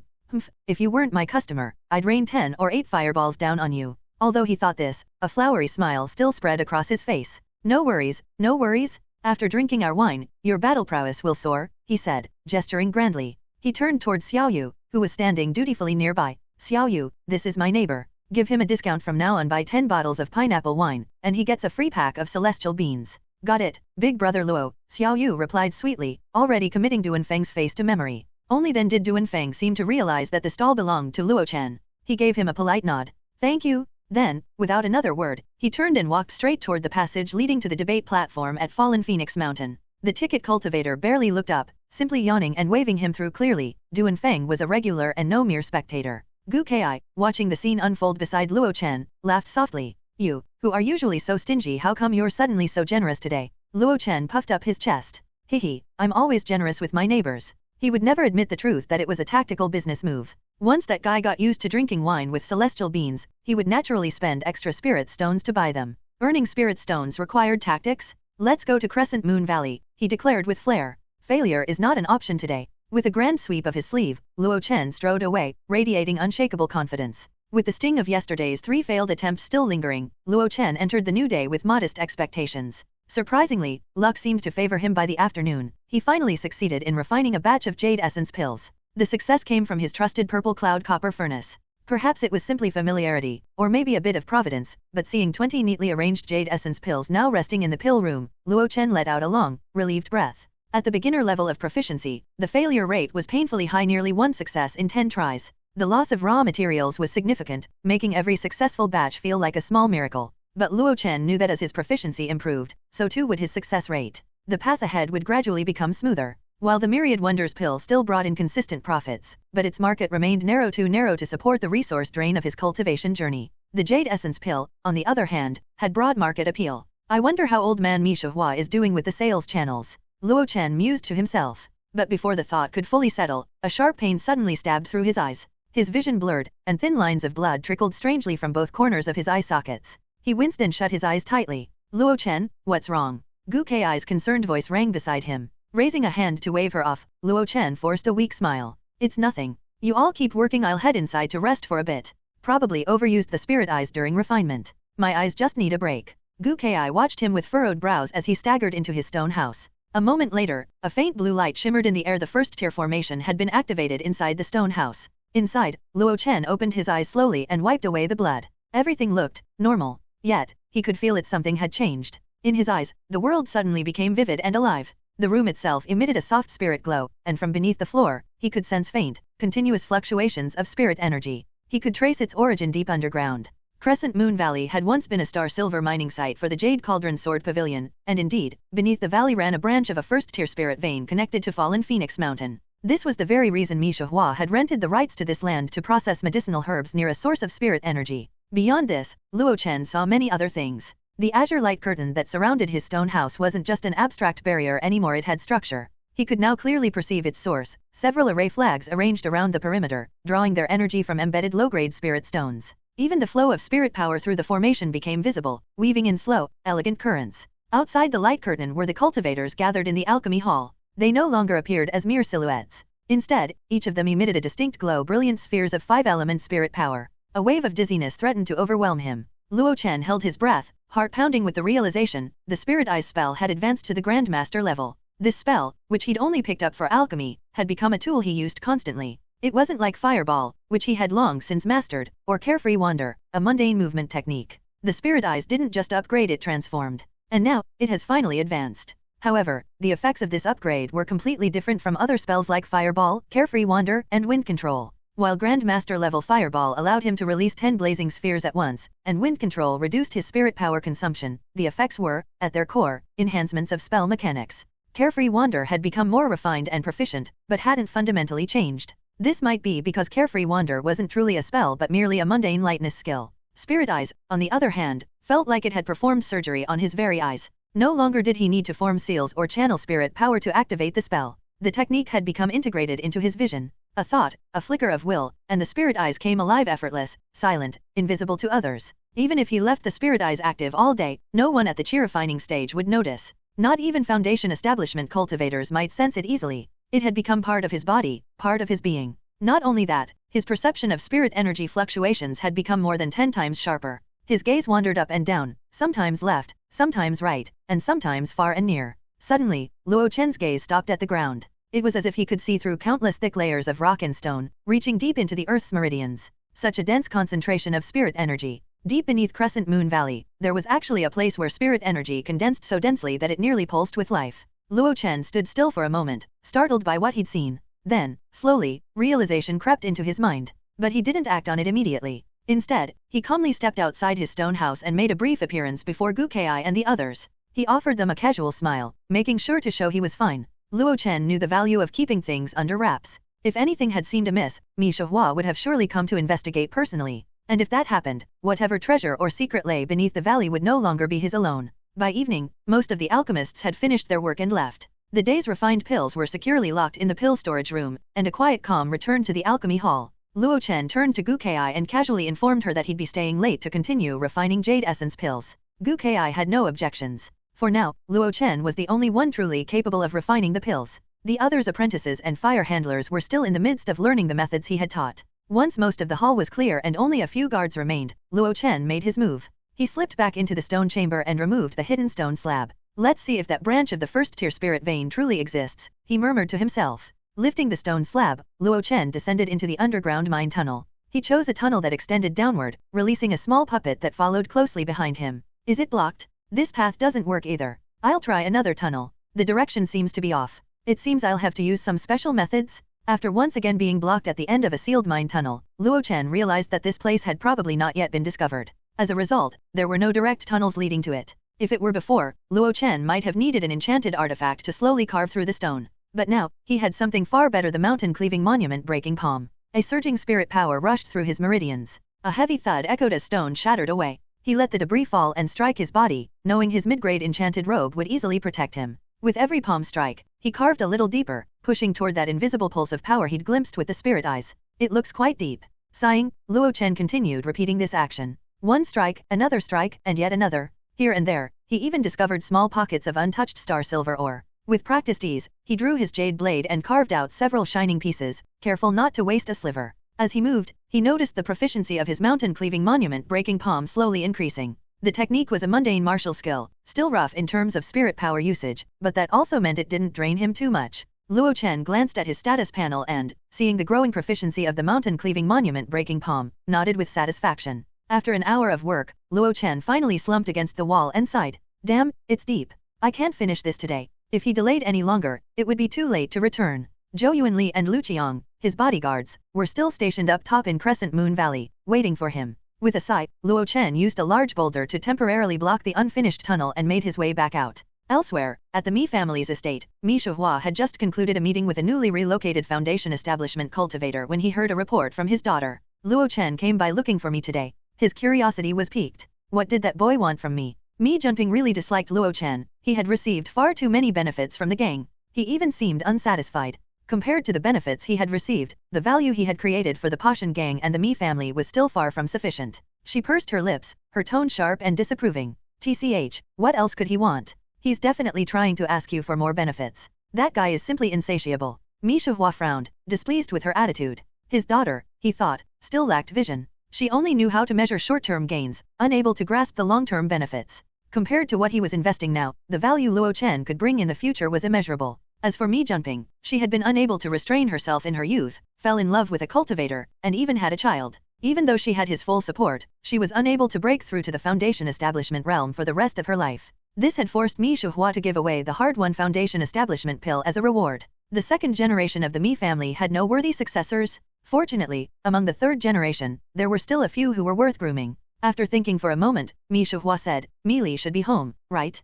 Call her over. I need to ask her something. Mi Junping was not particularly fond of her daughter. It was because of that man and this daughter that her own breakthrough to foundation establishment had become impossible. Soon, Mi Li arrived and quietly explained what had happened at the alchemy hall. Before long, Mi Shuhua learned most of what had happened in the alchemy hall involving Luo Chen that day. So he promoted an old fire handler to team leader. Mi Shuhua raised an eyebrow. Out of kindness, he said he wanted to ask him about cultivation bottlenecks. Mi Li replied softly. The two of them left together. I think he's facing some kind of difficulty. That made sense, Mi Shuhua thought. Likely, Luo Chen had wanted to consult with him about cultivation and couldn't find him, so he took someone else. Also, Mi Li hesitated before adding, this afternoon, Hall leader Luo successfully refined another batch of jade essence pills. His talent in alchemy is indeed extraordinary. At least, no one in the second or third generation of the Mi family can match him, Mi Shuhua sighed. But then came the unexpected. During the process, something went wrong. Hall leader Luo's eyes began to bleed. The moment those words left her mouth, Mi Shuhua stood up abruptly, his face full of genuine worry.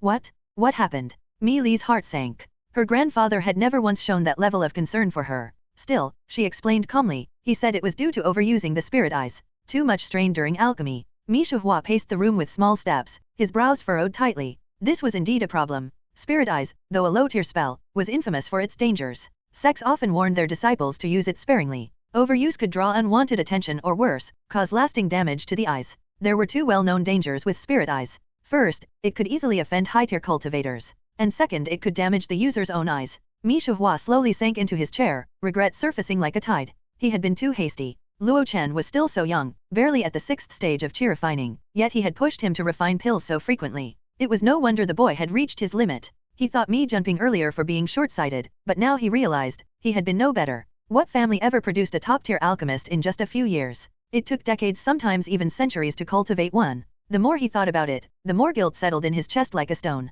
After a moment of contemplation, Mi Shihua reached into his storage pouch and pulled out a jade bottle. The faint shimmer of its surface betrayed its value. "Mealy," he said, handing the bottle over, "take this to Luo Chen tomorrow. Tell him to apply 1 drop in each eye after every alchemy session." Mi Junping, standing nearby, saw the bottle and blurted out in shock, "Father, isn't that the Runming Pearl essence you bought at the auction? Why are you giving that to him?" Mi Shihua's gaze turned cold as he looked at her. "This item is useless for my cultivation. Keeping it does me no good. Why shouldn't I give it to someone who needs it?" Mi Junping's lips twitched as she looked away, her voice softening. "It must have cost a few spirit stones." With a sigh, Mi Shihua finally couldn't hold back. "Junping, you need to broaden your mind. Lately, people have been coming to me, saying that you're too harsh on the cultivators in the gang, often reducing or withholding the rewards they deserve. Father, those rogue cultivators don't even deserve. If this continues, the Mi family will lose the hearts of people in the Pashan gang." Mi Junping scoffed, though her voice was quieter now. "But with your foundation establishment strength, why does their loyalty matter?" Mi Shihua fell silent. Then, after a long pause, he asked quietly, "And how long do you think I can live?" These words made Mi Junping cover her mouth, and a terrifying thought arose in her mind. Could it be that her father's lifespan was running out? Mi Shihua turned his gaze away and said nothing more. With a flick of his sleeve, he motioned for them to leave. Mi Li led her dazed mother away, holding the jade bottle in her hand. Under the moonlight, she glanced at the courtyard where Mi Shihua was and felt a twinge of fear in her heart. For years now, the Mi family, as a local foundation establishment family, had been riding high in prestige, also controlling the Pashan gang externally. Their daily interactions were like adding flowers to brocade and cooking with roaring flames, lavish and prosperous. But if Mi Shihua were to fall, what would become of the entire family? She didn't dare finish the thought. From the gang leader, Luo Chen paused in the midst of preparing for the day's alchemy session. His curiosity piqued as he accepted the small jade bottle from Mi Li. He gave it a gentle shake. Liquid rippled softly within, producing a faint, soothing sound. Mi Li softly explained, "This is Runming Pearl essence. After each alchemy session, you can apply a drop to your eyes. It effectively relieves eye strain." Runming Pearl essence? Luo Chen's expression froze. The name alone was enough to make him still. This was an excellent item? He remembered it clearly from the treatise on green origin pills. This wasn't some common essence, it was a rare spirit medicine, known to provide incredible support to low-tier alchemists. But most ordinary alchemists could rarely afford it. The reason was simple. It originated from the premier sect of the Jade Cauldron domain, the Jade Cauldron Sword Sect. Though the sect's reputation was built on its sword cultivation and overwhelming battle prowess, it still possessed its own internal core of alchemists. After all, a great sect couldn't rely on outsiders for everything. Runming Pearl Essence, originally named Clarity Essence, was first developed for sword cultivators. Sword cultivators used sword orbs as their primary weapon in battle. The method to control sword orbs relied primarily on divine consciousness. However, against some enemies, divine consciousness alone was insufficient. They also needed sensory assistance. And so, the sect's alchemists created Clarity Essence, a powerful eye-enhancing medicine. With long-term use, it could cause extraordinary changes in a sword cultivator's eyes, piercing illusions and discerning the truth. Clarity Essence was a top-tier medicinal item, typically reserved for foundation establishment disciples and golden core adepts. But if a medicinal pill served only internal purposes, it would lose much of its value. Thus, the alchemists of Jade Cauldron modified its formula and developed a weaker version, Runming Pearl Essence. This pill was not only supplied to internal disciples but also sold externally. While its market performance was average, the spirit stones earned helped offset the costs of producing Clarity Essence. Runming Pearl Essence was of little use to high-tier cultivators, but it was highly effective for chi refining and foundation establishment cultivators. Occasional use could alleviate eye fatigue. Long-term use allowed cultivators to easily distinguish between yin energy, turbid energy, fiendish energy, and other impurities. It is helpful to provide improved perception of spirit impurities, an incredible aid for alchemists, talisman crafters, and array masters alike. This was said to be due to one of its main ingredients, the rare smoked pearl nurtured by a yin beast's smoked shell. This was how it came to be known as Runming Pearl Essence. Holding the jade bottle, Luo Chen was ecstatic. He certainly wasn't suffering from eye fatigue. That issue had been resolved long ago when spirit eyes reached perfection level. Yesterday's bloody eyes were caused by spirit eyes advancing to Grand Master level and embedding itself in his vision. But he wasn't about to reject such a treasure. After all, this was a heartfelt gesture from Mi Shihua. I didn't even have to ask, and he brought it to me. Why didn't I encounter such a good boss in my previous life? After holding the bottle a moment longer, he nodded in satisfaction and tucked it into his storage pouch. He'd use it soon. According to the books, regular use of Runming Pearl Essence would still benefit an alchemist's long-term vision. Suddenly, his voice rang out across the alchemy hall, loud and full of energy. "All right, what are you standing around for? Light the fires and start refining." The calm was instantly broken. Cultivators sprang into motion, the organized bustle of alchemy beginning anew, and Gukai directed the apprentices to transport medicinal materials into the alchemy rooms. Meanwhile, Chu Hanchange, the newly promoted fire handler leader, barked out orders, assigning 6 fire handlers to each room. 2 were stationed to watch the fire at all times. If one faltered, the other would step in instantly. As the fires roared to life, casting golden-orange hues across the polished stone, Luo Chen strolled through the hall, hands behind his back, eyes sharp. Today's alchemy was just beginning. After dinner, Luo Chen returned to his room and settled into his usual corner. He began by inspecting the jade medicine bottle he had received from Mi Hua earlier. With the keen eye of a practiced alchemist, he took his time examining the contents. Only after confirming that there were no impurities or hidden dangers did he tilt the bottle and apply a single drop into each eye. After applying the drops, he blinked a few times. A brief sting was followed by a cool, refreshing sensation. He blinked several times.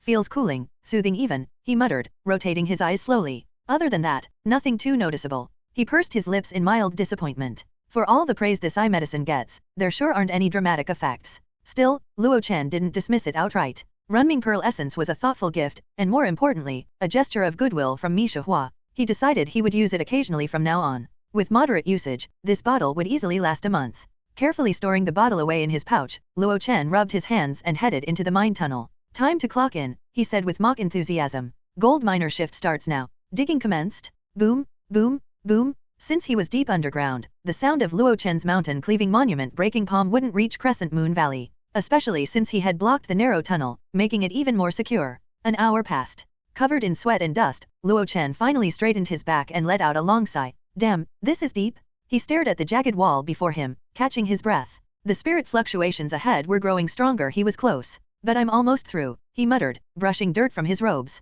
I'll finish it tonight. Later that afternoon, Luo Chen redirected his full attention to alchemy. After all the benefits he'd received from Mi Hua lately, he felt a rare sense of obligation to actually deliver results. Otherwise, if Mi Hua saw no progress, grew disheartened, and shut down the alchemy hall, where would he leech benefits in the future? It must be said that having a group assisting him had spoiled him. He had no desire to return to the days of handling materials, tending the fire, and refining pills all by himself. Moreover, even if he refined pills, he would still have to package them and sell them himself. Just thinking about it felt troublesome. It was nowhere near as easy as his current situation. It's finally about to break through. Luo Chen's eyes gleamed with excitement, unaware that it was already late into the night. He had informed his 2 bodyguards earlier that he would be staying overnight in the alchemy hall, ensuring no one would disturb him. With the entire place quiet and empty, he could finally concentrate without worry. Luo Chen took a deep breath and unleashed a mountain-cleaving monument-breaking palm that had reached proficiency level. A surge of spirit energy condensed into a pale green translucent palm print, which descended abruptly.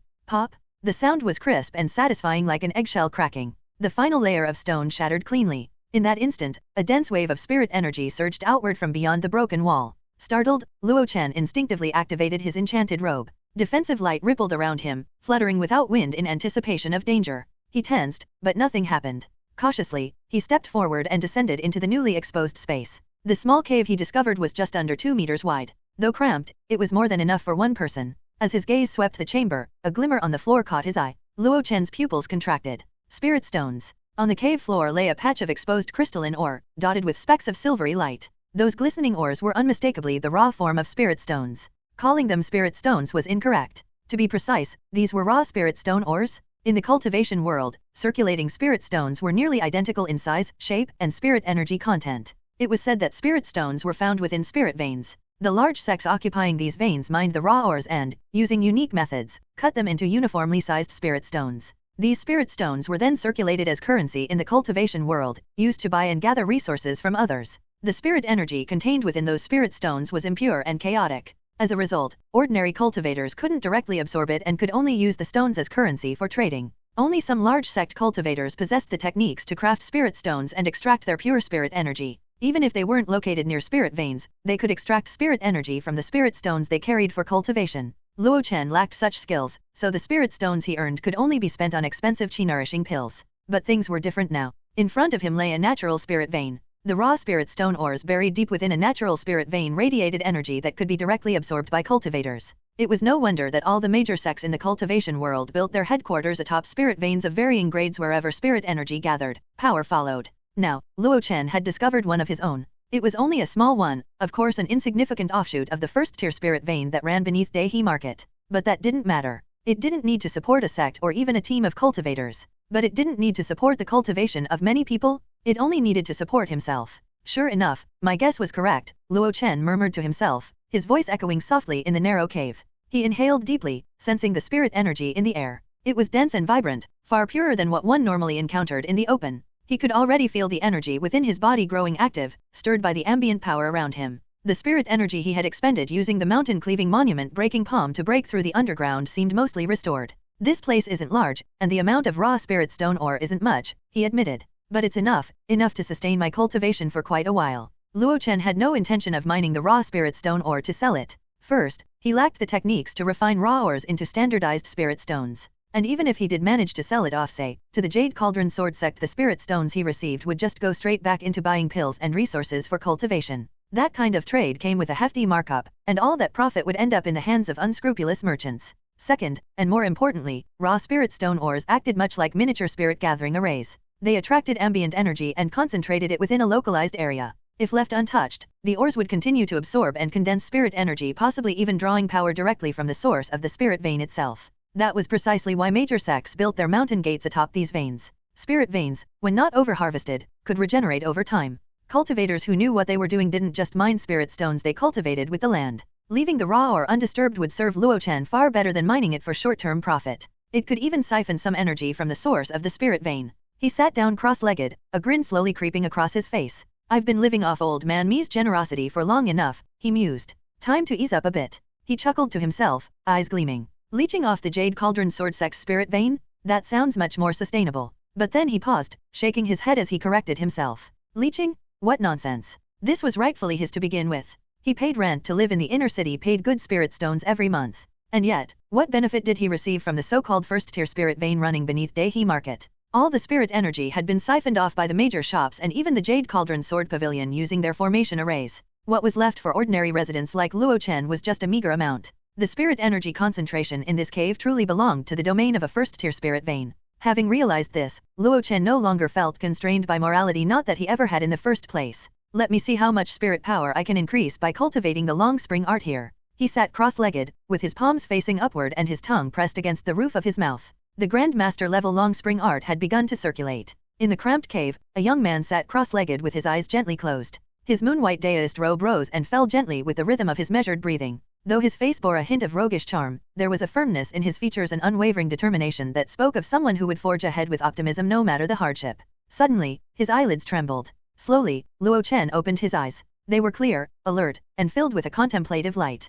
The spirit energy concentration here far exceeds that of the Sihun and even surpasses that of Tianxiang Tower. Perhaps it is not even inferior to the primary vein of the first-tier spirit vein under the Jade Cauldron Sword Pavilion. Training in such a concentrated spirit energy brings me extraordinary benefits. With just a brief calculation, he realized that his cultivation efficiency, already quadrupled due to his 5 spirit root aptitude, had been increased by another fold. An efficiency of 5 times had already surpassed that of a 3 spirit root cultivator. How would it compare to a dual spirit root cultivator? Luo Chen did not know the cultivation efficiency of dual spirit root cultivators because he had no frame of reference. Most of the cultivators in Dehi Market were rogue cultivators, and most of them had 3 or 4 spirit roots. Thus, he had neither friends nor acquaintances in this category. Actually, there is one, but I've never met him. Xia Huqin Yuanzhang, the son of Qin Liangchen and Murong Qinglian, a cultivator born with the dual spirit roots of gold and water. Luo Chen had only heard about the boy but had never met him. He was now a promising disciple of the Luyun sect, considered a rising star with real potential to reach foundation establishment.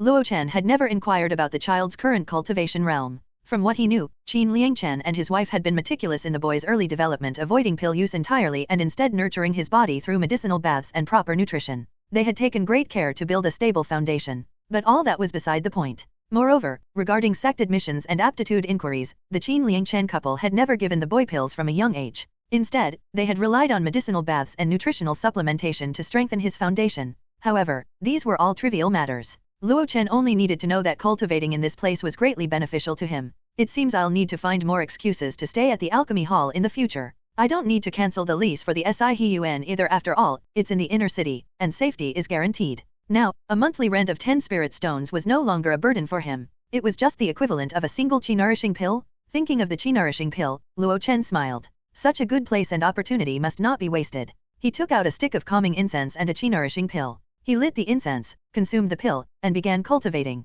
The next morning, Luo Chen emerged from his meditative state feeling utterly refreshed. As he stood up and stretched his limbs, a long, contented sigh escaped his lips. So comfortable? This was, without a doubt, the most satisfying cultivation session he had experienced since arriving in this world. The air around him was saturated with spirit energy, his body was constantly refining the power of the chi-nourishing pill, while the Grandmaster level long spring art flowed seamlessly through his meridians. The soothing scent of calming incense bathed his soul in a tranquil warmth, quietly fortifying the spirit strength he had honed ever since enduring his heart tribulation. On top of that, the essence-nurturing liquid he had been supplementing had built up an immense reserve of vitality in his body. With so many favorable conditions, he felt like a starving beggar finally feasting on an imperial banquet. He was utterly satisfied. One night of cultivation, and the progress bar went from 6 to 8, a leap of 2 whole points. If this pace continued, the previously estimated 3 months to break through to the 7th stage chi refining could be reduced to just 2 months at most. Terrifying indeed. No wonder the major sects produced so many so-called young geniuses. With daily exposure to first tier, even second tier, or third tier spirit veins, some didn't even need to rely on pills.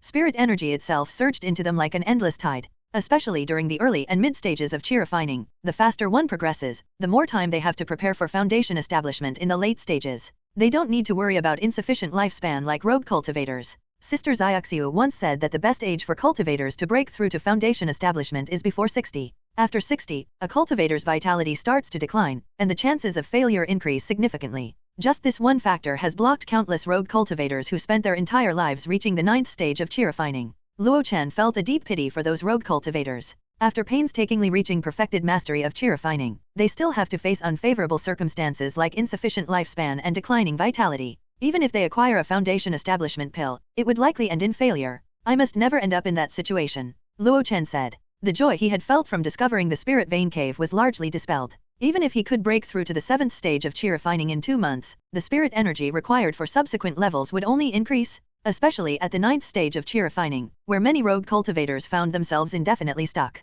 Just like his big brother Qin, wasn't he caught in that exact dilemma? Qin Liangchen clearly had a foundation establishment pill. Mi Shihua held it for him, but he never requested it back. The reason was simple. Qin Liangchen had yet to reach the peak of chi refining and wasn't ready to attempt the foundation establishment breakthrough. Without meeting the minimum requirements, trying to advance would be reckless at best, and fatal at worst. Luo Chen frowned. Moreover, my cultivation speed isn't sustainable? The calming incense isn't sufficient? Mi Shihua had promised to provide 1 box per month, but each box only contained 12 sticks. Without the calming incense, he could only perform the long spring art 2 or 3 times a day. Any more, and he would suffer from spirit exhaustion. Then there were the chi-nourishing pills. He had 4 bottles, but that would only last 20 days. Barely enough to keep up with his current pace, let alone accelerate it. As Luo Chen pondered these matters, his hands moved instinctively. He lifted a large, unbroken slab of rock and used it to seal off the entrance to the spirit vein cave. He couldn't allow too much spirit energy to leak out. On his way back through the mining tunnels, he carefully blocked the narrow passages with additional stones. Even though he knew this couldn't completely stop the spirit energy from leaking, every bit of blockage helped. Pills and calming incense probably won't be easy to keep squeezing out of Mi Shihua. Even though I've been using different excuses each time, asking for the same things repeatedly will get on his nerves. But now that I have some wealth, I can just buy them myself. There's another matter I need to think about. Luo Chen's eyes flashed as a sense of crisis surfaced in his mind. That was, after perfectly solving all his cultivation resource issues, his cultivation speed, which far exceeded normal expectations for 5 spirit roots, could easily bring trouble. Whether it was the system or this spirit vein cave, they must not be exposed under any circumstances. I'll have to put extra effort into perfecting the spirit suppression. Good morning. Good morning, Hall Leader Luo. Greetings, Hall Leader Luo. It was the earliest Luo Chen had ever shown up at the Alchemy Hall. But clearly, many others were up even earlier than him. The cultivators stationed at the medicine hall had long since begun their duties. At the break of dawn, they could be seen riding their enchanted artifacts low over the valley fields, casting spells across the herb gardens. They cast what could generously be called cloud summon over the dozen or so fields scattered throughout the valley. Though the name might have been a bit of an exaggeration, the sight itself truly lived up to it. Misty clouds drifting low as if summoned from thin air, gently nourishing the herb fields below. Is this the small cloud rain? Luo Chen asked as he squatted by the field ridges, curiously watching them cast the rain spell. A cultivator who had just landed nearby wiped the sweat from his brow and smiled. Hall Leader Luo, you're quite knowledgeable. This is indeed the small cloud rain, a legacy spell from the Merit Hall, very effective for nurturing water attribute herbs. Through his explanation, Luo Chen learned why they needed to cast spells so early in the morning. Crescent Moon Valley was a mining area and far from the Lankang River, so the moisture here wasn't abundant. These water attribute herbs usually require a large amount of water attribute spirit energy. Thus, they had to cast the spells while the temperature was still low. Unfortunately, the spirit fields here are too low grade to grow anything better, one cultivator remarked with a sigh. Luo Chen, squatting beside the field ridge, watched curiously. Is there no spell to raise the grade of the spirit fields? The cultivator offered a bitter smile. There is, but we don't know it, and the gang doesn't have it either. Oh, Luo Chen raised a brow. The cultivator beside him smiled faintly. It's said the 5 Elements Divine Sect excels in spirit plant cultivation. They've developed a range of specialized spells, some for nourishing fields, others for speeding up herb growth, and even techniques to purge harmful energies from the soil. For example, for improving spirit field quality, there's a second-tier spell called Bing Fire Scorching. It burns spirit wood and ores into ash, then integrates the ash into the fields. When done once or twice a year, especially in a place with spirit veins, the field's grade gradually increases. Luo Chen was stunned. The Bing Fire Scorching? That's just the start. The 5 Elements Divine Sect supposedly manages dozens of 4th-tier spirit fields, all upgraded step by step, and even one massive 5th-tier field. And the Bing Fire Scorching is just the basics. They have other powerful techniques too: Taiyin Yuma marsh vapors, Gui water composting, Gang gold grass cleaving sword, all part of a high-tier spirit farming spell. He let out a wistful sigh, eyes glowing with yearning. If I could just master a simplified version of even one of those second-tier spells, I'd qualify as a second-tier spirit botanist. Spirit botanists might seem unassuming, but they were vital. Nearly every cultivation faction employed at least a few. Only certain demonic sects, known for their destructive nature, ignored the need to train or hire them. The cultivator speaking was Yuan Dongsheng, one of the 3 main spirit botanists in the medicine hall. He personally managed several spirit fields, carefully tending to every herb and stock. With a hopeful glint in his eyes, Yuan turned to Luo Chen. Hall leader Luo, are you interested in spirit plant cultivation? I could teach you a thing or two. Luo Chen immediately stood up and backed away. What a joke? Refining pills already drained him enough, now they wanted him to farm too? No thanks. Maybe some other time, he called over his shoulder as he beat a hasty retreat. Yuan Dongsheng watched him leave, feeling a bit regretful. It was rare to find someone willing to discuss spirit plants with him. But then again, Luo Chen didn't need to learn any of it. An alchemist status far outshone that of a spirit botanist. In fact, 100 first-tier spirit botanists weren't worth as much as a single alchemist. Alchemy was one of the 4 major cultivation arts and arguably the most prestigious of them all, outranking formations, artifacts, and talismans. If only I could have become an alchemist, Yuan Dongsheng muttered under his breath. But that door's long closed for me. Meanwhile, the so-called distinguished alchemist himself, Luo Chen, was inside the alchemy hall, standing in front of the massive drain cloud cauldron. His eyes sparkled with anticipation. Let's use this mid-grade cauldron to refine jade essence pills today. It should help speed up the skill grind. Since he had resolved to take things seriously and produce tangible results, Luo Chen knew he couldn't afford to muddle through like before. The purple cloud copper furnace, after all, was only a first-tier low-grade enchanted artifact. It had limitations. Its firepower and capacity for handling raw materials were limited, making it barely suitable for high-grade pills. In contrast, the Drain Cloud Cauldron, a first-tier mid-grade enchanted artifact, was vastly superior. When refining Myriad Wonders pills, it could handle 2 sets of ingredients at once, with room to spare. And after 2 successful batches and over a dozen failures of jade essence pills, Luo Chen had become familiar enough with the process. Now, it was time to use the Drain Cloud Cauldron. As the apprentices arrived, Luo Chen instructed them to transport the necessary medicinal materials into the main alchemy room. He stood at the center, facing the large cauldron with a look of quiet determination. Starting today, all morning sessions will be dedicated to refining jade essence pills, he announced. Since you're all still unfamiliar with the refinement process, I'll handle the actual refining for now. Aside from processing ingredients, you guys should diligently study the Compendium of 100 Herbs.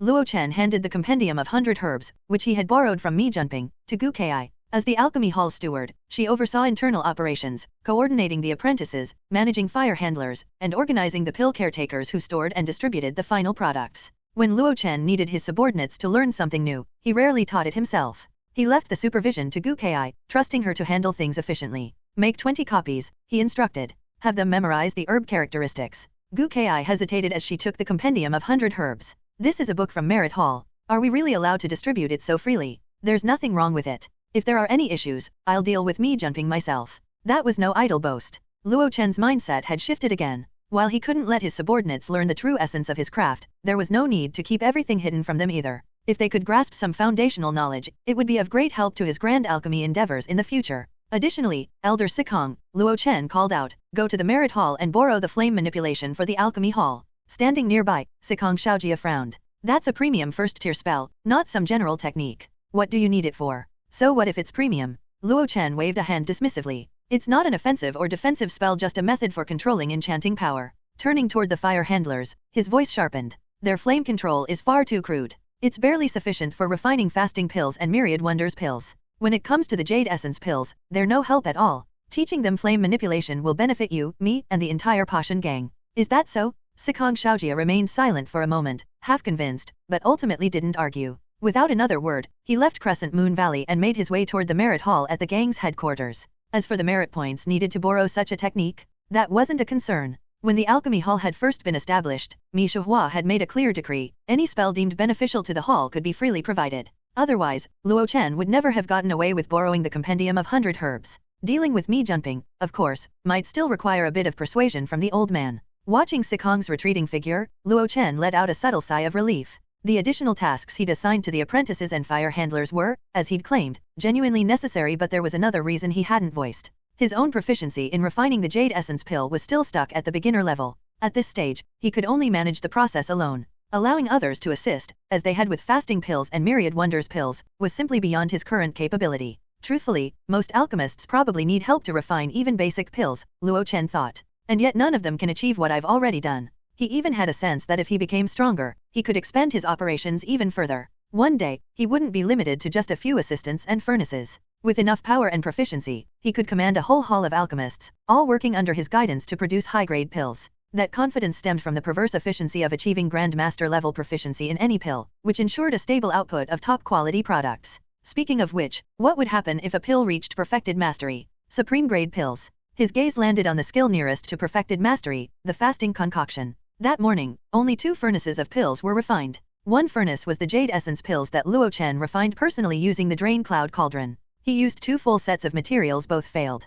40 pills, all discarded. Luo Chen wasn't upset. On the contrary, he chuckled as he thought, "Hehe, another 40 disposable items for practicing the primordial pearl." The other furnace of pills was refined during his break after completing the Jade Essence pills. He guided Meili and a few apprentice alchemists and fire handlers in the process. This fasting pill, though called a pill, is essentially a non-graded fasting concoction. Compared to first-tier pills, its refinement is relatively simple, making it suitable for beginners like you. He walked slowly around the furnace as they watched. Unlike first-tier pills, the refinement of this concoction isn't about precise timing or complex flame control. The real key is in merging the medicinal herbs with yellow beef from demonic beasts. You need to blend them until the mix forms a single, unified paste. That's your only priority. Under Luo Chen's guidance, the apprentice alchemists, who had been tormented by the task of processing medicinal materials, regained their energy and enthusiasm. Luo Chen glanced around and pulled one of the apprentices aside. "Tang Quan, right?" he asked, handing the boy a small pouch. "Take these 5 high-grade myriad wonders pills to your uncle when you go home."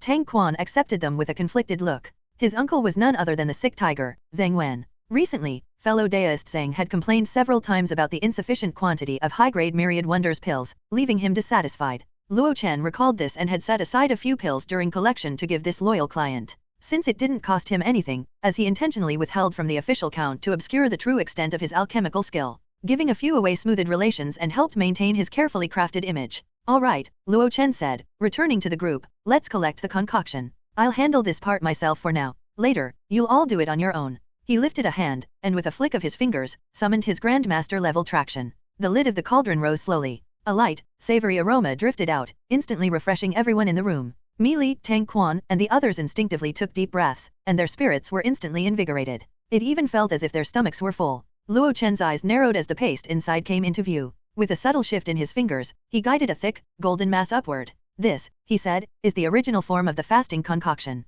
The pill shapes you're used to seeing are made by shaping this paste with spirit energy inside the furnace." He gave a fond smile, as if remembering something. "When I first refined this, I'd scoop out the paste by hand and roll it into shape myself. This batch should give us around 50 fasting pills. Mold it quickly while it's still warm. And be careful, don't touch it directly. Use the bamboo scrolls we prepared." The glowing paste drifted over to Meili, who caught it using a specially wrapped bamboo tray. She hurried off with the apprentices, their chatter already erupting into laughter and excitement outside the alchemy room. "It's hot. This is actually fun. Is this what real pill makers do?" Inside, now alone, Luo Chen turned back to the cauldron. With no one watching, he extended his hand and flipped the lid one more time. There, clinging to the inner surface, a golden-hued pill attached to it. Luo Chen held it in his palm, heart quickening. So this is the result of a perfected mastery fasting concoction. Returning to his stone house, Luo Chen held the golden pill delicately between his thumb and forefinger, studying it with a thoughtful gaze. Encircling its surface was a faint but unmistakable cloud-like pattern. His understanding of pills and their grades had started with the inheritance of his predecessor, an old cultivator who had perished in a mountain cave.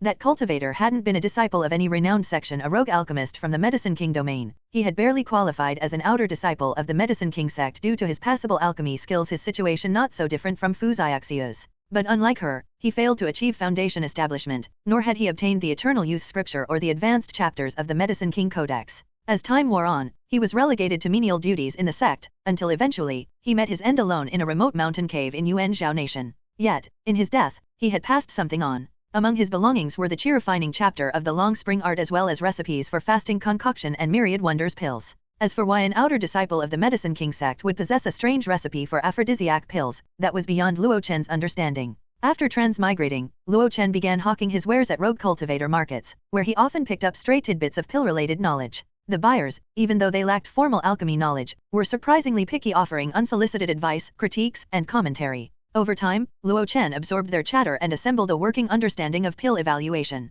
Of course, the greatest leap in his knowledge was undoubtedly the treatise on green origin pills given to him by Mi Shuhua. It was written by a foundation establishment cultivator who had achieved mastery in refining third-tier pills. Luo Chen studied it diligently to this day, uncovering new insights with each reading. It detailed alchemy techniques like jade fracture, which had proven especially effective in processing mineral-based ingredients. Through all of this, Luo Chen had slowly pieced together a comprehensive view of the alchemical world. He learned about the classification system for pill grades. In this world, where spirit energy was abundant and the laws of the Great Dao were deeply embedded in nature, creations in tune with the Great Dao to bore corresponding patterns. For instance, bone patterns on demonic beasts, pill lines on inner cores, growth rings on ancient trees, and mineral marks on rare ores. And yes, even man-made pills could bear such signs. These markings, called pill patterns and, because of their cloud-like appearance, were also known as cloud patterns. The number of cloud patterns on a pill determined its grade. Until now, Luo Chen's fasting concoctions had always remained ungraded even when their quality was undeniably superior simply because they lacked the cloud patterns on their surface.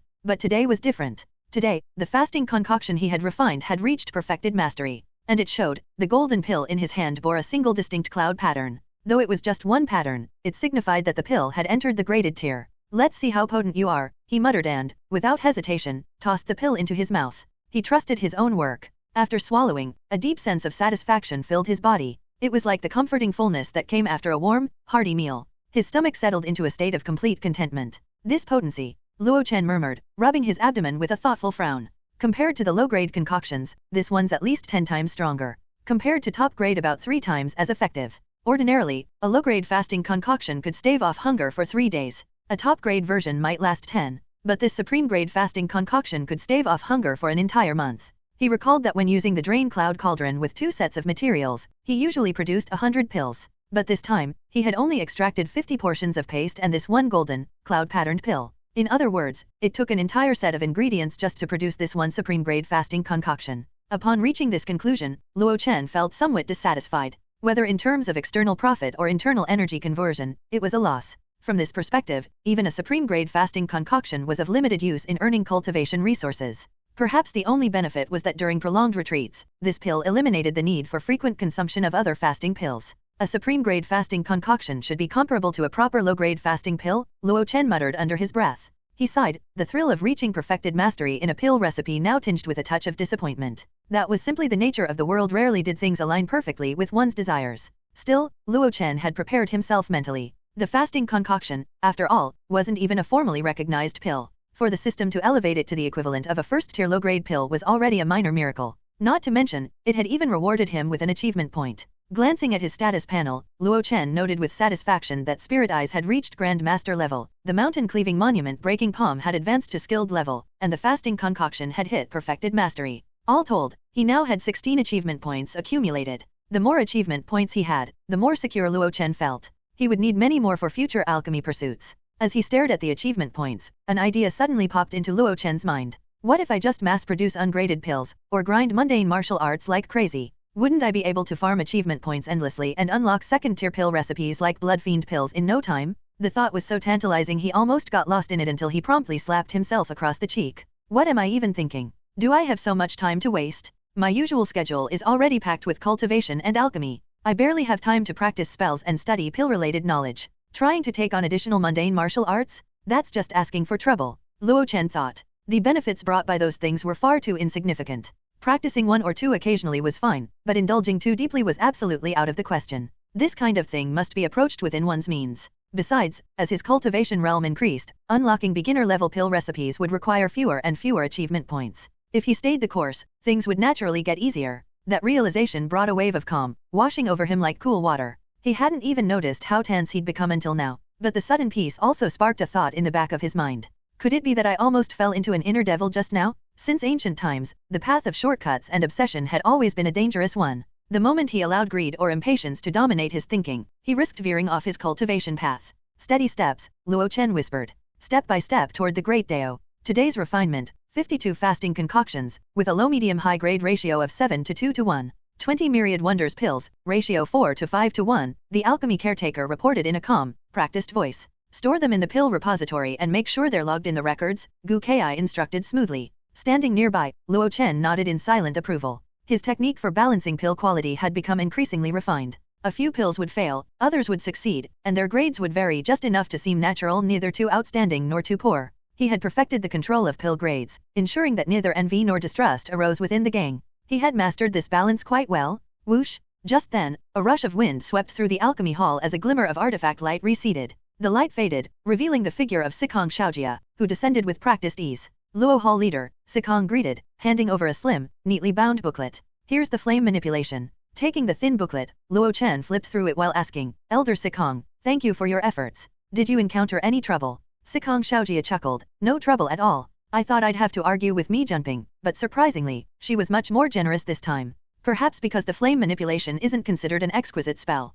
He wasn't wrong. The flame manipulation lacked offensive or defensive power, making it unimpressive to most cultivators. It was only classified as a first-tier spell due to its utility, especially among alchemists. For most, it was a niche skill. But she didn't realize that this technique held far more significance for Luo Chen. With this thing, I might be able to address some flaws in my perfected mastery of the fireball. Luo Chen felt more confident as he thought of the perfected mastery fireball and its inability to retract once released. As long as he mastered the flame manipulation, he might be able to elevate the power of his perfected mastery fireball to the next level. Hello, everyone!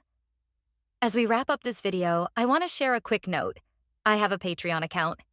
If you'd like to support me and enjoy on-demand audiobooks, you can become a Patreon member.